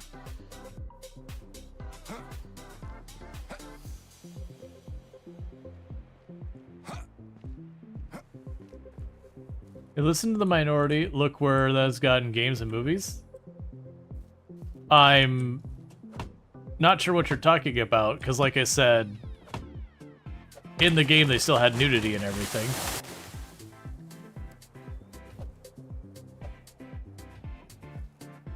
And GTA has been one of the best-selling games of all time.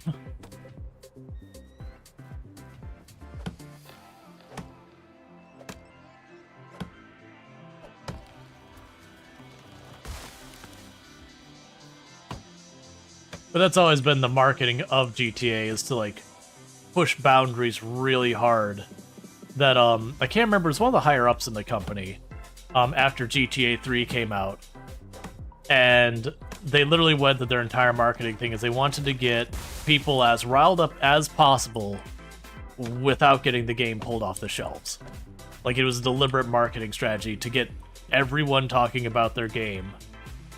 But in instances that it did get them pulled from the shelves, they did change the content or made, like, different versions and all that for it.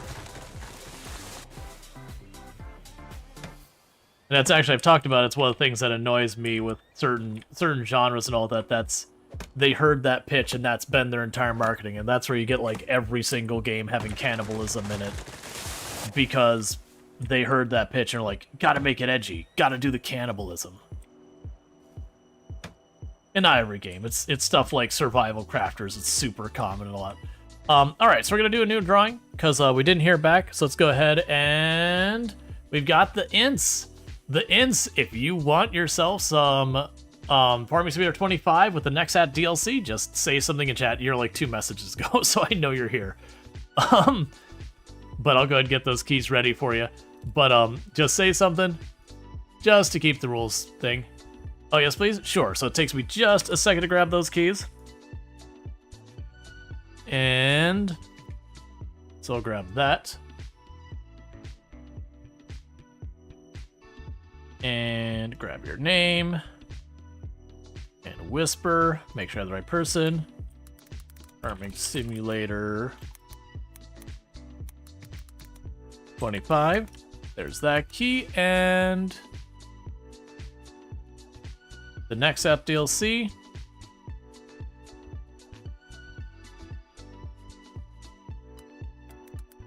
DLC.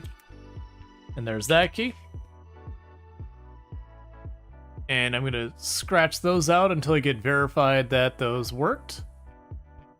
So I don't accidentally give them out again. All right. And so with that, that's the 2 keys I've given out today. I've got a bunch more. To give you an idea, I've got 5 more of those keys to give out. So what I'll probably do is like next stream, I'll probably give out 3 or so of them. And then the last stream, I'll give out those 2, and then I'll just toss the McDawn and the CR11 keys just in there somewhere, because people aren't as worried about those keys. Because like the CR11 is kind of a Shrugs DLC. It just takes one of the harvesters in the game and makes it like spray paint gold. All the others add stuff though.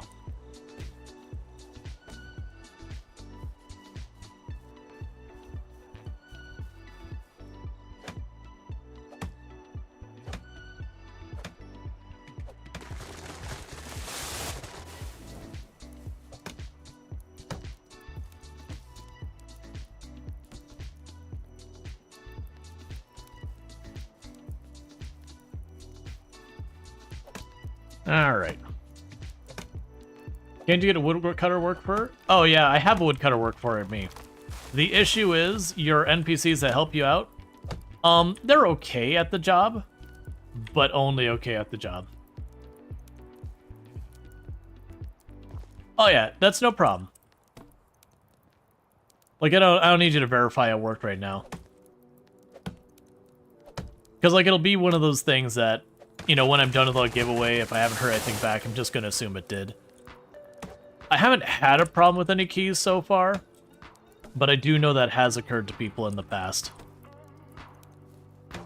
Like, to other content creators, which usually, like, what I would do in my case is, if I got, like, a bunk key or whatever, I would just reach out to devs and be like, hey, you know, you gave me this key to give out to one of my audience people. It didn't work. Like, I would try to get you in touch with them kind of thing, because it's one of those things that, well, I know I don't have to worry about you, Theans. You never know when it'd be like, hey, I gave out this key, it didn't work, and they're fishing for a second key. You know, people being crappy. So I'd want to get you in touch with the devs, because then you'd be able to show them the key and they'd be like, that key's been used. And then, you know, then that'd be a thing to sort it out. Maybe they'd give you another key, maybe not. Probably depends on the devs. Or if the key was just bad in the first place, they'd be able to verify that. Because then they'd probably see where it came from and yada yada.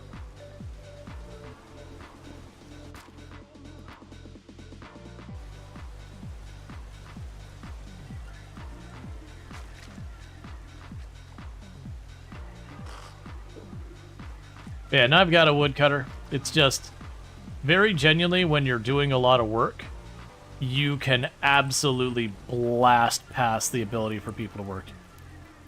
Pretty much every task in the game, if you do it, you're better, like, you can do it faster than the NPCs can.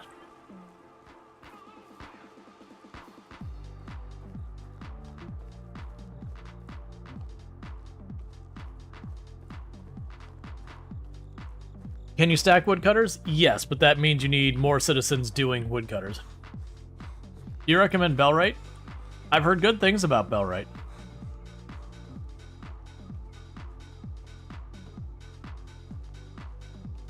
I don't own Bellwright, but I've heard good things about it. I think at the time it came out, I requested a key and I didn't end up getting one, and it's like, alright, well that's fine. There's like, a lot of those games all release at the time that a bunch of games release. So, very genuine, unless it's a game I'm specifically after. If I just don't get a key, it's like, alright, well, that's fine. I can't buy every game.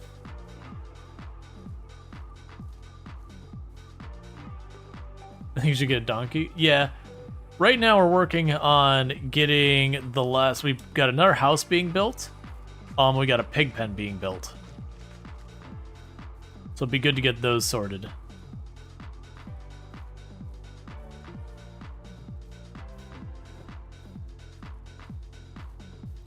Let's take these as logs and go to the pig pen first.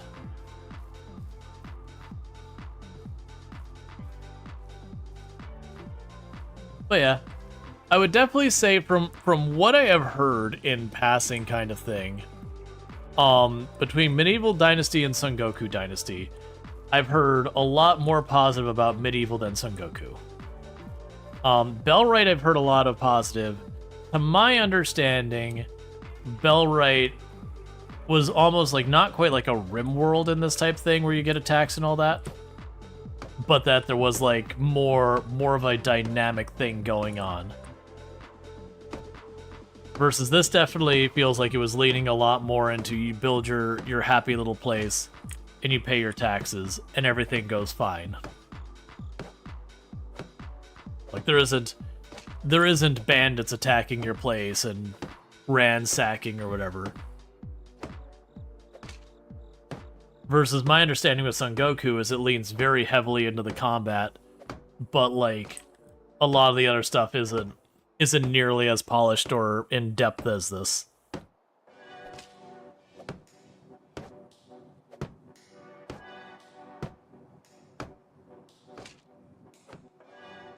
Because the fun things about Bellwright is that people actually do something physically.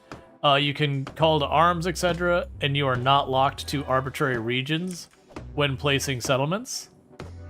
I didn't feel locked to arbitrary regions in this game. The only thing I ran into with feeling limitations in this game is, one, the terrain is not particularly hospitable in a lot of places for building, but it wasn't that you couldn't choose to try to build there anyway, it's just, it would be awful. And then if you are near one of the settlements, it'll tell you no. Which I think is honestly reasonable or fair. I didn't feel like my construction was particularly limited in this game.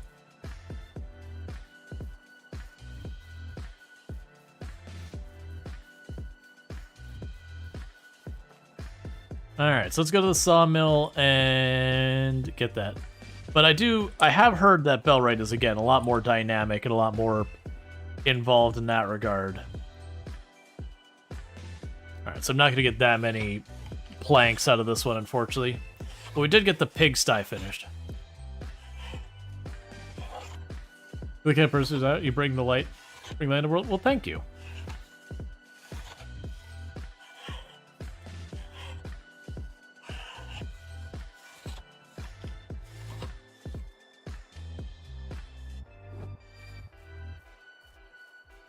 Alright, so you can go over here. We'll need to cut down more trees to make more planks to get this house done.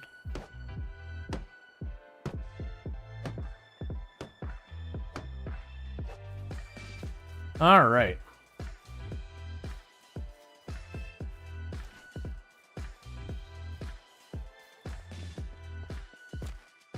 So I could drop off the feathers and the branches and the couple logs, because I didn't want to get rid of all the logs so other people can work. There's the sticks so they can make baskets and all that. Let's go get some food.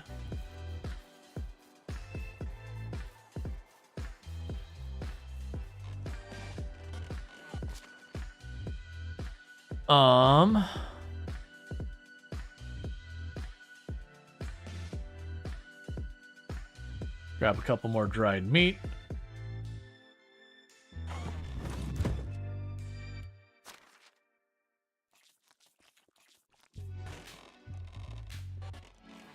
How am I doing on my money now? 981. Okay. So we identified that in the kitchen, which is this building, that we did have recipes we could make here. So there's one that was meat and beetroot. So let's unlock that.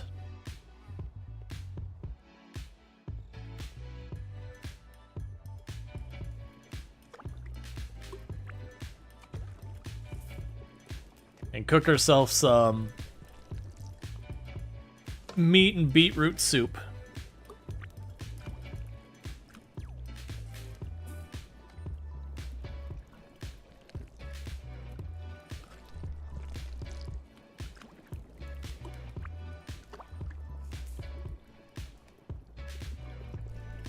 And what we're going to end up needing is way more bowls and all that. I do have those set up to be crafted. It's just a matter of I'm splitting my attention between a bunch of them.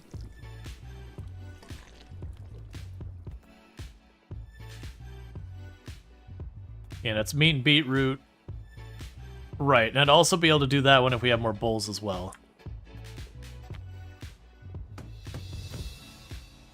And Sewing Hut 2 unlocked. Alright, that's cool. So let's see what Sewing Hut 2 has going on. So that's where we can make wool clothing and all that. And other stuff there, like saddlebags. Simple backpack. 1,000 gold. Adds 15 to our carry weight. I bought one of those. Still. That's one to add onto the list. I don't have someone assigned to sewing right now. We'll go ahead and queue that up.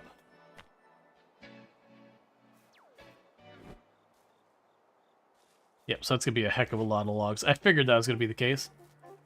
Let's see, in Bellwright, since they work by walking physically, it still matters for the efficiency of where you build. And I can trade between settlements daily basis. Also, since the game you can use villagers as troops, the difficulty of soloing is harder. In Son Goku, you just went and killed like 50 samurais yourself. Bellwright, it feels all overall more dynamic. Yeah, that's what I was saying, is I had heard that the big draw to Bellwright is it was a lot more dynamic. There was a lot more going on with a bunch of that. Alright, so I made a bunch of soup that hopefully our villagers will eat. And all that, and I need to destroy more trees. Do I have a spare axe on me? I do not. We can go ahead and go to our technology. Here, the smithy 2, bronze axe.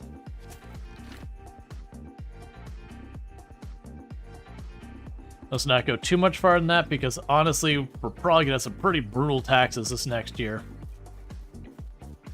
But that gives me a better axe.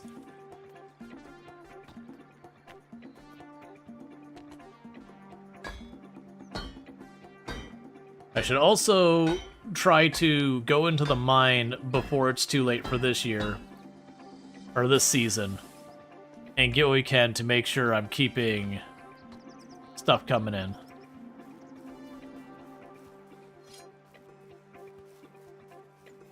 So I can keep working more and more on getting our bronze equipment.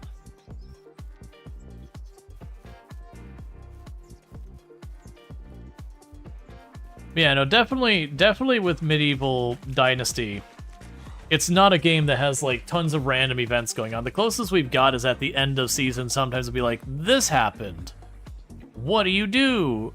Respond with dialogue. You gained a person, you lost a person, whatever. Like, some outcome occurs, which isn't particularly in-depth or whatever. And I can't speak for Sengoku because I haven't played it yet, or Bellwright. Because I've heard Bellwright's more dynamic. I have heard that Medieval Dynasty is more polished / fleshed out than Bellwright, but again, this game has several years on it. It really should be more polished.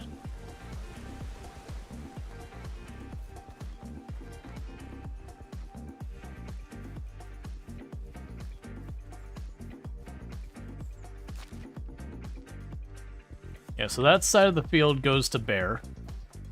Let's not mess with Bear.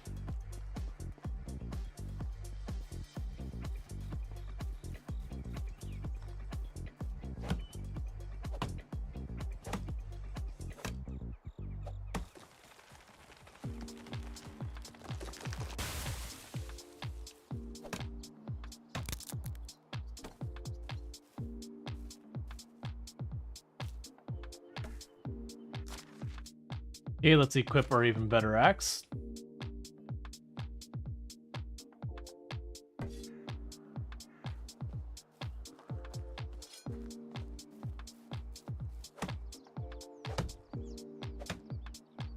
And 30 a hit.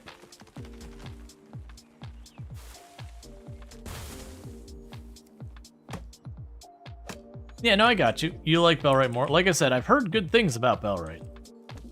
I just don't own it. And as a content creator, usually I don't have a ton of money to throw around at buying every single game that comes out that's interesting. So I do request keys. If it's a game I'm specifically interested in after, I'll usually pick it up. But if it's a game that I'm just curious / interested in, a lot of time it's really much harder for me to justify. So I do request keys, and then if I get them, I'll play them. If I don't get them, then I'll just play something else. Like, Bellwright sounded interesting, but also wasn't a game that I'm like, no question about it. Like, I think my audience is going to be super into it. Let me go ahead and break it out. Because usually with Medieval Dynasty, when I play it, I usually get a good couple of streams out of it before, you know, people are ready to see something else. I wouldn't expect much different of Bellwright so far as that reception. So if the game is, you know, 30, 40 bucks or whatever, it's kind of one of those things that can be very difficult. I think I have a couple hundred hours of Bellwright at the moment. If that's enough. Oh, so yeah, to be clear, My Haven, we're talking content creation, not personal playing. For content creation, I gotta make sure if I'm spending the money on something for purposes of playing on the channel, that, you know, I'm gonna kind of, it's gonna stick around long enough or draw in enough interest to pay for itself, as it were. So sadly, I can't buy every game that looks good.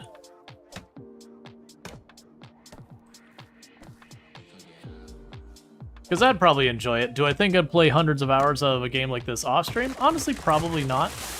You never know. Sometimes I get like super hyper focused into something and go for it.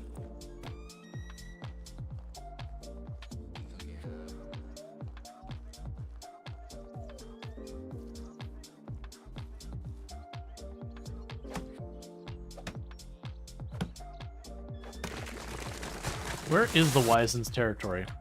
Oh, it's actually off to my left. Okay.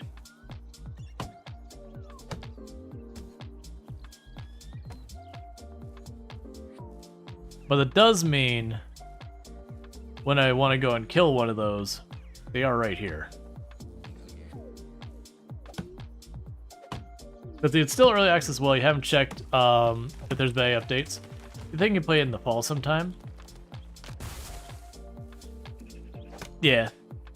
Well, that's the thing to kind of look at. That is, as much as I hate for things to be numbers, I shouldn't even say numbers, it's strategy with content creation. It's just always that, you know, the elephant in the room. Like, Medieval Dynasty is one of those games that it's not a big game right now on Twitch. Like, very genuinely, it's just not. But it still does have a decent number of people who tune in. Like, it's usually 100, 200 here or there kind of thing, which isn't nothing. That's totally fine. I can find an audience in there. People are interested who tune in the channel to see me try new things or different things or revisit games. I'm actually curious if I were to compare the two games right now, like where it lands. Because that's the unfortunate reality, is good for content and good game are not necessarily one and the same. So if I go Sully Gnome And we go Medieval Dynasty. And we only care about in English, because I stream in English. So yeah, so 50 average viewers. That's not amazing. Solely Gnome and Bellwright. And English, because I only stream in English. And it's got 7 average viewers. So you see the issue there is, well, I'm definitely not saying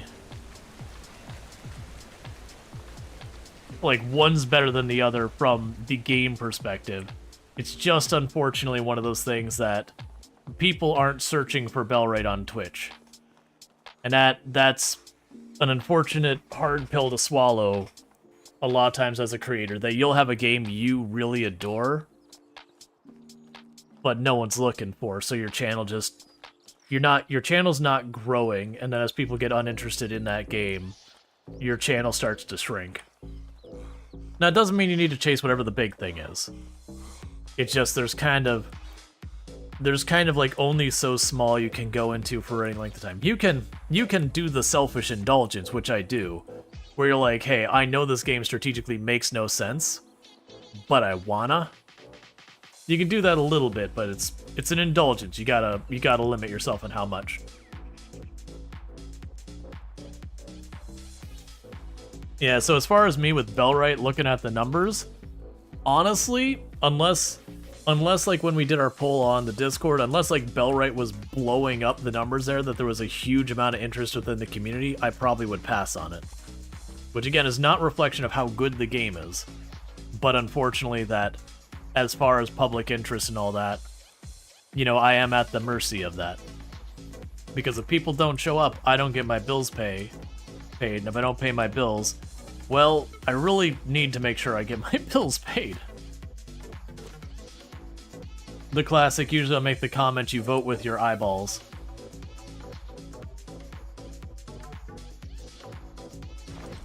That's it. Like, if I played Bellwright on the channel, I think for a stream or two, it'd probably be good regardless, as people being interested in at least seeing what it is.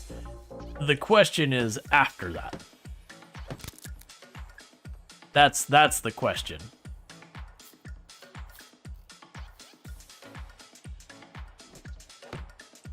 Like, would it be able to be a game I get like 5, 6, 7, 8 streams out of?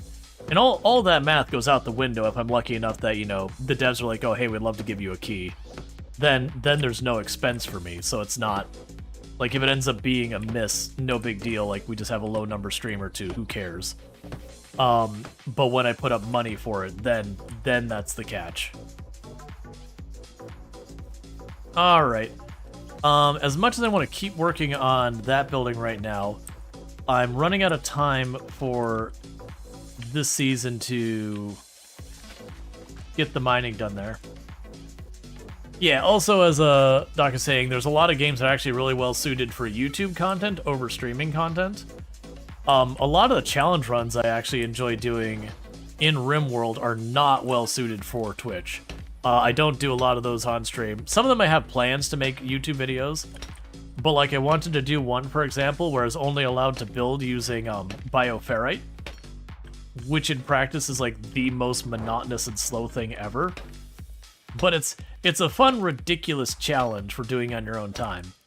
But for watching, it's mostly fast-forwarding at absolute full speed and then dealing with the occasional raid and all that while you patiently wait for your site stealers to give you that tiny little bit of bioferrite so you can build the next 3 segments of wall.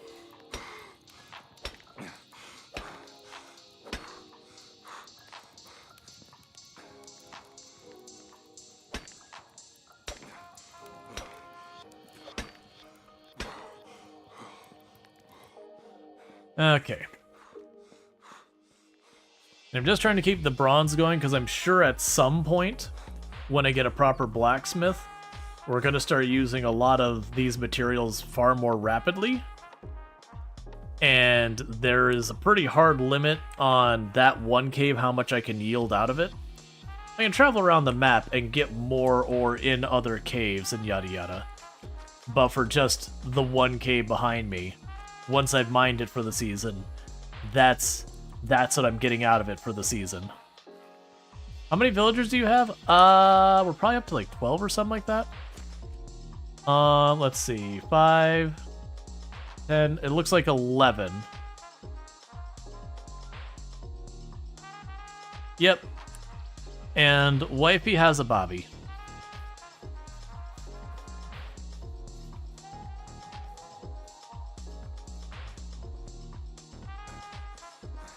Which does mean for a little while, the wife will not work.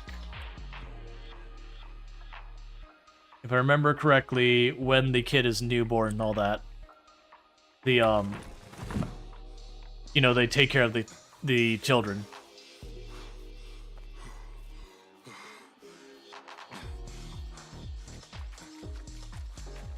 There's a population stat? This is fair.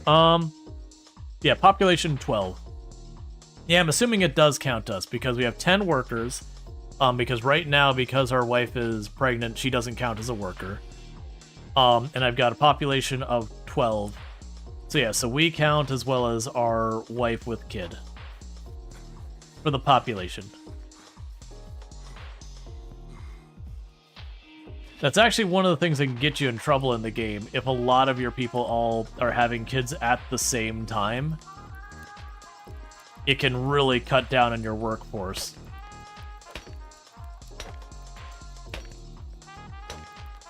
On the plus side, it means you got more eventual workers along the way.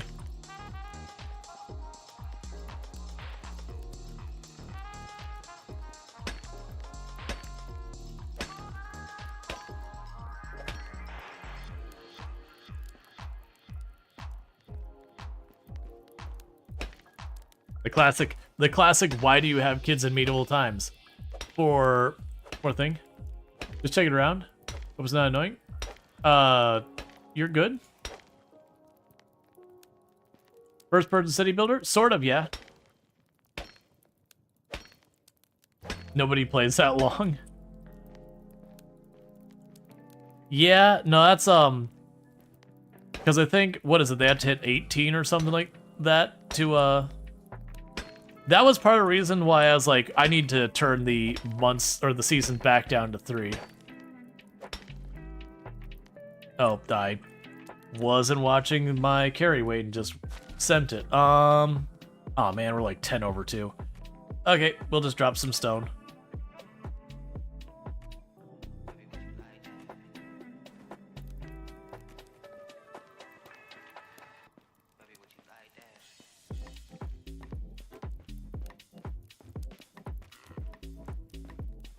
All right.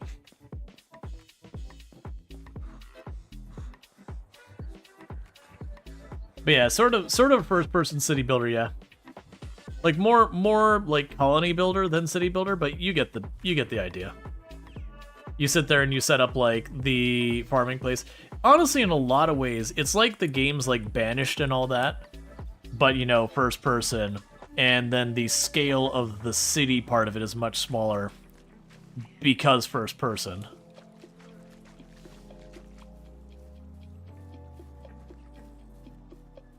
And you also get in there and craft yourself and all that kind of stuff. I love the scent of wood. Cool, man. So you're gonna go and cut wood more quickly from the future now, right? Right? I won't have to go over there and do it myself. Pretty much every season. Literally every season. Right?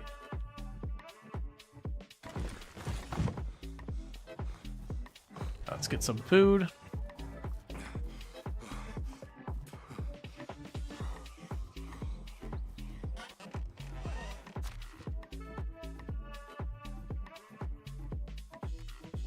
They apparently already grabbed the soup and nommed on that.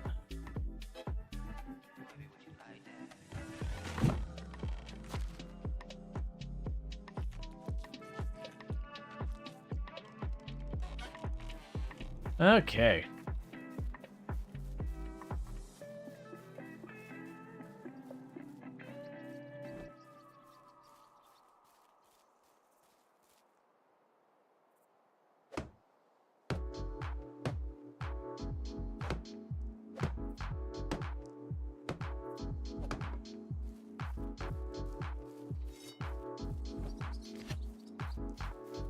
Alright. The good news is as these people are leveling up, they should be able to get me supplies faster. You can tell you're just at the beginning stages? Yeah, that's not actually true. For people who've played this before, would you say we're early game, mid game, or late game? I would say we're mid game. Like that the town is able to produce goods that I could sell to sustain it if we were to decide not to do the contracts anymore. Like we got a decent number of people started. We're definitely not late game. That I would say is not the case. Like, for the record, your towns don't get that big. Like, by default, there's a limit of 100 buildings.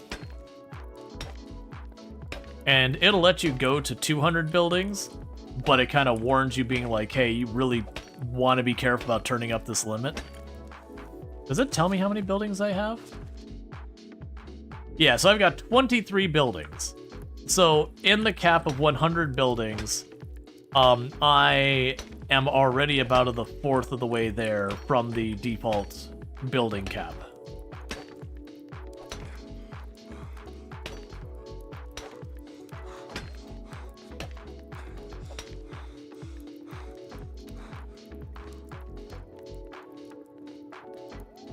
How much spare carry weight do I have?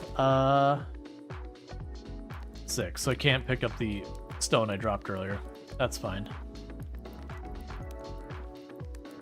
How far in the tech tree are you? We're making good progress there.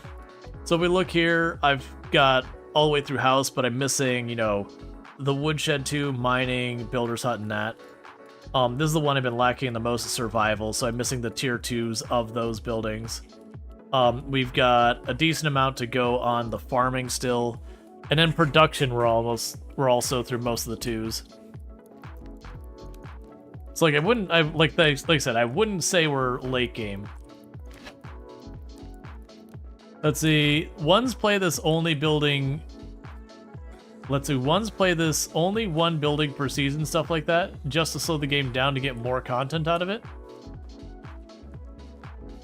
Yeah, no, I'm definitely getting well over, because we're about 3/4 of the way through year 2. Like, we've gone through 1 full year, and we're actively in the 2nd year. And in that time, I've already got 23 buildings up.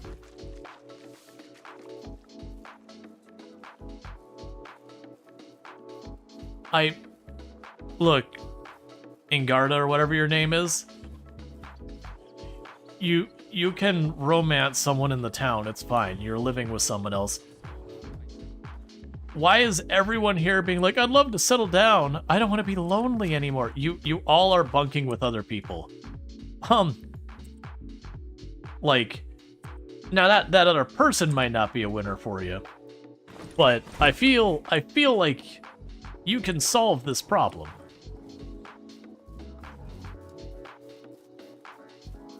We did get one other couple got married in this town. Alright, so I am going to want another pickaxe.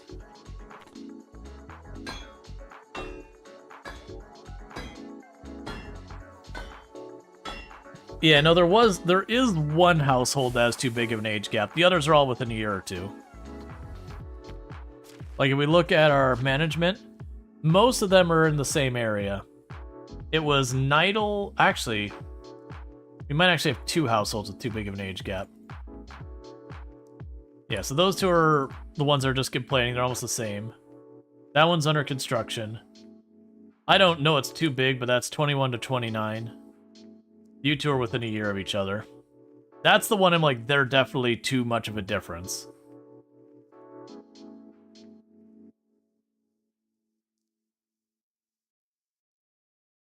Yeah, and they're too much of a difference.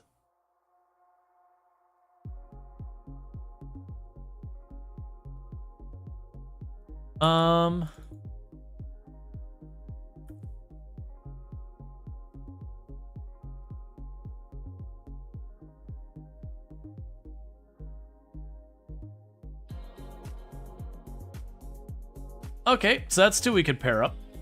So if we take you out of this house,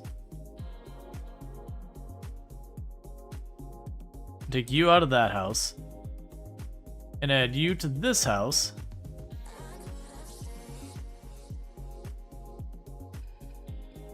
and add you to that house, that should be good.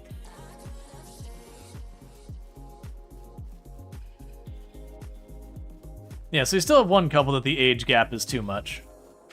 But only so much I could do about that. Because I wasn't... Has this been sitting here this whole time?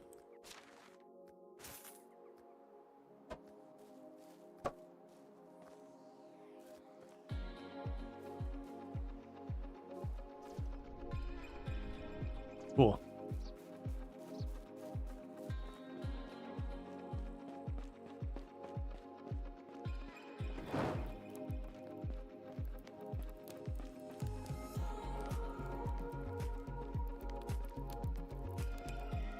There's the stones we dropped.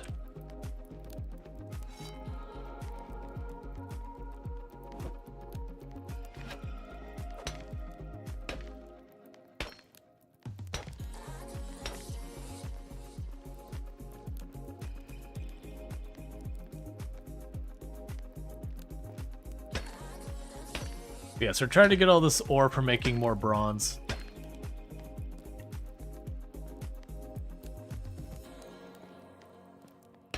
Because that'll give me a lot more materials for tools. Gives me more production skill. All that good stuff. Alright, we're gonna push our luck and try and take one more. This might overweigh us. Nope.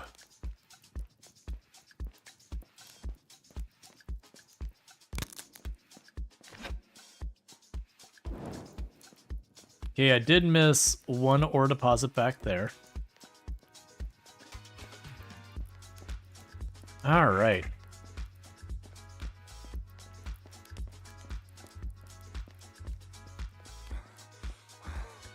Let's see, 20 years sounds kind of realistic until the 19th century, to be honest.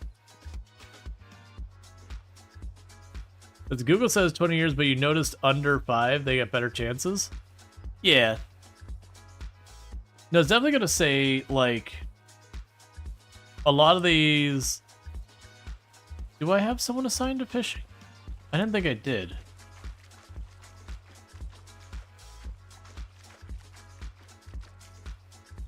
If you're assigned to fishing, I need to make you a knife and... Let's switch you off of that. If you're assigned to fishing, that's a problem. I don't have the equipment I need to handle that. Alright. So we're going to change your assignment.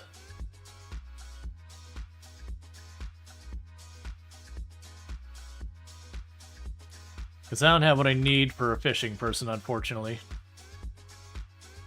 So you can do survival stuff, and you can do diplomacy stuff. So survival, the herbalist hut already has people. I see, that's why I had you assigned to fishing. Because that was the only one you're good at. That's fine, you can go back there. That's my fault.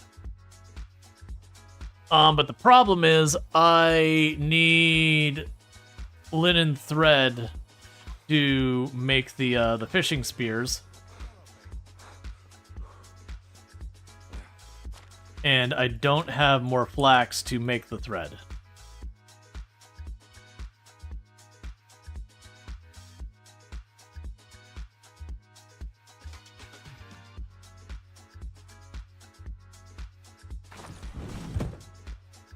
Why do I feel like I missed something? Did I get the tin? Yeah, no, we're good.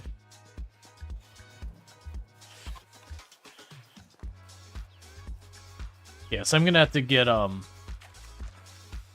some knives and thread.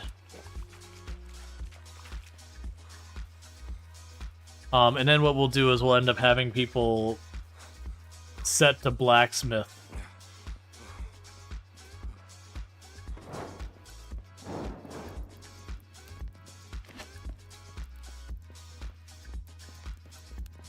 There's somewhere around here there was a pocket with some ore we missed. There you are.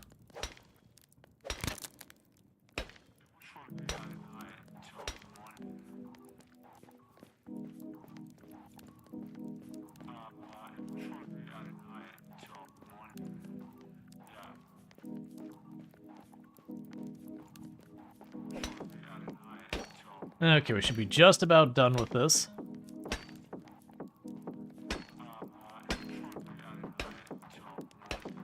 If nothing else, getting all this ore, I can just make tools and sell them for money.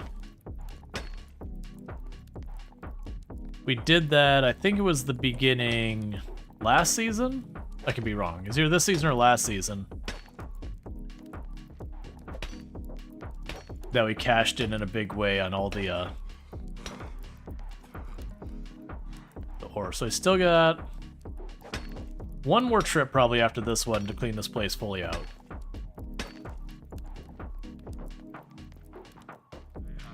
Yeah, and I got another one I missed back here.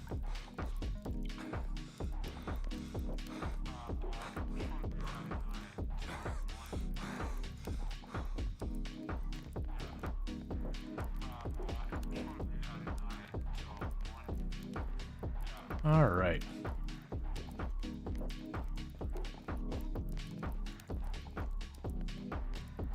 And one of the tricks I know people used to do, and they probably still can do it, is I know people go to the iron mines in the town to the south, and they would just like piggyback all the ore throughout the mine. So you like, you drop it, you move, you pick it up, you drop it, you move, you pick it up. Until the end of the season, like they go to like the end of the season to do that. So that way, at the end of the season, it would teleport them back home, because that's what it does in the season switch, with more ore than they're supposed to be able to move. So you just drop it in. Because otherwise I gotta drag it all the way from the caves down there. We'll see how we want to tackle it. I'm curious if when I put the mine in the back, if I'll get iron. I'm guessing we will, and it'll just be a slow trickle of iron.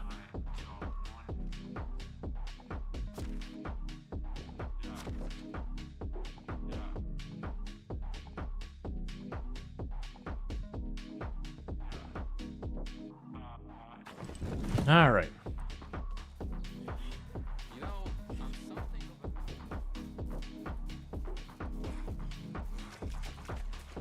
And then this will be the last trip we need to do for this. And then we should be plenty good when it comes to the copper and bronze for a while.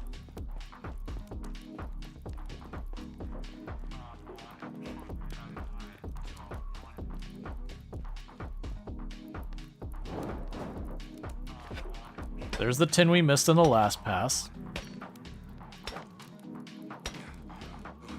This looks like Return to Moria. I still haven't played Return to Moria either. That was another one I heard good things about. I appreciated with games like Return to Moria and Enshrouded that they were like really good about like making so you can like really modify the terrain, so you can have like underground bases and all that. Versus when you look at games like Valheim, the terrain was so very rigid you couldn't do that. You could do a lot of cool things in Valheim, but the way the data was stored on like the terrain, it was just here's the terrain, plus or minus where the terrain started. And it had pretty hard caps on up and down.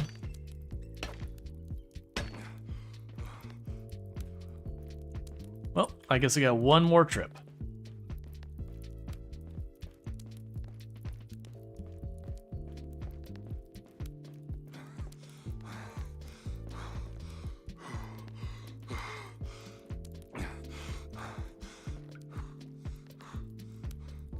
I do appreciate that these torches take way longer to burn than the beginner ones.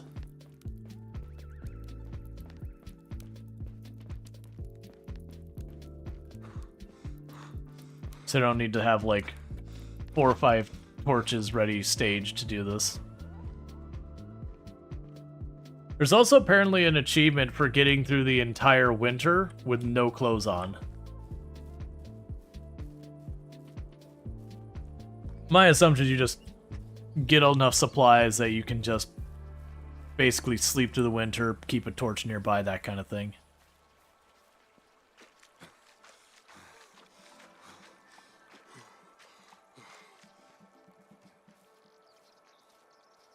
Alright.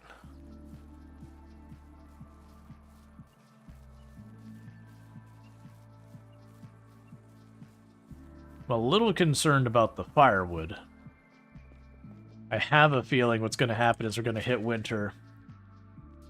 I'm going to have to go cut down another inventory full or two of trees just to chop that all into firewood so our people don't get all mad about it.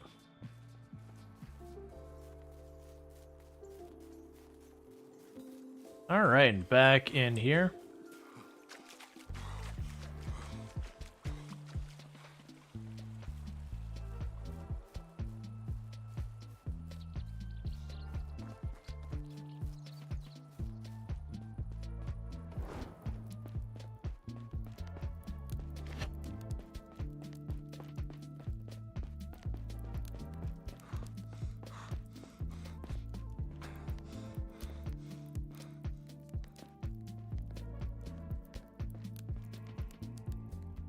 Wait.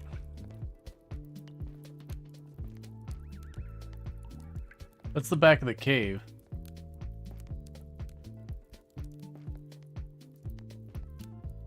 Oh, is there multiple parts? Okay.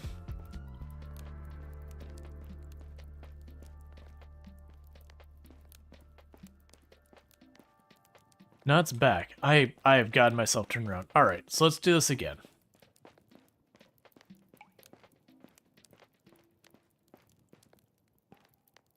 Oh! I missed that I was a place I could build a mine there before. Okay, so I got two places I could put the mine things there. Because I know I got the one farther back here.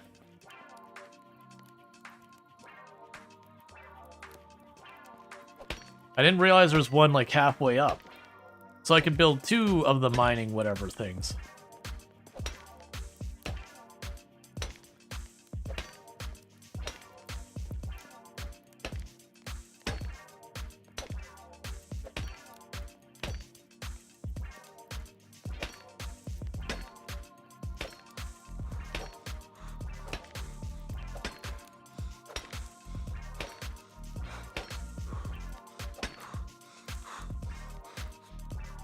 Yeah, because this one I knew about. It was the other one that is like, wait a second.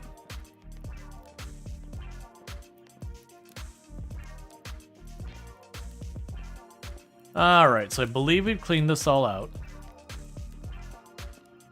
Yeah, that's good to know. So I've got one back there. Then over here's another wall that whatever the mine thing does when we unlock it, like I don't know if that just opens up more passage for me to go to, or if it gives me another building I can assign people to, or how that works, and don't spoil it. But however that works, it looks like I can put two of them back here.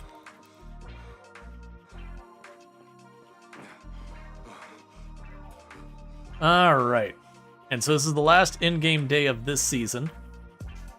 So what we could do is we could drop off all this ore. We could start forging it into bronze. Getting all that ready. And we should be doing pretty good. I am hopeful that the orchard is likely to start being able to produce on some of the plants this next year. That's my guess.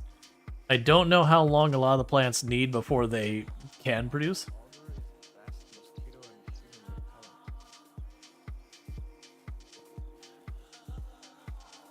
But we'll see.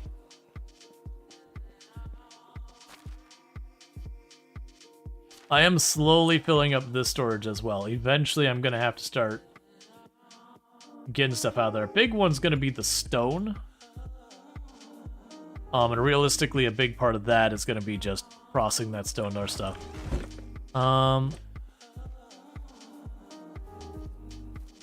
Let's see if they got any more planks for me.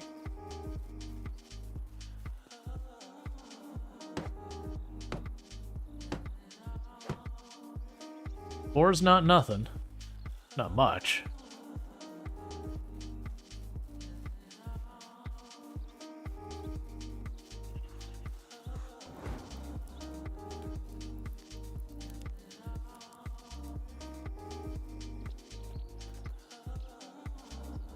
Ooh, we can smelt iron bars. I missed that. But have you heard about Return from to Moria? I heard good things, that it was a just overall a good game. Like I said, I haven't personally played it, so I can't really say much. But I know the people who did play it, generally they liked the aesthetic, they liked the environment, they liked where you can make your underground, like, dwarven bases for, like, all that. But past that, like, I don't know the progression of the game so far as how it works, or, like, if the main focus is to protect your settlement, or beat bosses, or what it is. I haven't gone to any depth on that regards.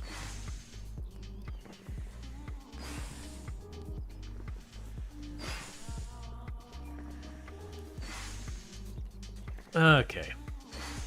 So really good haul. Oh right, because we got the skill that there's a 50% chance when we mine a ore node we have a chance of getting more ore out of it. That's why it was taking me so many more trips and my estimations were off. It's because half the time I was just getting more resources than I expected. And since it's a chance, you have the chance where it can be like 2 or 3 hits in a row that you get the extra. But hey, more bronze. Not gonna complain.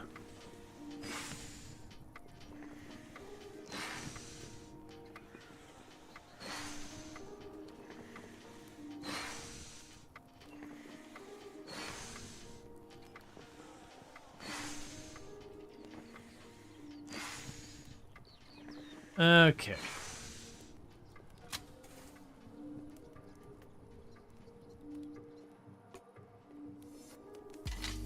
And now the tin.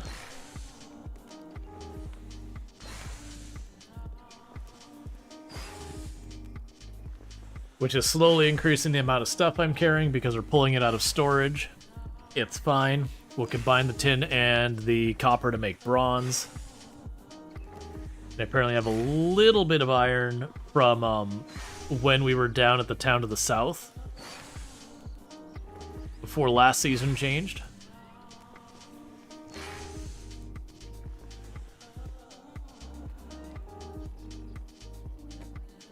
And now we're making the bronze.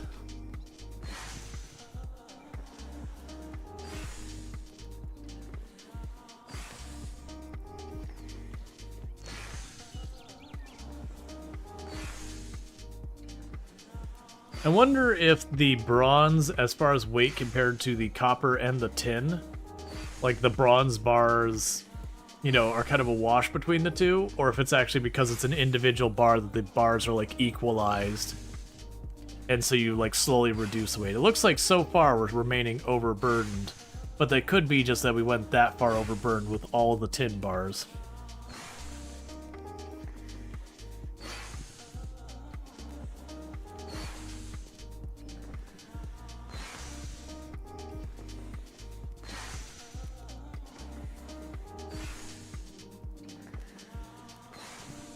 Okay.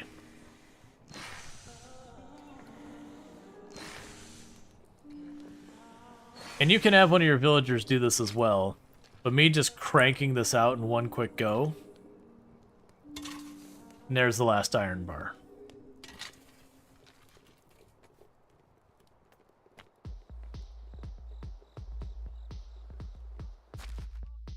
Okay, how much overburdened am I? 10.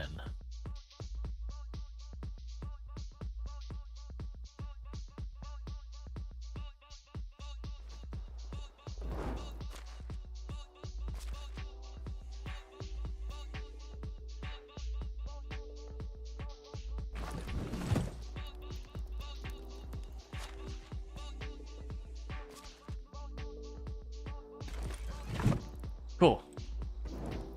So we got that done.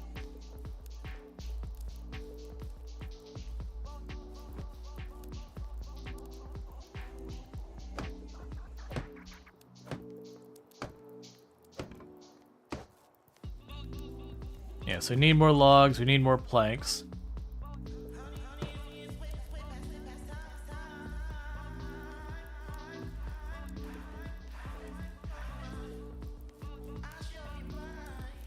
Now, let's see if I can manage to cut down a tree or two. I don't actually expect to get very far. It's right about to be end of day, season change.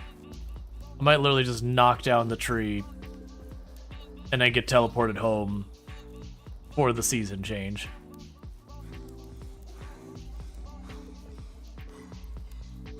And these woods are safe?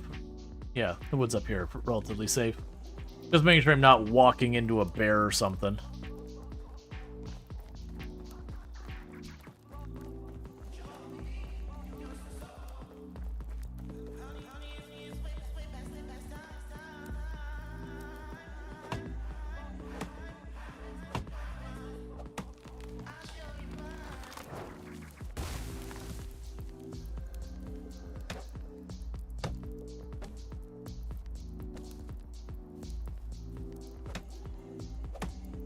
Okay.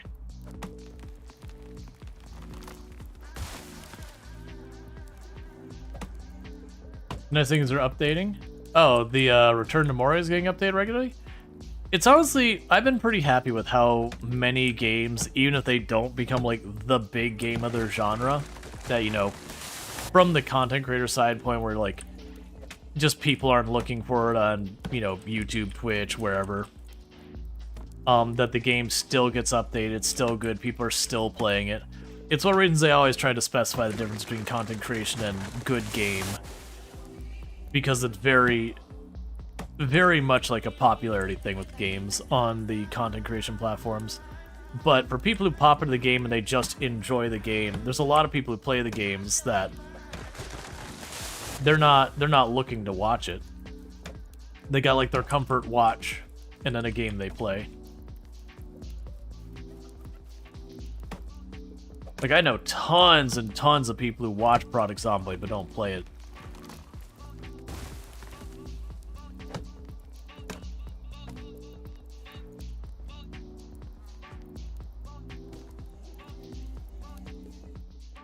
There we go. Season's over.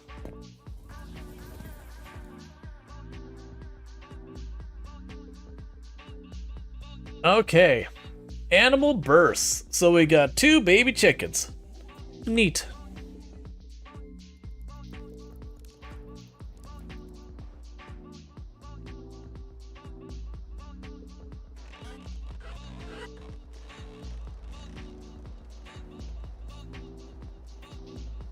And we got a bunch of crops all sown and all that, so that's good news.